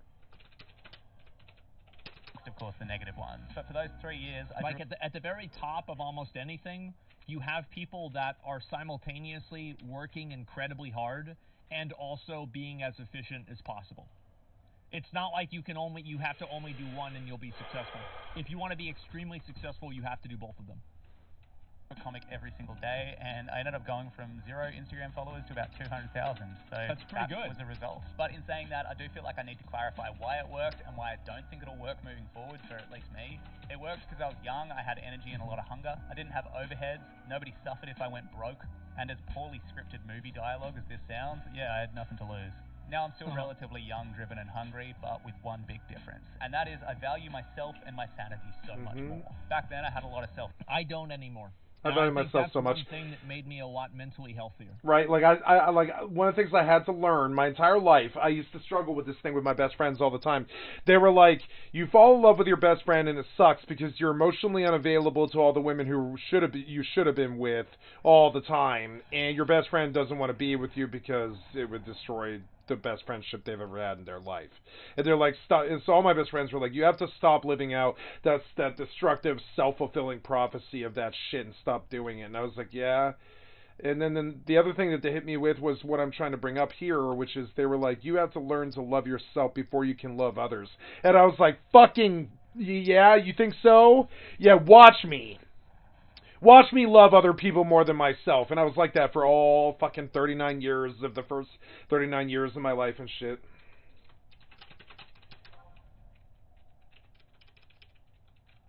So,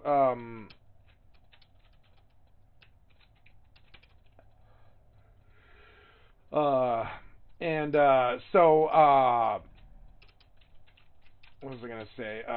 And so finally I was like, wow, I do want to love myself. And I think, and you know what? I think all my best friends, if I had just loved myself and been selfish and taken care of myself, and instead of putting everybody else above me, I think I would have had a better life. Definitely. You know? It's stupid that selfishness should equal to win somehow, but I think it is actually the human condition. It's fucking annoying. If you don't look out for number one, no one else will. So it's like fucking annoying. You know what I'm saying? It's fucking annoying, like that stuff. So I'm like, my whole attitude my entire life was like, oh yeah, watch me love others better than I love myself. Watch me do it. I'll do it right in front of you. I don't care. And I was like, watch me do it. And I did. For like 39 years, I put everybody the fuck out, like, above me and stuff. And eventually I will value myself, but I've just never thought I was worth anything because my job's been illegal my entire life. So I am actually the poorest motherfucker you will ever see, with the least amount of hope and the most amount of problems and the least amount of total money earned in America or something. I mean, in my total life, I worked for 20 years, and I would say maybe I made, Your skill has increased. At least in the jobs that I pay taxes on, anyways, I think I probably made about 120 grand. And I worked so much. Crappy $10 an hour jobs, because I just didn't have the patience to do anything that wasn't my life's passion. You know what I'm saying? And so now I take care of myself, and I just do what I have to. Oops.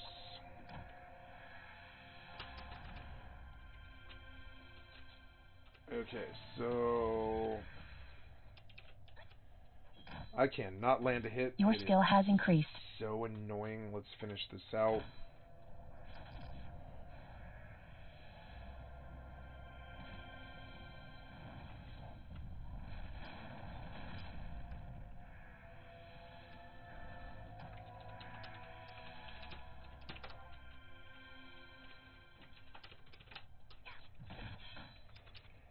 Is my inventory full? No, it is not.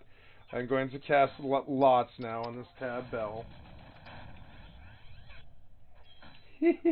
Watch this. They're going to love this, I think. Oh, yeah. Watch this. This is going to be fucking amazing. 125, huh?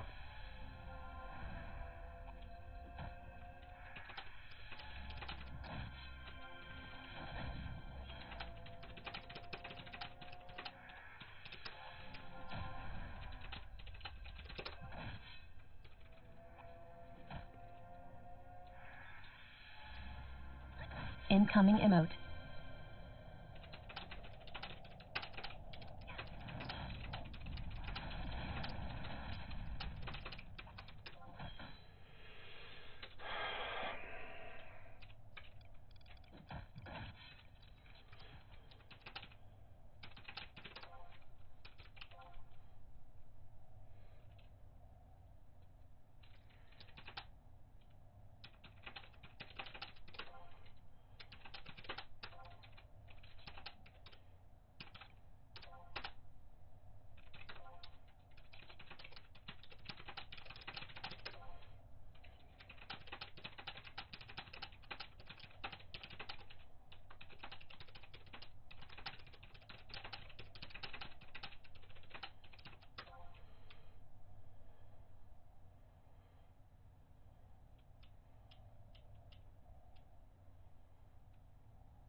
Why is it so hard to find my escape spell?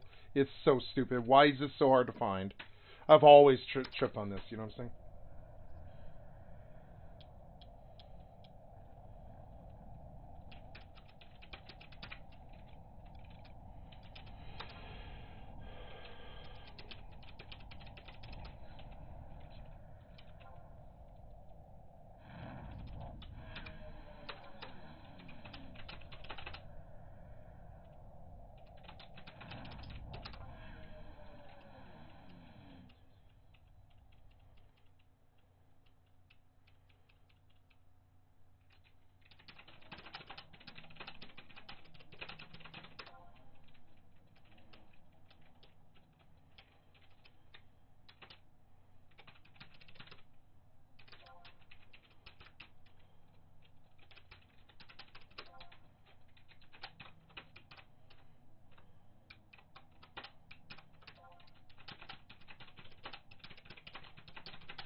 I can't believe I got it after fucking, what was that? I started on this at fucking 6 p.m.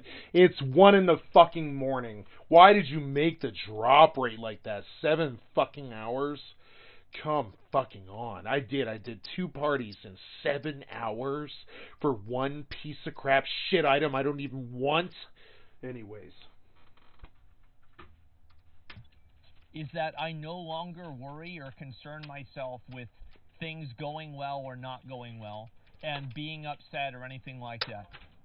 I have tried to, as much as possible, remove myself from the situation that is my life. and I can just purely exist and enjoy the existence.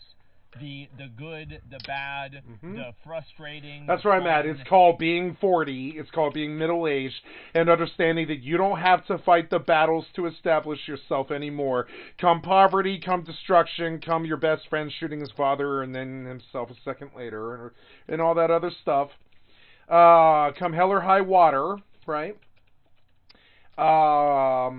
We are, and maintaining means good mental health practice, good emotional balance, lots of sunlight, lots of outside, touching grass, touching earth, thumb in the earth, love, sex, taking care of yourself, pedicures, manicures, good food, balance, all that stuff. Otherwise, establishing yourself the first 40 years of your life was worthless if you can't maintain the next 30 after that, and then the 20 after that. Maybe 30 if you're lucky. Maybe 35 if you're lucky. The 35 at the end, you get to sit around on your fucking ass, complain about how bad your body aches, you wear your electric blanket and play your fucking video games while you cuddle your kitty, you know, at 4:30 in the afternoon and go to bed at 7, right? And and I'm looking forward to that. It's weird because all my life I've seen all these other human beings around me exhibit fear and you know, and loathing towards the aging process and all this stuff. But my whole life I just wanted to be older because they treated me like a child and made my job illegal my entire fucking life. And they still have done that, but they've at least opened the door where I can be a freak show talk show host and make my money if I can being a video game player. So I'm going to do whatever it takes to make my money. You know what I'm saying? Doing what it is that I love. I don't care. And, you know, and now I find myself getting on a better keto diet, quitting smoking, quitting vaping, quitting drinking, quitting heroin, quitting methamphetamine, quitting fatty foods, quitting carbs, quitting falling in love with my best friend, kind of. I mean, I am in love with my best friend, but whatever. And as usual, I've been in love with my best friend my entire known post-puberty life. Since I was since I was like 5 years old. I wrote a poem about it recently and stuff, or not recently, about 5 years ago I wrote a poem about the 3 women in my life that changed me. There was the girl who took my virginity and loved me for the first time. There was the girl who I was with after that, and then there was all my best friends since then, including one of my best friend right now I'm absolutely in love with and would like to make my wife and all this stupid shit, even though, you know, a psychotic man threatened to kill her and attempted to kill me with a circular saw and was thrown in jail for 2 years and faced 5 years probation and shit and 6 felony charges, and I took everything he ever valued away from him because he took everything I ever valued away from me. And I lost the love of my life, and she went and got with someone else because some man threatened to kill her if she stayed around me. Most people don't have stories like that, but I do. And it's unfortunate, you know. There we are. So, okay. I accept it, you know. I'm sure it's my fault somehow. I just don't know. Usually when you're a victim, you blame yourself and stuff. I'm sure it's my fault somehow. But I don't really think him threatening to kill her was my fault. I never wronged the man. I never did anything wrong to him ever. I never wronged the man. So, I don't know.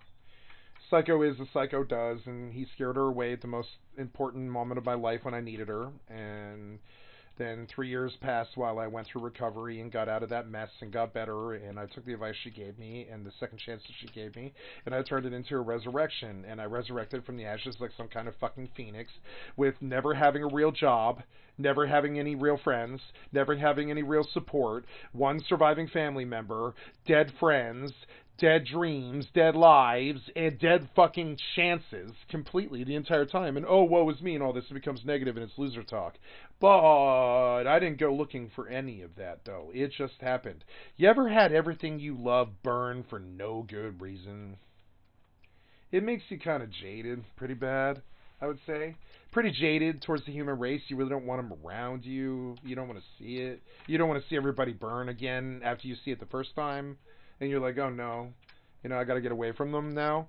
And so this becomes now, this is my midlife crisis, is understanding that I want to be old. I never thought I would live past 25, and I want to be old. And I'm going to take care of myself like I never did before. And I'm going to stay away from fucking humans like I never did before. And I'm going to not do drugs and not be a smoker and not be unhealthy like I never did before. And I'm not going to do fatty foods or sugar ever again. And all this other stupid ass shit. And I'm sure it can all fall into place or it can all fall apart, whatever. But I mean, I think I'm pretty fairly certain about all the claims I just made. I'm fairly certain about all that. It's not like I want and dream for those things to happen. That's the track I'm on, and I've succeeded at most of them. And I will continue to succeed. And I will kick all the bad habits, and I will kick all the bad people, and I will kick all the bad fucking vibes, and all the people trying to use me and make me view. You know what happens every time I leave a whole entire crew of people and I move on towards whatever it is else that I'm doing and stuff, and I leave behind my social friends and the people that I love, and I just move on to the next best thing. Every time I do that, I think, if they really loved me, if they were really friends, they would understand. And none of them do. Well, I'm sorry, my crew did. My crew absolutely had no issue with it. But I've never had anybody else who did understand the distance of being a victim of a fucking psychopath and a bad life full of heroin and methamphetamine and destruction and court cases. Thank God I never went to jail, but that's because I spent $50,000 to stay out of jail. You know what I'm saying? On bullshit charges I beat in court. I'm talking false charges, 7 of them. And all this stupid shit. So now I'm in this place where I'm like, yeah, got to get better. I'm on the up and up. If I never feel love for another person again, that's okay with me. Because for the last if I never speak to another human person, directly ever again, that's okay with me. Because for 40 fucking years, I gave every person I ever met everything I had. Every bit of my attention, every bit of my love, everything I ever had. All of my social currency, all of my physical possessions, all of my money, all of my support, all my time, all my effort, everything I've ever done was for other people and shit. And I gave and I gave and I gave and I gave and I gave for 40 fucking years. I never really understood it, but I was the paterfamilias of goddamn pretty much everything. And I had the title. It's called Catalyst. I was the catalyst in everybody's fucking life. I was. It drove me fucking crazy because I couldn't catch a fucking break when I needed it for what I needed. But boy, I was there for them when they needed whatever they needed. And they get over it fast. But let me tell you how fast you get over your life's profession being illegal your entire fucking life. I know a lot of drug dealers and a lot of fucking prostitutes, and they have the same sort of depression that I've got as a fucking professional gamer, because you can't make a goddamn dime because the government is just fucking slow. There's no reason why we as gamers can't pay each other for everything that we do and all the time. There's no reason we can't do that, except for the government made it illegal because they're just slow. They're slow, old dinosaurs who don't know what it's like to live in a digital fucking world, cannot operate a fucking cell phone, don't know what monetization is, never watched YouTube, and don't know what the fucking world even is, yet they run it. Okay? And so here we are, you know what I'm saying? I'm through pretending like, I'm through pretending like I'm okay with them. I'm through pretending like they're my friend. I'm through pretending holding my tongue. I'm through pretending holding back everything that I think. I'm through I'm through internalizing, and I'm going to make factual statements all day about the destruction and loss of time and stupid ass shit that I see every single fucking day that is destroying the people around me in both my country and in these games. And I'm done with it. I'm done pretending I'm a nice guy. I've never been a fucking nice guy. I've never really been a nice guy. Trust me, nice guys love me. All the nice people really love me because I've got a good heart and I'm a good person and I've never harmed a living thing and I'm the nicest guy you'll ever fucking meet. But I'm also not. I'm also the meanest motherfucker who will fucking kill you for making my fucking profession fucking illegal my entire life so I can't support the ones that I love. You ever had a higher elemental fucking problem like that? A holy war on the fucking governmental patriotic level, on the mental level, a holy war with your own fucking country, your own fucking people, and your own fucking friends, because they caught all the breaks that you never ever even remotely saw. You know what I'm saying? You made maybe you worked your entire fucking life for $100,000 fucking dollars. And that's not even a car to most fucking people. You gotta kind of wonder, why was it like that? Well, because for some reason, my life's passion is illegal. It's never harmed a living thing, just like me. But boy, they really made him illegal for some reason. They made me illegal, and they made my job illegal for some fucking mentally retarded fucking reason. I don't really understand it. And boy, I'd like to leave America now. I'd like to leave America now. My country has treated me like a fucking prisoner of fucking war my entire adult life, and I'm kind of sick of it. I'm sick of it.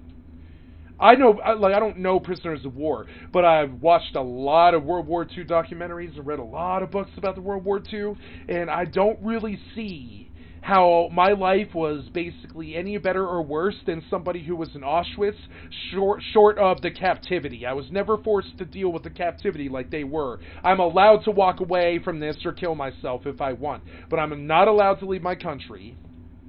You know, I'm not allowed to go make my living somewhere else.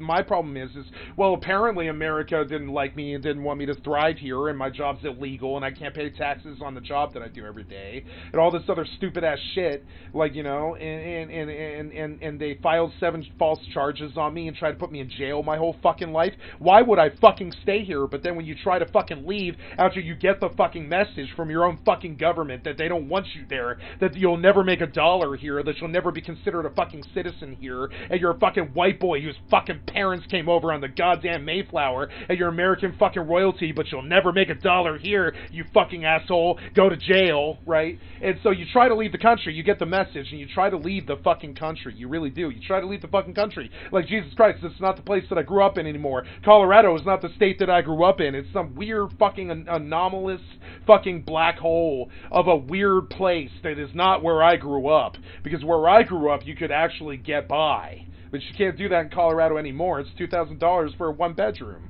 You can't do that anymore. And the place where I was born, the place I lived for 27 fucking years, is $2,000 fucking dollars for a 1 fucking bedroom. And all the jobs pay fucking $14 an hour to maybe 20.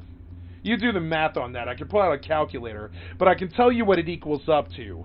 Destruction of my morals, their morals, my values, their values, our decency, their decency, my chances, their chances, my anger, their jail, my anger, all that stuff, and then I go to war, a holy war in the fucking mental.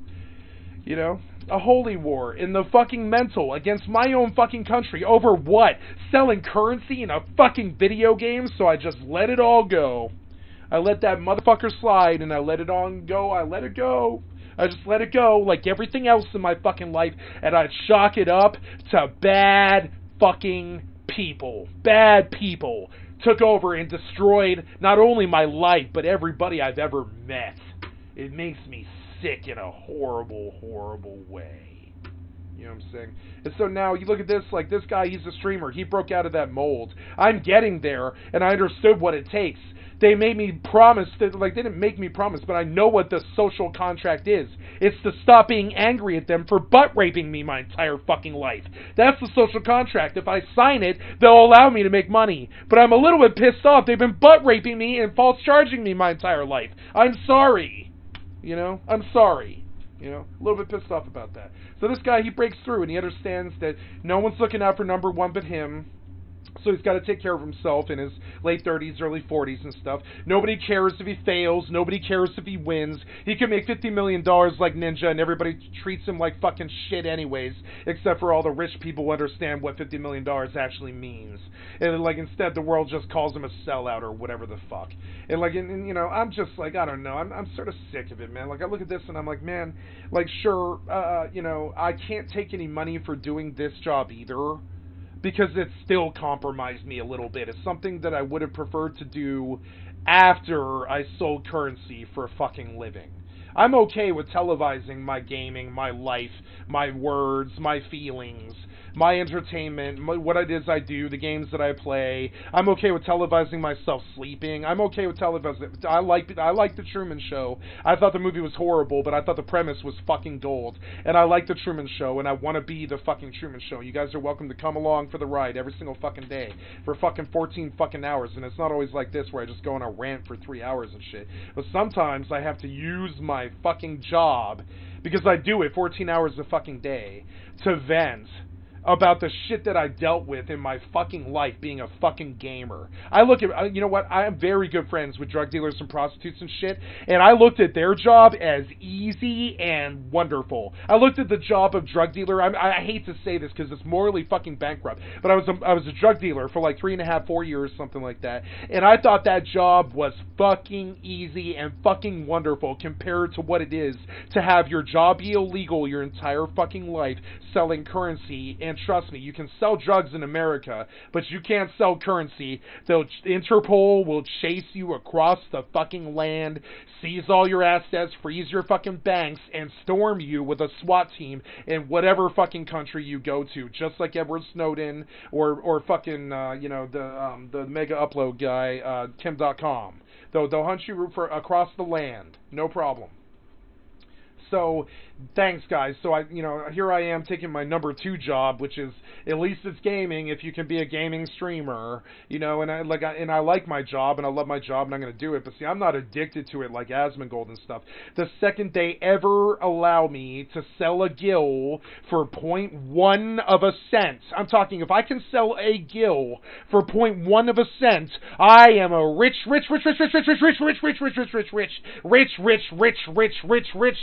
as the government man. My job pays out the fucking ass, but you won't let it because you're the government and you're fucking clueless and you're a bunch of worthless old goddamn do-nothing Congress fucking dinosaurs, and you fucked up my country and you destroyed the newest generation. You destroyed them. They're already fucked and they're already dead in the water because you didn't allow them to monetize themselves. The people who are 18 to 26 right now, they're not allowed to monetize themselves doing what it is that they fucking love because you fucked up this goddamn country and this world beyond all fucking recognition and shit. And you're gonna see when the streets run red with the blood of the fucking non-believers how bad it is when these kids can't monetize their gaming habits. You're gonna fucking see it. It'll be a lot like worse than most everything we've seen except for a world war. It's called constant, endless recession. Or entropy is another word for it. We will collapse and die into ourselves like a falling star as a gaming community if we cannot monetize ourselves. And I'm not talking about software development companies making Halo 17 and calling it good. I'm talking about kids playing video games and selling their time for currency and calling it a fucking job. And I know it's fucking crazy, but what do you think 3.5 billion people on the planet are doing right now? Do you think it's fucking sleeping, working, or eating? No, it's playing video games. I hate to wake you guys up, but it's a reality. The government's got to fucking wake up. If you don't allow the kids to fucking, if you don't allow me or the kids, for the kids to monetize themselves, we're gonna be a dead country in the fucking water. It's clear as day. You can see it coming. What did your son spend on Fortnite skins last year? Wake up and smell the clue. I know you've never had a clue, but I really need you as an American government now to fucking wake up and smell some fucking semblance of a fucking clue. I'm talking 55 miles away, a wind blows the scent of maybe some fair trade, some scent of it. some faint scent on the wind of fair trade. So you walk for 55 fucking miles till your fucking feet are fucking bloody, trying to monetize yourself as a fucking community and as a fucking country and as a people in a country. And you can't do it because they made it too fucking hard. You've got to get 5 fucking licenses to sell anything in this country. You want to call America free trade? I call you a fucking moron. Free trade is the last thing this country has. It's the thing furthest from who we are and where we are right now. Free trade is not happening. And that is not the America that we built. That's not the America that the Founding Fathers built. That's not what I stand for. I will not stand for it. And I will burn you if given the fucking chance for doing it. And I'm talking about the government here. I would burn you and reform the entire fucking thing for what you've done in the last fucking 50 years to this country with the demonetization of everything and the predatory fucking banking collapses and the wars overseas. You fucked us up so goddamn bad, and I've never, in the last 20 years, even heard a politician even remotely fucking mention it either. That's the other fucking problem with it. Nobody even remotely has a clue about even the first problem that we're even facing right now. They think it's, I'll tell you what, you think it's gender norms and he, she, it, they is a big deal in this country right now. I'm gonna hit you with why is it $2,000 to rent a fucking apartment, a 1-bedroom apartment in every major metro city in this fucking country? You don't think that might burn our country? You don't think you might be burning our fucking country as we speak? And guess what? I haven't heard a word about it in the last fucking 40. In the 40 years I've been on this planet, I've never heard a fucking American ever even talk about this, much less a fucking politician. Never speaks about the worst problem that we have, which is rent. I've never heard him fucking talk about it. And I'm so fucking angry at what you did to my people, my life, my fucking freedom, and my fucking country. I'm so angry at you. Fuck the Republican Party, fuck the Democrat Party, and fuck them all up their stupid ass goddamn wasted fucking stupid dinosaur asses. I have no sympathy. You destroyed this country, and I'm done with whatever your fucking vision of it is. You think $2,000 for rent is okay? I would have waged a war against my own country for that. Maybe we see it differently. I see you killing the poor as we speak. You think it's about profit. I see you killing the fucking poor. And I'll speak for my fucking people before I fucking die. You know what I'm saying? I'm like motherfucking Abby Hoffman. Fucking deal with it. Everything, you just enjoy it, and it's like, it is what it is. That's it. Detachment. Yeah, detachment as much as possible. And I'm not saying things don't frustrate me and make me mad. Yeah, we're all supposed to detach. Detach from the school shootings, detach from the $2,000 a month rent, detach from the fucking embarrassment that Trump turned this country into, detach from the war against Ukraine, detach from all the fucking he, she, it, they bullshit and all this, like as if it's not a human being that we should just love anyways, detach from all the isms, detach from the racism, detach from the KKK, detach from the fucking rebel flag and all this stupid ass shit. Just detach from it, yeah.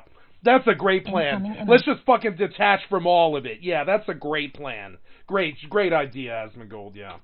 Oh, but I think that's part of existing. That's how it is. So, anxiety. I changed my mindset on that. Look at this. This is a pimp right here. Let's look at this set. 57 Black Mage looking good. Shaman's Cloak. This is an RFK motherfucking badass in the house. You know what I'm saying? Casting Wand. Incoming emote. Casting Wand. Why was I not informed? MP20. I need to go get that. Checkered Scarf. Energy, Moldavite, Sorcerer. See, I don't care about the gear. I just like the person. This guy, this is a motherfucking, like, Final Fantasy fucking legend standing next to me. I'm talking a legend. I respect him so much more than Joe Biden, and this guy doesn't even know me. You know what I'm saying? I respect this guy that I've never met before more than my own president. What a sad fucking state of affairs that is. And I'm a leftist or whatever the fuck you want to call it. But like, what they turned this into is not okay with me. And I'm just scream till someone listens. That's what I've always done my entire fucking life. And guess what? The moral of the story is, the big secret, I don't want to spoil the ending for anybody here, but nobody fucking cares. dealing with pretty much every problem in my life. Hatred, and the work that I made came from a place of just disgust.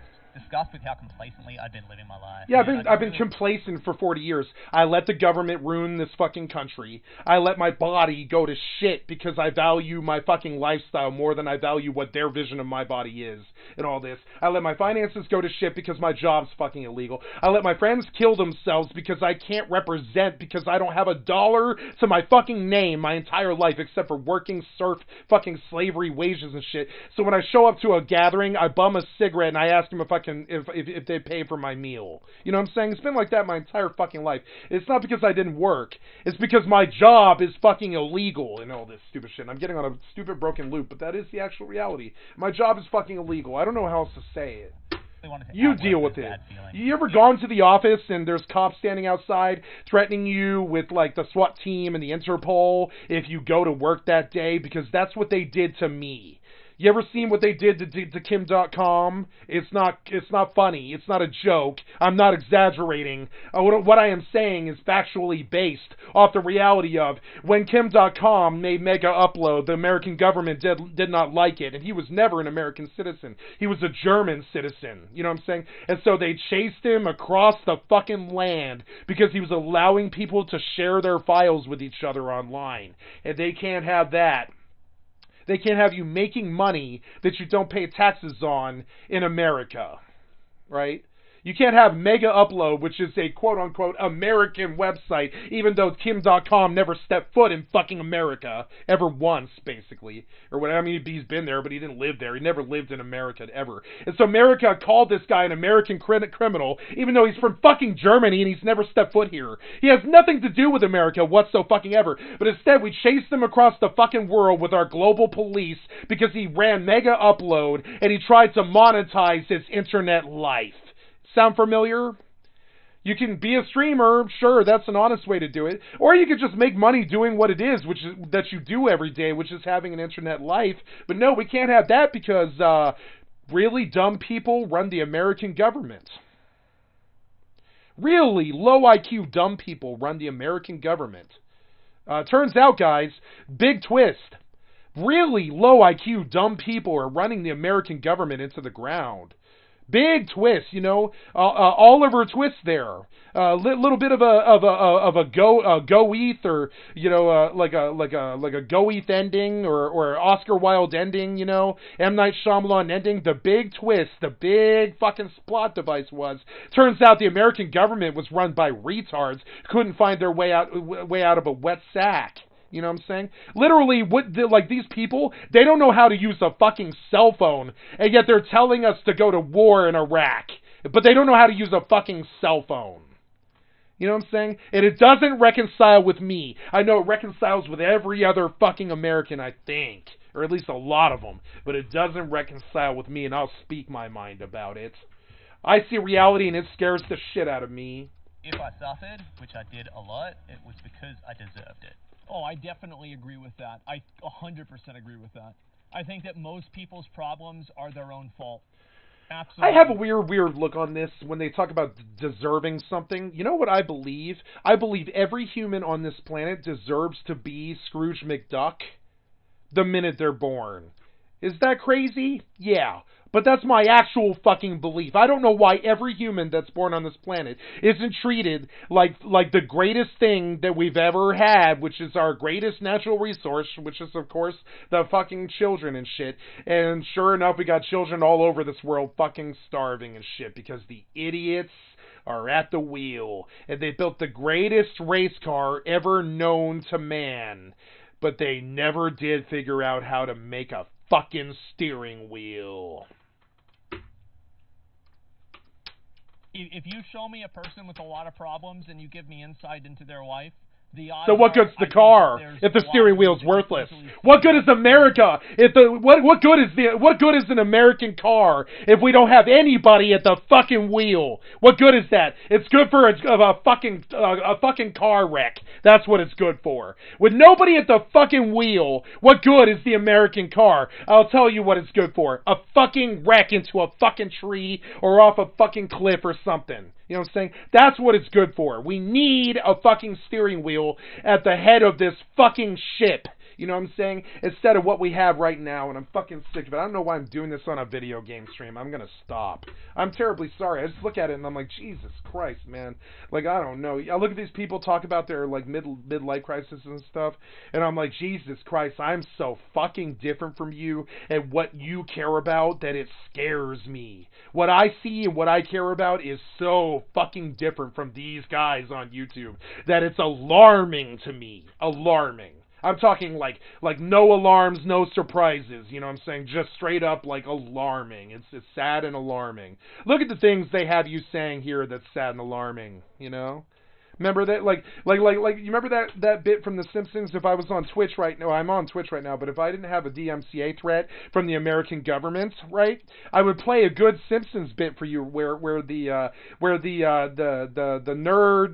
nerdlinger guy, who's the super IQ guy that they made fun of Flubber with, Professor Fink or something like that, Professor Fink, I think. And Professor Fink is like, he like answers the phone, his phone rings, and he answers the phone, and it's the auto dialer that he created earlier to call to alert school children that the schools were out. And then the assholes of the world turned that tech into the average modern telemarketing scheme and scam, right? They took tech meant to alert school children that school would be out that day and turned it into what the modern equivalent of what we call telemarketing. People who call your cell phone all day trying to get you to buy things, right? That's what the human race is. They turn things that are meant to alert school children that school is out due to bad weather into telemarketing schemes, right?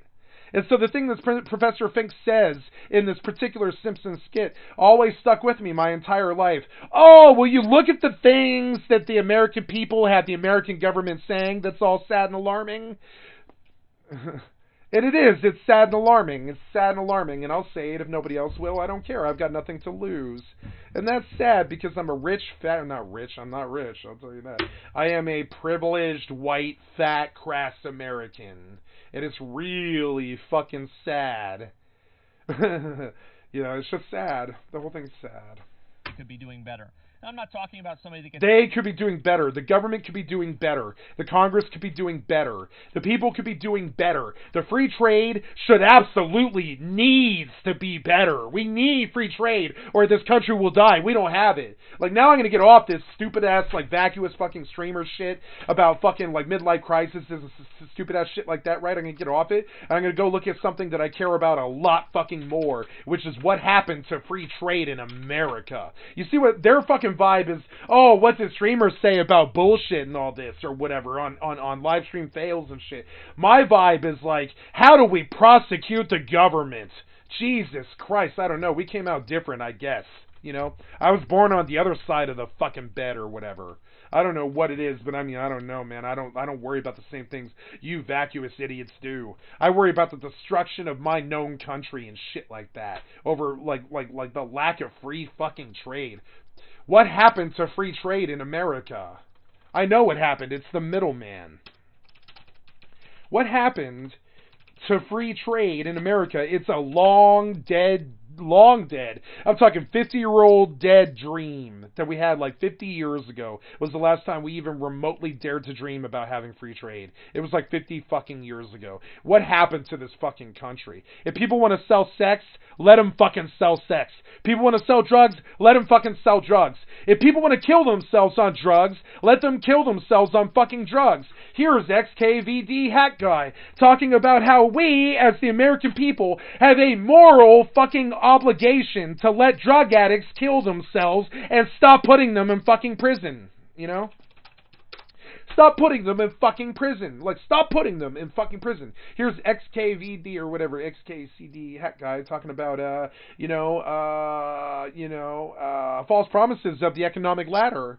And, the fourth dimension explained and stuff. Or the physicist reacts to the fourth dimension explained and all this. XKCD Hat Guy, right? We're going to go taking on society, right? Self-enforcing consequences of drug abuse and shit. These streamers are worried about who called what trans person this in that Harry Potter nightmare, right?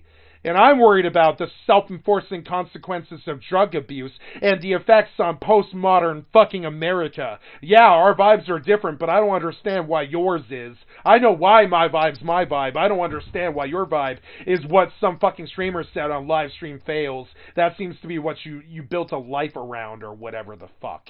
And I don't respect it, and I never did. You know? The effects of a particular drug are so bad that they need to be made illegal. And shouldn't the negative side effects be enough of a deterrent, enough of a punishment to anyone who uses them, that we don't also have to begin involving everyone else in the community? Police. When you hear the truth, it is like the light. And the truth is like the light. And once you see it, you can't go back. Politicians, lawyers, to stop the use of this drug. Shouldn't the punishment it inflicts on the person who uses it be enough? Yeah, isn't being a heroin junkie bad enough? Would we have such a bad opioid crisis if you didn't let all the cartels sell all that junk with all of that cut? If it was just down at the Walgreens for $5.50, you know, do you think everybody would kill themselves on heroin with needles in the street? Do you think?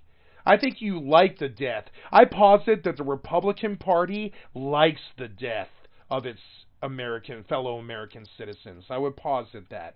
That is no friend of mine. I would think that if I were to die in America of anything at all, I would pretty much immediately blame the Republican Party, I would say.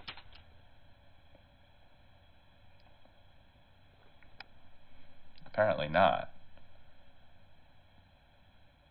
I don't understand why. Because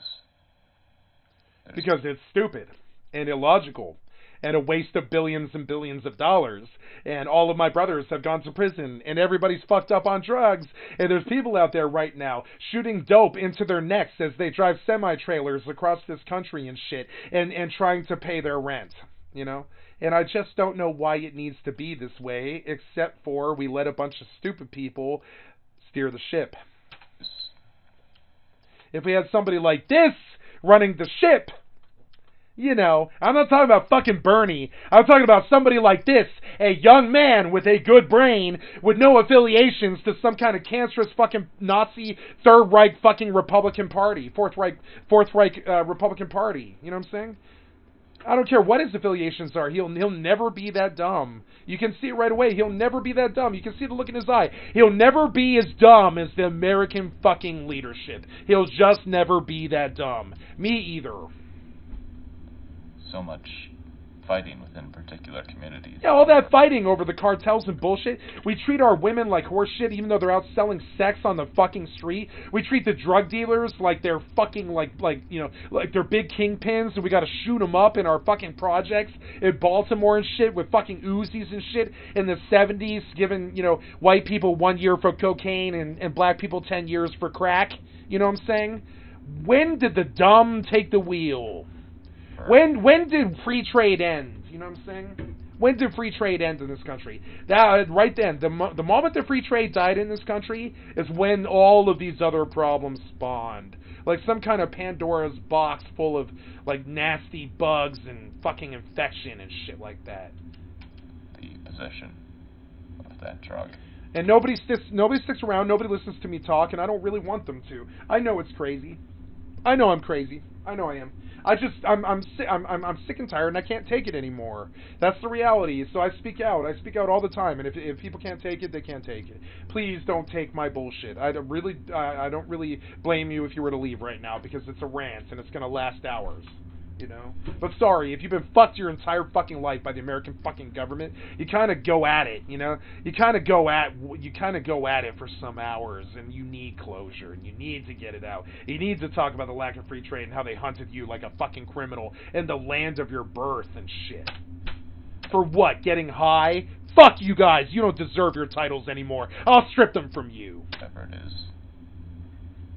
without ever firing a fucking shot. I'll march up there peaceably with all the fucking poor people on the fucking streets, and I'll take your white palace without ever firing a shot, unlike fucking January 6th and shit, and I'll reform all of it. You know what I'm saying? And I'll let a computer fucking run it who can't be corrupted like you fucking do-nothing dinosaur, don't know how to use a fucking cell phone, do-nothing Congress assholes.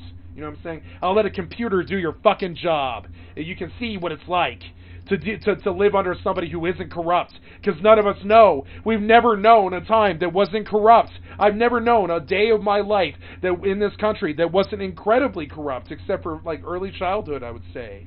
The minute that I was like 7 years old, I could immediately see that we needed to eat the rich to feed the poor, and we haven't done that yet for some fucking reason because we think it's funny when the rich man shits all over us, toxics up our fucking oceans and plastics up our fucking oceans, tries to tell us that the world is flat and that climate change isn't real, and that all of our fucking Russian and China fucking brothers are our enemy. You know what I'm saying? Or that, you know, that our brothers in the Middle East are not our brothers. Fuck you. Fuck you. You want to tell me those aren't my brothers? They're humans. They're my fucking brothers. Fuck you guys. That creates more problems than the drug itself, than the side effects. Yeah, why are we creating more problems with the drug war than the drug issue? Why is the drug war a far larger problem than drug abuse? Great racing car that you guys built. 0 steering wheels. So enjoy your car crash. It's an apt metaphor. I say it every day. Enjoy your fucking car crash. You know what I'm saying? Until you get a steering wheel on the American fucking government, enjoy your inevitable, repetitive, world fucking world-scaled car crashes of a wretched fucking abortion of an attempt of leadership of this country. And I want them the fuck out of here before it is too late.